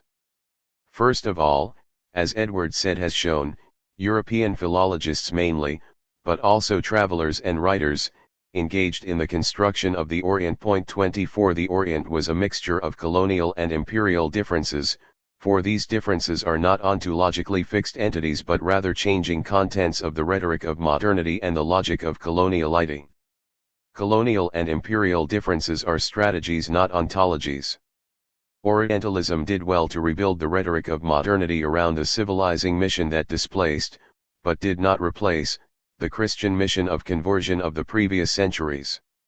Orientalism ran parallel to the British and Dutch India companies in South Asia and Southeast Asia, and prepared the way for many things to come, among them, British settlement in India by the mid-19th century, and British, French, and U.S. supported, engagement in the Opium Wars of the 1840s and late 1850s. Orientalism, then, was a transformation of the colonial difference, now projected onto South Asia and Southeast Asia, and of the imperial difference, projected toward China. China, like the Ottoman Sultanate, was not colonized but was nonetheless disrupted by coloniality. Coloniality, in these two instances, was manifested in the creation and transformation of imperial differences. The mutation of colonial and imperial differences also transformed the racial configuration upon which both were created and maintained. Once secularism displaced theology, racial configurations mutated from purity of blood and religious conflicts to skin color and civilizing ranking. Carolus Linnaeus's descriptive classification of skin colors by continents, yellow in Asia, black in Africa, red in America, and white in Europe, was taken up by Immanuel Kant, who metamorphosed Linnaeus's descriptive classification into a racial ranking. Kant's ranking mirrors the ranking that we saw in the maps of the 17th century. 25 The reconfiguration of racism in turn served well to establish a racial world order based on colonial and imperial differences. Parallel to Orientalism was the making of the South of Europe. The South of Europe, the Spanish and Portuguese empires, the Italian Renaissance, and Greece, the former cradle of Western civilization, was downgraded, losing its status as the heart of Europe. What we have here is the creation, display, and enactment of the inward of the imperial difference. Colonial and imperial differences were and still are powerful weapons of CMP. The making of the South of Europe was driven mainly by imperial differences. In the US, the colonial difference is manifested in the growing presence of white supremacy over the long-lasting black/white divide, and in the growing presence of Latinx in the United States and of trans/queer/two-spirits people in Europe, the US, and Canada. 26 While the imperial difference is manifested in the increasing conflicts on de-westernization and re-westernization, Ukraine, Syria, North Korea, Venezuela are the focus where the imperial differences are at work. In the 21st century, Southern Europe was remapped by the colonial difference. Greece was colonized, not by settler colonialists but by EU's institutions. All the reports on the negotiations with the government of Alexis Tsipras are clear indication that Greeks are not seen and are not heard. That is basically how the colonial difference works: dehumanizing, disavowing, relegating equal human beings in front of you. In the second half of the 20th century and the first decades of the 21st, all of us on the planet have been witnessing not only a reconfiguration of colonial and imperial differences in an attempt to maintain control of the global order, but also, and more significantly, a radical awakening and response to the wounds of imperial and colonial differences. Indeed, I have described re-westernization as the reconfiguration of colonial and imperial differences, and de-westernization and decoloniality as the awakening, resurgence, and re-emergence of opposition, occurring at every level of the CMP. This resurgence and re-emergence are driven by the wounds of racism and sexism, the two pillars of the hierarchical classification of people. The third pillar is the racialization and hierarchizing of regions, i.e., the invention of the Third World, developed and underdeveloped countries, emerging economies. Colonial and imperial differences were and still are fundamental in securing the Eurocentered perceptions of the totality of knowledge, in driving westernizing designs for 5 centuries and in propelling re-westernization. Or, you can read it also in reverse, Eurocentrism and the North Atlantic were and are the consequences of the effective manufacturing of colonial and imperial differences. Re-westernization is still operating under the Western accumulation of meaning and money, during 5 centuries, that secures the accumulated meaning. Colonial and imperial difference were/are not epistemicide as the metaphor circulates today, for if they were, we would not have the potent and energetic resurgence of indigenous thinking and doing through the Americas, and we would not have the legacies of Afro-Caribbean philosophy and politics that we have today. You cannot kill ideas is a dictum whose source is not well known. You can kill people genocide but you cannot kill ideas. The analogy is misleading, for you could sideline and repress praxis of living, doing, and thinking but you cannot kill them. That is why resurgences and re-existences are flourishing today. There cannot be resurgence from death. The worldwide re-emergence and revaluation of what modernity disavowed are the energy of re-existence that can no longer be suppressed, unless by nuclear annihilation. Ideas die by themselves when there are no longer actors that need them. But they cannot be killed while they are embodied by people living praxis who need them. Disbelief in the privilege of Eurocentrism, embedded in North Atlanticism, is mounting, and with it grows also the embeddedness of decoloniality in those who identify with, praxis of living. This is the theme of the next 2 chapters and of the conclusion to Part 2. 9. Eurocentrism and Coloniality. The question of totality of knowledge. Imperial Eurocentrism. Eurocentrism is an epistemic phenomenon that received its name from the territorial location of actors, languages, and institutions that managed to project as universal their own world sense and worldview. The projection established the idea of modernity and its darker and hidden side, coloniality. Eurocentrism refers to the enunciation, the flows, and the domains constituting CMP, see Chapter 6, as if the domains were mirrors of the world and the enunciation/enunciators the site where true representation of the world takes place when it was not in itself misguided. All existing civilizations considered themselves the hub of the world. The problem was, and still is in its extension to Americanism and globalism, the pretense to be the planetary center and the desire and design to homogenize the world to its image and likelihood. Storytelling about the creation of the world and the ethnic group telling the story were centered on the ethnic group telling the story, Chinese-centric, Persian-centric, Islam-centric, Maya-centric, Inca-centric, Egyptian-centric, Mali-centric, Christian-centric, and so forth. What happened, for reasons explained in Chapter 8, was Christian-centric knowledge that guided the invention of America toward the first image of the world composed of 4 continents. Point 2. The enormous relevance of European cartography and its naming privileges must not, for all that, be underestimated. Tracing lines and naming were fundamental in anchoring an imaginary based on mapping masses of land and water, and complemented by the concurrent circumnavigation of the planet. No other civilization had done this before, or, if anyone had, as it has been argued that the Vikings, the Chinese, and the Africans had, those navigations and encounters with an unknown land had not generated, and apparently did not need, a cartographic record of the entire planet, orbis terrarum, and an alphabetic narrative in Latin and in Western European languages. It was knowledge that both prompted and guided European narratives promoting their own discoveries. Neither Chinese nor Vikings and Africans, also invoked to have arrived to the continent before 1492, and even less Incas and Aztecs had the will, need, and knowledge to promote their own deeds to the most important event since the creation of the world, as told by Francisco López de Gamarra, Adam Smith, and Karl Marx. 3. It was not the ontology of the event but the description, narratives and celebrations of the event, by Europeans, that confused what happened with the narration and explanation of what had happened. Christian Europeans' conception and image of the world were only their own conception and image of the world, and not the representation of a geo-historical ontology of the world. This is what coloniality of knowledge means, and how coloniality of knowledge orients both geopolitical designs and body political subjectivities, example our senses, our emotions, our cosmovivencias. Obviously, Western Christian Europeans had the right to build their own image of the world, like anybody else who had done so before them.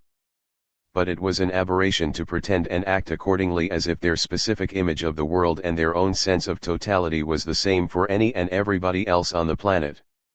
The strong belief that their knowledge covered the totality of the known brought about the need to devalue, diminish, and shut off any other totality that might endanger an epistemic totalitarianism in the making. Out of these needs emerged the colonial and imperial differences explored in the previous chapter, Chapter 8.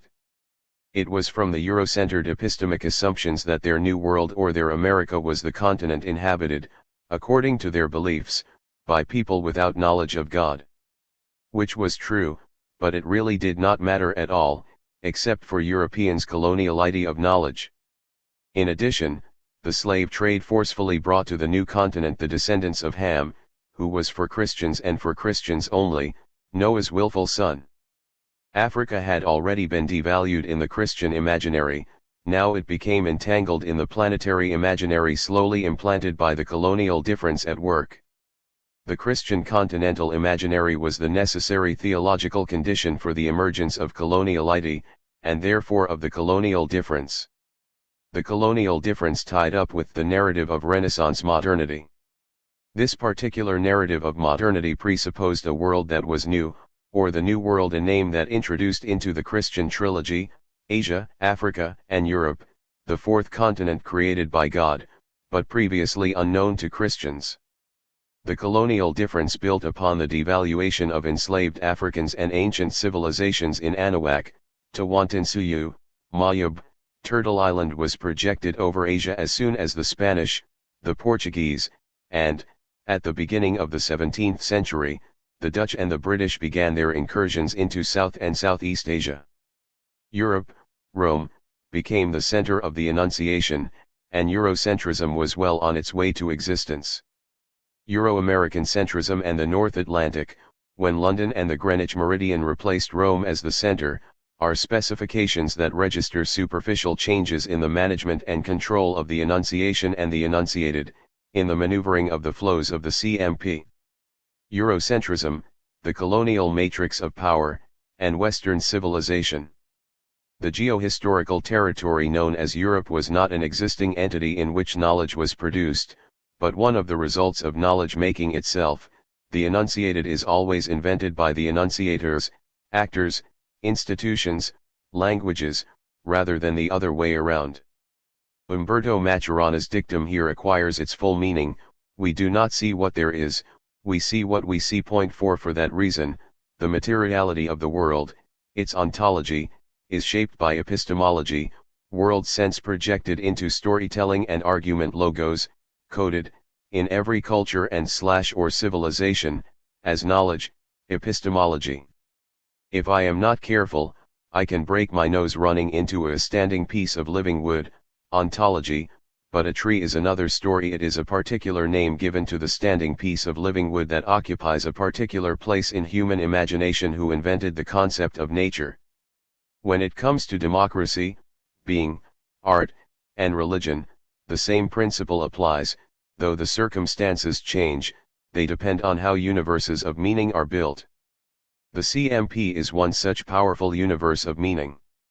It has selected from the vast invisible energy and visible materiality of the world what we should see, example tree, America, from the imaginary of human beings what we should believe, example democracy, religion, from all of human creation and effort what we should enjoy, example art and accept, example capitalism or economic coloniality. The CMP created a powerful fiction, marked by a single totality. Point 5. Quijano's reflections on the totality of knowledge focused on the 18th century. However, the 18th century is the logical consequence of European theological history of ideas and visions since the Renaissance. The compound concept of modernity/rationality in his formulation was one of the foundational assumptions of the Western image of the totality of knowledge. Modernity/rationality is founded in both theological and secular assumptions. In that regard, Quijano states that Western European modernity/rationality is constituted not only by disputatious dialogue with the Church and with religion, but also in the very process of restructuration of power, on the one hand, in capitalist and urban social relations, and, on the other, in the colonization of the rest of the world. What does not cease to surprise, however, is that Europe succeeded in imposing that mirage upon the practical totality of the cultures that it colonized, and much more, that this chimera is still so attractive to so many. 6. This, in a nutshell, is the question of the totality of knowledge. In 1500, theological Christianity was one among many cosmologies of the planet. The tendency to see their own epistemic totality as the epistemic totality established the foundations for the secular totality of knowledge in the 18th century, at a moment when Europe was expanding all over the planet and secular science and philosophy were consolidating such beliefs. The question of the totality of knowledge therefore shows the double face of modernity/coloniality, a. The consolidation of Eurocentrism as a system of interconnected knowledges, example the epistemic domains of CMP, theology, philosophy, science, politics, economics, biology, culture, and, b. The dismissal and disavowal of principles of knowing and created knowledge in non-European languages and non-European systems of belief. Coloniality is more than a word, it is shorthand for a complex configuration of building, managing, and controlling enacted by Western actors who, on the one hand, figure themselves as subjects guided by a totality of knowledge that they themselves have in fact generated, and, on the other, their subjectivities, emotioning, sensing, reasoning, is shaped by what they themselves have created. Technology and artificial intelligence are today facets of the domain, coloniality of knowledge, that is taking over, including the actors and institutions generating them. Similar observations could be made on, for instance, global health or global ecology. This configuration underpins the CMP, with all its manifestations and mutations. 7. Let's pause to understand the meaning of matrix. The definition provided by the Merriam-Webster dictionary is as follows. Matrix. Noun / matrix / something, such as a situation or a set of conditions, in which something else develops or forms. 8. Matrix could then be visualized as a structure or a flow of energies that unfolds, grows, and transforms itself and all that falls into the structural management or force of the energies flow. In more literal terms, Western Christianity mutated into Europe, the territory of Western Christians, and the European Atlantic monarchic state, from the 16th to the mid-18th century, mutated into the builder and manager of coloniality, i.e., of the matrix of the flow of energies. This line of argumentation brought Quijano to see Eurocentrism as an epistemic rather than a geographic issue. The Eurocentered capitalist, example economic coloniality, was elaborated and formalized by the Europeans and established in the world as an exclusively European product and as a universal paradigm of knowledge and of relations between humanity and the rest of the world. 9. To understand such tight formulation it suffices, for the time being, to speculate about two crucial institutions that secured the coloniality of knowledge and coloniality of being, the university and the museum. The institution called university is a Western medieval invention that runs parallel to the Church. When I say Western all over my argument, I mean west of Jerusalem, where Western Christians were dwelling and created the institution. The University of Bologna is considered one of the first universities of the Western world, founded around 1088.10. The Western world, that is, Western Christendom, was not the only region that created institutions of learning, though. Every great civilizational complex of the time, China, India, Persia, the Aztecs, the Incas, the African kingdom, had its own such institutions. To take just a few examples, Nalanda, in India, was devoted to the study of Buddhism but also to other branches of learning, including health, astronomy, governance, and creative imagination. now called art in Western education, though in Bologna the term artist referred to scholars of medicine. In China, the 6 arts, in contemporary vocabulary, writes, music, archery, charioteering, today's driving schools, calligraphy, and mathematics, originated in Confucian philosophy. The ancient Aztec civilization had 2 schooling institutions, the Telpocalli and the Calmemac. The first was devoted mainly to military training for the macehuels, people not belonging to the ruling elite. The second was devoted to military training as well as to other aspects of Aztec life, writing, song and dance, astronomy, governance, manners. Islam, for its part, was experiencing its golden age at the time of the foundation of the University of Bologna. Regarding Islam, the Encyclopaedia Britannica reports that the renaissance of Islamic culture and scholarship developed largely under the Abbasid administration in Eastern Islam and later under the Umayyads in Western Islam, mainly in Spain, between 800 and 1000. This latter period, the Golden Age of Islamic scholarship, was largely a period of translation and interpretation of classical thoughts and their adaptation to Islamic theology and philosophy. The period also witnessed the introduction and assimilation of Hellenistic, Persian, and Hindu mathematics, astronomy, algebra, trigonometry, and medicine into Muslim culture. 11.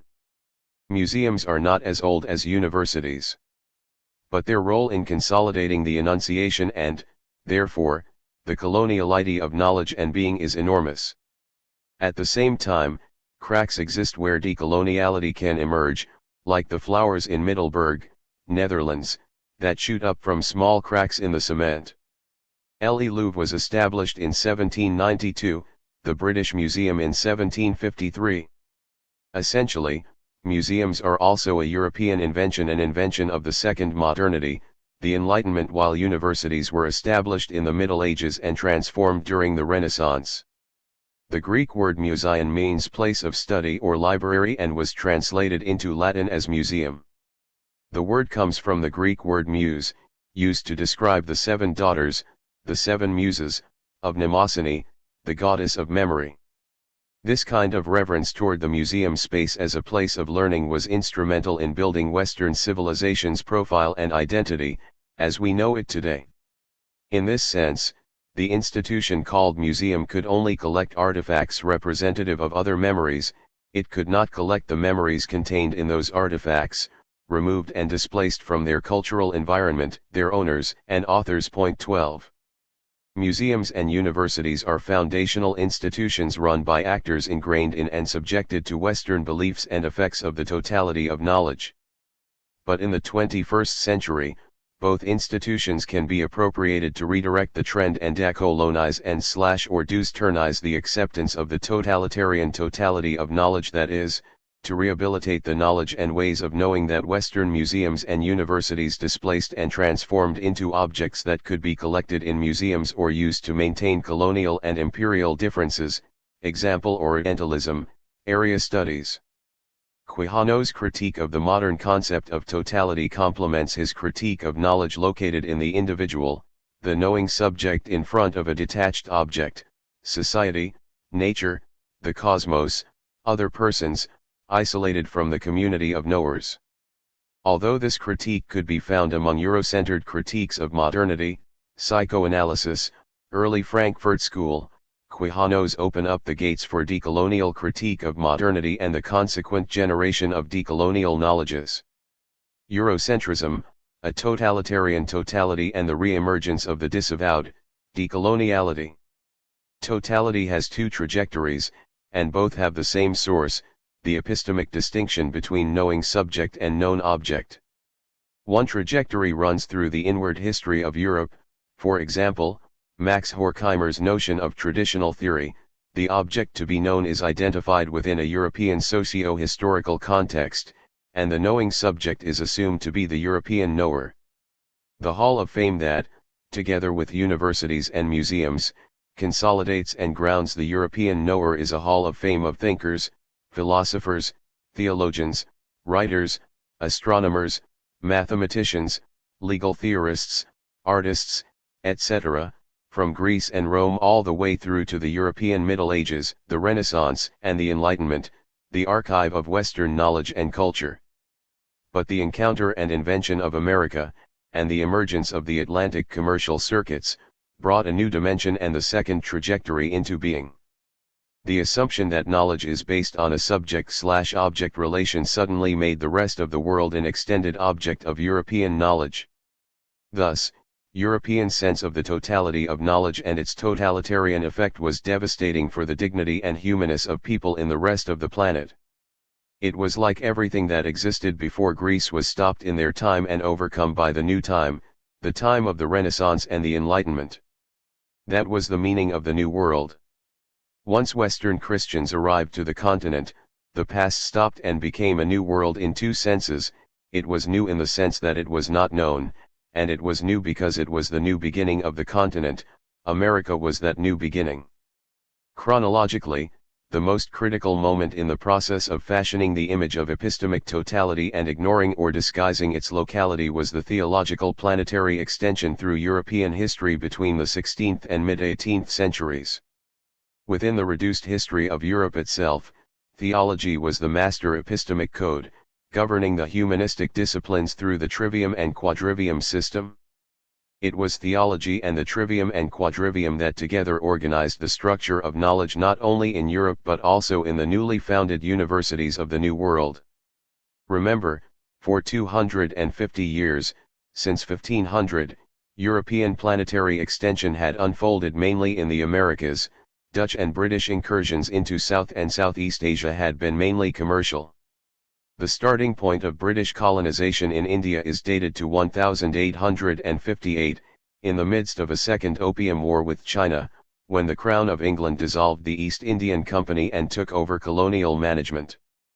Theology, then, was the overarching cosmological frame for Western Christendom, which would become Europe. The trivium and quadrivium that framed humanistic high learning at its universities looked something like this. As this diagram shows, our body and mind interact with its niche through the five senses. The mind, reason, applies the trivium and quadrivium to organize the effects in our body of sensing the world daily in its cosmosocial dimensions. This process consists of several steps that enable us to a. Understand how sensing relates to what we already know according to how we have been schooled and through our own praxis of living, b. Explain our sensing to others in conversation, disciplinary or not, and c. Explain how we preserve in our memory or store it in a material and methodical way. 13 The trivium consisted of general grammar, general logic, and rhetoric, the quadrivium of arithmetic, geometry, music, and astronomy. This structure of knowledge-making was regional. It was a set of beliefs and principles shared by Western Christians and European Renaissance humanists, but not by Eastern Orthodox Christians. Nor was it shared by Buddhist believers or Confucian followers, or by followers of African ancient wisdom or that of the Incan, Mayan, Aztec, Iroquois, and First Nations that is today reemerging in the New World.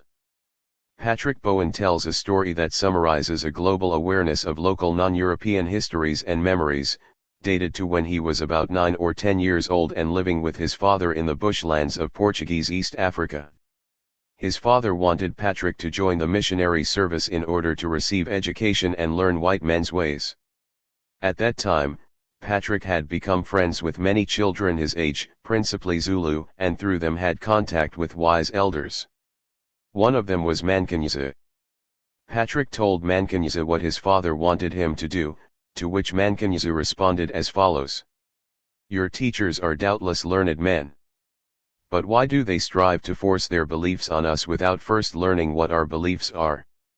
Not one of them, not even Bishop Sobantu, knows anything of our real belief. They think that we worship the spirits of our ancestors, that we believe our spirits, when we die, enter the bodies of animals. They, without proof or without inquiry, condemn us, the Isanosi, as deluders of our more ignorant brethren, or else they declare us to be wicked wizards having dealings with evil spirits. To show how ignorant they are, I shall tell you what we teach the common man, ordinary native. We teach that he has a body, that within that body is a soul, and within the soul is a spark or portion of something we call itango, which the common man interprets as the universal spirit of the tribe. We teach that after death the soul, idloze, after hovering for a space near the body departs to a place called Isolvini, place of beasts. This is a very different thing, as you can see, from entering the body of a beast. In Isolvini, the soul assumes a shape, part beast and part human. This is its true shape, for man's nature is very like that of the beast, save for that spark of something higher, of which common man knows but little. For a period that is long or short, according to the strength of the animal nature, the soul remains in Isolvini, but at last, it throws aside its beast-like shape and moves onward to a place of rest. There it sleeps till a time comes when it dreams that something to do or to learn awaits it on earth, then it awakes and returns, through the place of beasts, to earth, and is born again as a child. Again, and again does the soul travel through the body, through the place of beasts, to its rest, dreams its dream and returns to the body, till at last the man becomes true man, and his soul when he dies goes straight to its rest, and thence, after a space, having ceased to dream of earth, moves on and becomes one with that from which it came, the itango. Then does the man know that instead of being but himself, apart, he is truly all the tribe, and the tribe, is he?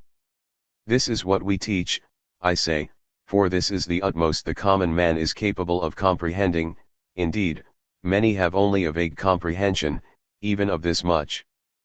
But the belief of us, wiser ones, is something far wider and greater, though similar. It is far too wide and great for common man's comprehension or for yours, at present. But I may say this much, that we know that the itango is not the mere spirit of the tribe, but is the spirit within and above all men, even all things, and that at the end, all men being one in spirit, all are brothers in the flesh. 14. This story was told to Bowen in the middle of the 20th century. Within the context of my argument, it needs to be parsed. 15. Western Christianity's totality had two outlets, so to speak. One was the local hegemony it attained. In the Middle Ages, no one in the Christian world believed in Christian cosmology in its double manifestation, the biblical narrative and the philosophical foundation that the Roman Algerian, in today's geography, Saint Augustine of Hippo, AD 354–430, had provided. Augustine mainly contributed to the assertion of Christian authority in the pagan Roman Empire. Later in the Middle Ages, though, the Italian Saint Thomas Aquinas, AD 1225–74, brought Christianity to its most systematic philosophical and theological expression. The separation from Eastern Orthodox Christianity here reached a point of no return. But and this is the second outlet, the increasing assertion of the totality of knowledge reached its pinnacle at the crossroads of Greek philosophical legacies and medieval Western Christian concerns about universals. The problem of universals is long and complex. It receives fuller treatment in an earlier section. Most crucial here is that it provided the foundations for what would become the question of totality of knowledge explored by Quijano. Let's take an example provided by the Stanford Encyclopedia of Philosophy. The universal features of singular things, inherent in these things themselves, were referred to as universalia in re, universals in the thing, answering the universal exemplars in the divine mind, the universalia ante rem, universals before the thing. All these, universal concepts, universal features of singular things, and their exemplars, are expressed and signified by means of some obviously universal signs, the universal, or common, terms of human languages. For example, the term man, in English is a universal term, because it is truly predicible of all men in one and the same sense, as opposed to the singular term Socrates, which in the same sense, i.e., when not used equivocally, is only predicible of one man. 16. Here is the crux of the matter: Western languages and thoughts conceived of man as truly predicible of all men in one and the same sense, without realizing that the name and idea they had for a given species of living organisms was only theirs. It was not global, and even less universal. What medieval Christian theological philosophers locally perceived and named as man, in the sense of a human being, see chapter 7, gradually became hegemonic standardly used to justify the conquering and imperial subjectivity of Western man, Enrique Dussel's concept of the ego conquero. In short, the local belief in universals was extended globally once Christianity encountered the unknown, the New World, providing the imperial foundation for the totality of knowledge. The result is a double history of the belief in universals. One history is European history itself, from medieval theology and philosophy to the 18th century secularization of philosophy and marginalization of theology.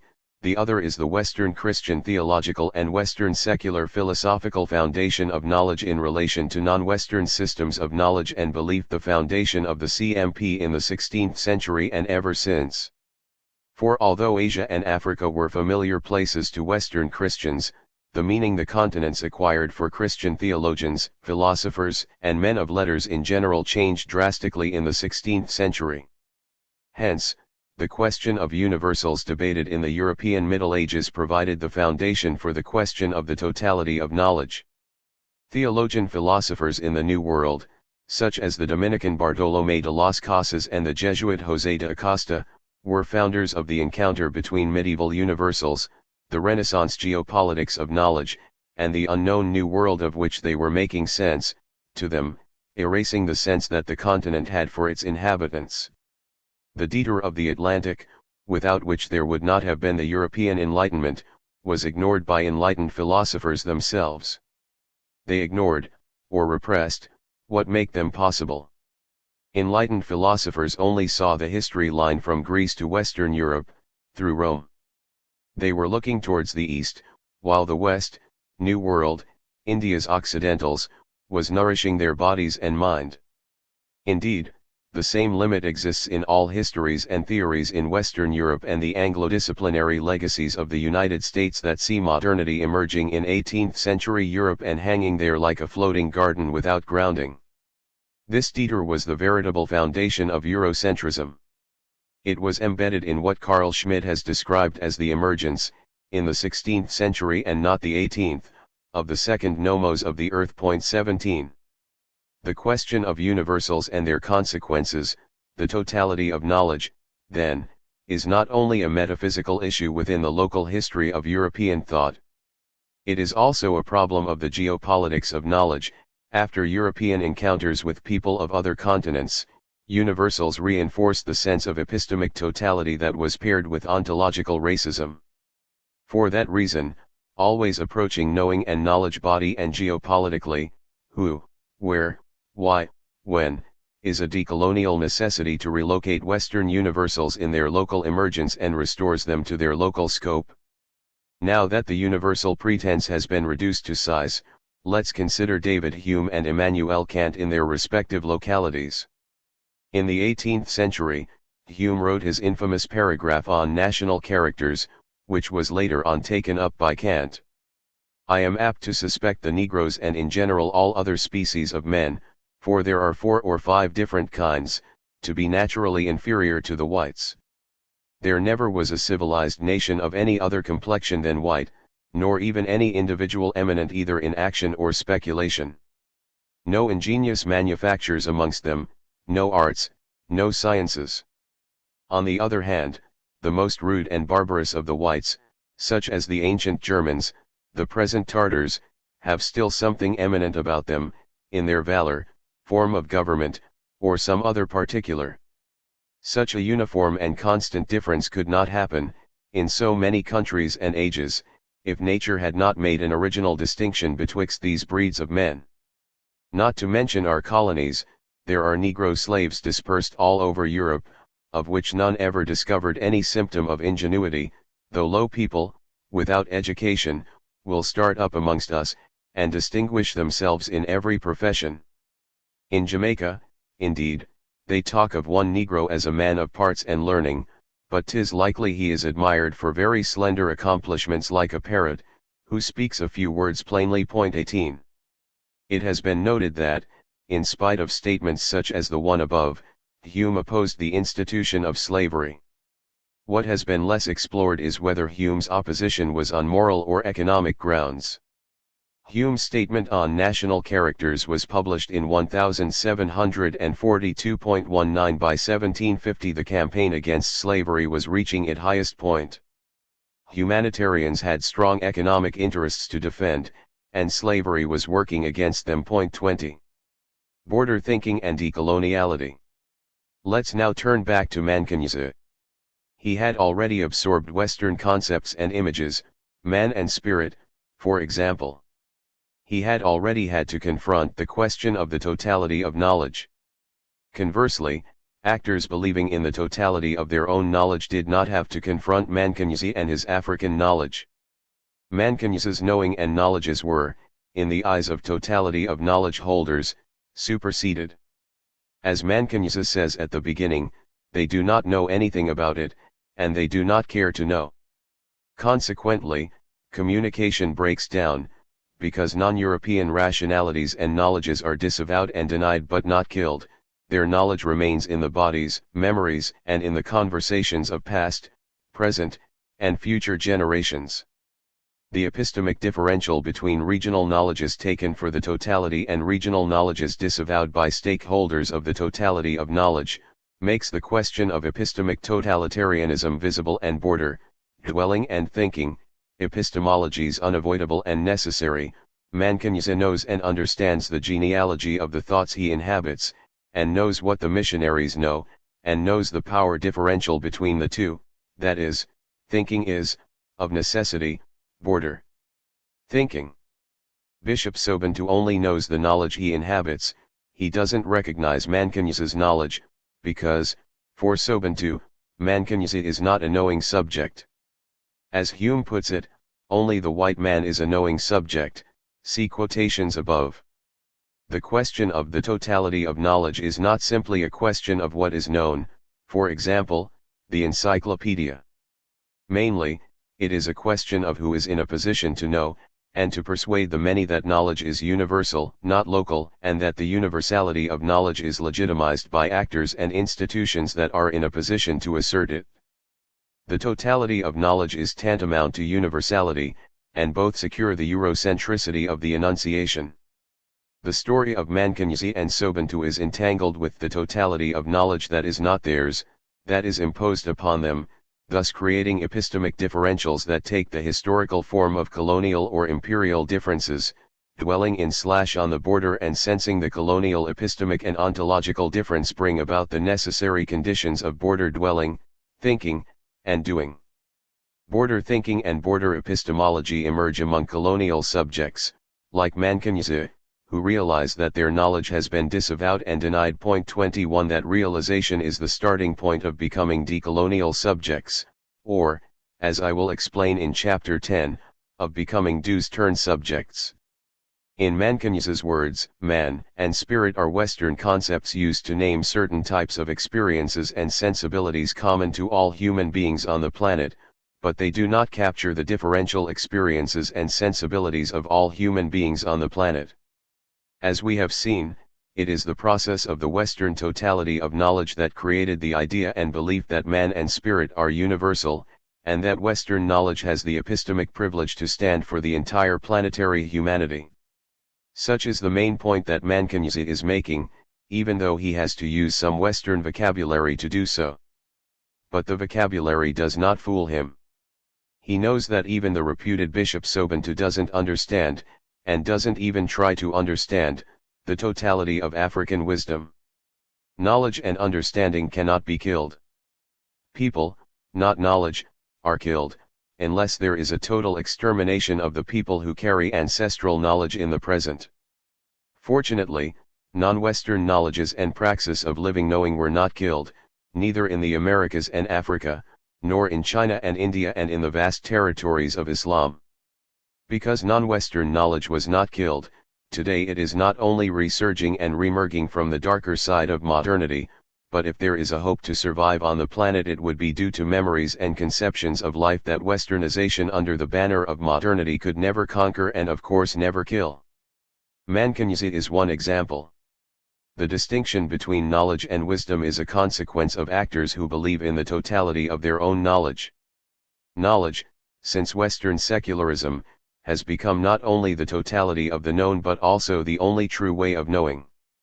Other knowledges, in the plural, were considered wisdom, or witchcraft, as in witch doctors, folklore, magic. Thus, the question of the totality of knowledge has two dimensions: the totality of the known, the enunciated, and the authority of the knower, the enunciation. It is this second aspect that legitimizes Hume's racist dictum. Decoloniality, of knowing, sensing, believing in the praxis of living, takes its cues from the configuration of the CMP and the Eurocentric totality of knowledge. Its target is the level of the enunciation that maintains the configuration of the domains and the rhythm of the flows. Changing the terms of the conversation requires delinking from the enunciation and, therefore, from the fictional constituted domains, which are based on the belief that the world is what the domains makes us believe it is. Delinking from the enunciation and the enunciated and changing the terms of the conversation don't mean that states, the media, the banks, the IMF, the World Bank, and so on would all of a sudden also change the terms of the conversation. For those of us in the world who engage decoloniality, in its different domains, the domains of the enunciated, and above all in delinking from the enunciation, the goal is not to convince the various egos manipulating the CMP to modify their control, or relinquish its control to those disputing it, like China and Russia, for example, and their followers. Rather, the goal is to engage in the domains ourselves and together can manage, in order to open up the gates to decolonial communal subjectivities. This is the topic of the next and the final chapter. 10. Decoloniality is an option, not a mission. Coloniality and the Anthropocene. The title of this section is a decolonial conceptualization of crossing narratives. One is the origination of humanists, the most recent is the origin and trajectory of the era of the Anthropo, or the Anthropocene. In any of these narratives, and the most recent of the Anthropocene, it appears as if there is one and only one trajectory of orientation and evolution from our ancestors to us today. However, and since looking at our present humans around the planet, one suspect there was not only one but many trajectories of in the era of the Anthropocene. The second narrative originates around 1500, a few decades earlier and a few decades later.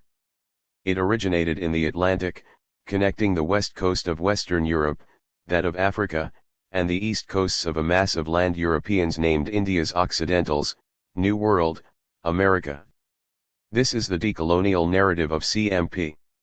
That is, of modernity/coloniality/decoloniality.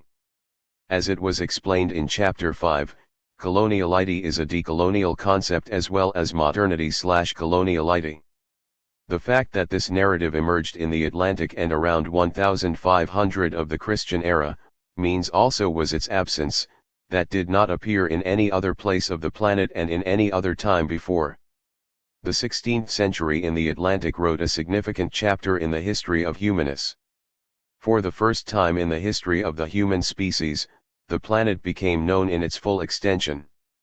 It was also the first time in the history of humanists that one ethnicity would be able to interfere and rule other ethnicities in the planet. As the invader and massive slave trader changed the praxis of living of many Africans and of the totality of the civilizations in the New World, the invading Anthropo continued its task through the centuries, intruding in Africa and Asia as well. In the process they collected many collaborations from the places Western Europeans were intruding upon, but they generated also many and strong oppositions, resentment, and anger. Neither collaborations nor oppositions placated, on the contrary, they increased. There are plenty of signs of both around the planet today. Duwesternization and decoloniality are two of the consequences of long and planetary trajectories of discontent. The North Atlantic Anthropo disrupted and projected on the rest of the planet increasing technologies that contributed to the separation between ourselves and the cosmos. The calendar became a counting of days and months, mediating and obliterating the changing energies of the seasons, the circulation of the sun and the moon, and their impact in our daily living. The concept of space emerged in the rhetoric of modernity. Anthropo, in any place on the planet and in any moment of its trajectory on Earth, had a sense of events that happened before the present in which the organism was living. Storytelling of a group of anthropo, for example, told stories about previous generations. Atlantic anthropo called that time and did not bother to learn that the invaded communities thought about themselves by means of narratives in which they told the stories of events that preceded the very present in which they were telling the story. Time is not universal but is the regional Western way of naming repetitions and transformations. The colonization of space and time were two fundamental pillars of the European praxis of living and, consequently, the changing direction of all non-Europeans invaded and confronted with praxis of living that were not theirs for centuries. Sun Yi, a student in one of my seminars on decoloniality, reminded me of Lu Xun's narrative of how much the Chinese conception of the body changed with the intrusion of Western biology and medicine. The ontology of the body was and continues to be similar, with superficial changes, from immemorial time to today. The neurons of the nervous systems and the cells of the organism did not change to the point in which bodies are no longer recognized as human bodies. What changed was the knowledge. This is why the target of decolonial thinking and doing is the hegemonic architecture of knowledge, content of the conversation, and the principles, assumptions, and rules of knowing, terms of the conversation. The option that decoloniality offers delinks from the options articulated by modernity/coloniality and successfully established as the only option. The biological praxis of living is common to all organisms on Earth and Earth as a living organism itself. Life in the planet could not have emerged from a dead planet. Living organisms need water and food and oxygen and sunlight and moonlight and movement, rotations of Earth around the sun and changing seasons above and below the equator, etc. The biological praxis of living is common to plants, to grass, to insects, to lions, to our dog, and to ourselves. For billions of years the biological praxis of living has been recursive and expansive rather than evolutionary.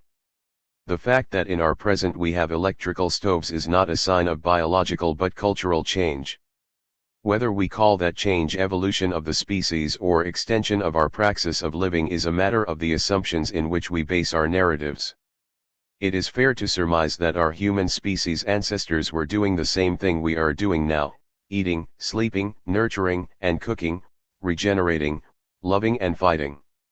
There was not evolution in this praxis of living, but there were extensions of our doing, cultural, in the way we do it now. If the size of our brains is larger than that of our ancestors because our cultural praxis of living expanded, there is not necessarily evolution but biological enlargement and strengthening of organs whose use has been preserved. We did not make our brain enlarge on purpose as we made our cooking more multifaceted or as pianists and guitarists strengthening the force and mobility of their fingers. To understand the implications in and of the crossing of both narratives, the Anthropocene and the CMP, some chronological references to our ancestors, to locate the moment in which the praxis of living guided by the rhetoric of modernity and the logic of coloniality emerged, would be here helpful and appropriate. In some accounts, our ancestors have been on planet Earth for 6 million years. Other narratives place the living organisms of the anthropo-species as we know them/us today about 200,000 to 250,000 years ago. Other narratives focus on the time in which many civilizations appeared on the planet about 6,000 years ago. This chronology corresponds mutatis mutandis with the chronology of the axial age, see below on this concept. Last but not least, the historical formation of CMP, which became the overall pattern of management and control, emerged 500 years ago on the two sides of the Atlantic, the Americas, Europe, and Africa, and expanded all over the planet since. The closing of this introduction is the opening to wider roads for the series. In this last chapter of Part 2 I am sketching the crossing paths between storytelling of the biological/cultural origin of humanness, of which the latest version is that of the era of the Anthropo, the Anthropocene, not known 30 years ago, and the historical foundation of modernity/coloniality, which here is rendered as the era of CMP.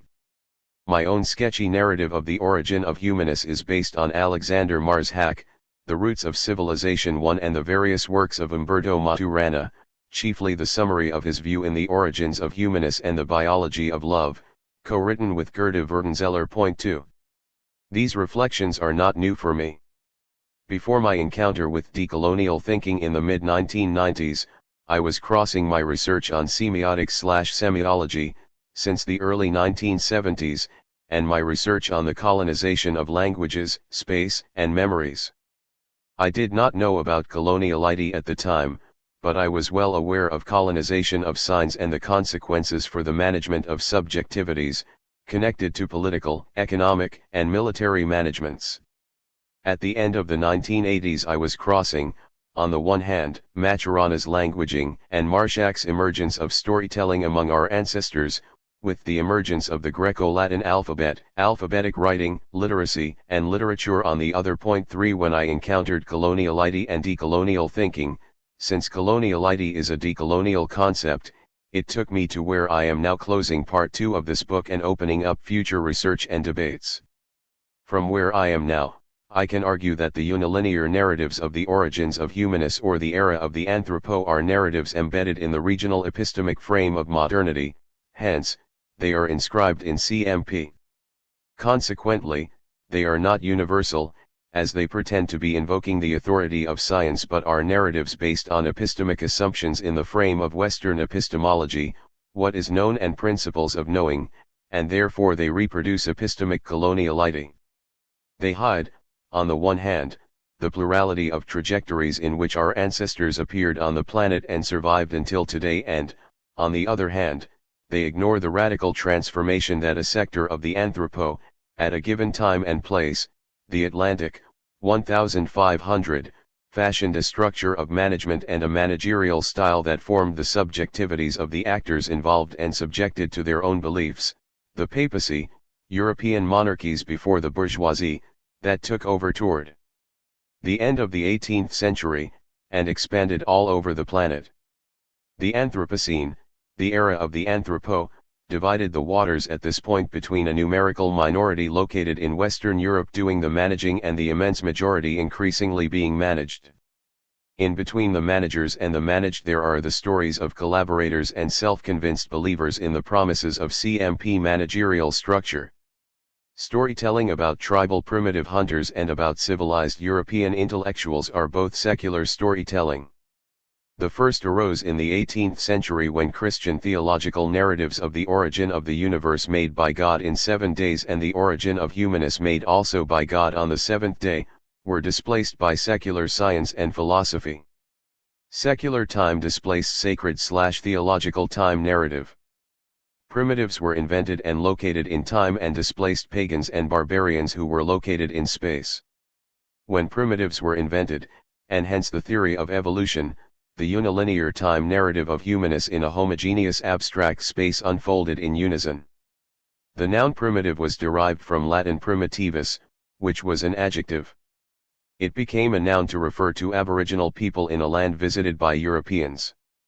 This meaning has been dated toward 1779, and interestingly enough it coincides with the advent of the word civilization to measure and determine uncivilized Anthropo. Point 4. The second narrative, the Anthropocene, appeared at the end of the 20th century. It cannot be properly understood without the previous narrative that offers the frame from tribal primitives to urban civilized. The difference shows in the features that sustain each story. The first focuses on the evolution of the Anthropo/us and the second on the uses of the hands to transform the environment. This is not the place to put these narratives on trial, but it is the occasion to assume that the origination of humanists took place in different areas on the planet and in regional times. Instead, existing narratives are told as if it all happened homogeneously in one timeline and in an abstract and undifferentiated space. This frame, assumed in the 19th century, would have been unthinkable without the colonization of space and time during the European Renaissance. Let us focus for a moment on the axial age, mentioned above, as a reference point to substantiate decolonial reflections on, and delinking from, the frame of Western unilinear time narratives from primitives to civilized and of the era of the Anthropocene. German philosopher Karl Jasper has been credited for revamping an expression introduced in the 19th century. 5 By invoking this controversial thesis, I intend neither to debate the issue nor to endorse the search for a common origin of all religions and, consequently, for a universal history, as the axial age intended to frame, that will legitimize the centrality of Europe, Eurocentrism. From the axial age hypothesis, I accept the time frame in which many civilizations appeared on the planet.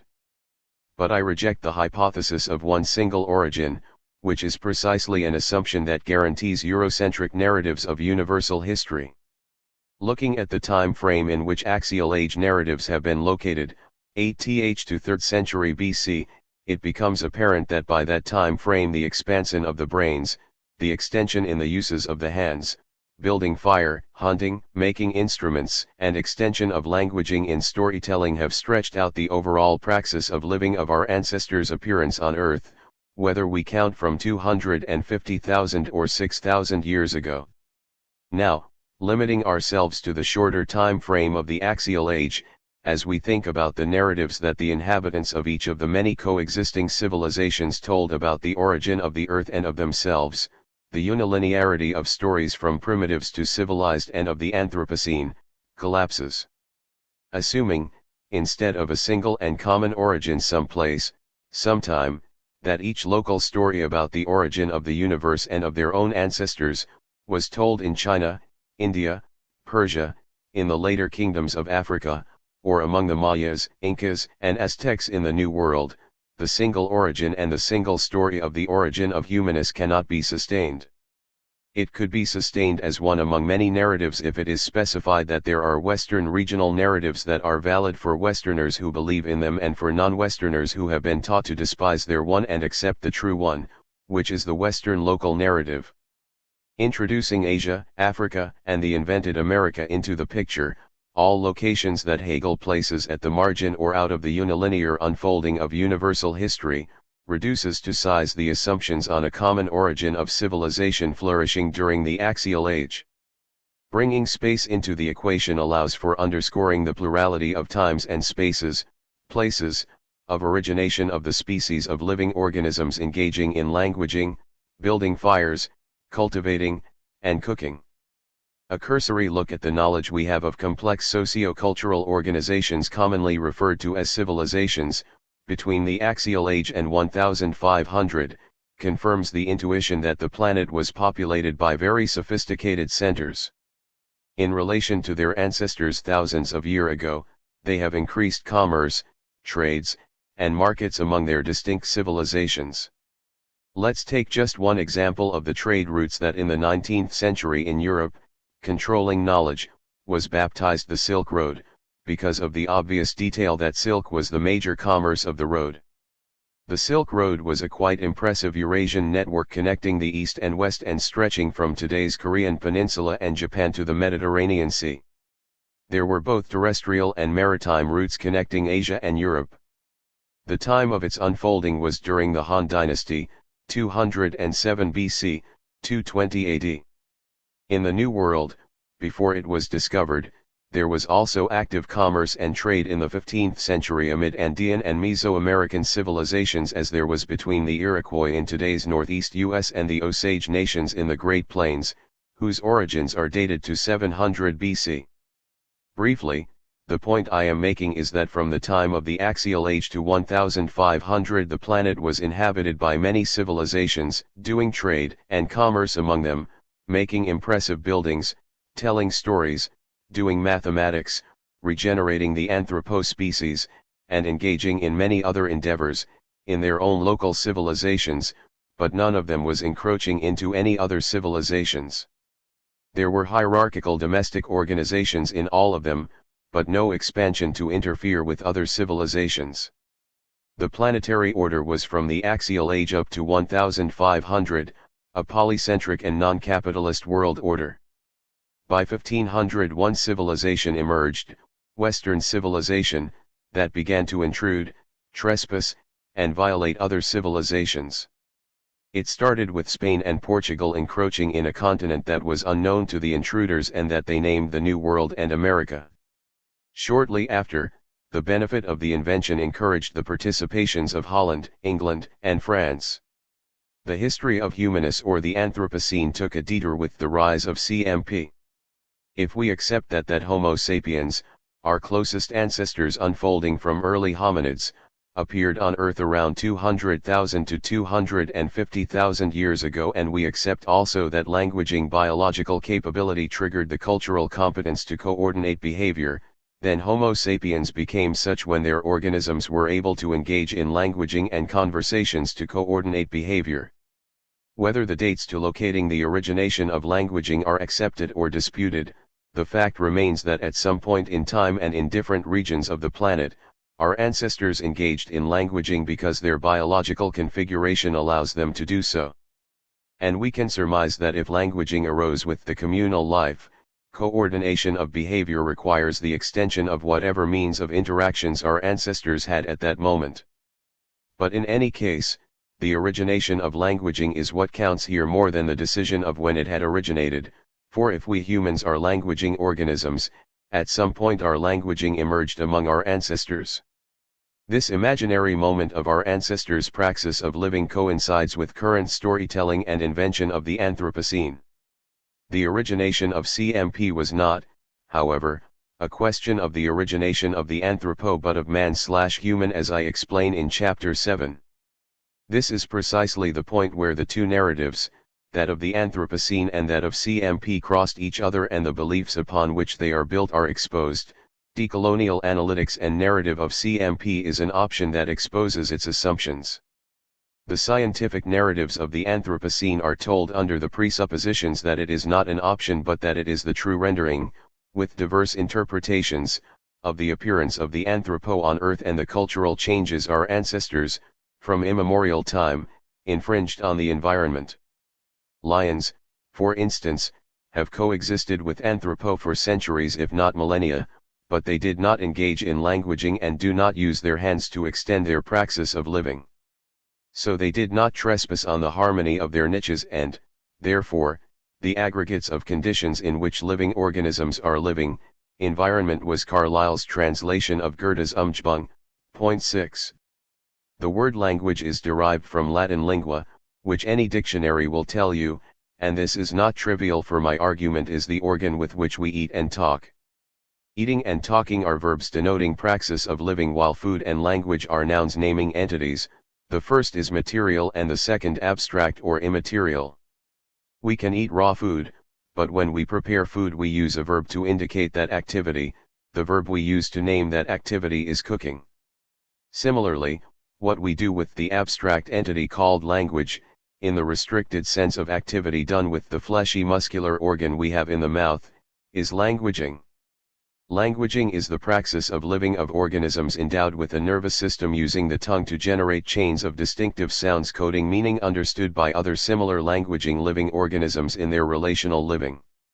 When languaging arose among our ancestors, whether 3 million years ago or 200,000 years ago, there is preservation of the languaging as an activity but not evolution in the activity itself as performed by certain organisms. In spite of the millions of years lions are not yet languaging and anthropo continue to do so. Like our ancestors, we make modulated sounds communally coded. That is, the code was not created by one organism but in the coexistence and praxis of living of multiple organisms coordinating their mutual behavior. Similar argument could be advanced regarding the uses of the hands to inscribe signs in flat surfaces like trees, tree bark, stones, paper, computers, and iPhone screens. Whether languaging capacity and engagement in storytelling and conversations was simultaneous, prior, or posterior to sign inscriptions on flat surfaces with the purpose of coordinating behavior, or as rudimentary storytelling, is beyond the scope of my argument here. What I am underscoring are two praxis of living of our ancestors that were preserved until today. Preservation takes us to different storytelling than those stories we can tell if we accept that there is evolution and that evolution is a universal account of human existence on Earth from our ancestors to today and of all living systems, Ants continue to build the same type of ants' nest they built millions of years ago, and so do bees. Neither ants nor bees have architects yet. Preservation puts emphasis on what remains within structural mutations in spite of surface changes. Enlargement of the brain size, what we can do with our hands, and the increasing complexity of storytelling, example from oral storytelling to contemporary film, novel, and conceptualization of life and the universe, is what all existing human beings have been doing since their/our emergence on the planet. Take for instance the uses of the hands. To use an iPhone we use our hands and fingers in the same way that our ancestors years ago used their hands and fingers to inscribe signs on stone surfaces. Our living organisms coexisting in languaging, structural biological composition has been modified but not changed to a degree in which our organisms are no longer recognized as one of the human species. What has been changing is the cultural making of what we, human species, make with our long tongue and our hands, but not the biological capacity to use our hands and our tongue to engage in languaging. There has been extension and enlargements, but not evolution, of anthropo/us, ability of doing with hands and tongue has been preserved. What has changed is what we can do with our hands, from tools to plow to computers and iPods and tractors and the like, and what we can know through the extension and enlargement of our organs in the collective languaging capability, creating, preserving, and transforming what we know and do. Again, there is no evolution in the ability of our biological organisms to know, but there has been a remarkable extension of brain size and what we human species know.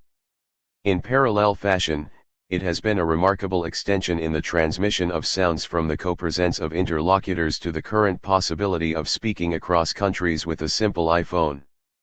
But there has not been biological evolution from the uses of the hands of our ancestors inscribing signs on the stone, and our current use of hands and fingers typing on computer or iPhone keyboards. It has been a remarkable cultural extension but not biological evolution. Evolution was an abstract fictional time concept in the transformation of coloniality of knowledge in the late 18th and during the 19th century. In the sphere of languaging, our ancestors engaged in two types of interrelated activities, conversations and storytelling. It would be fair to assume that our conversations and storytelling today are more complex not because of evolution but because of extension of vocabulary, knowledge, social organization, intrastate, domestic, or interstate, international relations. In any region of the United States, South Africa, China, or Bolivia, to name a few regions, our conversations and storytelling are more complex in everyday life in the countryside and in the city, at the university, and in the corporations, in the bank global network, and in governments. Since I am assuming that we human beings on the planet today are undertaking the same type of activities in languaging, conversation and storytelling, it's irrelevant to talk about evolution, but it is necessarily peremptory to recognize the remarkable extension in both activities. The CMP emerged at a particular time and place and under particular circumstances that made possible for a particular assembly of living organisms engaged in languaging to tell themselves and to others a story about their manifest destiny to rule, and destroy if necessary, cultures, and civilizations that they invented as dangerous for their own well-being. The late 15th and 16th centuries were the planetary chronology in which, from the many local histories in a polycentric world order, one location began to be erected as the privileged place in human history since God created the world. Conversation and storytelling, in languaging, are two types of activities. Conversations in the sense I am using it here shall be distinguished from communication. Communication entered the vocabulary of social sciences and the humanities after Norbert Wiener's groundbreaking books of cybernetics and control of communication in animals and machines. 7 Since then, language was conceived as a system to transmit information. Shortly after the impact of Wiener's book, Colin Cherry, a scholar of telecommunication and by then at University College London, published in 1957 a book on human communication 8, and in 1963, the well-known Russian linguist Roman Jakobson, had several of his articles translated into French in a volume on general linguistics. 91 chapter is devoted to linguistic theory of communication. His general linguistic theory was then extrapolated to the understanding of linguistics and poetics. Aesthetics was transferred to communication and furthering the separation between aesthetics, a philosophical theory of taste and genius in Western and non-Western praxis called art in Western narratives, and aesthesia, a Greek word referring to the senses. Cultural praxis of living. The CMP emerged from and slowly implanted cultural praxis of living in one region of the planet, the Atlantic, connecting the west coasts of Europe and Africa with the discovered continent. It emerged from new cultural historical conditions in the praxis of living of Christian Western Europeans actors. The drivers of these historical and regional chapters in the era of the Anthropo, theologians, missionaries, merchants, continental monarchies, scholars, and map makers, propagated their own regional praxis of living all over the population of the continent they named New World, India's Occidentals, and America. The model was extended in the subsequent centuries to Asia and Africa, while Holland, France, and England were displacing Spain and Portugal in the endeavor of projecting their global designs. As we know, settlements and global designs did not transform local populations into Western persons. Local praxis of living, in their splendid diversity, were disrupted ever since, but never cloned. Local non-Western histories, in their diversity, had to accommodate their own praxis of living to the ones implanted by the settlers, actors, and institutions. However, the implantation of CMP doesn't mean that everyone on the planet became European or US, American once they were interfered with by North Atlantic universal fictions and invited or forced to obey. It means that local praxis of living has been forever disturbed all over the planet, with all the consequences it entails. Look at today's Afghanistan and Iraq, for example, to have an idea of what has happened in 500 years of Western Europeans settled in the Americas, and then in South and Southeast Asia, and disrupted forever China's history without settling in China. Now mechanical weapons and soldiers are the settlers managed from distant shores by computers and drones. Colonialism is one thing, coloniality another. See next chapter. Closing remarks. China was not colonized but did not escape coloniality. Carl Schmitt's apt metaphor of global linear thinking provides the formula for 500 years of Western history since the Renaissance impinging all over the planet. 11. At this point I can affirm with confidence that the Anthropocene, the time period of the Anthropo on Earth, is not a single line of evolution of one tribe of Anthropo, but a multiplicity of timelines of Anthropo inhabiting what are today Asia, Africa, Europe, the Americas, Australasia. Geopolitics of the Anthropocene's narrative consists in silencing geopolitics. The narratives are embedded in the rhetoric of modernity and the logic of coloniality that frame them. If we assume that the era of the Anthropo is a history that leads to the North Atlantic, its presence in time and location in space, we are just updating Hegel. The embedding of CMP praxis of living on the planet beyond the North Atlantic, has to be lived in the awareness that someone or something is telling them/us how to live or how to do what is right and what is wrong. What is it that the transcendental unfolding of universal history requires? That analytic awareness in the praxis of living, which doesn't need investigation supported by grants, is the moment in which decolonial thinking germinates. Once the words and concepts, decolonization and decoloniality, emerged in the second half of the 20th century, it was possible to understand that the sensing, thinking, and praxis of living in the borders that the words describe, arose at the very moment in which Europeans invaded local histories for the first time. 12 The starting point is the confrontation with and delinking from the fiction of the totality of knowledge, which is tantamount to Eurocentrism. Thus, decolonial praxis of living in the border means decolonial praxis of knowing, sensing, and believing.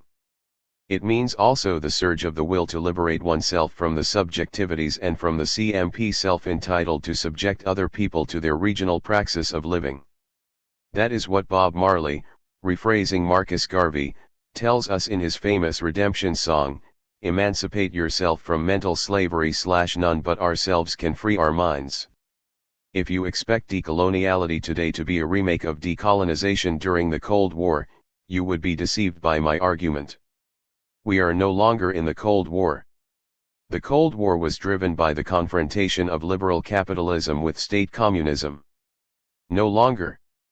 The world order isn't any more divided into first, second, and third worlds, the first being liberal and capitalist, the second being communist and statist, and the third underdeveloped and either or both desiring development and fighting for decolonization and liberation from both, capitalism and communism. Today capitalism is global, but escaped the control of liberal or neoliberal Western political management. If this were not the case, then there would be no problem between the North Atlantic on the one hand and China and Russia and Iran on the other. Decolonization, as argued in Chapter 5, was successful in sending the colonizer home, but it was a failure, for it ended up creating nation-states that remained within the management of CMP even if imperial settlers were no longer in the terrain. Knowledge was not called into question, but it was accepted as if decolonization could be achieved without delinking from the knowledge of political theory and political economy, and the corresponding subject formation that these knowledges entail. The defeat of capitalism was intended several times in the name of Marxism. And several times it failed because Marxism remained within the frame of CMP, it opposed the content but did not question the terms, assumptions, principles, regulations, of the type of knowledge within which capitalism would not exist. For the time being and for a foreseeable future, capitalism endures, it will for a time that cannot be anticipated. However, capitalist economy has made possible political duisternization. The interstate confrontation between Rusternizing global designs and Duisternizing resolve to delink from Rewesternization is very visible in 2017, in Ukraine, Syria, and North Korea. Because of the mutation of the world order, decoloniality today had to reformulate the goals of decolonization during the Cold War. The goals are not, as they were, liberation to form nation-states ruled by indigenous, or native, populations. The goals of decoloniality are delinking from CMP to engage in epistemic reconstitution in search of patterns of re-existence not subjected to what Rewesternization and Duisternization designs wants and expect. The option that decoloniality offers is not to overturn Rewesternization and Duisternization and the overwhelming force of the mass media still dominated by Rewesternization to orient the population and engage in media war with Duisternizing media. Decolonial thinking and doing has a hard task to germinate coexisting with overpowering forces. However, the growing need and desire to delink in order to re-exist is a driving force from the Zapatistas and peasant way to intellectuals, artists, and people in general reinventing organization. Point 13. I argue here that the option that decoloniality offers shall be understood and activated in three different and interrelated spheres of our biological and cultural praxis of living. Decoloniality is an option called to intervene in a. the system of disciplinary management of knowledge, all the disciplines in the social sciences, humanities, and natural sciences, as well as professional schools, b. the system of beliefs, religions, and c. the systems of ideas, liberalism, conservatism, and socialism. One of the major tasks, if not the major, is to change the terms, assumptions, regulations, principles, of the conversations implanted by CMP that brings about our knowing, sensing, believing, and competing.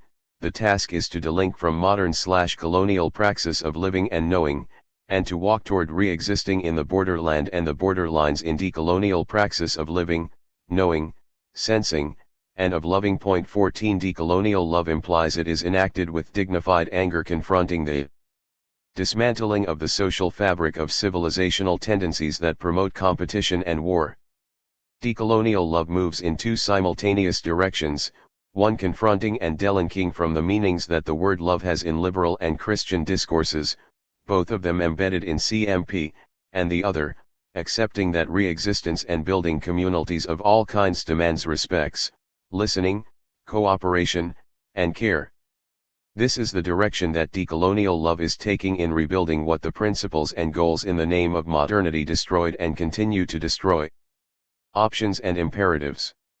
It has been suggested that decoloniality should be understood as an imperative rather than an option, for option may imply voluntarism. My argument is that in CMP there is nothing but options, options within the imaginary of modernity and options within decolonial imaginaries. Accordingly, you choose an option in full awareness of the chart, or you are chosen by one of the existing options that you take, willingly or not, as the truth, the correct or right one. Decoloniality is an option articulated in decolonial analytics of modernity/coloniality. Its aim is decolonial liberation from CMP.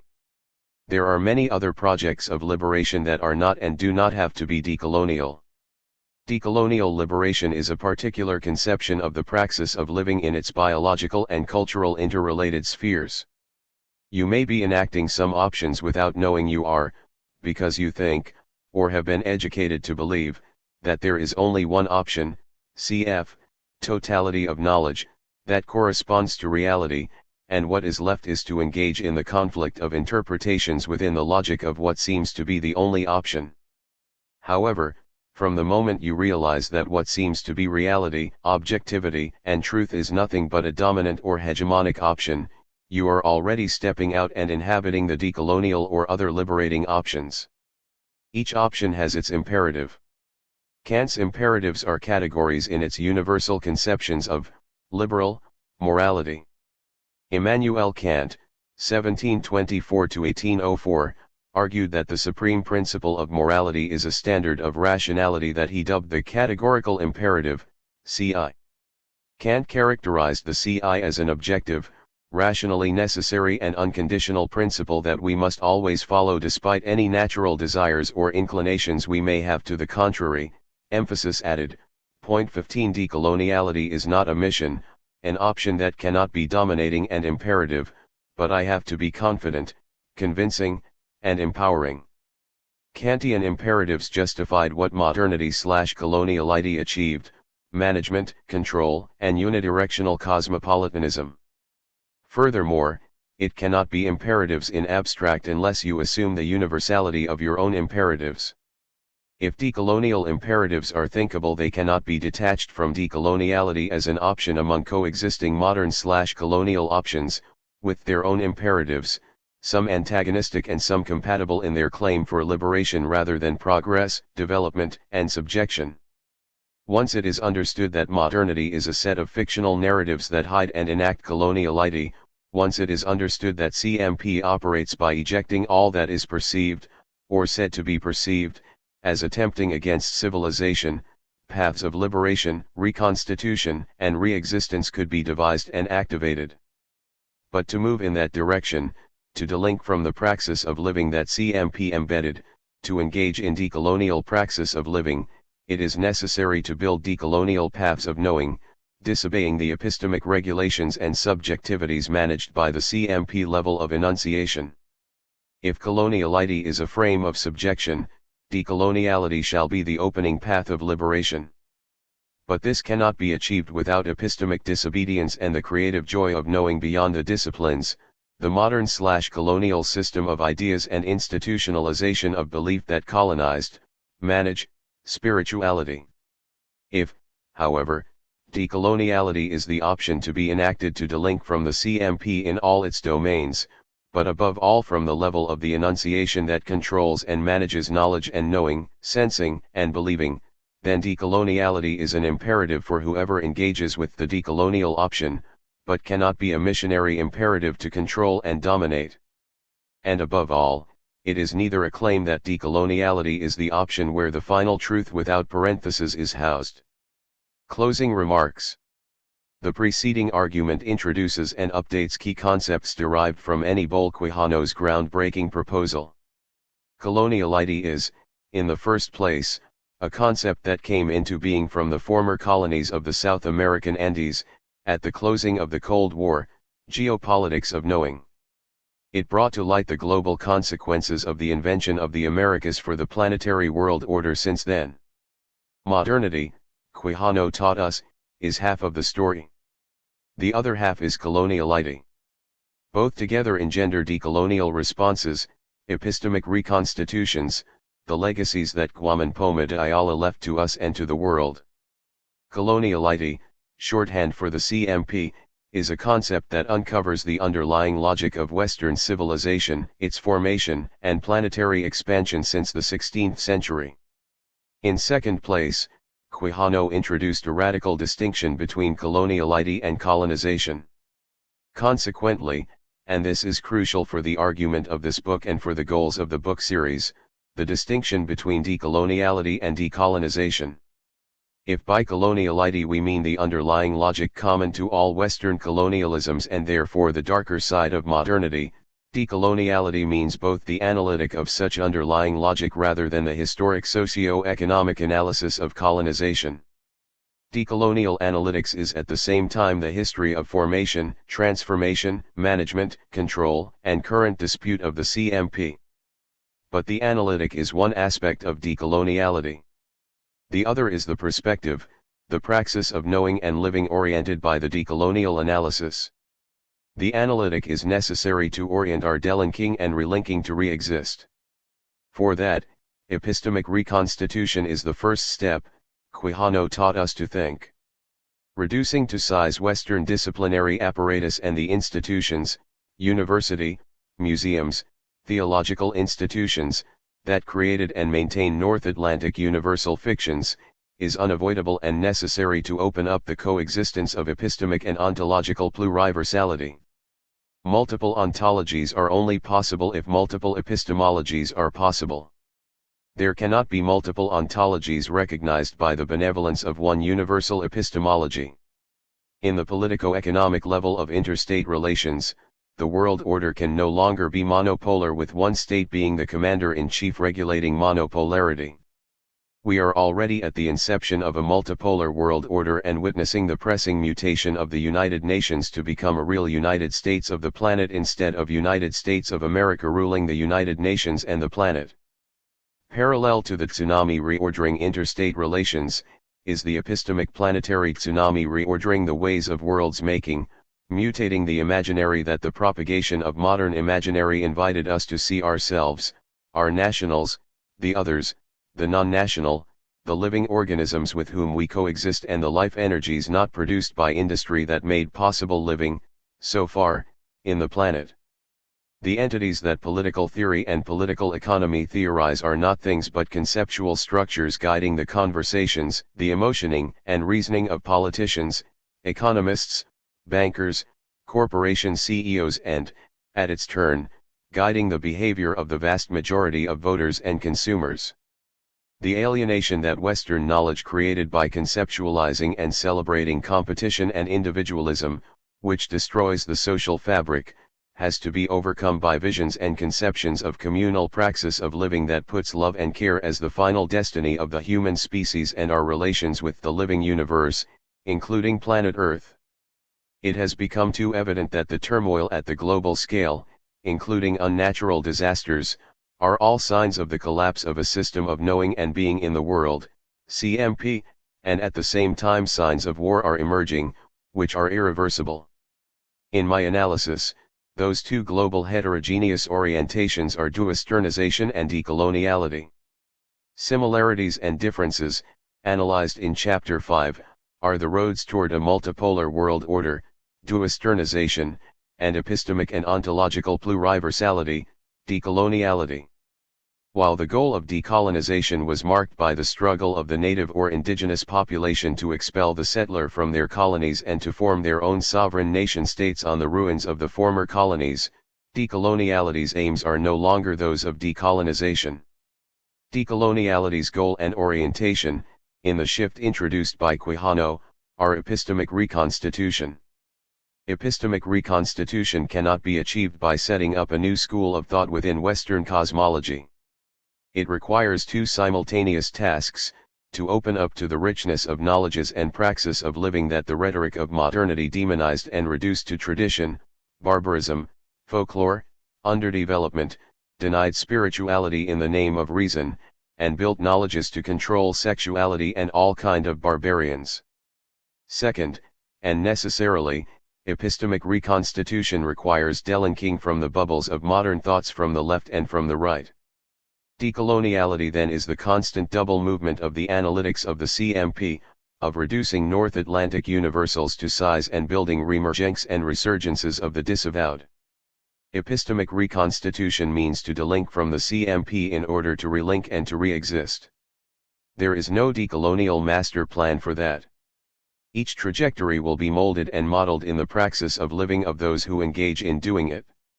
These are the tasks that Quijano's invited us, all of us who would like to join, to pursue.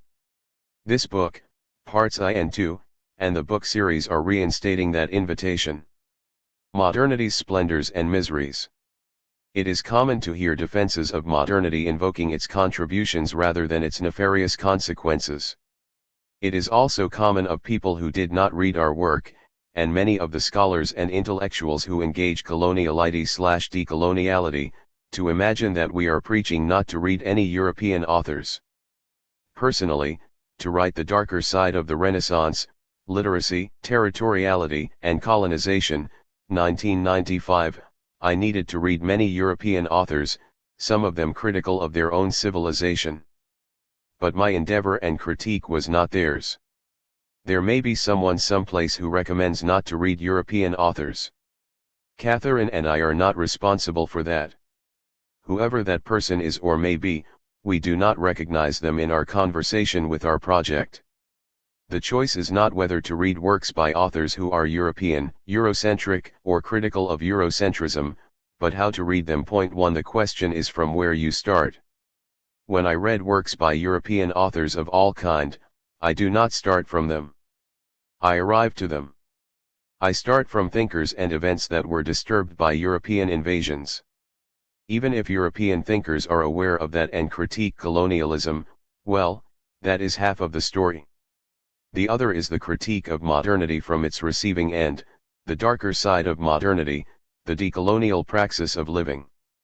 Decolonially we draw on the experiences and narratives of events and thinkers in the former colonies in Asia, East, South, Southeast, West, and Central, Africa, Maghreb and Sub-Saharan, and from there go to the encounter of events in Europe and European thinkers, from the left and from the right, reading them from the backstage rather than admiring them, even if they are admirable, from the audience. Without reading the European canon, Enrique Dussel could not have been making the arguments he has been making all along in his career.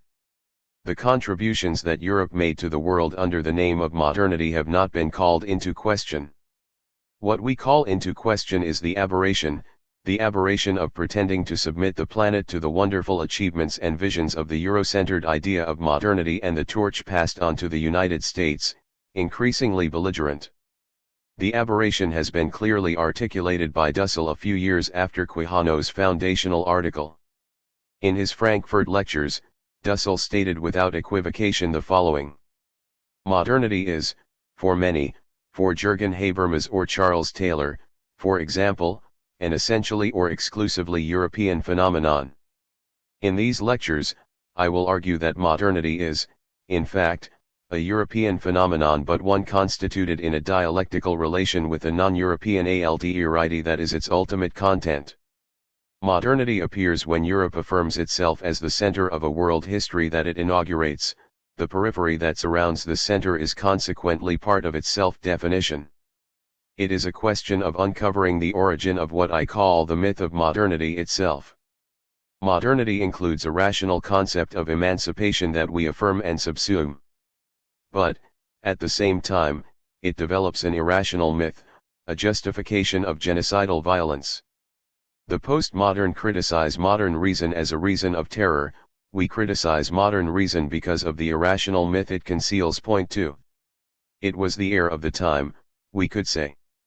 In fact, what Dussel was showing was the visible and invisible, colonial, faces of modernity, the emancipating will and the genocidal violence.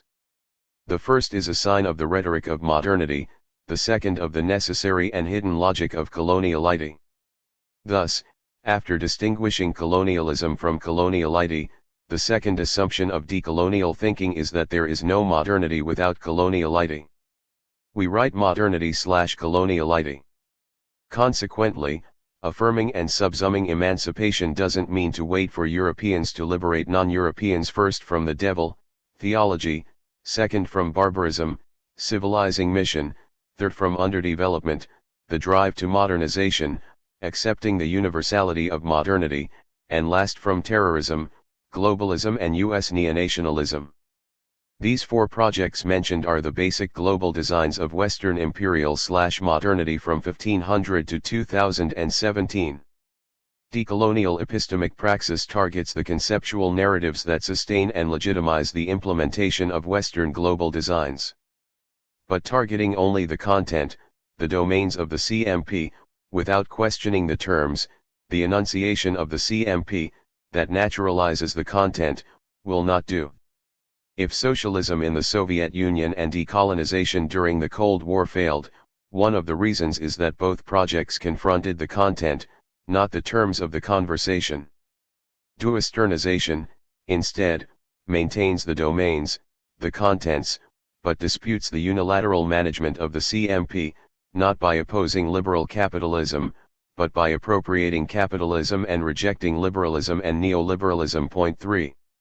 In the Americas and the Caribbean, which are the colonial histories and legacies that propelled the concept of coloniality, and which are also Catherine's and my histories, see the afterward, nation-states were formed during the 19th century mainly. Point 4. Furthermore, one crucial difference between decolonization in the second half of the 20th century and the same phenomenon in the Americas, but called instead revolutions and independences, is that in Asia and Africa the natives, or indigenous, were the ones who fought and managed to build their own nation-states.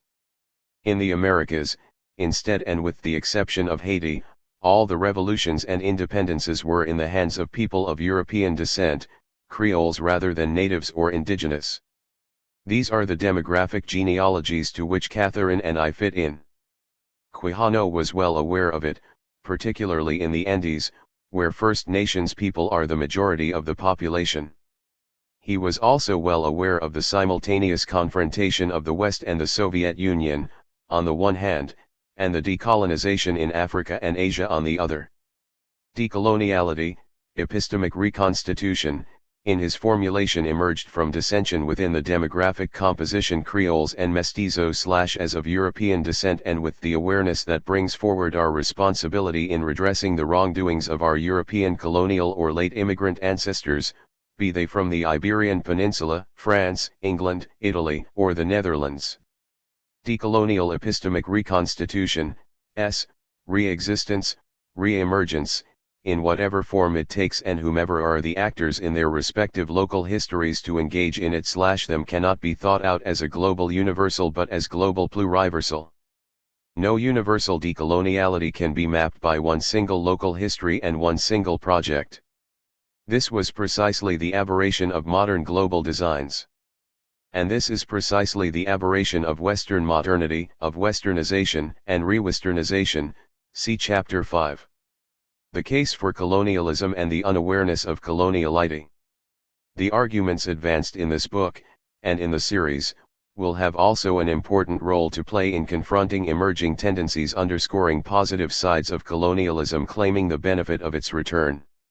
From here to right wings, alt-right and other versions, arguments, there is only one step.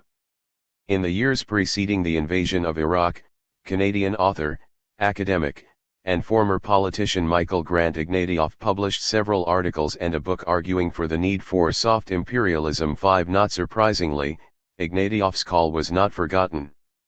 Recently Bruce Gilley, a political science professor, argued for the return of colonialism. 6. In both cases, it is evidently the continuation of a seed that was planted several decades ago by Rudyard Kipling's The White Man's Burden, The United States and the Philippine Islands, a poem published in 1899 exhorting the United States to follow the path of England and European nations to take on the burden of empire. Before I go on, a clarification is necessary. The article by Gilley I am commenting on here was taken off circulation shortly after it was published.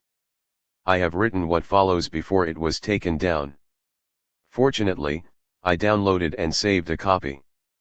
What it is available to the general public today are the reasons why it was taken off circulation, the reasons for the resignation of a significant number of board members of Third World Quarterly. My comment bellows are neither concerned with the reasons it was published nor for the reasons taken off circulations, which is an internal issue of Third World Quarterly. I am concerned with the argument that would still stand if the scholarship were not questioned.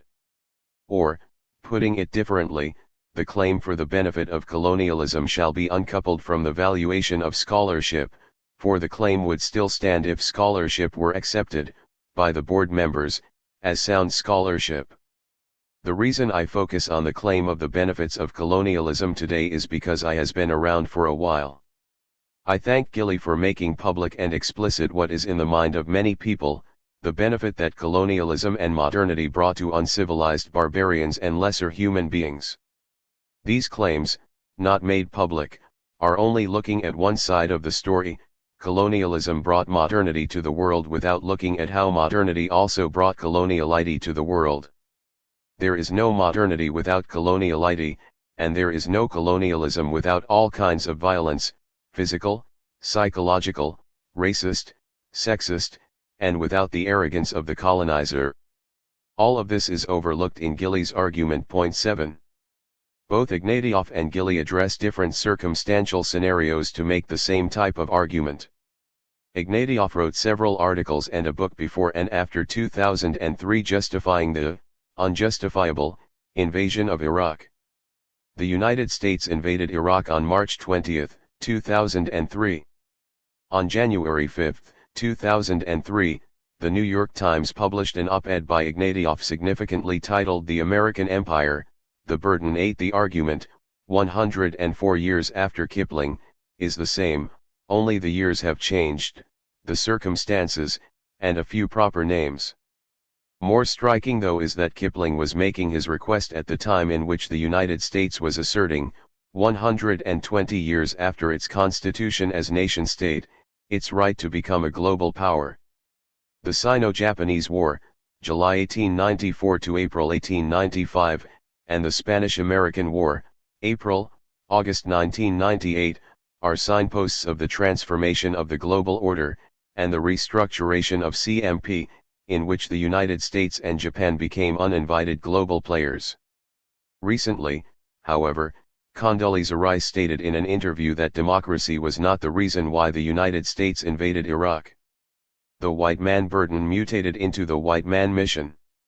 After World War II and the defeat of Japan, the United States became the hope for the recovering of Europe, Marshall Plan, the champion of modernization and development in Latin America, the Alliance for Progress, and the supporter of freedom in the fight for decolonization in Africa and Asia.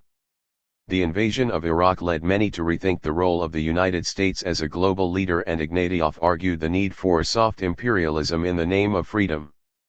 WMD were one of the excuses. What has to be destroyed, the other was to remove Saddam Hussein, a tyrant, to spread democracy. On November 3, 2003, about 6 months after the invasion, George W. Bush laid out a broad vision of an American mission to spread democracy throughout the Middle East and the rest of the world, saying, "Freedom can be the future of every nation." 9. Gilly's argument brings up many issues Catherine and I have addressed in this book, but of course from a different perspective. I will retain only two. One is to show the different narratives that can be construed if your assumptions lead you to reasoning from the regulations of disciplinary formations, in Gilly's case political sciences, or if your assumptions lead you to reasoning from the principles of decolonial thinking. The following comments on Gilly's argument intend to clarify and strengthen the points made in previous chapters. The second is to show the argumentative strength of decoloniality when it delinks from disciplinary strictures and becomes an undisciplinary and liberating path of thinking guiding our doing and becoming on the planet. What I have in mind with my observations on becoming is Argentinian philosopher Rodolfo Kusch, who, learning from Aymara's thinking, expressed it in an Argentine Castilian formula that has no translation into English, French, or German, esterciendo. Esterciendo is Kusch's understanding of Aymara's thought in confrontation with the modern/colonial state of mind of the Latin American middle class whose horizon was carecer, wanting to be what they are not. Estar siendo is at once resistance and re-existence, to be being in their own praxis of living. Estar siendo is akin to decoloniality today, for the project of decolonization during the Cold War was driven by an ought to be free through the creation of a nation-state, which was falling into the trap of coloniality without colonialism. I am not saying that leaders of decolonization should have adopted the Estar siendo position. I am just describing Aymara's responses of resistance in re-existence as understood by Kush, which I think is the planetary scenario today. It is in this sphere of praxis of living that decoloniality could make a contribution that is not trapped in the spider web of the nation-state, capitalism, ruse-turnizing neoliberalism and dues-turn affirmation by appropriating the economy of accumulation. Duisternization is an unavoidable outcome of 500 years of westernization. Decoloniality acts as the cracks of the interstate conflict between re- and duisternization. In this scenario, there is no way to revamp colonialism, even soft imperialism as Ignatieff dreamed. Ukraine and Syria as well as the Belt and Road changed the CMP scenario forever. Gillies' point is to show the benefits of returning to colonialism. Beyond his analysis of the failures of decolonization during the Cold War, he has also, as a political scientist, recommendations to make for recolonization work to the benefit of both former Western settlers and for the local population. It is not clear in his argument, but given the experiences of decolonization and its aftermath, that the local elites in complicity with sectors of the former colonizer would end up being reproduced if Gillies' proposal materializes. Local elites will, as they did, take advantage of their privileges and disregard the nations of their state. Imperial elites will benefit from the colonial collaborators and perhaps promote their own ethics, contributing to the development of the underdeveloped. Or perhaps Gilly is just making an argument for debate among disciplinary political scientists, argument that will not have any bearing in imperial public policies. Perhaps the argument could make the elites of some former colonized country happy and reassured to be protected and nourished by former imperial countries. But let's suppose, for the sake of argument, that Gillies' proposal could materialize. Gillies' argument focuses on colonialism in Africa mainly, with some examples from Asia, before the United States took over world leadership. His scenario is basically the scenario that decolonization struggle during the Cold War dismantled. This was the victory of decolonization, although building nation-states was a failure. Gilly invites us to imagine what a benevolent neocolonialism would be for former imperial countries and local colonial elites.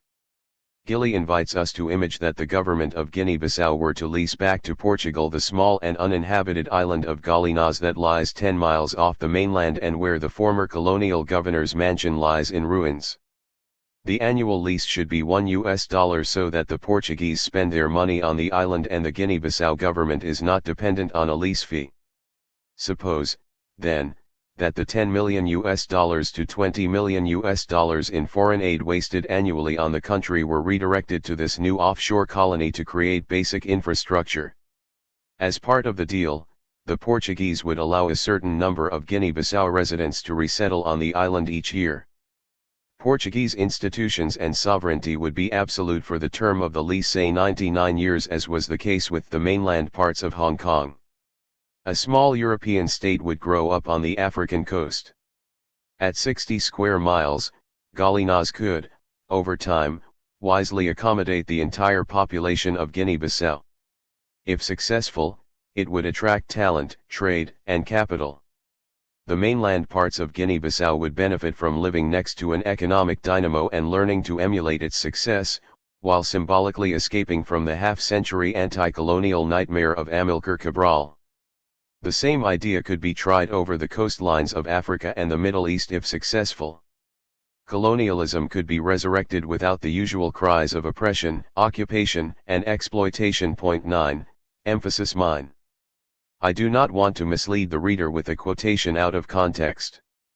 In the paragraph after the quotation, the author wonders whether his example could be considered preposterous.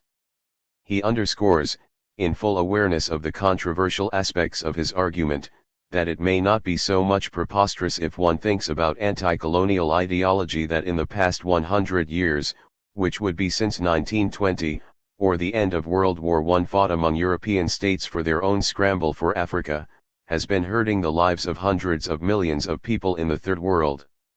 100 years of disasters, he concludes, is enough. It is time to make the case for colonialism again. 10. Gilly has a point that I have also addressed in Chapter 5 and at the beginning of these closing remarks: the failure of decolonization in building sovereign modern/colonial nation-states after independence, in spite of the victory of sending the settlers home. So, the ideal lab experiment of Gallinas should be taken as an invitation to imagine forms of governance that would end the 100 years of the decolonizing ideology hurting the lives of millions of people in the Third World, in the quoted sentences in this paragraph. These are for Gilly the consequences of recolonization. Before moving forward, I need to underline a few missing pieces of the puzzle that Gilly tries to put together, when you go at them from decolonial assumptions, and that in consequence are crucial for decolonial arguments. The first missing piece shows up in Gilly's historical reference to past colonialisms. The case for the past record of Western colonialism, usually referring to British, French, German, Belgian, Dutch, and Portuguese colonies from the early 19th to mid-20th centuries, rests on overturning two distinct lines of criticism: that it was objectively harmful, rather than beneficial, and that it was subjectively illegitimate, rather than legitimate. There is in addition, a third line of criticism that merits revision: that it offends the sensibilities of contemporary society. Point 11. Albeit the dates noted by Gilly are the early 19th to mid-20th centuries, it is surprising that he names Portuguese but not Spanish colonialism. One of the reasons may be that his entire argument is framed from the 18th century on, and the other, already mentioned, is that Gilly only sees colonialism but not coloniality. In this regard, Spanish colonialism from India's Orientals to India's Occidentals, from 1500 to 1898, when Spaniards lost their last colonies in the Caribbean and the Philippines, established in conjunction with the Pope and the Portuguese monarchy the historical foundations of both the salvation rhetoric of modernity and the hidden logic of control and domination, politically, economically, epistemically, aesthetically, ethnically, sexually. Coloniality is more, much more, than political economic good administration bringing material benefits for some at the expense of misery and humiliation for others. Dutch, British, and French colonialism in the 19th and 20th centuries were just a continuation of this earlier historical foundation. The changes are substantial if you focus on colonialism. If instead you look for coloniality and you are aware of the history of the CMP, they are circumstantial. In her celebrated TED Talk, The Danger of a Single Story, Chimamanda Ngozi Adichie has a couple of powerful recommendations on this topic. 12. Storytelling could be used, Adichie observes, to denigrate and mislead, but it can also be put to work to empower and demystify. But when there is a single story that people believe, the question is not whether to empower or denigrate but from where to start the story. If you start from, say, the failure of Africans to build successful nation-states, you will arrive at certain conclusions, akin to Gilly's argument. If you instead start from the fact that nation-states, the very idea of uniform nationality, was a European imperial imposition, you will arrive at a different conclusion, akin to the one we are making in this book. Gilly started from the Africans' failure to build nation-states, we start from the second, the problems that the creation of nation-states meant for Europe. Think about Nazism, as well as for the former colonies that fell into the trap of wanting their own nation-states. Gilly takes a quotation from the memoirs of Chinua Achebe, who is Nigerian as well as Adichie, to support his argument, and Adichie's underscoring of the danger of a single story is helpful. Achebe's quotation follows. Here is a piece of heresy: the British governed their colony of Nigeria with considerable care. There was a very highly competent cadre of government officials imbued with a high level of knowledge of how to run a country. This was not something that the British achieved only in Nigeria, they were able to manage this on a bigger scale in India and Australia. The British had the experience of governing and doing it competently. I am not justifying colonialism. But it is important to face the fact that British colonies, more or less, were expertly run. Point 13. Indeed, Achebe recognizes, explicitly, that the British were careful administrators. We could say the same for their administration of their plantations in the Caribbean. It means, tacitly, that nation-states after decolonization were not as well run as the British ran the colonies. Which brings us back to Adiki's point, it all depends from where you start. If you start from the British good administration running their own business, you conclude that Africans are incompetent to run the model administration that the British left behind when running their own business. But if instead you start from the fact that Africans received, without asking for it, and were left with an administrative structure totally alien to their millenarian praxis of living, you have to conclude that the British good administration disrupted the praxis of living Africans had, in the territory British mapped and named Nigeria, before they had imposed upon them the expertise and administrative experience in Britain. Africans did not invite the British to transform their territory into well-run British colonies. Perhaps the most pernicious colonial legacy since and after the 18th century was the idea that to one state corresponds only one nation. It worked in Europe because the population was relatively homogeneous. But the Holocaust showed to the world the problem of the idea that one state corresponds to one nation, or vice versa. Immigrants and refugees in Europe and the United States are showing again that the formula is not working.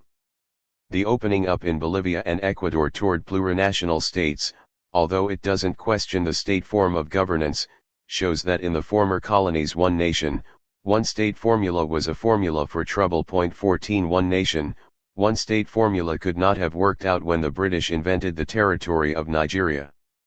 The majority of British people were white and Christians under one kingdom, although some were Catholic and others Protestant. However, the nation grouped people of the same ethnicity, language, and Western memory.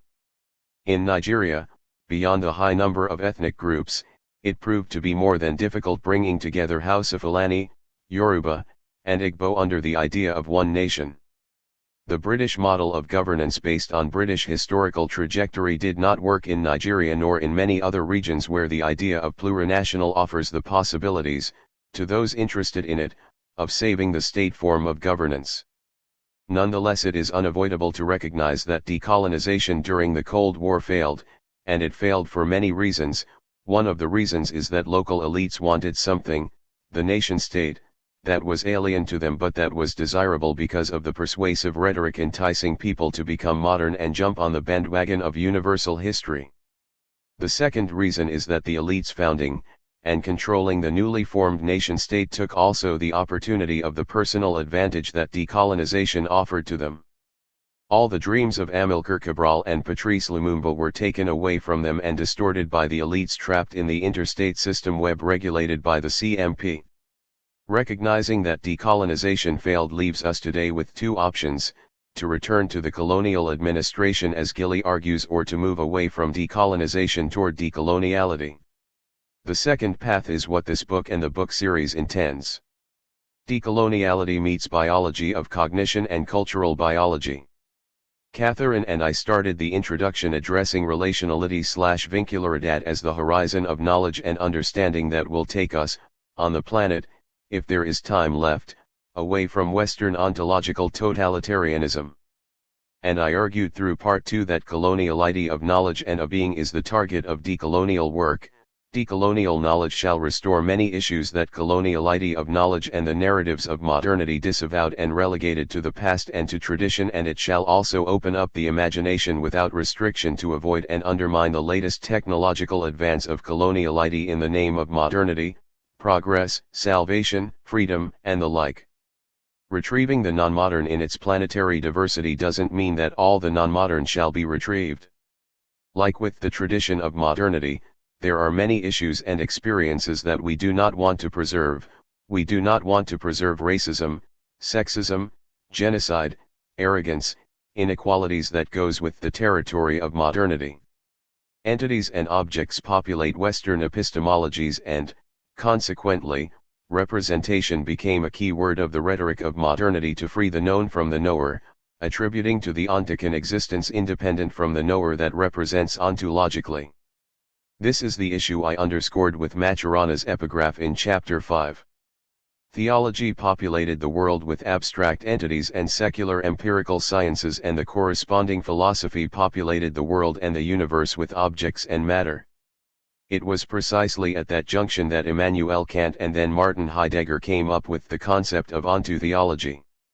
Epistemology and ontology are two Western concepts that you do not find in any non-Western ways of thinking, until Western theology, science, and philosophy invaded those systems. The conjunction of Christian theology and Western secularism shattered experiences of seeing and sensing relation/vincularidad in the living energy of the universe. Today non-indigenous people around the world begin to realize the trap of Western modern epistemology and the consequences of coloniality of knowledge and of being, that means coloniality of ontology or ontological coloniality, see chapters 7 and 8.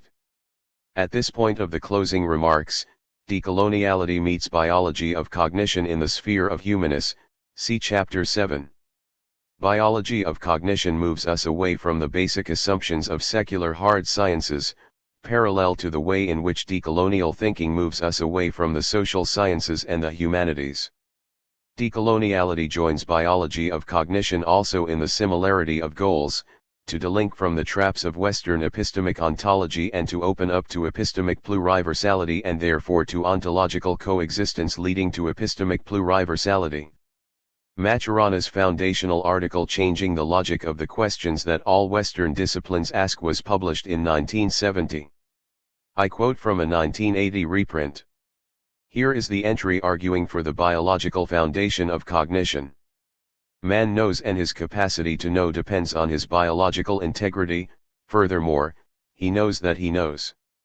As a basic psychological and, hence, biological function, cognition guides his handling of the universe and knowledge gives certainty to his acts. Objective knowledge seems possible, and through objective knowledge the universe appears systematic and predictable.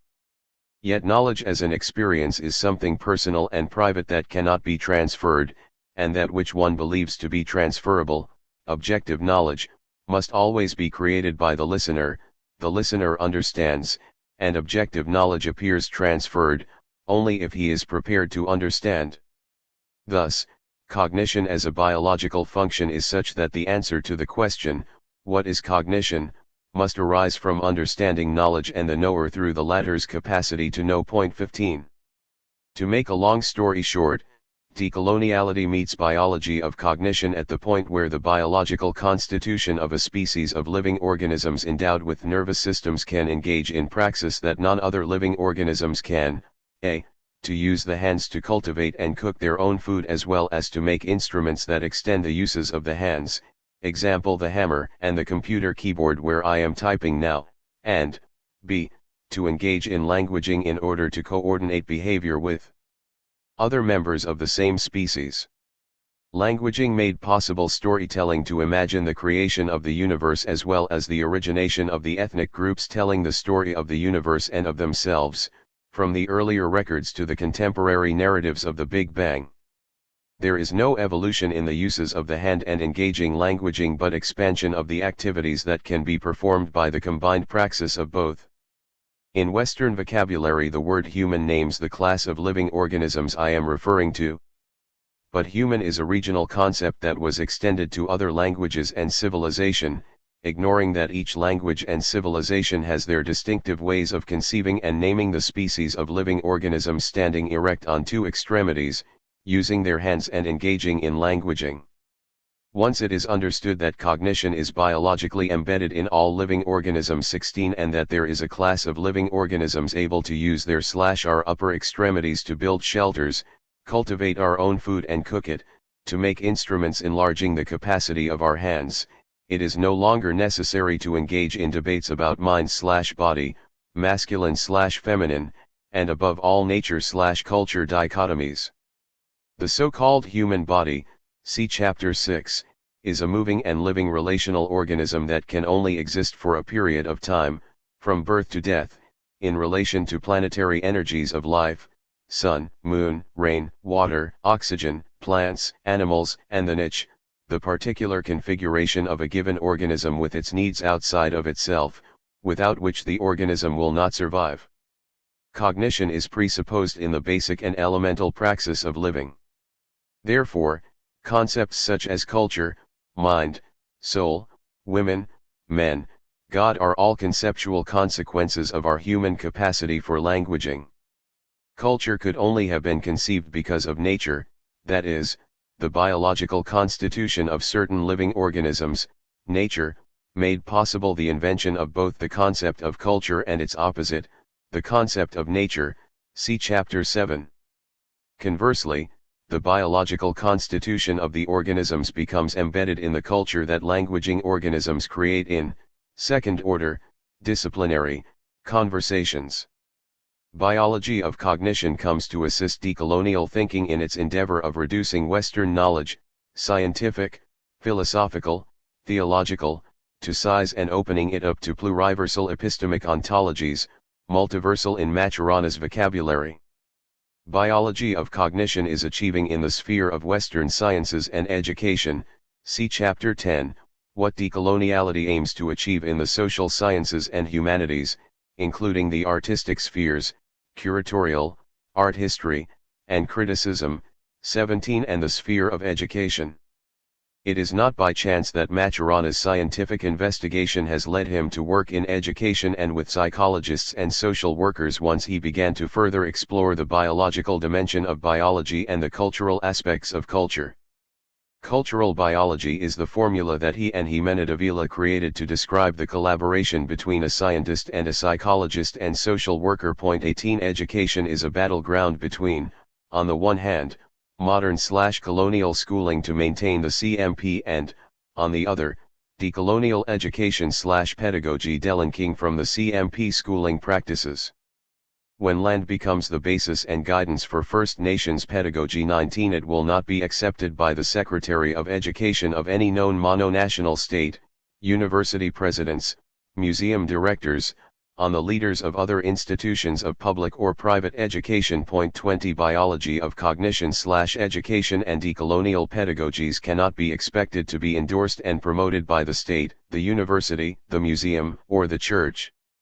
These institutional spaces can be taken and used in the seminars we teach, workshops we can organize, and conversations we can maintain and initiate, when necessary. However, initiatives mapping the horizons of cultural biology and decolonial thinking have to come and are coming from the emerging global political society of which this book and the series amaze to belong. Afterward, s. At the beginning was the Word. Catherine and Walter drew a map of our vision of the series, the volumes, and the 2 parts and the chapters of this book that each one of us would write. Then each of us proceeded to write our respective parts. When we were done we co-wrote the introduction.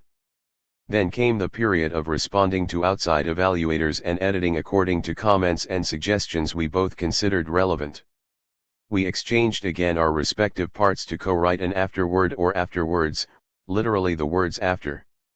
As we explained in the introduction, this book opens the series on decoloniality in 2 voices, each with their own accent, perspective, and positionality, but in conversation and relation. In fact, our intention is just this. It is to make evident a methodology of co-thought and correlation, a methodology in as pedagogy that does not just describe decoloniality but more crucially enacts decoloniality in the very process of analysis, concept making, concept revising, and praxis-based thinking. Our intention is to evince decolonial thinking/doing as neither individual nor finished processes, they are always conversational, relational, and becoming. The intention is also to place in tension our own authority and places of enunciation. As we said in the introduction, this book in no way assumes that our perspectives are the only valid ones for understanding decoloniality. We are not experts. Rather, we are engaged intellectuals still learning to unlearn in order to relearn, to challenge our own histories, her stories, privileges, and limitations. For us, decoloniality means thinking, doing, sharing, and collaborating with people in different parts of the globe engaged in similar paths, people striving as both of us are in their own local histories confronting global designs. Thus while the book takes as its ground Quijano's idea/concept of the coloniality of power, the project and proposition are broader. In essence, they point to the ways that coloniality and decoloniality are options, perspectives, and practices for an otherwise of being, thinking, sensing, doing, and living in the world. In consonance with this project, proposition, and intention, we choose to close the book together, in two voices, with the following afterwords that further weave our ongoing conversation. Catherine, it is interesting, Walter, how each of us, in somewhat similar ways, think from and with the ideas, and as analytics, and as postures, and as practices, of resurgence and re-existence. I open the book in chapter 1 with reflections on the significance of re-existence and resurgence for understanding decoloniality in/as praxis, particularly in Abiyala or the Americas, and you close the book in chapter 10 with reflections that also give centrality to both with regard to decoloniality's analytic and praxis. The fact that we did not plan this connection is in and of itself interesting. However, what I find important to once again emphasize and highlight for our readers here is how these postulates practices make especially evident the lived meaning and ongoing nature of decoloniality. Resurgence and re-existence signify the praxical and the actional, in the Fanonian sense. Moreover, they make present and bring to the fore the relational lifeblood of decoloniality as prospect and project. Walter, it is interesting indeed. In my case, I always read Quijano's call to desprenderse del patrón colonial de poder, delinking from the colonial matrix of power, together with his statement after the call for delinking, it is urgent and necessary, Quijano said in the first foundational articles of what became a project, to engage in epistemic reconstitution. As we know, Quijano was trained in sociology, and he taught in several academic institutions. However, I never saw Quijano's work as academic work. He always was and still is a scholar/activist. So epistemic reconstitution did not mean a reconstitution to save sociology, but to save ourselves from the modern/colonial academic epistemology that permeates our lives beyond the university. Then came Adolfo Alban Quint, who offered to the collective the crucial concept of re-existence. So for me, epistemic reconstitution now has a nephew or a niece, re-existence introduced a new dimension, and we had two powerful concepts to overcome the limits, although also the necessity, of resistance. Then came Leanne Simpson, from whom I learned the meaning of resurgence in the epistemic, political, and ethical struggles of First Nations in Canada rejecting the colonial settler state project of recognition. Then, in another sphere, the sphere of cultural dewesternisation that I mentioned in chapter 5, although we do not address the question of art, museums, and biennials here, the need of re-emergence proved to be necessary. Briefly, what I see is that, on the one hand, there is the need and urgency of delinking and, on the other, the need and urgency of relinking. Otherwise, delinking leaves you in front of a precipice. Now the question is what to relink with. Well, that would depend on people organizing themselves/ourselves in different regions and locales of the world, people who feel the need to delink from the colonial matrix of power in order to relink to their own praxis of living. I think you theorize in part relinking from different geopolitical and body political venues. My understanding here is that together our two parts enact decoloniality in its two complementary faces, the analytic to know how, when, from what aspect of CMP to delink and consequently how and what to relink. Catherine, exactly. I agree that re-existence and resurgence, along with what I describe in chapter 2 as insurgence, take resistance to another level. In essence, they point to, reveal, and construct struggles not just against the CMP but for the possibilities of an otherwise. Here delinking and relinking as you describe them, and seen as both individual and collective processes, are interwoven in the political, epistemic, ethical, and existence-based work of affirmation as opposed to negation. Affirmation of life against the project of death which increasingly defines global coloniality today. I recall a conversation we had after the election of Trump in the United States and with respect to the rise of the extreme right in South America and elsewhere, a conversation about the need to more deeply analyze and consider the constitution and operation of the global CMP today. Certainly such analysis is part of the work to be done. It is also part of the work occurring in collectives, organizations, and communities in many regions of the world.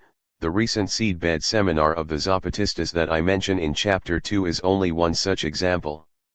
Still, and returning to the context of our book and these afterwords of conversation, I want to say two things. The first has to do with what I consider as the openness and ongoing usefulness of Quijano's thought. I recall Maria Lugones's argument in her now classic text on the colonial/modern gender system.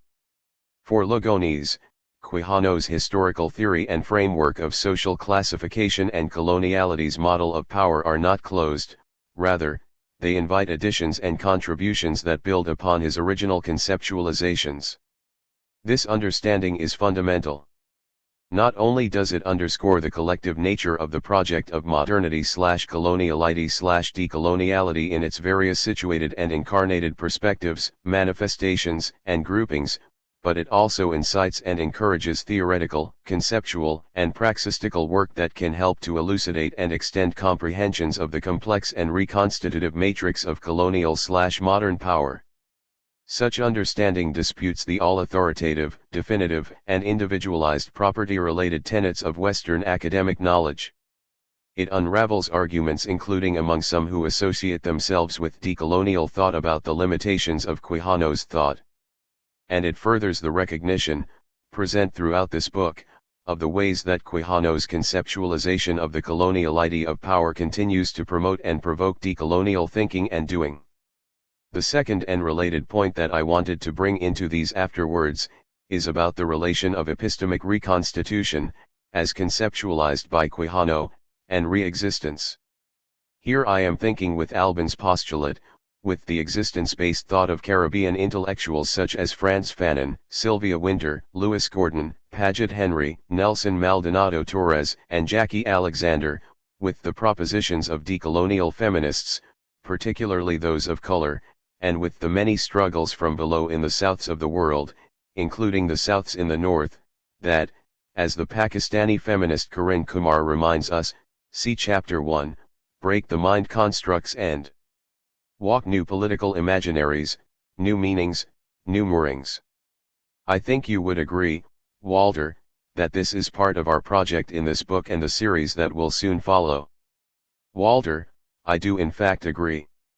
In the second part I tried to walk the years since Aníbal Quijano published his foundational article for the project, of course, not being his intention, and reflect on where we are now on the planet.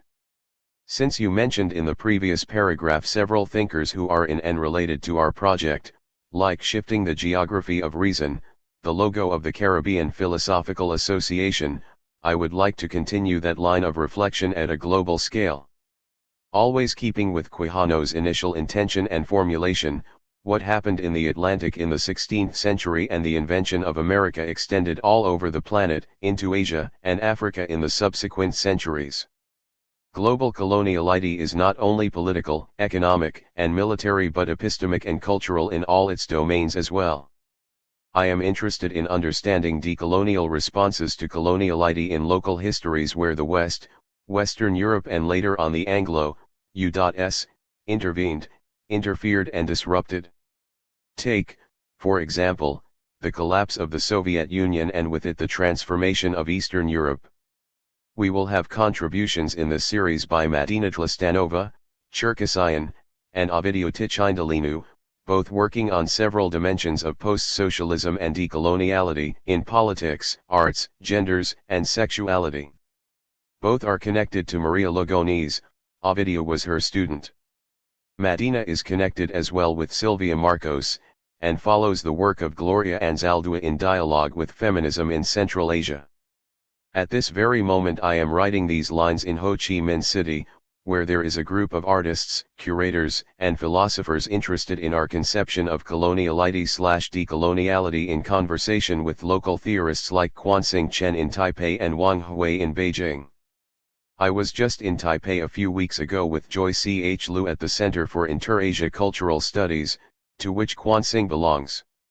In South Africa, Sibelo J. and Lovugaccini is doing interesting work starting from the local histories of Africa in dialogue with coloniality/decoloniality. Each of them have, of course, their own versions of what we call coloniality, grounded their own local histories intervened in by global designs.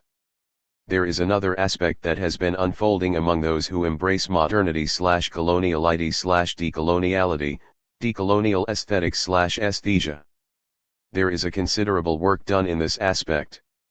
As a matter of fact, Adolfo Alban Akindt raised the aesthetic issue in the colonial matrix of power many years ago in the PhD program that you created at the Universidad Andina Simon Bolívar in Quito. Many people have been expanding this venue both as artists, curators, art critics, and historians, and activists. I hope also to have a volume on the topic in the series. I have been working with Pedro Pablo Gomez, Colombia, Alana Lockward, Berlin, Dominican Republic, Rolando Vazquez, Mexico, the Netherlands, and several artists and curators in Europe gathered around the Middelburg Decolonial Summer School and B.Bop 2012-18, Black Europe Body Politics. In Argentina there is also an interesting unfolding of decolonial aesthesia led by Zulma Palermo, in Salta, Maria Eugenia Borzani, in Lucan, and Pablo Quintero, Venezuela, Argentina, Brazil. Briefly, I hope that the series will continue the ramification of dialogues and doing in our daily decolonial praxis of living. Catherine, the presence of decolonial pluriversals and interversals is growing in the world as people struggle to find ways of being, thinking, sensing, feeling, knowing, creating, and existing, of living in the borders and cracks of the CMP, and what the Zapatistas refer to as the capitalist hydra, the storm or catastrophe brewing, and the war against life. As I describe in Chapter 4, the decolonial cracks have become, for me, the place and space of my thinking doing. Opening, making, and widening the cracks, along with sowing seeds within the cracks, are, without a doubt, part of the work to be done. Most recently, and after reading your Part 2, Walter, I have thinking about the relation between the borders and the cracks, between border thinking and the thinking doing from, with, and towards the decolonial cracks, including the actions of decolonial crack making. Such relation has prompted me to read and reread Gloria Anzaldúa, particularly her text Light in the Dark/Luz en lo Oscuro, written in the last decade of her life and edited in 2015 by Ana Luz Keating. In this text, Anzaldúa relates the borders with the cracks. She speaks of the cracks between the worlds and of dwelling in liminalities as part of negotiating borders and becoming nepenthe liras. We must choose to occupy intermediary spaces between worlds, Anzaldúa says, choose to move between the worlds like the ancient chamanas who choose to build bridges between worlds, choose to speak from the cracks between the worlds, from Los Rendages the crevices.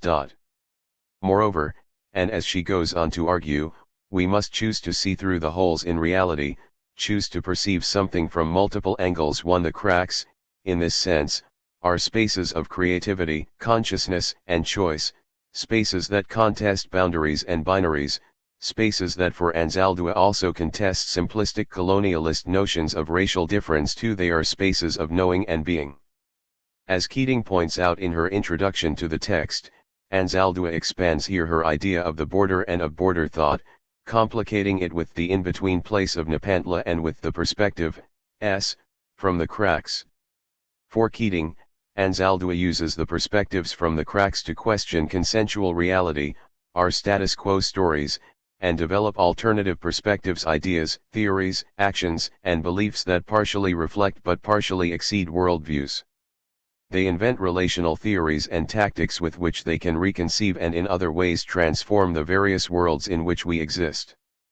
3. As I read these words after finishing my part, I I cannot help but think how Anzaldúa gives further sense and meaning to the cracks, but also how she synthesizes, in a sense, our shared intention in this book. Walter, it is very interesting what you said here, Catherine, for it brings to light connections that do not surface until they surface. This was the case with words like reconstitution, re-existence, resurgence, and re-emergence. The re-words highlight the necessary complement of the de-words. Your narrative in the previous paragraph highlights connections that now are surfacing. I read Anzaldúa, Borderlands/La Frontera, the new Mestiza shortly after it was published in 1987. At that point I did not know about Quijano, and Quijano's concept of coloniality was not yet born. It was a shock for many reasons, but the most important is that it brought me from the semiotic abstraction I was doing, down to earth. I realized that I was made Hispanic, the word still used at the time from the discourse that classifies you, and I realized that in Argentina I was Italo/Argentinian. I understood, with the corresponding scale differences, what Fanon meant by sociogenesis. When you feel that you have been classified, that you are not what you think you are, you become part of the gaze of the classifier. The awareness of dwelling in the border brought immigrant consciousness, and that affected my body. I felt like an immigrant in Argentina. In France I was classified as Sudaca, and then in the US I became Hispanic and Latino, an ambiguous Latino for the classifier since I have white skin and blue eyes. Borderland and borderlines brought the concept of pluritopic hermeneutic in the darker side of the Renaissance, which I finished writing in 1993. Anzaldúa is in the introduction next to Ramon Panicar. The second shock was Anzaldúa's revamping the concept of Nepantla, which at the time I had encountered in my research in colonial Mexico. So in the darker side I traced the line between feeling Nepantla as a Nahuatl speaker was reported to say around 1550 and Nepantilism in the 20th century borderland. It was a third shock how she brings the bleeding of the third world grading with the first world, the bleeding of borderlands. But borderlands are not geopolitical, they are much more than that. They are racial and sexual. They are in Ciudad Juarez and El Paso, but also in Chicago and Durham, North Carolina. All that is what I took from Anzaldúa and carry with me, in my senses, since then. So next to my immigrant consciousness was also my third world consciousness, educated in the trying years of the 60s in Argentina and then going to France to become a Sudaca when Parisians were enjoying Le Dernier Gadget d'Outre-mer, the new Latin American novel, the exoticism of South America. By 1995 we started, at Duke University Press, the book series Latin America Otherwise. The intention was to break up the closed circle of Latin America, that I addressed in the idea of Latin America. We invited as two of the three editors, Sonia Saldivar Hull, and Irene Silverblatt. Sonia wrote an introduction to the 1999 edition of Anzaldúa's book. The book by Keating that you mentioned was published in Latin America Otherwise. It was Sonia's work to get Keating's book into our series. Thus, a few years later, I could articulate, with the help of Franz Hinkelammert, the concept of pluriversity, a natural consequence of pluritopic hermeneutic. 4 By the early 90s I discovered Rodolfo Kusch, an immigrant like myself but of German descent. However, his immigrant consciousness threw him into the depth of Aymara thinking and, without talking about borders, all his work came to emanate from dwelling in the border lines between modernity and coloniality, modernity/coloniality. The slash is for me the borderland where I dwell. In that sense the darker side of the Renaissance is an autobiographical book trying to understand myself in order to find and work kindred spirits, border dwellers. When I encountered Quijano and the concept of coloniality, it was another shock. It gave what I did not have, a way to understand what I was doing, investigating colonialism in the sphere of language, memories, and space, in the larger scheme, the colonial matrix of power. Thus, I could connect my praxis of living with linear border thinking, Carl Schmitt's concept on which I elaborate in Chapter 10, and explored in more details in Chapters 3 and 4 of The Darker Side of Western Modernity. Global linear thinking makes the borders in international law. It is the foundation of colonial and imperial differences, the foundation of racism and sexism. I began to understand that there is no outside of CMP and that the first decolonial step is to understand where we have been classified, how we have been identified. Since then, all my work focuses on CMP. Like the unconscious for Sigmund Freud and Jacques Lacan, or surplus value for Karl Marx, CMP became the overall horizon of my praxis of living, my teaching, writing, lecturing. So part 2 shall be read as an update and a summary of a long process that I just described. When you become aware that you dwell in the border, your praxis of living changes because it becomes difficult to return to dwell in the territory where you dwelled but sensed that it was not your place. But there is one more crucial aspect, Umberto Maturana, not his concept of autopoiesis that has been unduly transplanted to the social sciences and the humanities, but his removal of objectivity, reality, and truth, and his dictum everything said is said by an observer, which connects with my interest, obsession, with the enunciation and the elimination from my vocabulary of representation, for representation belongs to the family of truth, objectivity, and reality that are somehow represented in the conflict of interpretation. Maturana is also embedded in the darker side of the Renaissance from the very title of the introduction, describing ourselves. The book has several reviews, but none of the reviewers picked up on the call I made in the title of the introduction. Maturana and Anzaldúa were walking side by side in the introduction. They both again were in company in one of the key chapters of Local History/Global Designs titled Bilanguaging Love. Languaging comes from Maturana, but the bilanguaging highlights the borderland and borderline between Spanish and English, thus coloniality of language/knowledge between imperial languages, CFR imperial linguistic difference mutated into colonial linguistic difference. Love in the title crossed by bilanguaging refers to the borderland/borderline disrupting the homogeneity of monolanguaging love, love for the nation, love for the territory, love for homogeneity enclosed within the frontier. 5. Thus, Maturana's distinction between truth without parentheses and truth in parentheses, which I elaborate on in the darker side of Western modernity, chapter 1, brings us back to pluriversality, which in Maturana's words is the multiverse. Obviously, decolonially speaking, the question is not which one is the true one, or the one that represents reality or is objective. None of this is relevant decolonially. Decolonially speaking, what is relevant to me is how a scientist, biologist, could be meaningful for decolonial thinking.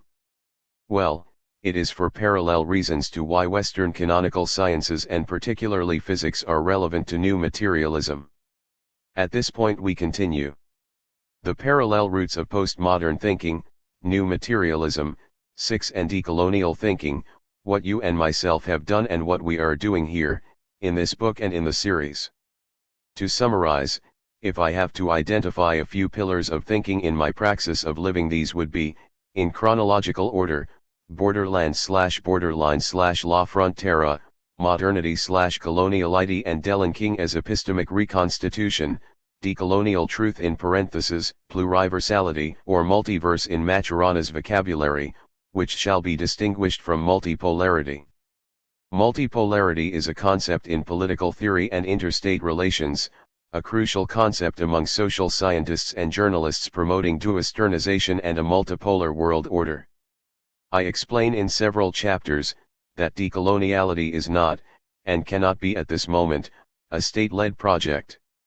Decoloniality is a project of the emerging global political society of which this book enacts, in the very process of writing it. The book series, in my view, shall be a contribution to global decoloniality. Catherine, thanks, Walter, for these reflections. Certainly they help bring home how and why this book is not just a description of decoloniality but, more crucially, an enacting of decoloniality in which our own processes of becoming are necessarily part. I think this is crucial for the reader to understand, most especially because it reveals once again that decoloniality is not a new abstract universal, but a way of being, thinking, sensing, and doing, a conscious way of existence of re-existing that is ongoing. To use the Zapatistas phrase, it is a way that walks asking. In part I allude to some of my own roots, most especially with regard to Praxis.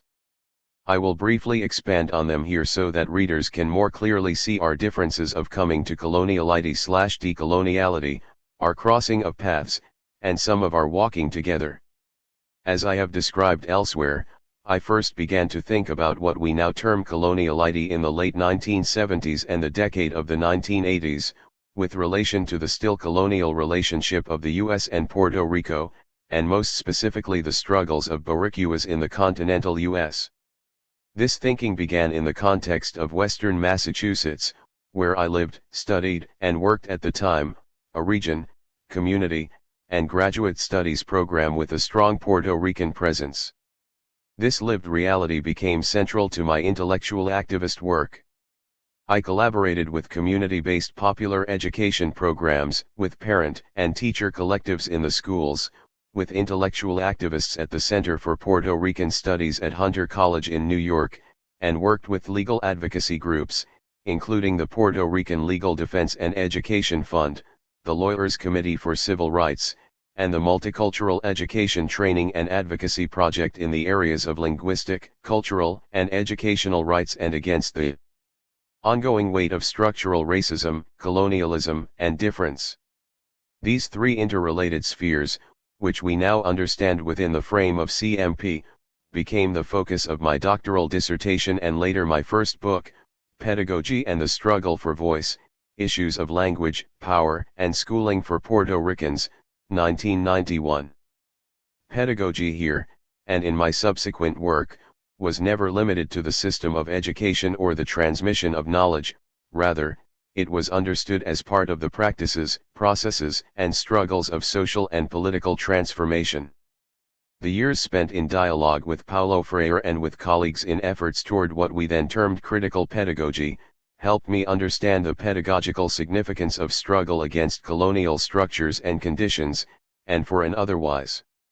Work with African American, Latino and Latina, Haitian, Cape Verdean, Chinese, and Southeast Asian communities and collectives in these years pushed further these understandings.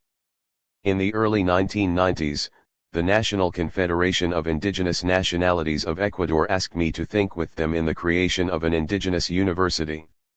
My relationship with Ecuador had begun long before, but this process began another phase in my coming to think from and with coloniality/decoloniality.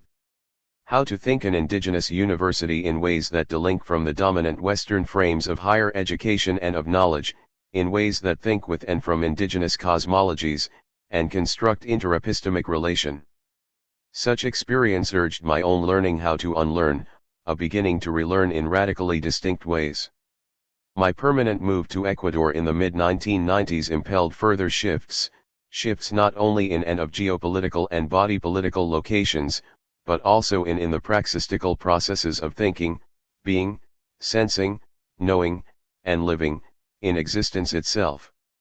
It was in 1998, I believe, that our paths crossed in Cochabamba, Bolivia, in a seminar where we were both invited to speak. I recall our amazement at the relatedness of the titles and contents of our talks. Months later you invited me to a meeting at Duke with Quijano and others, and from there we began to give form to what became known as the collective project of modernity/coloniality, with decoloniality introduced some years later. In all of this I want to emphasize your protagonism, Walter, in bringing similarly minded folks together, then and now, and in encouraging, nurturing, and pushing the concept, analytic, and praxis of global decoloniality, a praxis that has never been individual but always thought with others, in dialogue and conversation. Certainly there is much more that could be said in these afterwords. I could speak about our shared practices, spaces, and places of intellectual work, of shared seminars and workshops, shared teaching, and of course the never-ending shared conversations. However, I think, and particularly for the reader's sake, that we should probably find a way to conclude. I'll leave that to you. Walter, yes, indeed, it was in Cochabamba that our paths first crossed, and if not 1998, around that time. It was serendipity because we got to that meeting from different routes. I learned several months after the meeting that Luis Macas was there with other indigenous leaders. I remember in general your path from pedagogy of liberation to decoloniality, but I am grateful that your narrative refreshed my memory. From then to now has been a continuous conversation, both in person, and from the distance. But my visiting Quito to teach at the PhD on Latin American Cultural Studies that you created and spirited, and your several visiting positions at Duke, allowed for more sustained conversations. Without these sustained conversations and collaborating with graduate students' dissertations, this book and the book series would not have been possible. And we have to thank Gisela Fozadu for suggesting the idea of having a book series on decoloniality. The topic she suggested became the title of the series. So, I think this is the proper way to conclude the words after, bringing Gisela, the silent voice here, into the project. Catherine, yes.